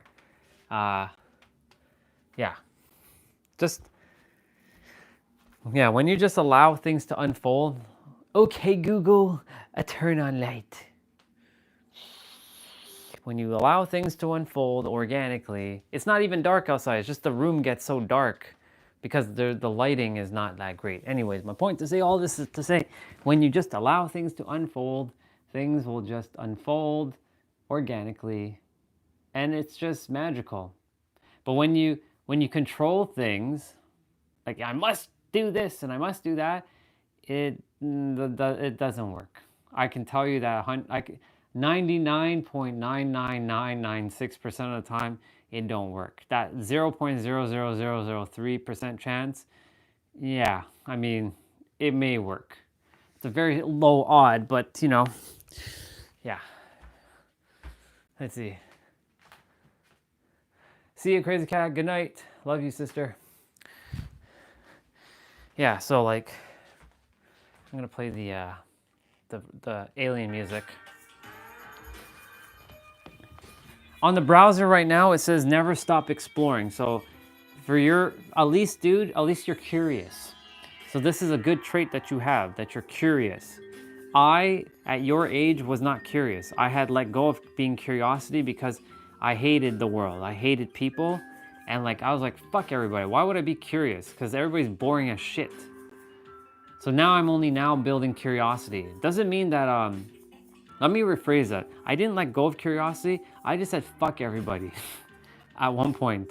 And so like, now I'm building curiosity and I'm just allowing it to just be, you know, what it is, like not forcing things to happen. Like if I end up meeting like a woman, like a romantic partner, I'm just allowing it to unfold. I'm not like getting all not worked up inside, like, oh, I gotta make her like me or some, you know, BS and like ask some stupid question. Like, I'm gonna just be straight up with her. I'm like, hey, what you looking for? What you looking for? Where do you see yourself in 5 to 10 years? If you can go in your inner world, do you even know how to live in your inner world? Do you even know what that is? And lastly, do you know that you are God? And if she can't answer any of those stuff, then bye, see ya. Anyways, I allow things to unfold organically. Some people who, basically everybody's gonna judge you because it's based on their frequency. And if they haven't dealt with their shit inside, just like, you know, when you first met me, just like all of you at some point, y'all had your own perceived notion about who I am. You're like, who is this dude? What the fuck is he talking about? I'm God? No, I'm not God. I'm some human. No, you're God. You just don't realize it. You just forgotten everything about yourself. And I so happened to come on your journey to wake you up, like, or not wake you up, to help you remember, hey, yo, dude, you're God. I have the tablet, so I can actually sit here and read what you just said. That's the beautiful part about this. I can go on my own damn live stream on YouTube and check me out. It's pretty awesome. Let's see what you said, dude.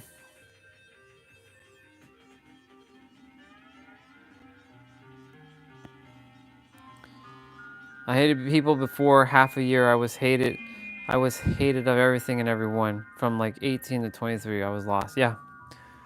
You went through this phase like me.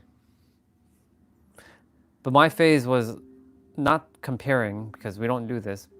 However, I was in the hate phase since I was in the age of 13 to 34. So I spent basically half of my life hating the world. That's half my life, dude. Half of my life. That's literally 20 years. I'm technically 40, so that's half of my life. 13 to 34, that's 21 years.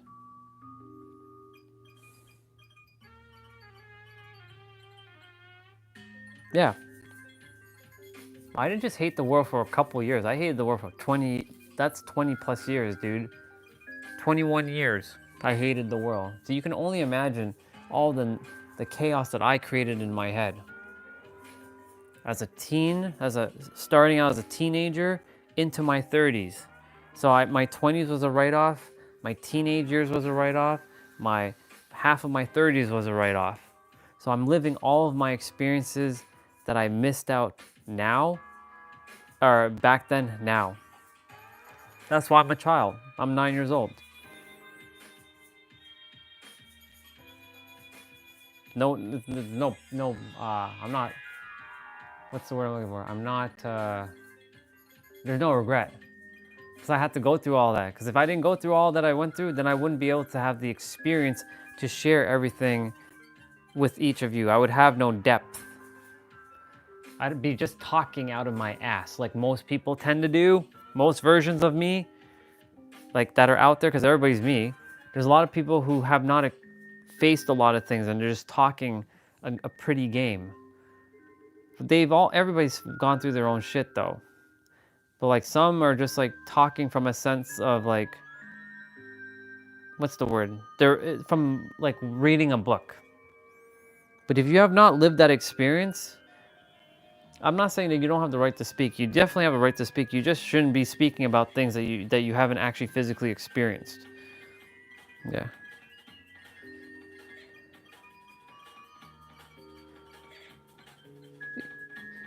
Is the price too high? Well, that's the thing. Those who come to the earth looking for massive growth have to go through the most difficult things. And yeah, you can say the price is too high. However, without that price, then you're just another robot in the world, or another NPC. I'm not an NPC. Not that I desire to call other versions of me NPCs, but there are people on the planet that are actually just NPCs. They're literally NPC. They just may look pretty and fancy, or they may be like this high-power lawyer, but they're just NPCs. Or they're just government officials that are NPCs, or they're religious, like church, like pastors, or they're just NPCs too. They're just playing a role, and they don't realize. Yeah. You said they are on autopilot they're on autopilot. Yeah. Yeah, pretty much.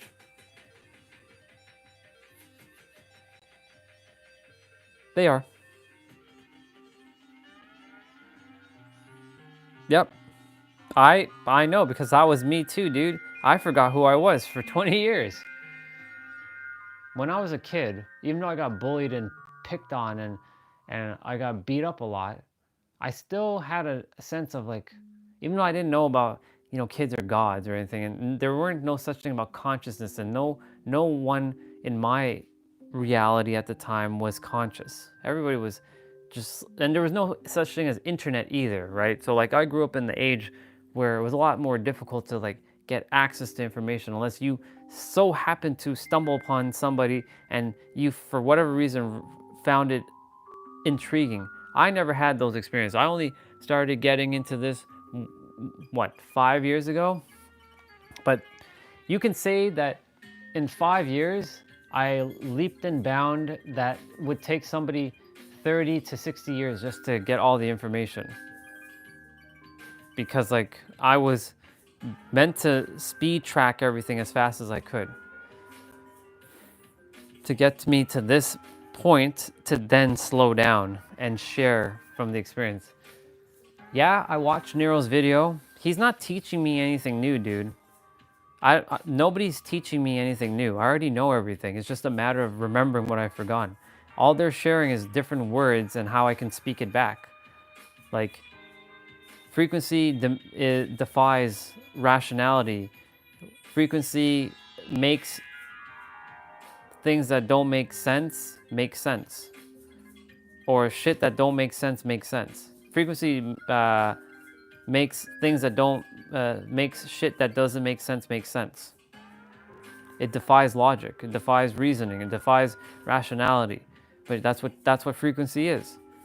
Like when you get a synchronicity, like how's that possible? Well, because frequency dictates or defies rationality. If you rationalize everything, you're gonna live the 0.0035% of reality. You won't live the 99.9965% of reality, or of magical unpotential, I should say.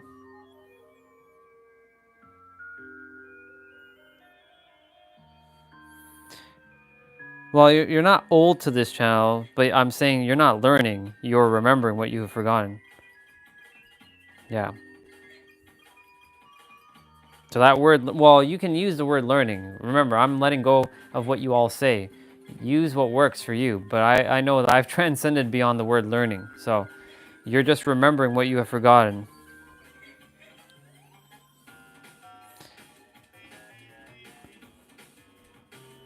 I'm so grateful I have the tablet that I can just be here. I have so much flexibility to do anything. I can like look at the tablet and get the chat here. I can have multiple different tripods now. I have microphone that can reach from quite the distance. I can go outside and live stream. I can be indoors and live stream. Man, life's good. Life's good. I'm just getting everything a little bit. Here's the thing, dude. I'm getting all of my pieces little by little, and it's making things a lot better, making my life more efficient. The only thing that's left for me to kind of get for the live stream is a little bit of better lighting, which I have some, but it's not the greatest. It's just better lighting and a better camera. That's it. And eventually all that will come to pass. This phone is doing the job quite well.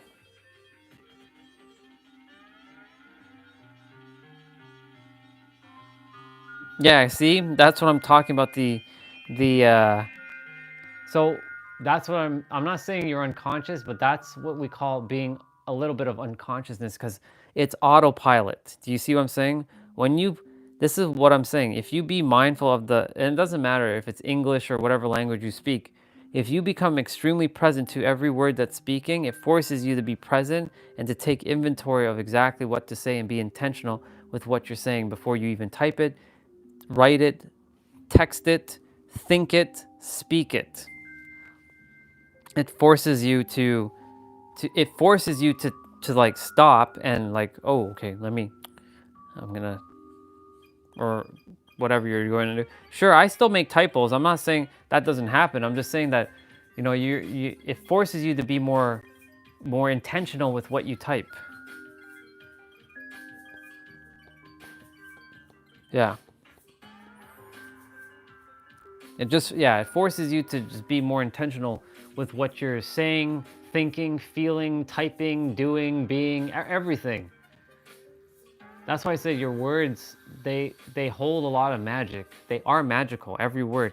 Whether English, Japanese, Chinese, Korean, any part of Europe, whatever language in Europe, any part of Asia, whatever language they speak, any part of like Southeast Asia, all the countries there, all the countries in South America, all the countries in North America is generally English and Spanish and French. All the languages. It doesn't matter. The words have so much magic to it. There's certain languages that have things that English have no way to explain. Like a certain sound or like a certain thing. I can't give you an example because I can't think of an example at the moment. So like for me, if I have to explain something that there's no word to explain in English, I use anime to explain it. Because anime breaks rationality for you can say the frequency of anime, because anime goes beyond logic.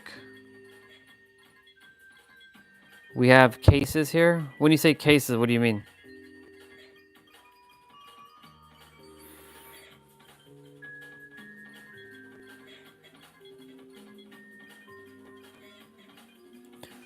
So give me an example. Give me an example of what you mean by has cases. Like, are you talking uppercase, lowercase, or are you talking about something else? You're helping me see. Look at this, dude. You're helping me remember what I have forgotten, because what you're about to share with me is currently out of my awareness, but you're bringing something back into my awareness that my soul knows, but my mind forgot. Okay, let's see the example. Oh, my back. Bracing against this bar. Not a good thing to do. Oh, yeah.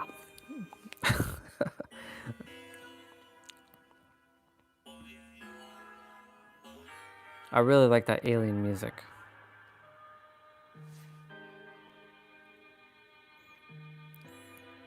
Brata, Bratu, Brat, Bratom, and Bratu for brother.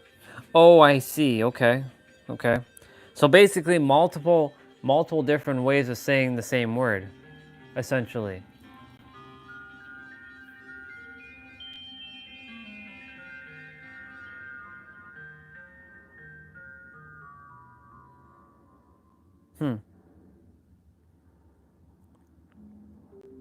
Interesting.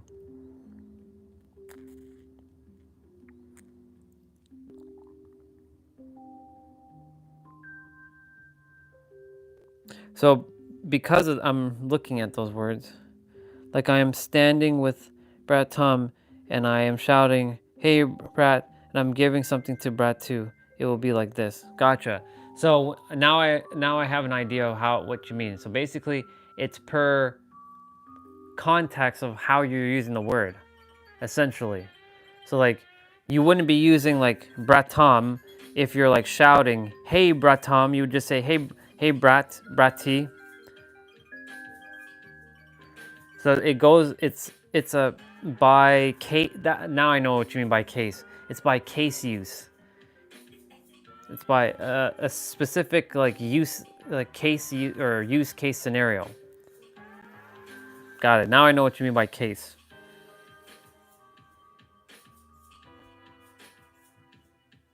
That makes sense.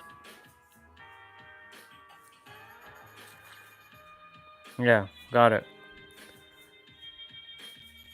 That's like this, for example. I'll give you another example. Even though I don't use the word trying, because trying, it has a weak energy. I'm trying so hard to do this thing versus I'm trying that pizza. I'm trying that slice of pizza. Same word, but different context because I'm using it in a different scenario. But it's the same word, right? I'm trying so hard to accomplish this goal. And then there's, I'm trying that meat lover's pizza over there. I'm gonna have that slice because I want to try that pizza.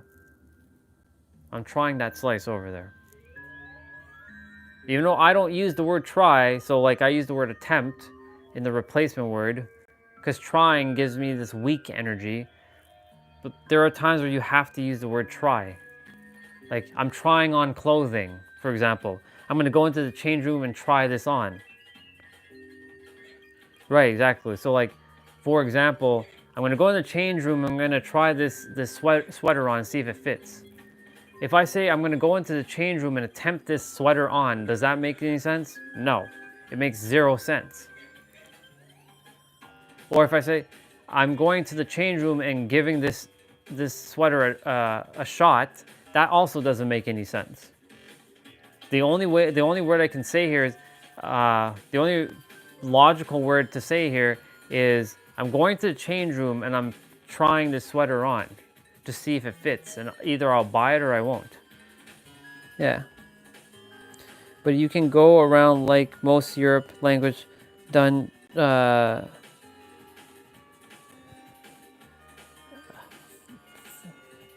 makes sense. Okay.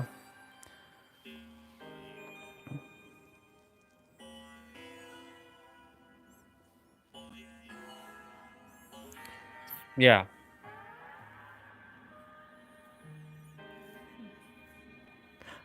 But you see, the thing is, like in every other language, the same principle still applies, though, about choosing your words carefully.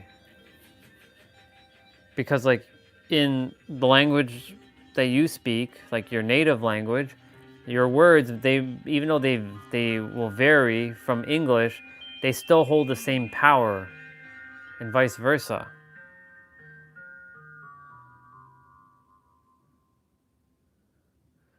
And it dropped its cases. Gotcha. Yeah.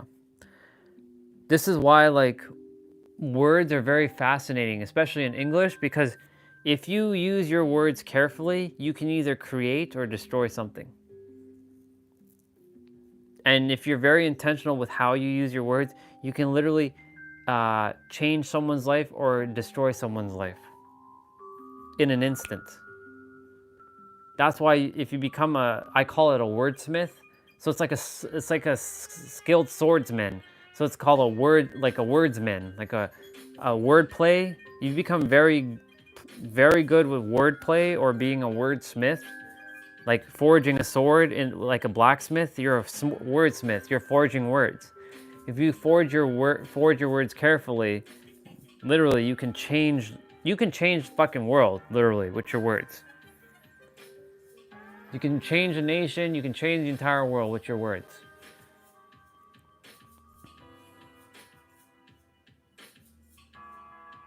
It's true. Well, the thing is, currently, I only know English at the moment right now.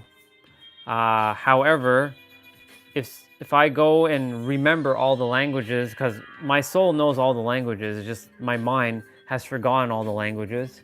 It just knows English at the moment. And a little bit of French and a little bit of Spanish, just a little bit.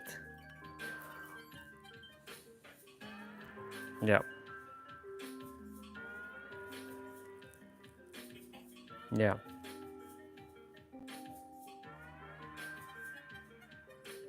It's interesting. But my point to say is, like, this is why, like, it is advantageous to know, even if English is not your native tongue, that's the language that we're all being, like, universally using as, like, we've all collectively chose that English is the language that we will all be sort of speaking around the entire world to some degree. And if you become a masterful wordsmith with your words, you will literally change the world with your words. And my feet have lost feeling, so like now I'm gonna have cramp. See, I'm just letting go. I'm just like, whatever. Now my feet is gonna be cramped, so I have to let the blood rush back to my feet. And you know what's gonna happen? Ugh. Yeah. Let me see what you said there. You said, I would love to learn French. Well, yeah, to remember French. Yep. It's okay, dude. You know what, I know what you mean. One of our, so here's another example. So there's a sister of ours, her name is Regina. You haven't met her. Well, you might have seen her on the live stream. But her name is Regina, and she gave me a very powerful lesson. One that I will not forget anytime soon. I was standing right there, and she was typing in the live stream. So Regina, if you're here, I love you, sister, and we talked about this many times. So Regina, very high level spiritual being, just so you know, she remembers everything. She's one of those amazing souls that actually has the veil lifted from her. You would actually enjoy having a conversation with her. Anyways, she was using words that were very basic. And it made me feel as if I can't handle her bigger words. And guess what happened in that conversation? She's like, I see what you're attempting to do. You're trying to control my words. But I'm simply using the words so that others don't get lost in what I'm saying. I know you understand what I'm saying, but you have to also realize that I have evolved beyond the words. And when I heard that first, I was like, that sounds very arrogant of her to say that, but it's not. Because she knows what she's saying, but she has rised above the words. So here's where she is, here's the words. She's simply using the words as tools to broadcast and not lose any translation of what she's attempting to say. So she gave me one of the greatest paradox. She's like, I know you're in, like right now I'm in a process of wordsmithing.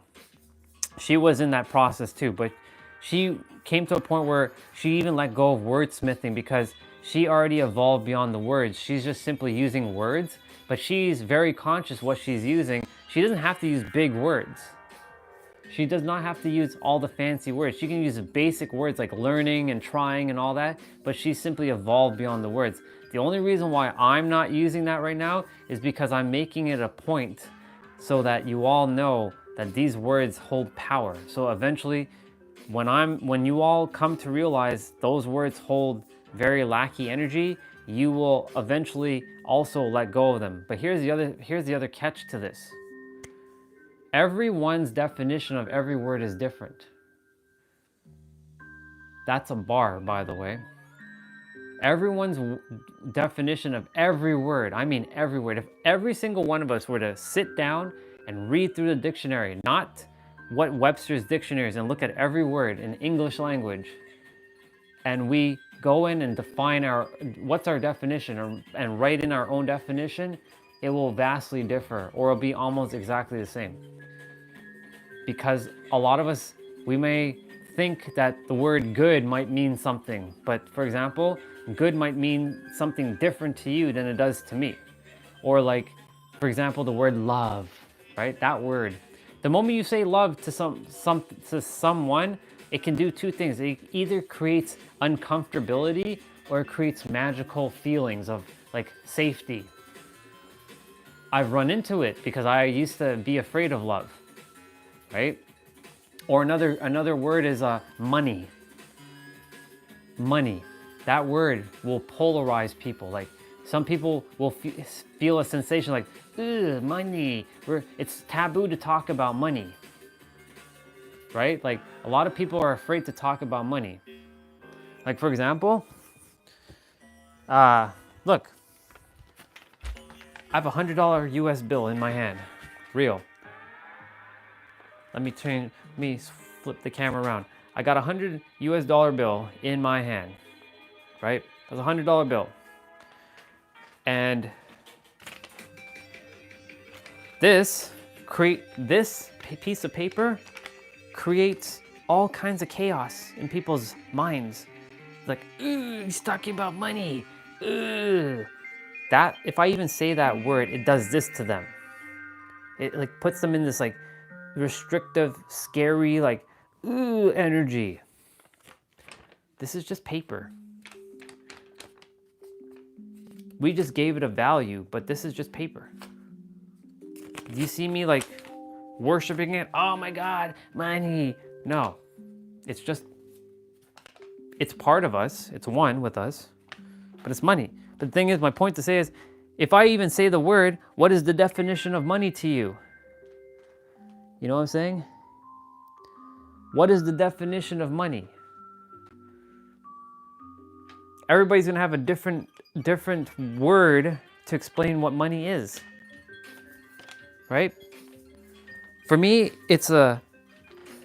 my definition of money is energy now. What do you mean by energy? Well, that's what it is. It's energy. It's energy that allows you to do cool things in the world, or being able to do cool things in the world. But that doesn't necessarily mean, that's not entirely true either, because you can still do cool shit without money. So that's actually not true. So let me redefine my own definition of money. So money allows you the options of being able to do more things in the world. But that's still not necessarily true, because I've seen a lot of people who don't have money and they're still doing a lot of things in the world. So see, that's what I'm saying. Definition of money might vary. So maybe I have to go and redefine my definition of money. Maybe after the live stream, I'm gonna sit down like, what is my definition of money? And maybe I find something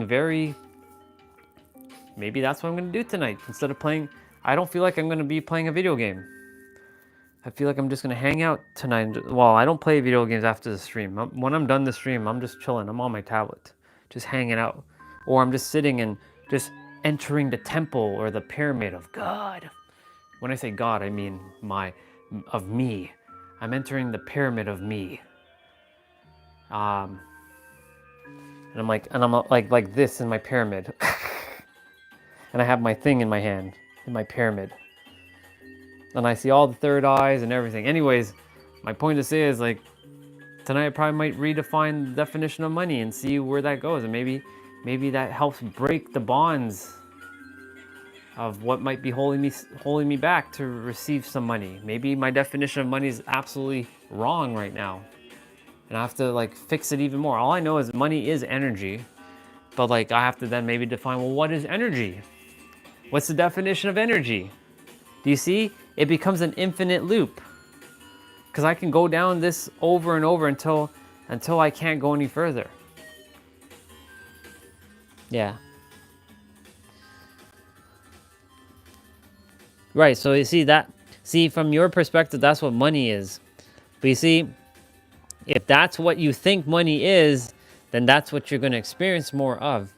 Because like, and not that you're wrong, because you know, my mom thinks the same way too. But the thing is, my definition is not that. I can tell you that. Yeah, I know because of the Federal Reserve. I know about all that shit. I'm well aware of that it's stemmed from the Rothschild back in the day, creating the farce. It's all a lie. That's why I said money is just energy.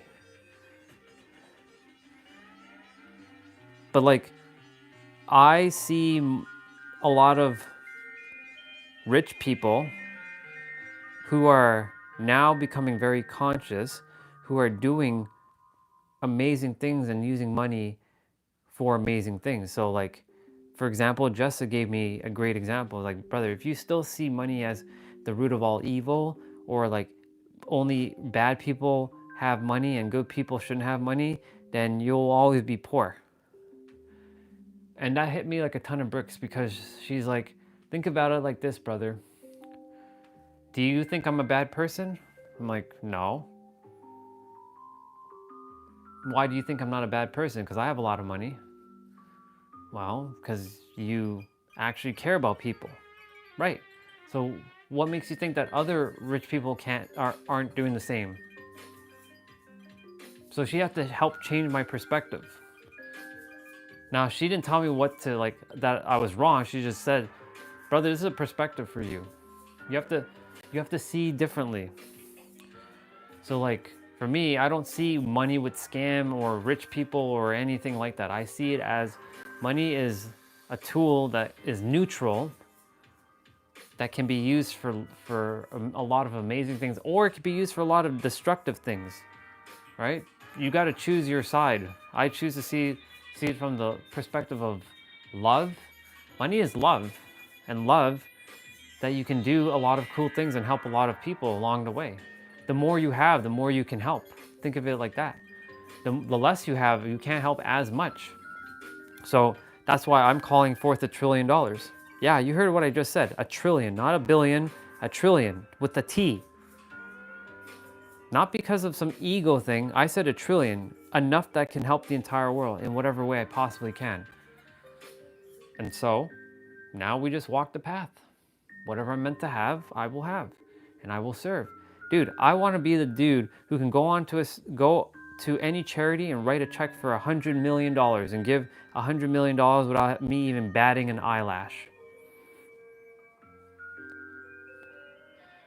The problem right now, so I asked Jessa this question. Let me see what she said.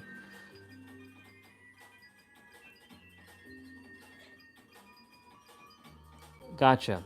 So I asked sister this question. I'm like, sister, well, Jeff Bezos and like Elon Musk, they have over $100 billion. What if they gave everybody $1 billion? Wouldn't everybody be able to be happy? She's like, nope. I'm like, why do you say that?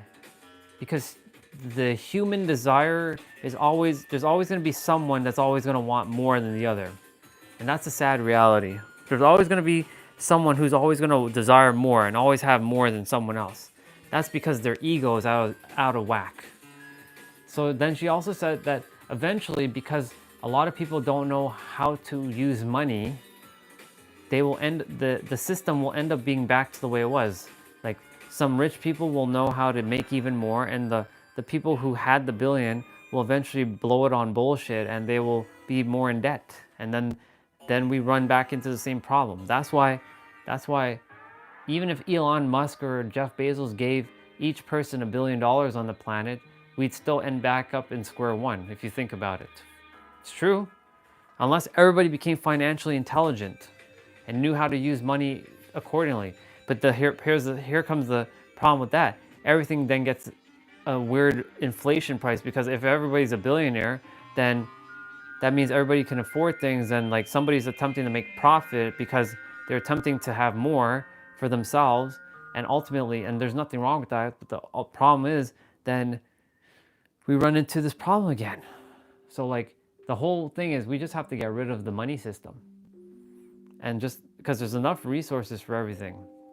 That goes back to that reel that I sent on Instagram when I posted my stories, right? It goes back to the same concept. When you were born, did you sign a contract that you have to pay to like have food? Did you say like, yeah, I'm gonna be born on Earth, so I have to pay money to get food, water, and shelter? There's enough water on the planet for everybody to survive on. There's enough resources on the planet for everybody, and yet, for whatever reason, we're still fighting. So why are we doing this? So like my point to say is like, we would run back into the same problem again. So it comes down to every human having to get into alignment with each other in agreement, and not looking to steal from someone else, hurt someone else, to have more than someone else. And if everybody can get to that same alignment where we're all good and we're all helping each other, and we're living a world of peace, that's basically utopia right there. We're living in a world of peace, and nobody's like taking someone else's like share and like not being greedy. It's literally chopping off the ego. We're not going to get there anytime soon. I can tell you that much. That's not happening. That's not happening anytime soon. It will happen eventually, but it's not going to happen anytime soon. It'll happen probably in like maybe 25,000 years from now. Money may not even exist soon. Who knows? Let's see what you said. Yeah.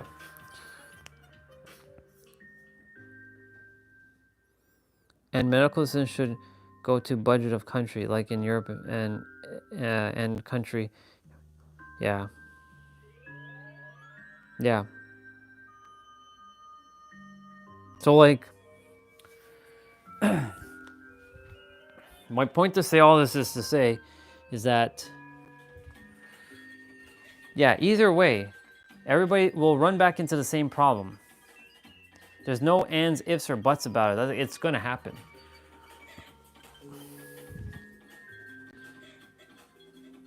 Ah, you're good. Don't worry about it. Dude, don't worry about that. I'm not, look, if you think you're messing up, you're not. In fact, it helps me to have to use my brain a little to fill in some missing gaps. So you can say you're doing me a favor.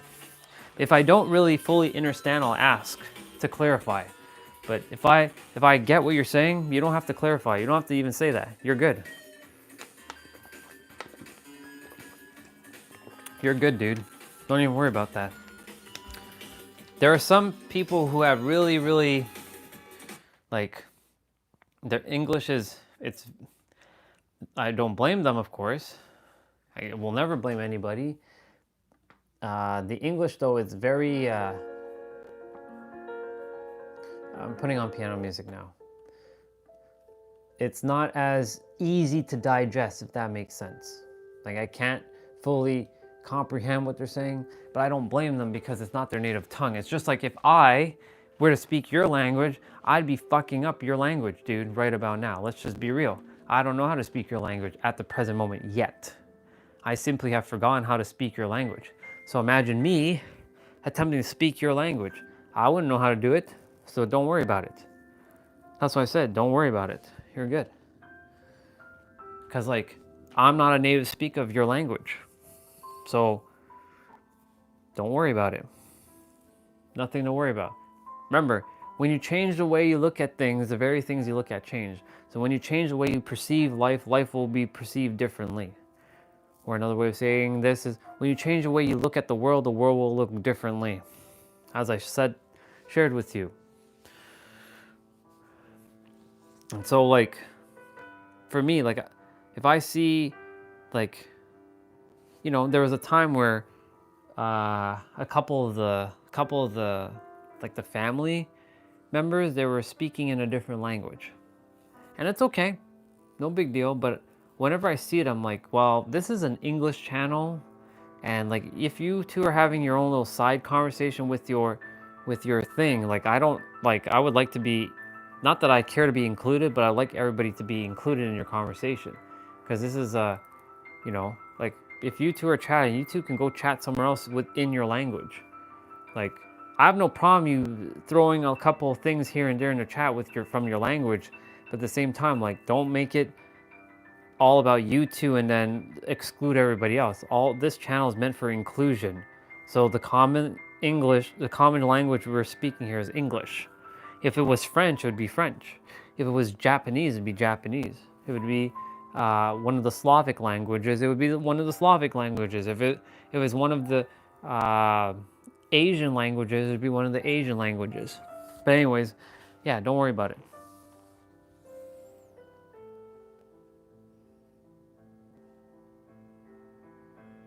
Yeah, kind of. Yeah, it's kind of like the double slit experiment. You're right. Yeah, cause like when two people were doing it, I was like, hey, I mean, I desire you all to connect and have fun, and I know like speaking in your language is cool, but like this is an English channel, and I would love to see what you all are sharing, and not that you're talking shit about me. I mean, if you talk shit about me, I don't really give a fuck if you do or you don't. Like, it doesn't really make a difference because I can't understand it anyways. But I'm just letting you all know because I have to lay down the law. I'm like, if you desire to talk in that language, you can jump off the channel and connect with each other outside of the stream. You all go hang out outside the stream and chat because there were other people in the chat and they don't speak the language, and I don't desire them to feel excluded. Right? So this is all about inclusion. There's no, it's not about not respecting someone's culture and their language. I respect it a lot. I'm just saying that this is, if I spoke your language, fine. But I don't speak your language. I speak English. And if I remember correctly, this is even though it's our channel, this is technically my channel. And what I say goes on my channel. So like, if you're not the boss, if you're not laying down the law and you don't have good boundaries, then people will walk over your boundaries. And so like, they were like, what's your problem? Chill, dude. I'm like, there's no problem. I'm just saying, hey, others are in the chat and I would like them to be included in your conversation. Like, but what's the difference? I'm like, if we speak in English or not. I'm like, we're still going to just talk between each other. I'm like, okay, that's fine. But keep it in English so I see what the hell's going on. What is it, a private conversation that you have to speak in your language? It's like what you said, like whispering in a chat. Thank you for saying it like that, because that's exactly what that feels like. It feels like someone's like whispering in a chat. Oh, we can't tell Andre that we're talking like this because if we do, he's gonna tear us to shred. And I really think he's an asshole. But we shouldn't say that because he's the one in charge and we don't want to piss him off. But like, he is really an asshole at times. You know what I'm saying? That's what it feels like.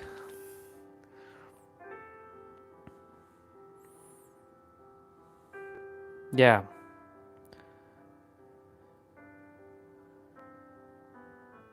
Exactly.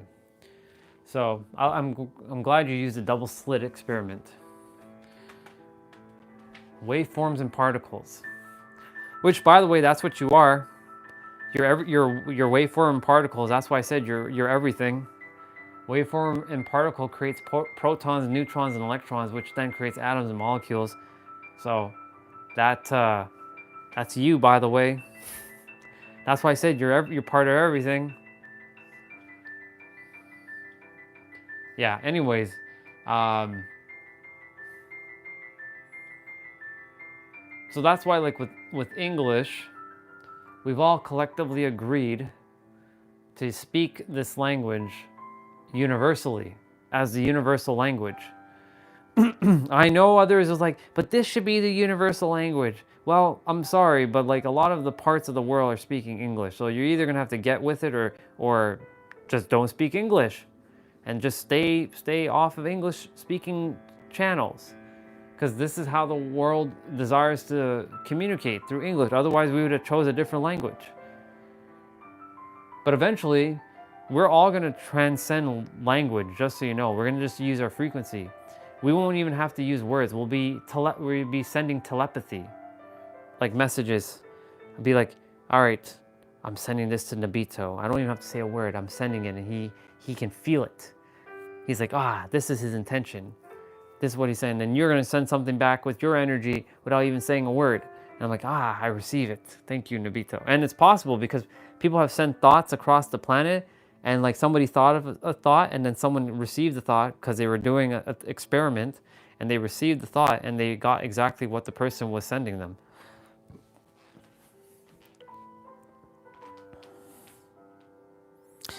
Sounds good, dude. Love you, bro. I'm gonna go hang out, and I'm gonna change my clothes. Sleep well, brother. Thank you for being here and entertaining my soul for a bit. Appreciate you. Appreciate you, dude. I'll see you.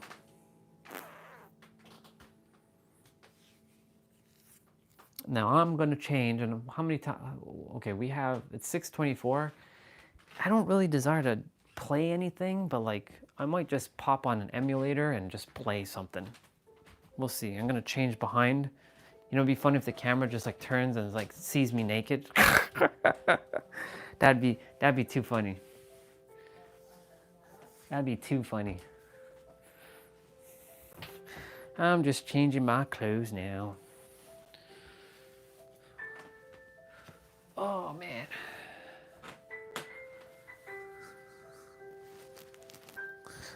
Okay, I'm gonna just take off the mic for a moment. Alexa, play notification. One new notification from Amazon. On Monday, there's a chance of rain near you in West Humber, Clairville, starting around 12 a.m. and continuing intermittently until around 11 p.m.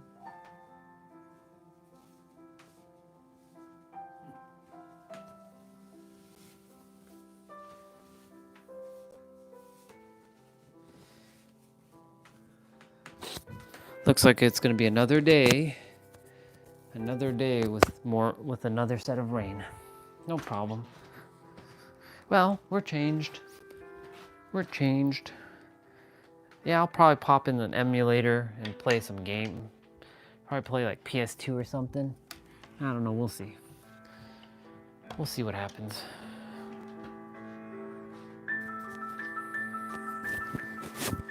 I'll be back.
Okay, I'm back. I'll grab the other tripod, this one, and I'll put you all down here. Play some game or something. Live stream is gonna end in a bit. Oop. Be tripping on my stuff. Be tripping. Can't be tripping, you know? If we'd be tripping, we'd be dying. Okay. Let's see. What are we gonna play? What do we play?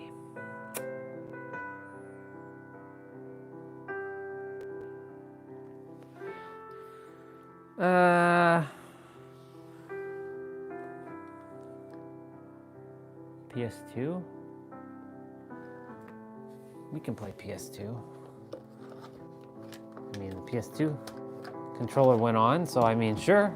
I guess that's what we're doing. It's like, PS2 it is.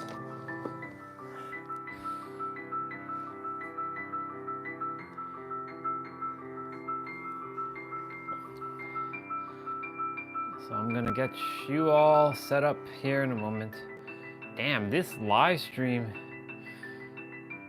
is like so behind. Like all these are so behind, what the fuck? Beam, bam, bam.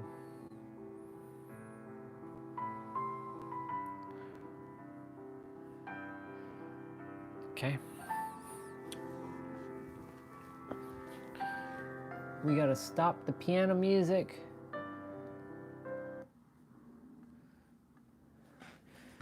Oh.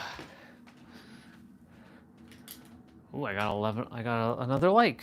Why, thank you. Whoever gave me the like, I appreciate it. I appreciate you. I appreciate you very, very much.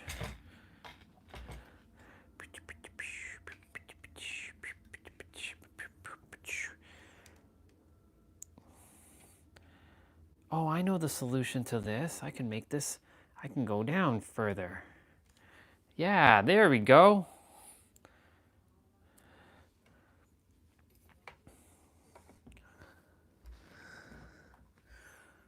We're just fixing this. Excuse me. Excuse me. There we go. All right.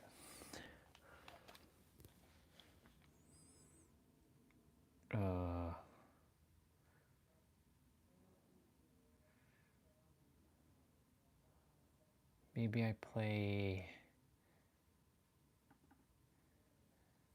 Capcom versus SNK 2. Mark, this game's coming out in like a week.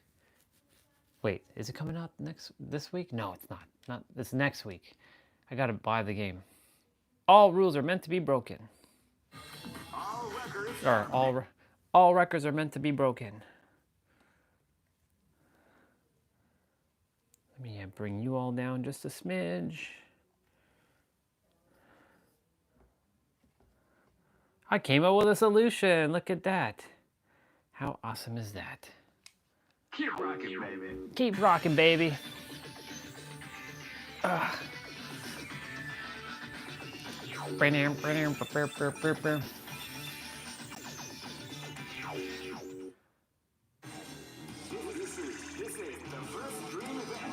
The K groove. Do do do do do. Oh, Kuma. We're gonna pick Mai. Where are you, Mai? There you are. Nakaruru.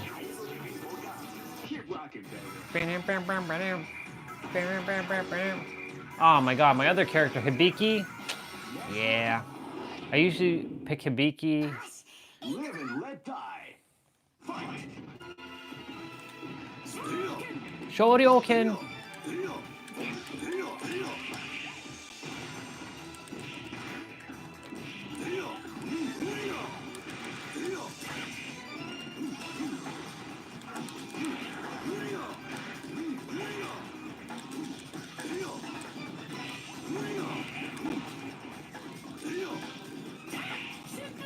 Shipluke. Whoa! Hashitoshiri.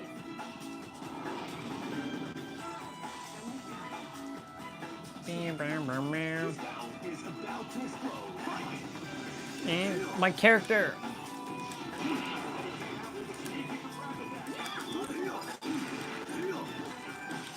Oh.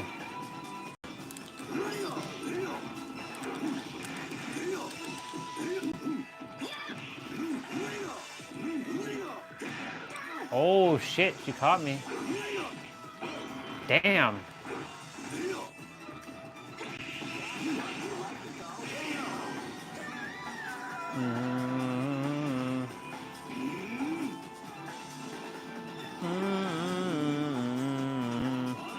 Ora! Ora! Ora!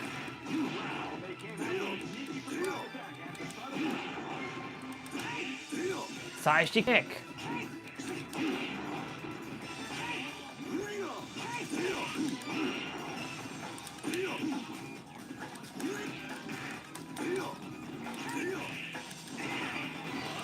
Ora! Side kick. Ooh-ah. Mmm.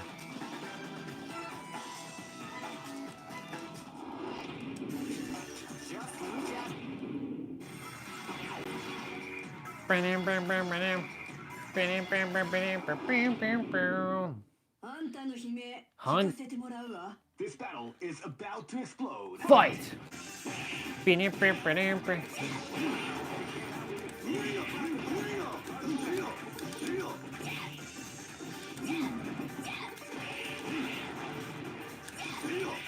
Oh boy, let's go.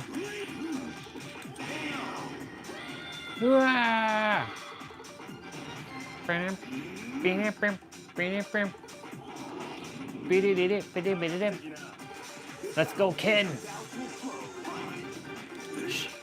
Hadouken. Hadouken. Oh. Oh shit.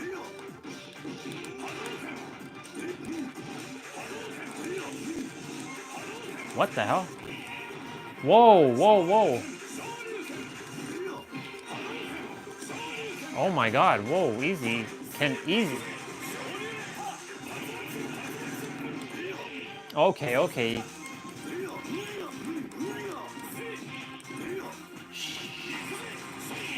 Oh, I blocked you, I stopped you, nice. Okay, I was messing. Shit. Holy shit. Double K. Wow, you don't see that often. Double KO. Damn. I came back with that. We got that on live stream. That's pretty dope.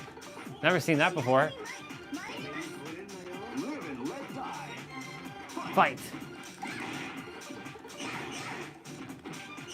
Nice.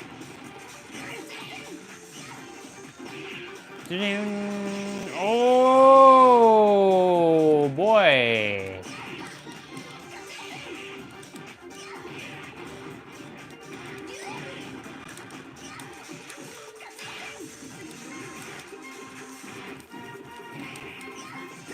Yeah.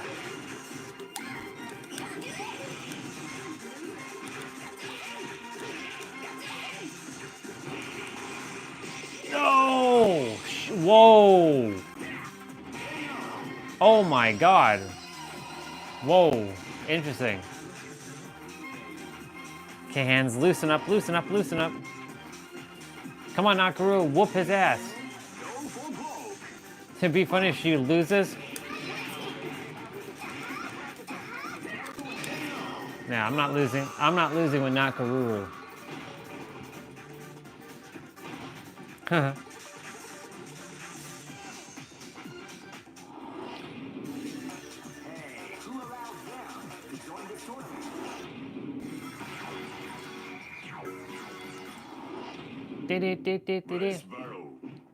Raised Barrow. The American hero. Guile.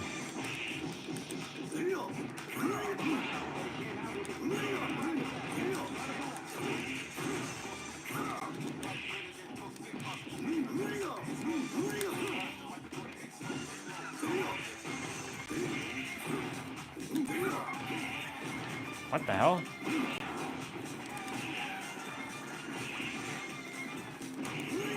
Oh, that was a nice.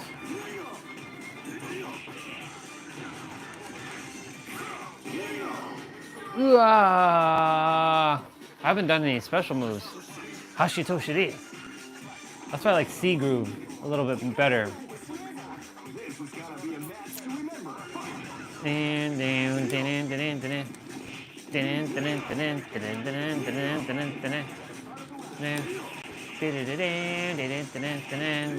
Oh my god.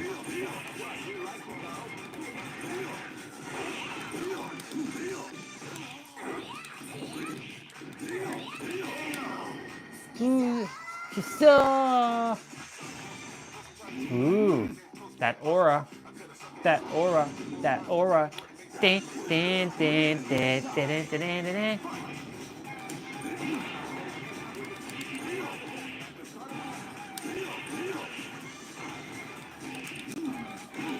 Oh my god. Oh, look at that, boy. Damn it. Do we have the... No, we don't have that yet. Ah, shit, I gotta fight my girl. Damn. I gotta fight the blue Mai. No, the green Mai. This is gonna be a match to remember. Fight! I'm so sorry, Mai. I'm so sorry. Oh, shit.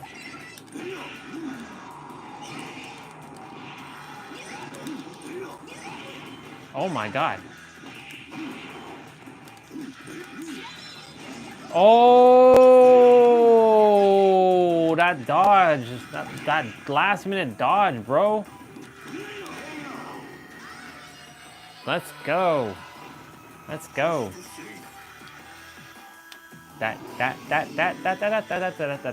Oh. Cammy.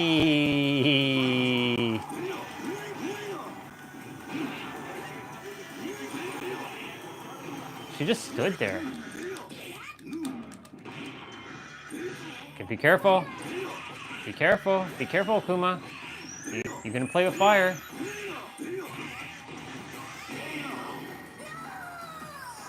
Yeah, the live stream is gonna end in about what, an hour? Yeah, about an hour. So I'm just playing some old school fighting games. This game's actually coming back out on PC in 2 weeks, so I'm getting ready for it. Oh my god. Damn.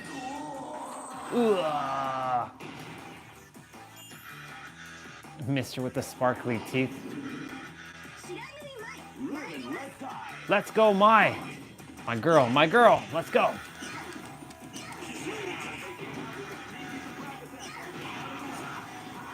Huh? Yeah. Yeah, this right here this is my childhood right here too. Well, my teenage years, I should say. Ooh! And I just came back with that. Get wrecked, boy. I wish she was showing herself like all on the camera, but hey, whatever. Ah, shit. Ah, shit, it might be Bison. Bison? Ah, fuck, it's geese. Oh, shit. This mother... Ah, this guy sucks. Escape from death. Live and let die. Shit.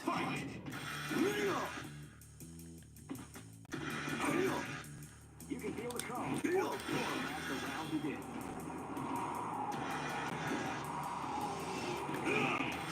Shit, Plukin. Double Plukin. Oh my god. His HP is ridiculous. Whoa, what the fuck?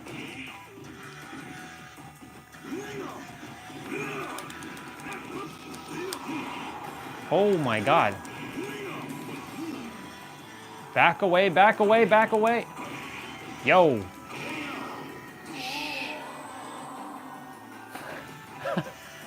This, yeah. Yep. He sucks, man. Oh my god, he caught me. Bring it, boy. Shit, Plukid. Shit, Plukid. Shit, Plukid. Ah, shit. My, what are you doing, girl?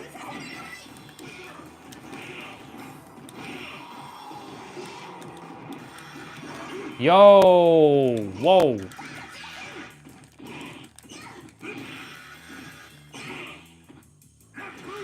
Ah, Plukid. Shit, Plukid.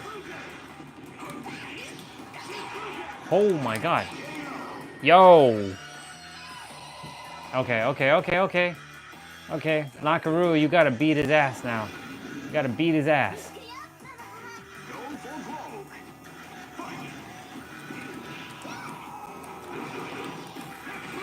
That Phuket. Oh. Shit. There we go. Took almost three characters to beat him. That mother. Ah, shit. This is what the world is watching. What do we got? Ah, for fuck's sakes. Ah, shit. Ah, God, Ryu fucking sucks. Holy shit. Shoryuken, Hadouken, Shoryuken. Oh my god. Yo, whoa.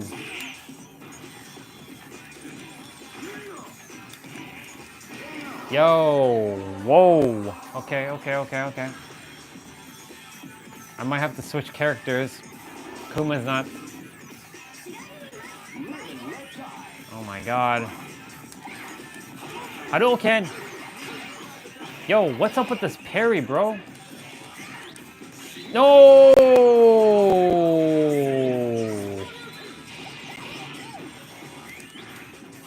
Hadouken!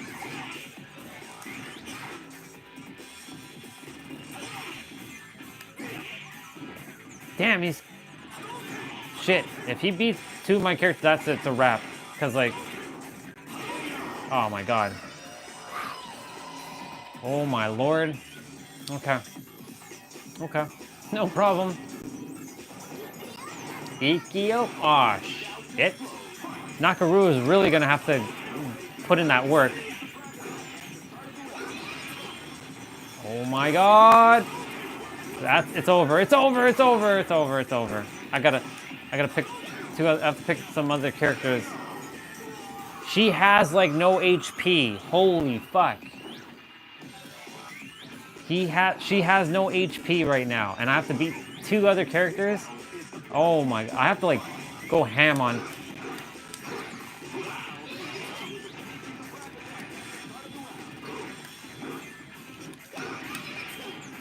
Oh shit! Let's see if I can make a comeback. No, I can't. No. Okay. I got paid. Okay. Damn, Ryu's stupid hard. Okay. Alright. We're gonna change our groove though.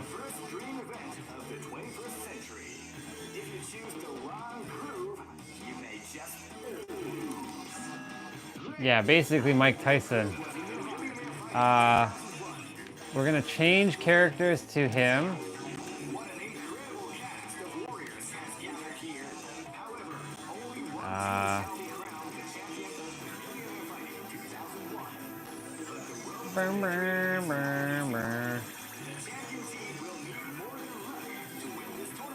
Homaru.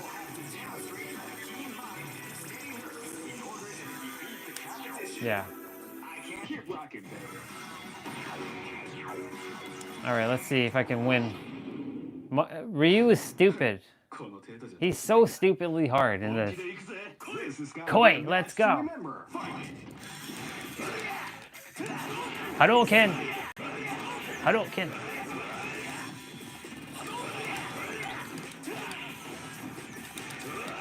Oh yeah! Oh yeah!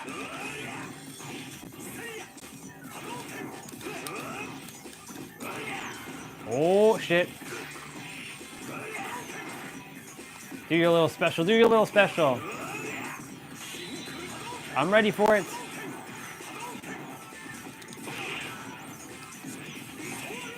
Sure you can. Oh shit. Yeah, let's go. Let's go, Kyo. All right, Mike Tyson, let's go get it.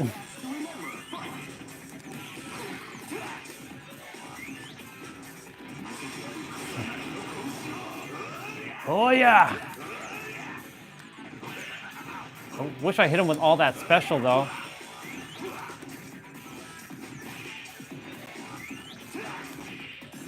Oh, okay. All right. I got paid. All right, Mike Tyson, all right. Wait till you have my swordsman to deal with.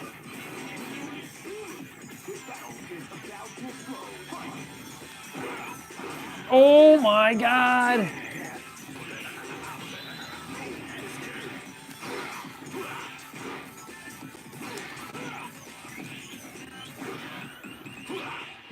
Oh shit. Oh, get wrecked, boy. All right. This guy should be easy. It should be, but don't underestimate Dan.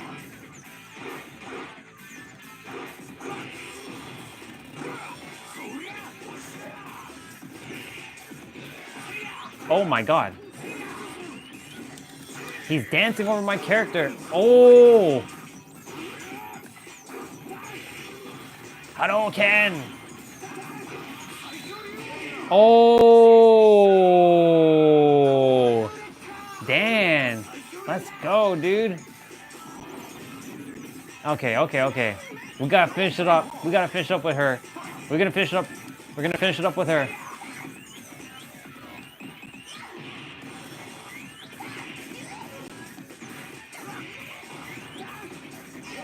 Nice. We threw his ass. Let's go. Let's go, Mai. Miss Hot Stuff. Yep. We won. But we didn't get enough points.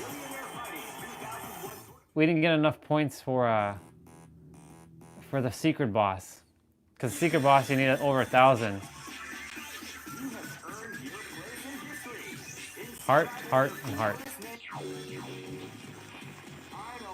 You'll be back. I know that you'll be back. Oh yeah. She's her and Chung-Li. Well, there's a couple. I'm gonna go to training mode for a moment. There's like. There's Chung-Li.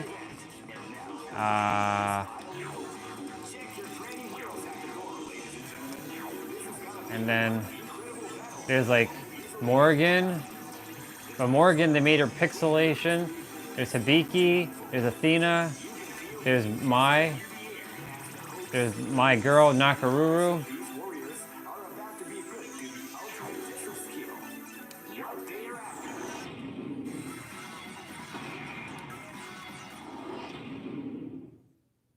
Ready? Fight! Me, dummy player settings. Normal. Dummy settings. Normal as well.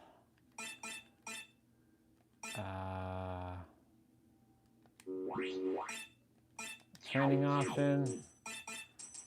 Make it hard. And then dummy settings. They actually. Yep, stuff versus stuff. Yep. This is training mode.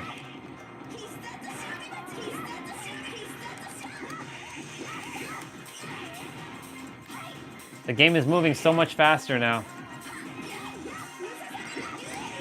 This is how I train, bro. At hard levels. Oh shit. Oh damn. A little bit of stutter there. Oh shit.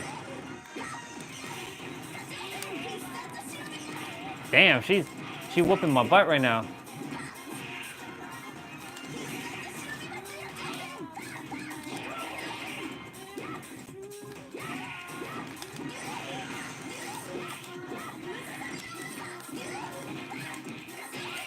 Oh my god. That parry.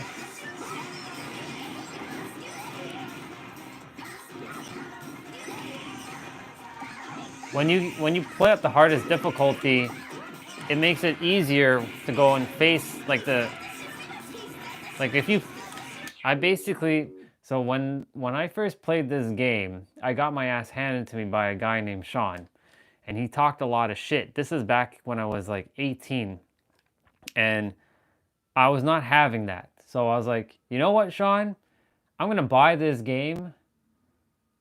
The red bus is distracting, yeah. And I'm gonna buy this game, and I'm gonna whoop your ass next week. So I actually went and bought the game on PS2, and when I came back the week, cause like this was his game actually. He had this game. I didn't have this game, so he's like, he knew that I'm a fighting guy. He like a fighter. Like I like playing fighting games. He's like, you won't be able to beat me. He used that sword guide that I just used earlier. And so like I went into training mode, and I got my ass handed to me like this for a couple of hours until I got used to the training. And then like eventually I was able to handle handle like the movement, and ultimately start winning against the CPU, like really giving them like a run for the money. And then I basically went next Saturday to our mutual friend's house, which is Destiny's brother, and he got absolutely slapped. I destroyed him. He stood no friggin' chance against me after that, because I basically went into the hyperbolic time chamber and trained for like hours.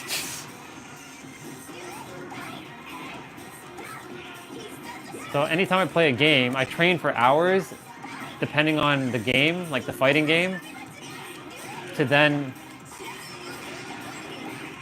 Oh shit. Oh shit. Oh shit.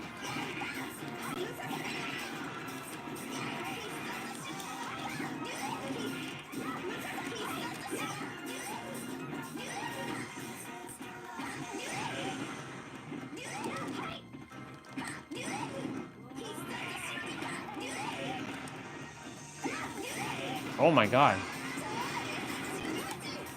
Yeah, so like I basically get my ass handed to me for a while until I start to get used to their movements. Now, because I haven't I played this a week ago, but like I don't play this religiously now, right? So like my hands, they're not as fast as they could be. Like obviously, like if I play this more, I will definitely I'll get back my old form of playing this. Shit.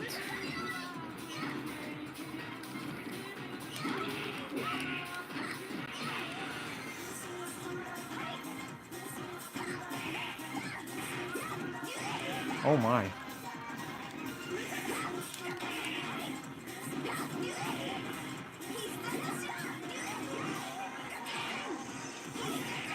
The two hot ones. Stuff versus stuff. I always play as girl characters, just so you know. There's a Sure, let's do that. There's always a reason why I play as girl characters, because if I'm gonna... Well, in a fighting game, I play as girl characters mainly. Because if I'm gonna play a game, I may as well look at pixels that are hot. Just saying.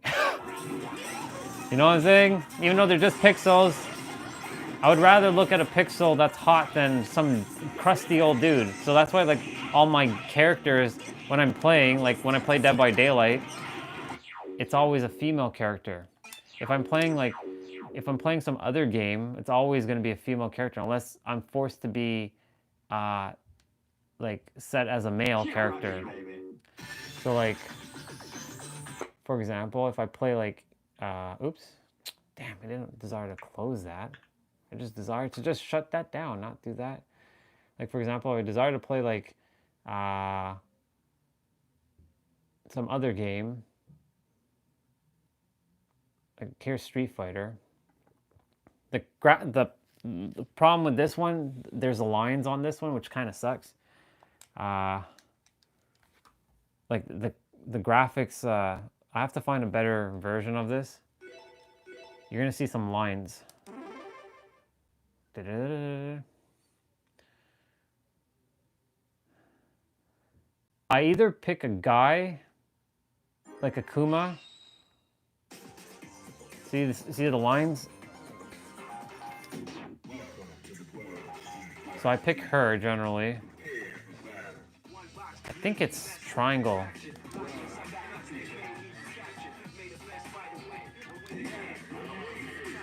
I don't fight my girl though. I don't fight Chun-Li. I fight guys. If I'm gonna pick, I'm gonna fight guys, generally. Nope. She's a ninja. But yeah, there's the lines as you can see. That's not how it's supposed to look, obviously. So it's not emulating properly, but it plays perfectly though.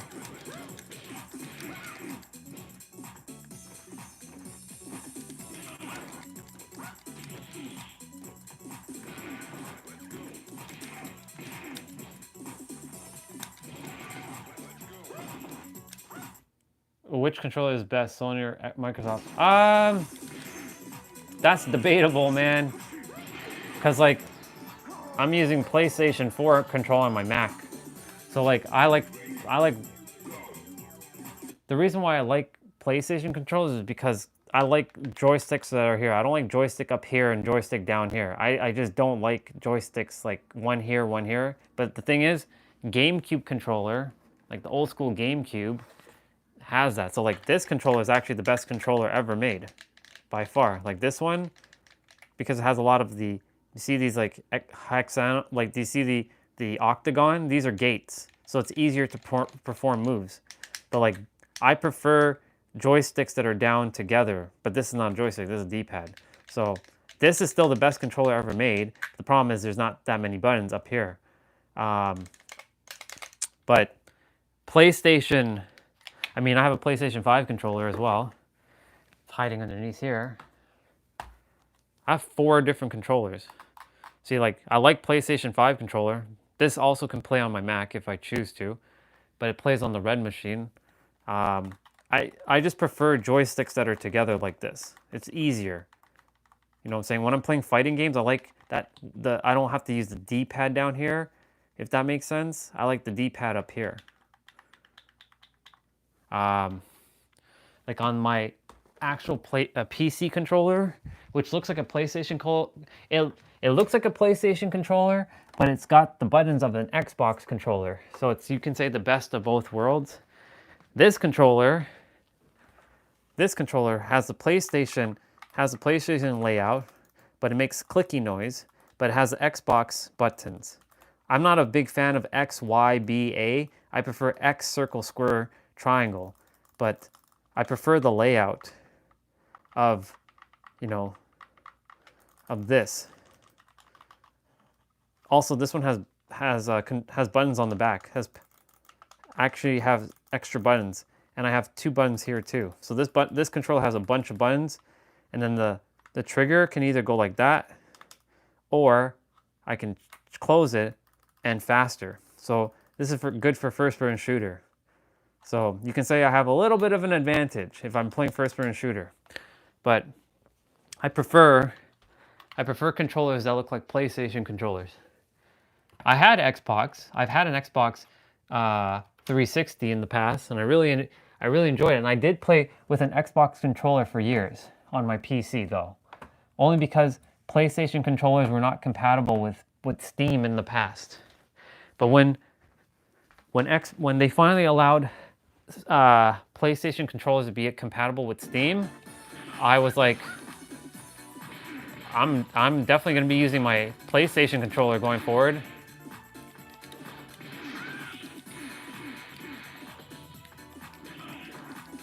I wish that game was emulated properly, but whatever.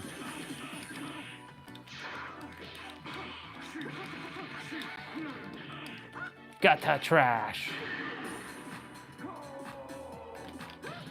Thank you, bro.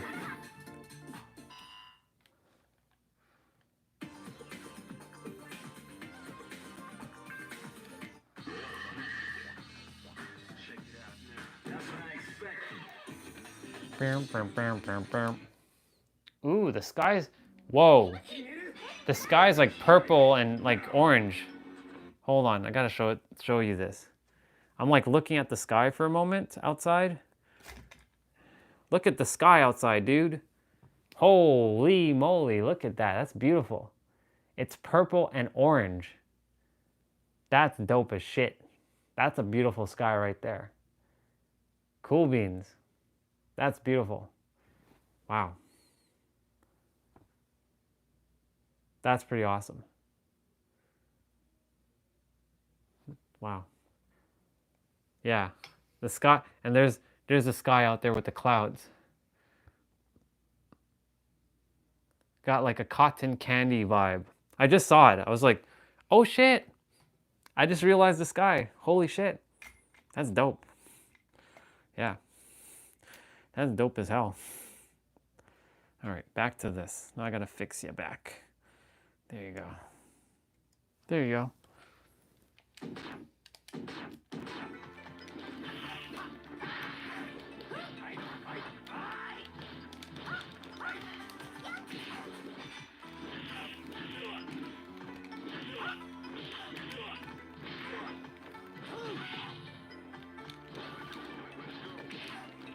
So this is Street Fighter 3 Third Strike. So this is arguably one of the best fighting games that has ever been made. Now, of course, don't let the thingy fool you, but this is basically one of the greatest fighting games ever made. A lot of people still play this game in tournaments to this day. Oh shit. Fuck. Wow, that sky is so damn beautiful. Holy fuck. Man, that's a fucking beautiful sky.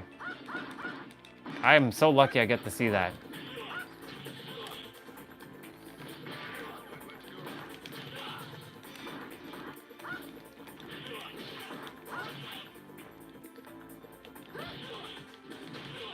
Oh, them kicks.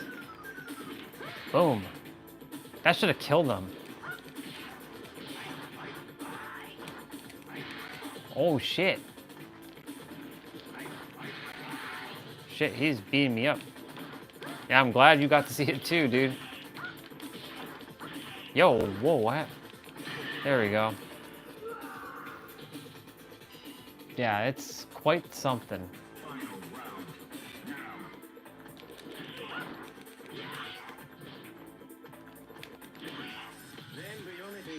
He mocked me? Whoa.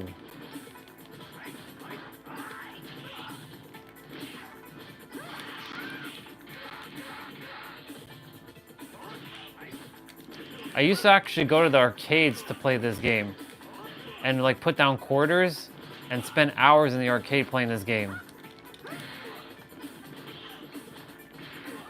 We had an arcade at the closest mall nearby, but like the arcade doesn't exist anymore. COD? Sure. I just have to get a game. I have to buy COD. I just don't know which COD. What's the latest COD? Modern Warfare 3? I also have to get a better computer. Oh god. Clash of Clans? Cool. Hibuki, hand stop. Ibuki Haints da.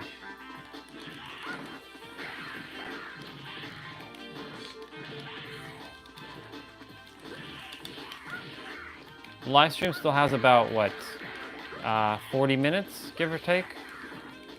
Yeah, about 40 minutes. I started the live stream around like 9 a.m. in the morning, so should have about 30 to 40 minutes left on it. Since I'm not doing 2 live streams for now, I'm just doing 1 because I get everything in with the 1. Oh my god, what the hell? Oh my lord, whoa.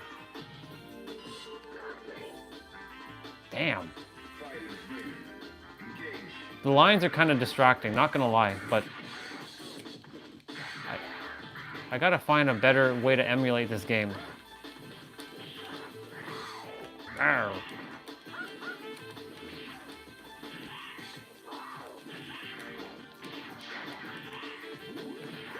Nice try. Nice attempt to go invisible there, boy. Shit.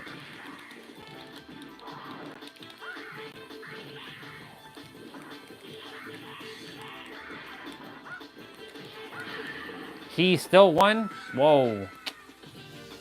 Man. You lose. Okay.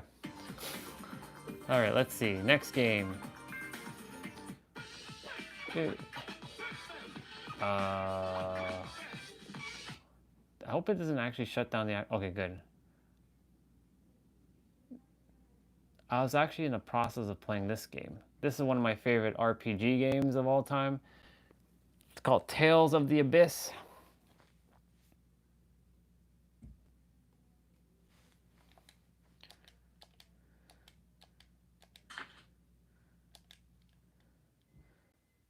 Good old PlayStation 2 games from back in the days. I'm so grateful I get to play PlayStation 2 games on my MacBook.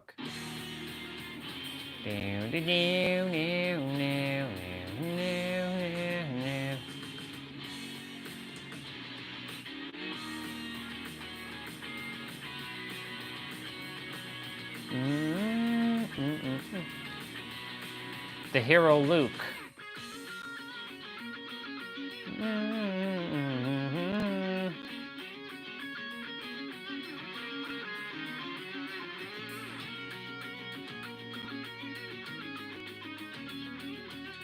I played the hell out of this game back in what, 2000? Wait, when did this game come out? 2003? All I know, I played the hell out of this game, dude. Like, I spent at least 200 hours in this game.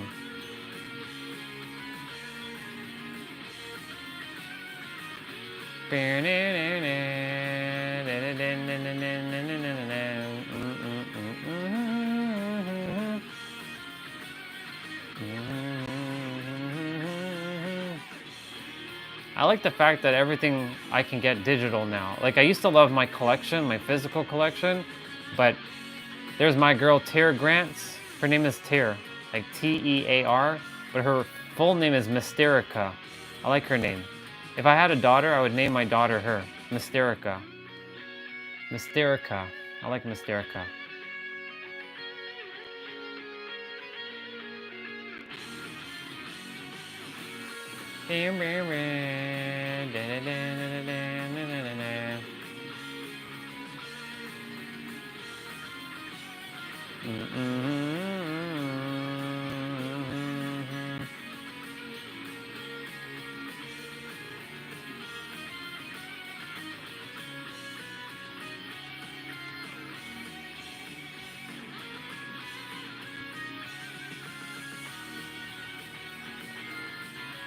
I like the intro music.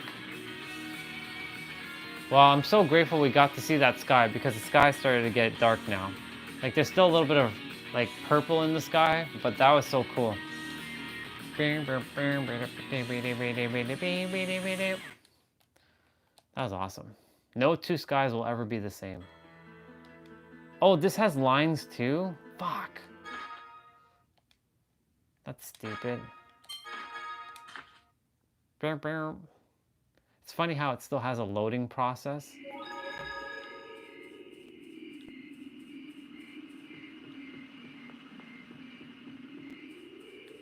Oh. I'll destroy you.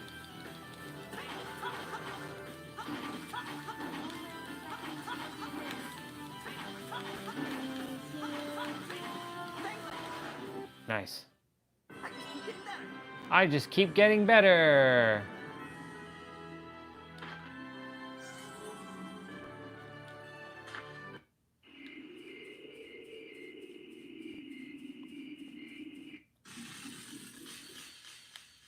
Prepare. Check this out. Take this. Oh. We're done here. We're done here. I just learned a new skill.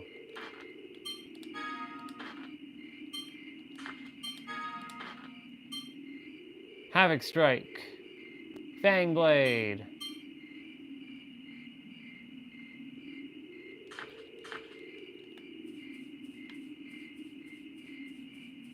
This is the beginning of the game.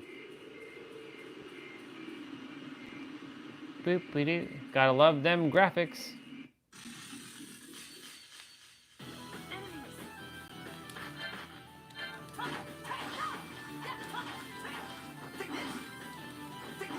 Nope. I can't wait to actually get an actual weapon. I'm using a friggin' stick right now.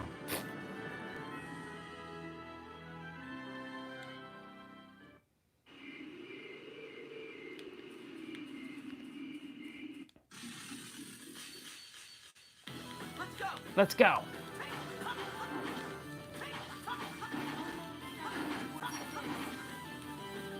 Oh shit, shit, shit, shit.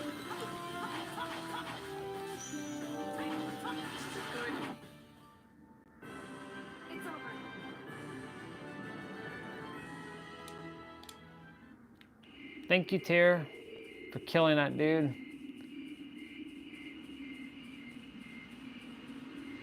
That got me a new skill, though. Oh, got me that item already. I was playing this a couple days ago. It's just I didn't save where it was because I made a wrong choice.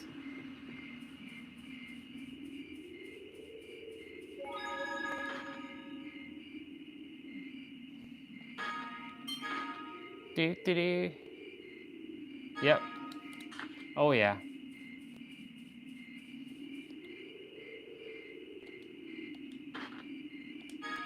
They do talk in the game, but like certain spots they don't talk. Good old RPG. I love RPGs. Look at them graphics. Them graphics. Gotta love them graphics. What was that? That's Luke. There's a battle happening. You're finally awake. Hey, that coach is under attack. The army's chasing those bandits. It's those Darkwings I mistook you for. You there. Move your coach before you get caught in the crossfire. Move your coach before you get caught in crossfire.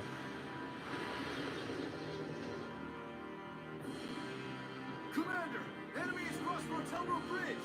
They're putting gunpowder on the bridge. I can't wait till they remake this game. Oh my god. They intend to drop the bridge, do they? Phone slot activation detected. The enemy set off haunting arcs using the fifth phonon. The bridge is going to explode. Tartarus, full stop. Activate phonic barrier. Yes, sir. Tartarus, full stop. Phonic barrier activated.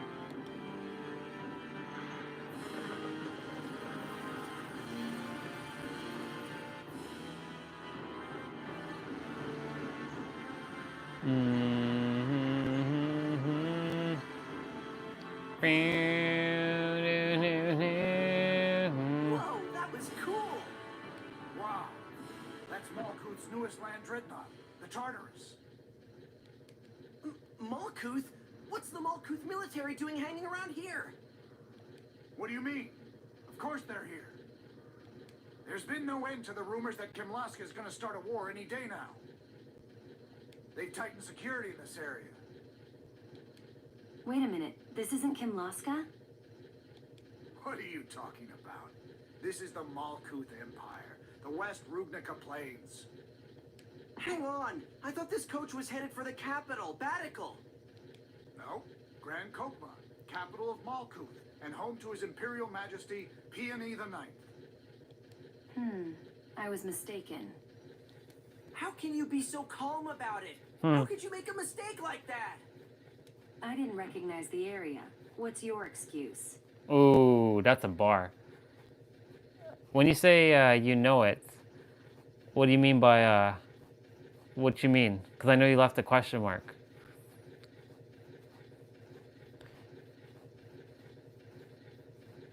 When you say you know it's stuff.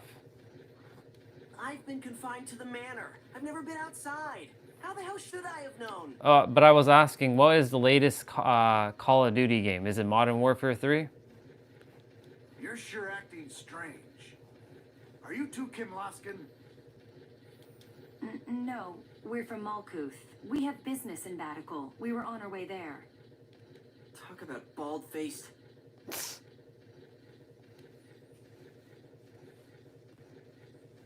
That's the other direction, then. If you're going to Kimlaska, you should have taken the road south rather than crossing the bridge. Mind you, with that bridge out, you can't go back now. Are you serious? Now what do we do? Oh. No. I mean, if I really attempted to go and figure it out, I could, but at the moment, no. That stuff is out of my realm of expertise at the present moment. I mean, I have ideas to make a game, but like I don't have the execution to bring it out just yet. Cause like technical know-how essentially. We're passing through Engave to the east on the way to Grand Kokma. What do you two want to do? If we go all the way to Grand Kokma, we'll just wind up farther away. Yeah. Let's stop in Engave and think about how to get back to Kimlaska.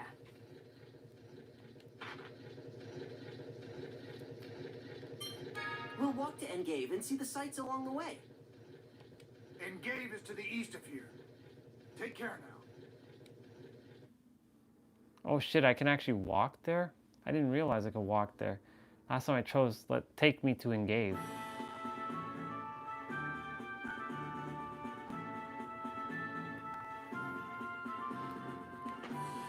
That's right, I could get some battles in.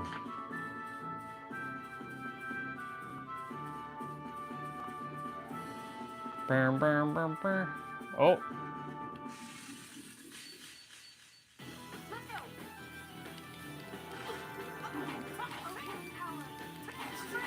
First aid.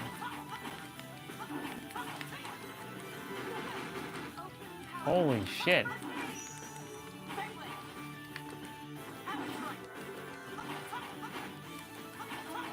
Man, I would love to have a new sword. Oh my god. Just stay dead.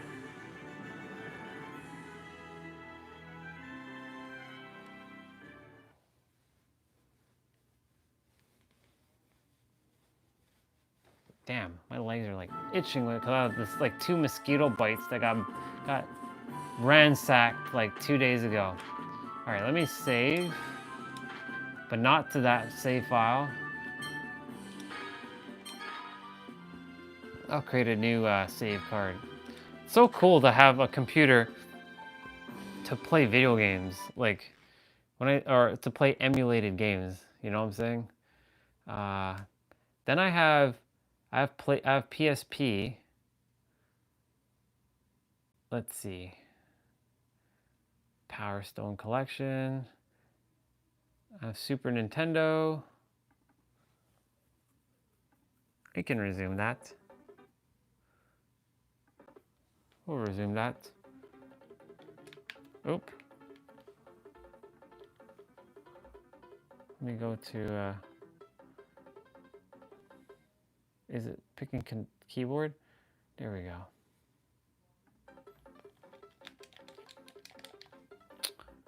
Why is it not?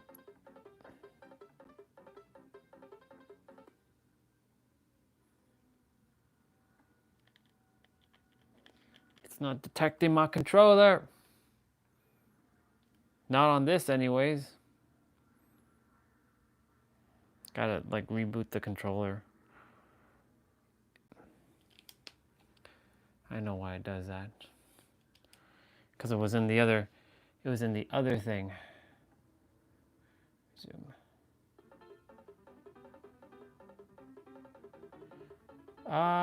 He's probably around. I don't know where he is, but he's around probably somewhere. There we go. Nope. Oh shit, I thought I was gonna die there.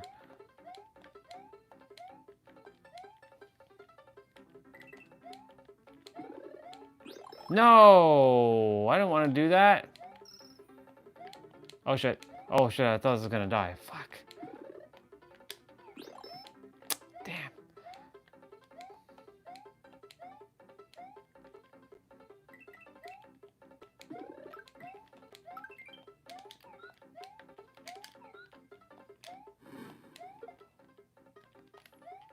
Oh shit.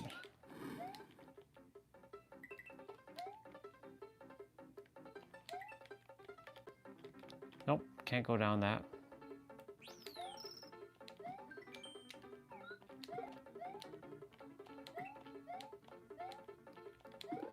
There we go.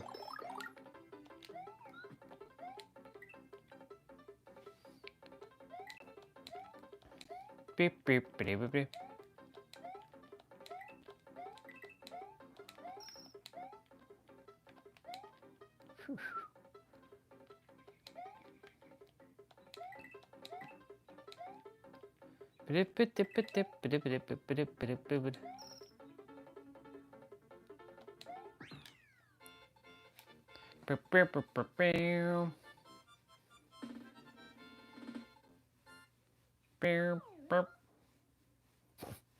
I like that. Oh, this one. Nope, don't even bother. I already have a mushroom.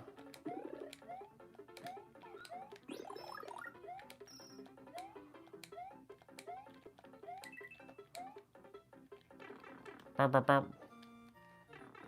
Boop, boop, boop, boop, boop. Yoshi. Yoshi just be eating things up. Oh.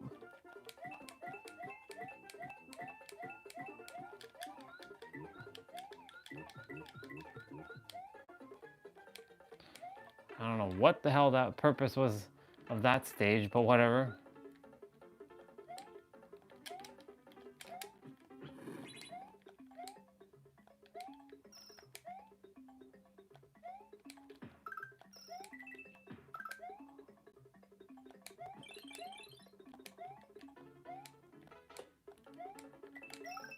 There we go. No! I was about to lose Yoshi there. That would have sucked. Yay! We got 25.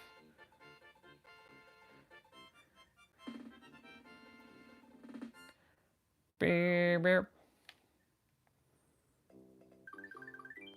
First castle. Ooh, this. I remember when I first went into these castles, I was scared as shit when I heard the music. Boom. The music in this castle was scary as fuck when I was a kid. I was like, oh my god, the castle! See you later, bro. Love you, dude.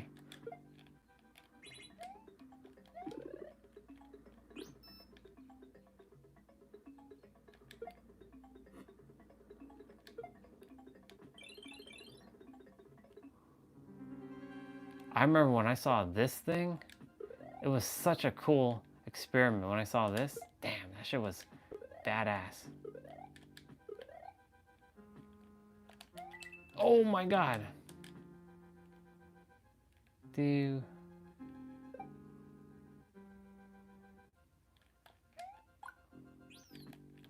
Oh right, this the ghost thing. Oh shit, yeah, this.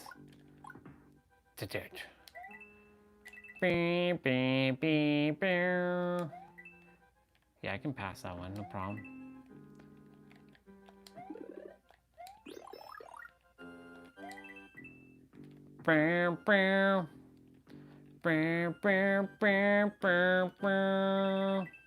I got this.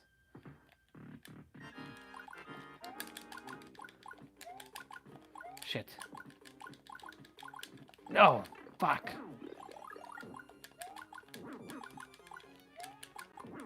No, fuck, I died. Jesus.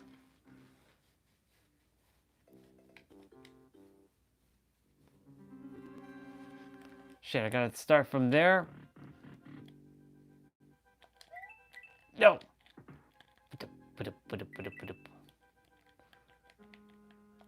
It's the baby Mario. No. Oh. Holy shit.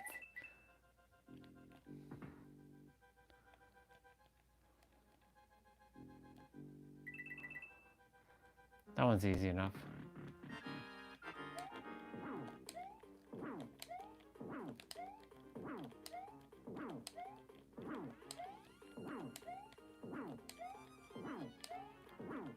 Shit.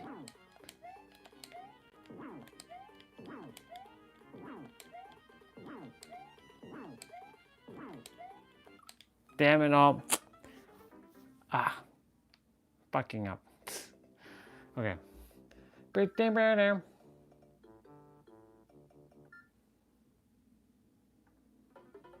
Wait, what the hell? Okay.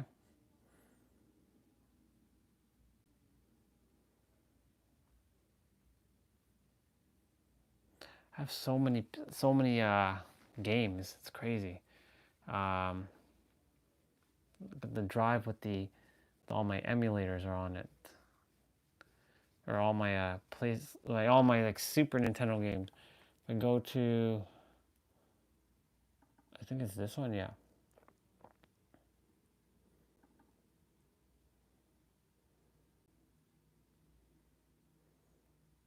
N64, shit is crazy. So many games.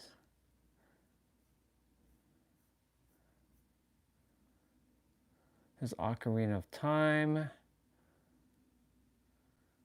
Tony Hawk, Smash Bros. Did I put anything in the N64 emulator yet? Nintendo 64. I think I did. I did. Yeah. It's weird that this didn't download its cover though. Download cover art. Okay.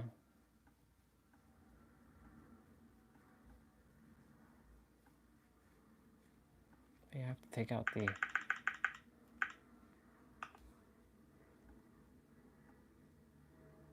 Nope. Do I have Mortal Kombat Trilogy? I sure do. I have Mortal Kombat Trilogy. See, that installed the thing. Sure.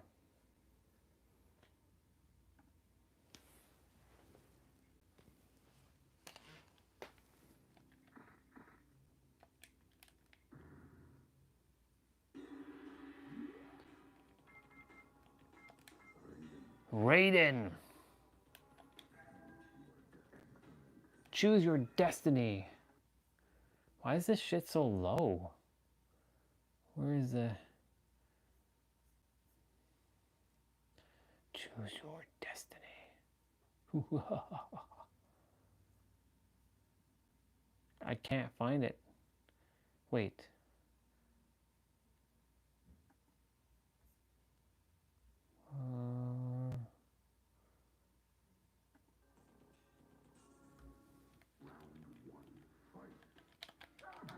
At least it loads more instantly.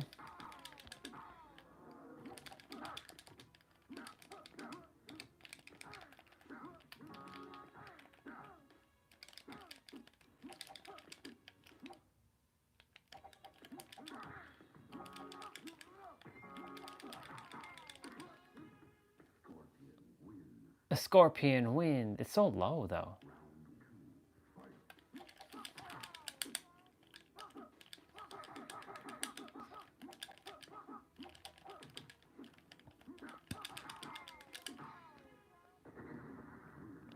A radiant wind. A flawless a victory.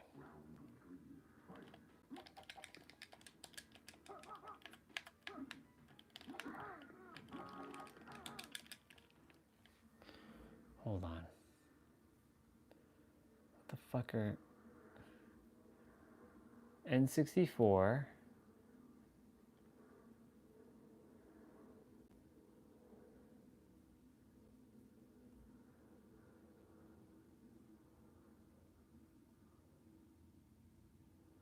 Okay. Got it. So.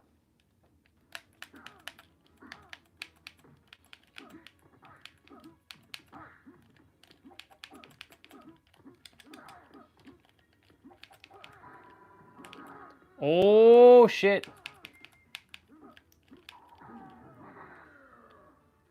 Oh shit, brutality. Holy.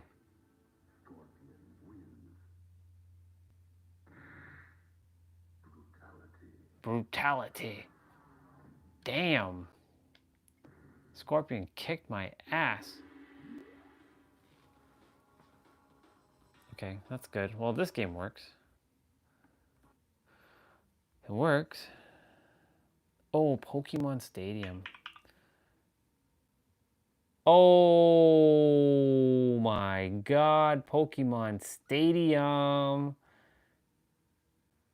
Yo, let's fucking go, boy.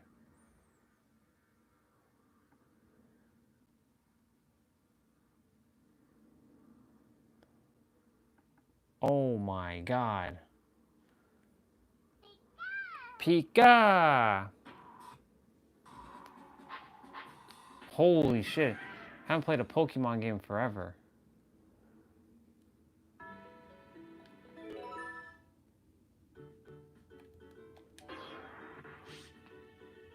Wow.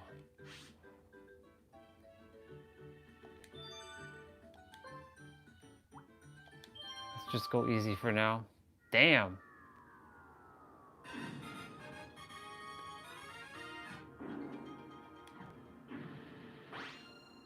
Oh shit.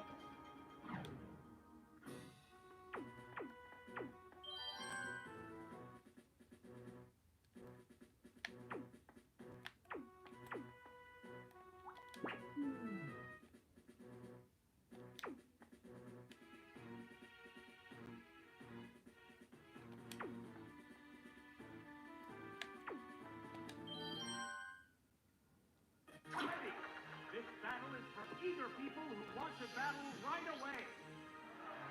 Pikachu! Wow. I spent so much friggin' hours on this game. It's crazy, dude.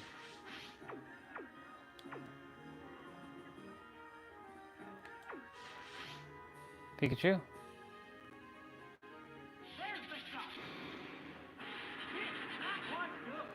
Oh, nice. Roll out? Shit. Super.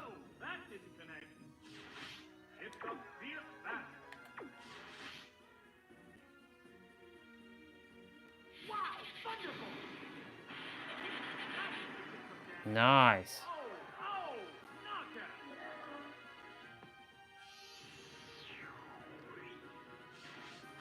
Pokemon will join the battle now. Oh, it's Cyndaquil. A hot battle is unfolding.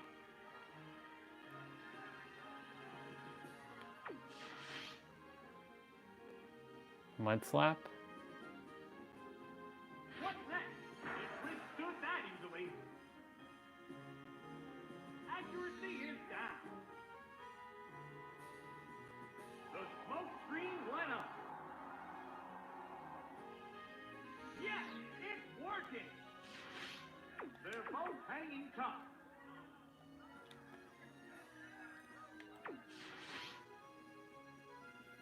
Thunderbolt.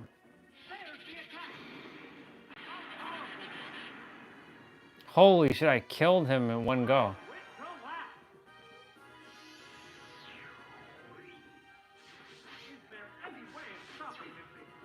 Pikachu's whooping ass right now.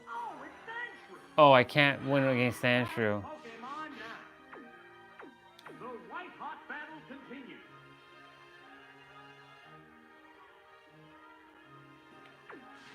Gotta bring out Squirtle.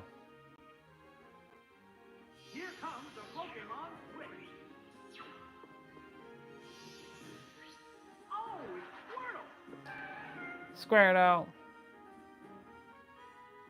It doesn't play underground.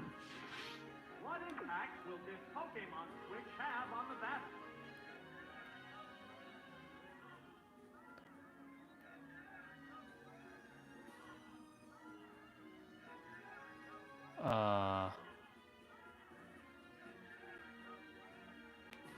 I'm gonna also use Dig.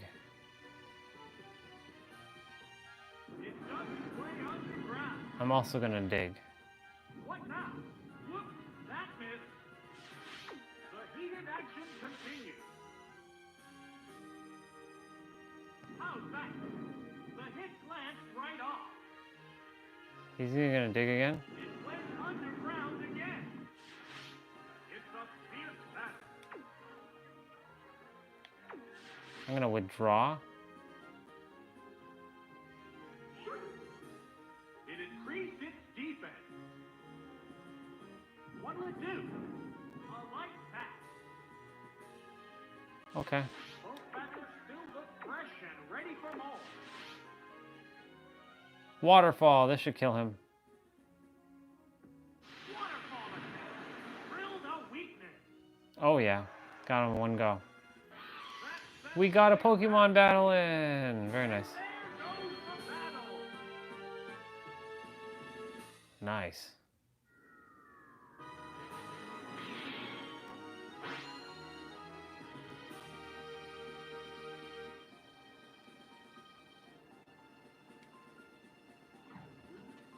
Wow.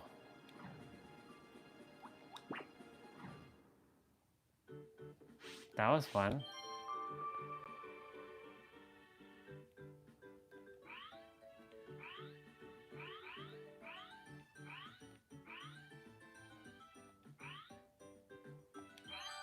Mini games. Oh my god.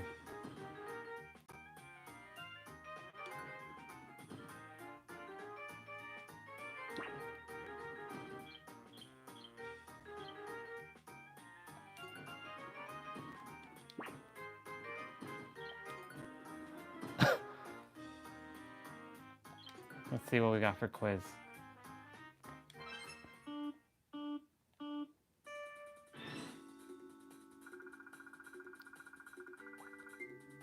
Is it a Longhorn?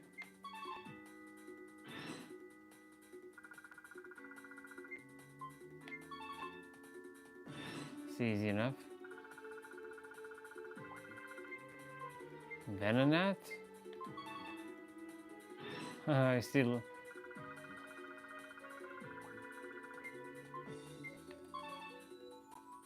How many questions do I get?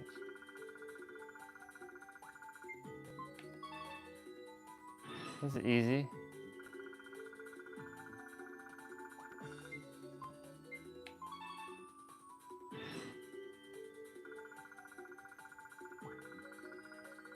Fire flying? Oh. This is interesting.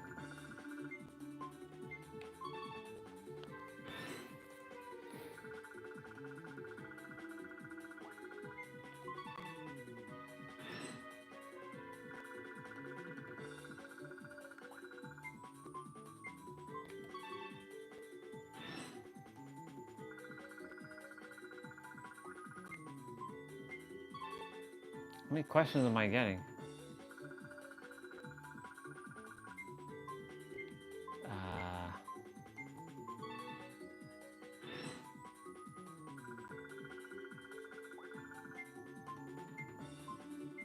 Hydrogen drowsy?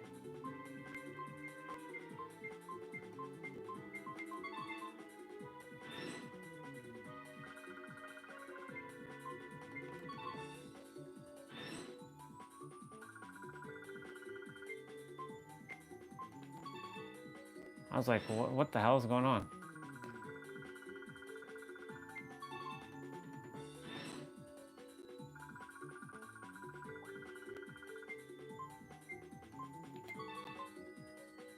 Oh shit, wrong one. Well, live stream's almost over. Hitmonchan.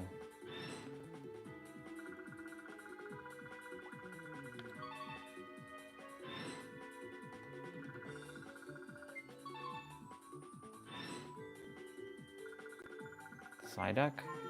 Or no, Farfetch.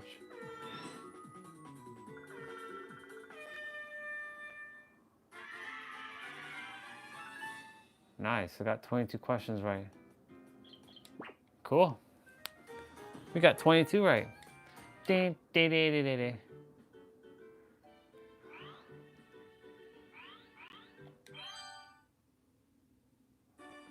Ding, ding, ding, ding, ding.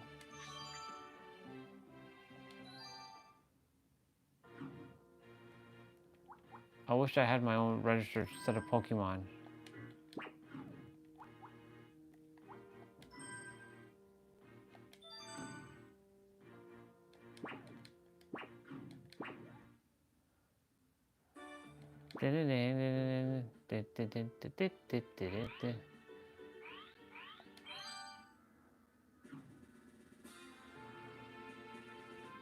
This is crazy. Her eyes blink, but his eyes don't blink. It's weird. Boop, boop, boop, boop, boop.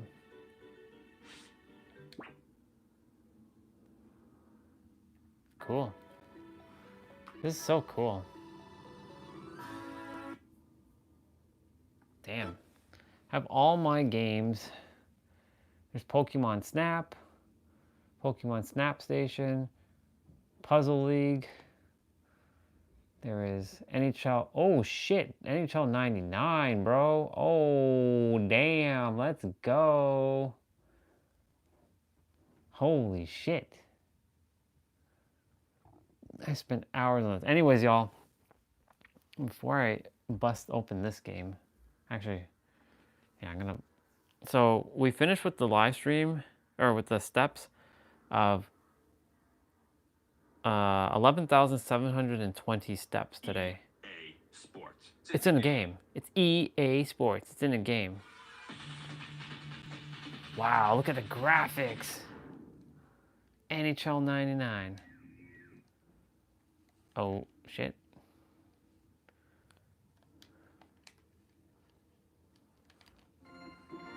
Yeah. Wow, hockey? Damn, I haven't played a hockey game forever. Jeez. And welcome to EA Sports NHL 99. Oh my god. Wow. Dude, I have not... Damn. Big one-timer. Nope. I don't know what the hell that was. It's icing?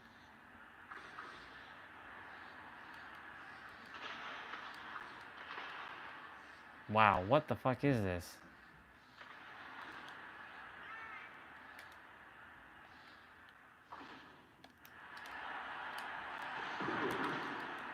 Oh, baby. He steals the puck. He steals the puck. Oh, I don't even know why I'm playing with the... He shoots. He scores! I scored a goal before we ended the live stream. Detroit goal scored by number 13. Bang. Score, baby. That was pretty dope. We got a goal. That was pretty hilarious. Yo, that's pretty awesome. Okay, we got hockey in. Damn, let's go, boy. Let's fucking go.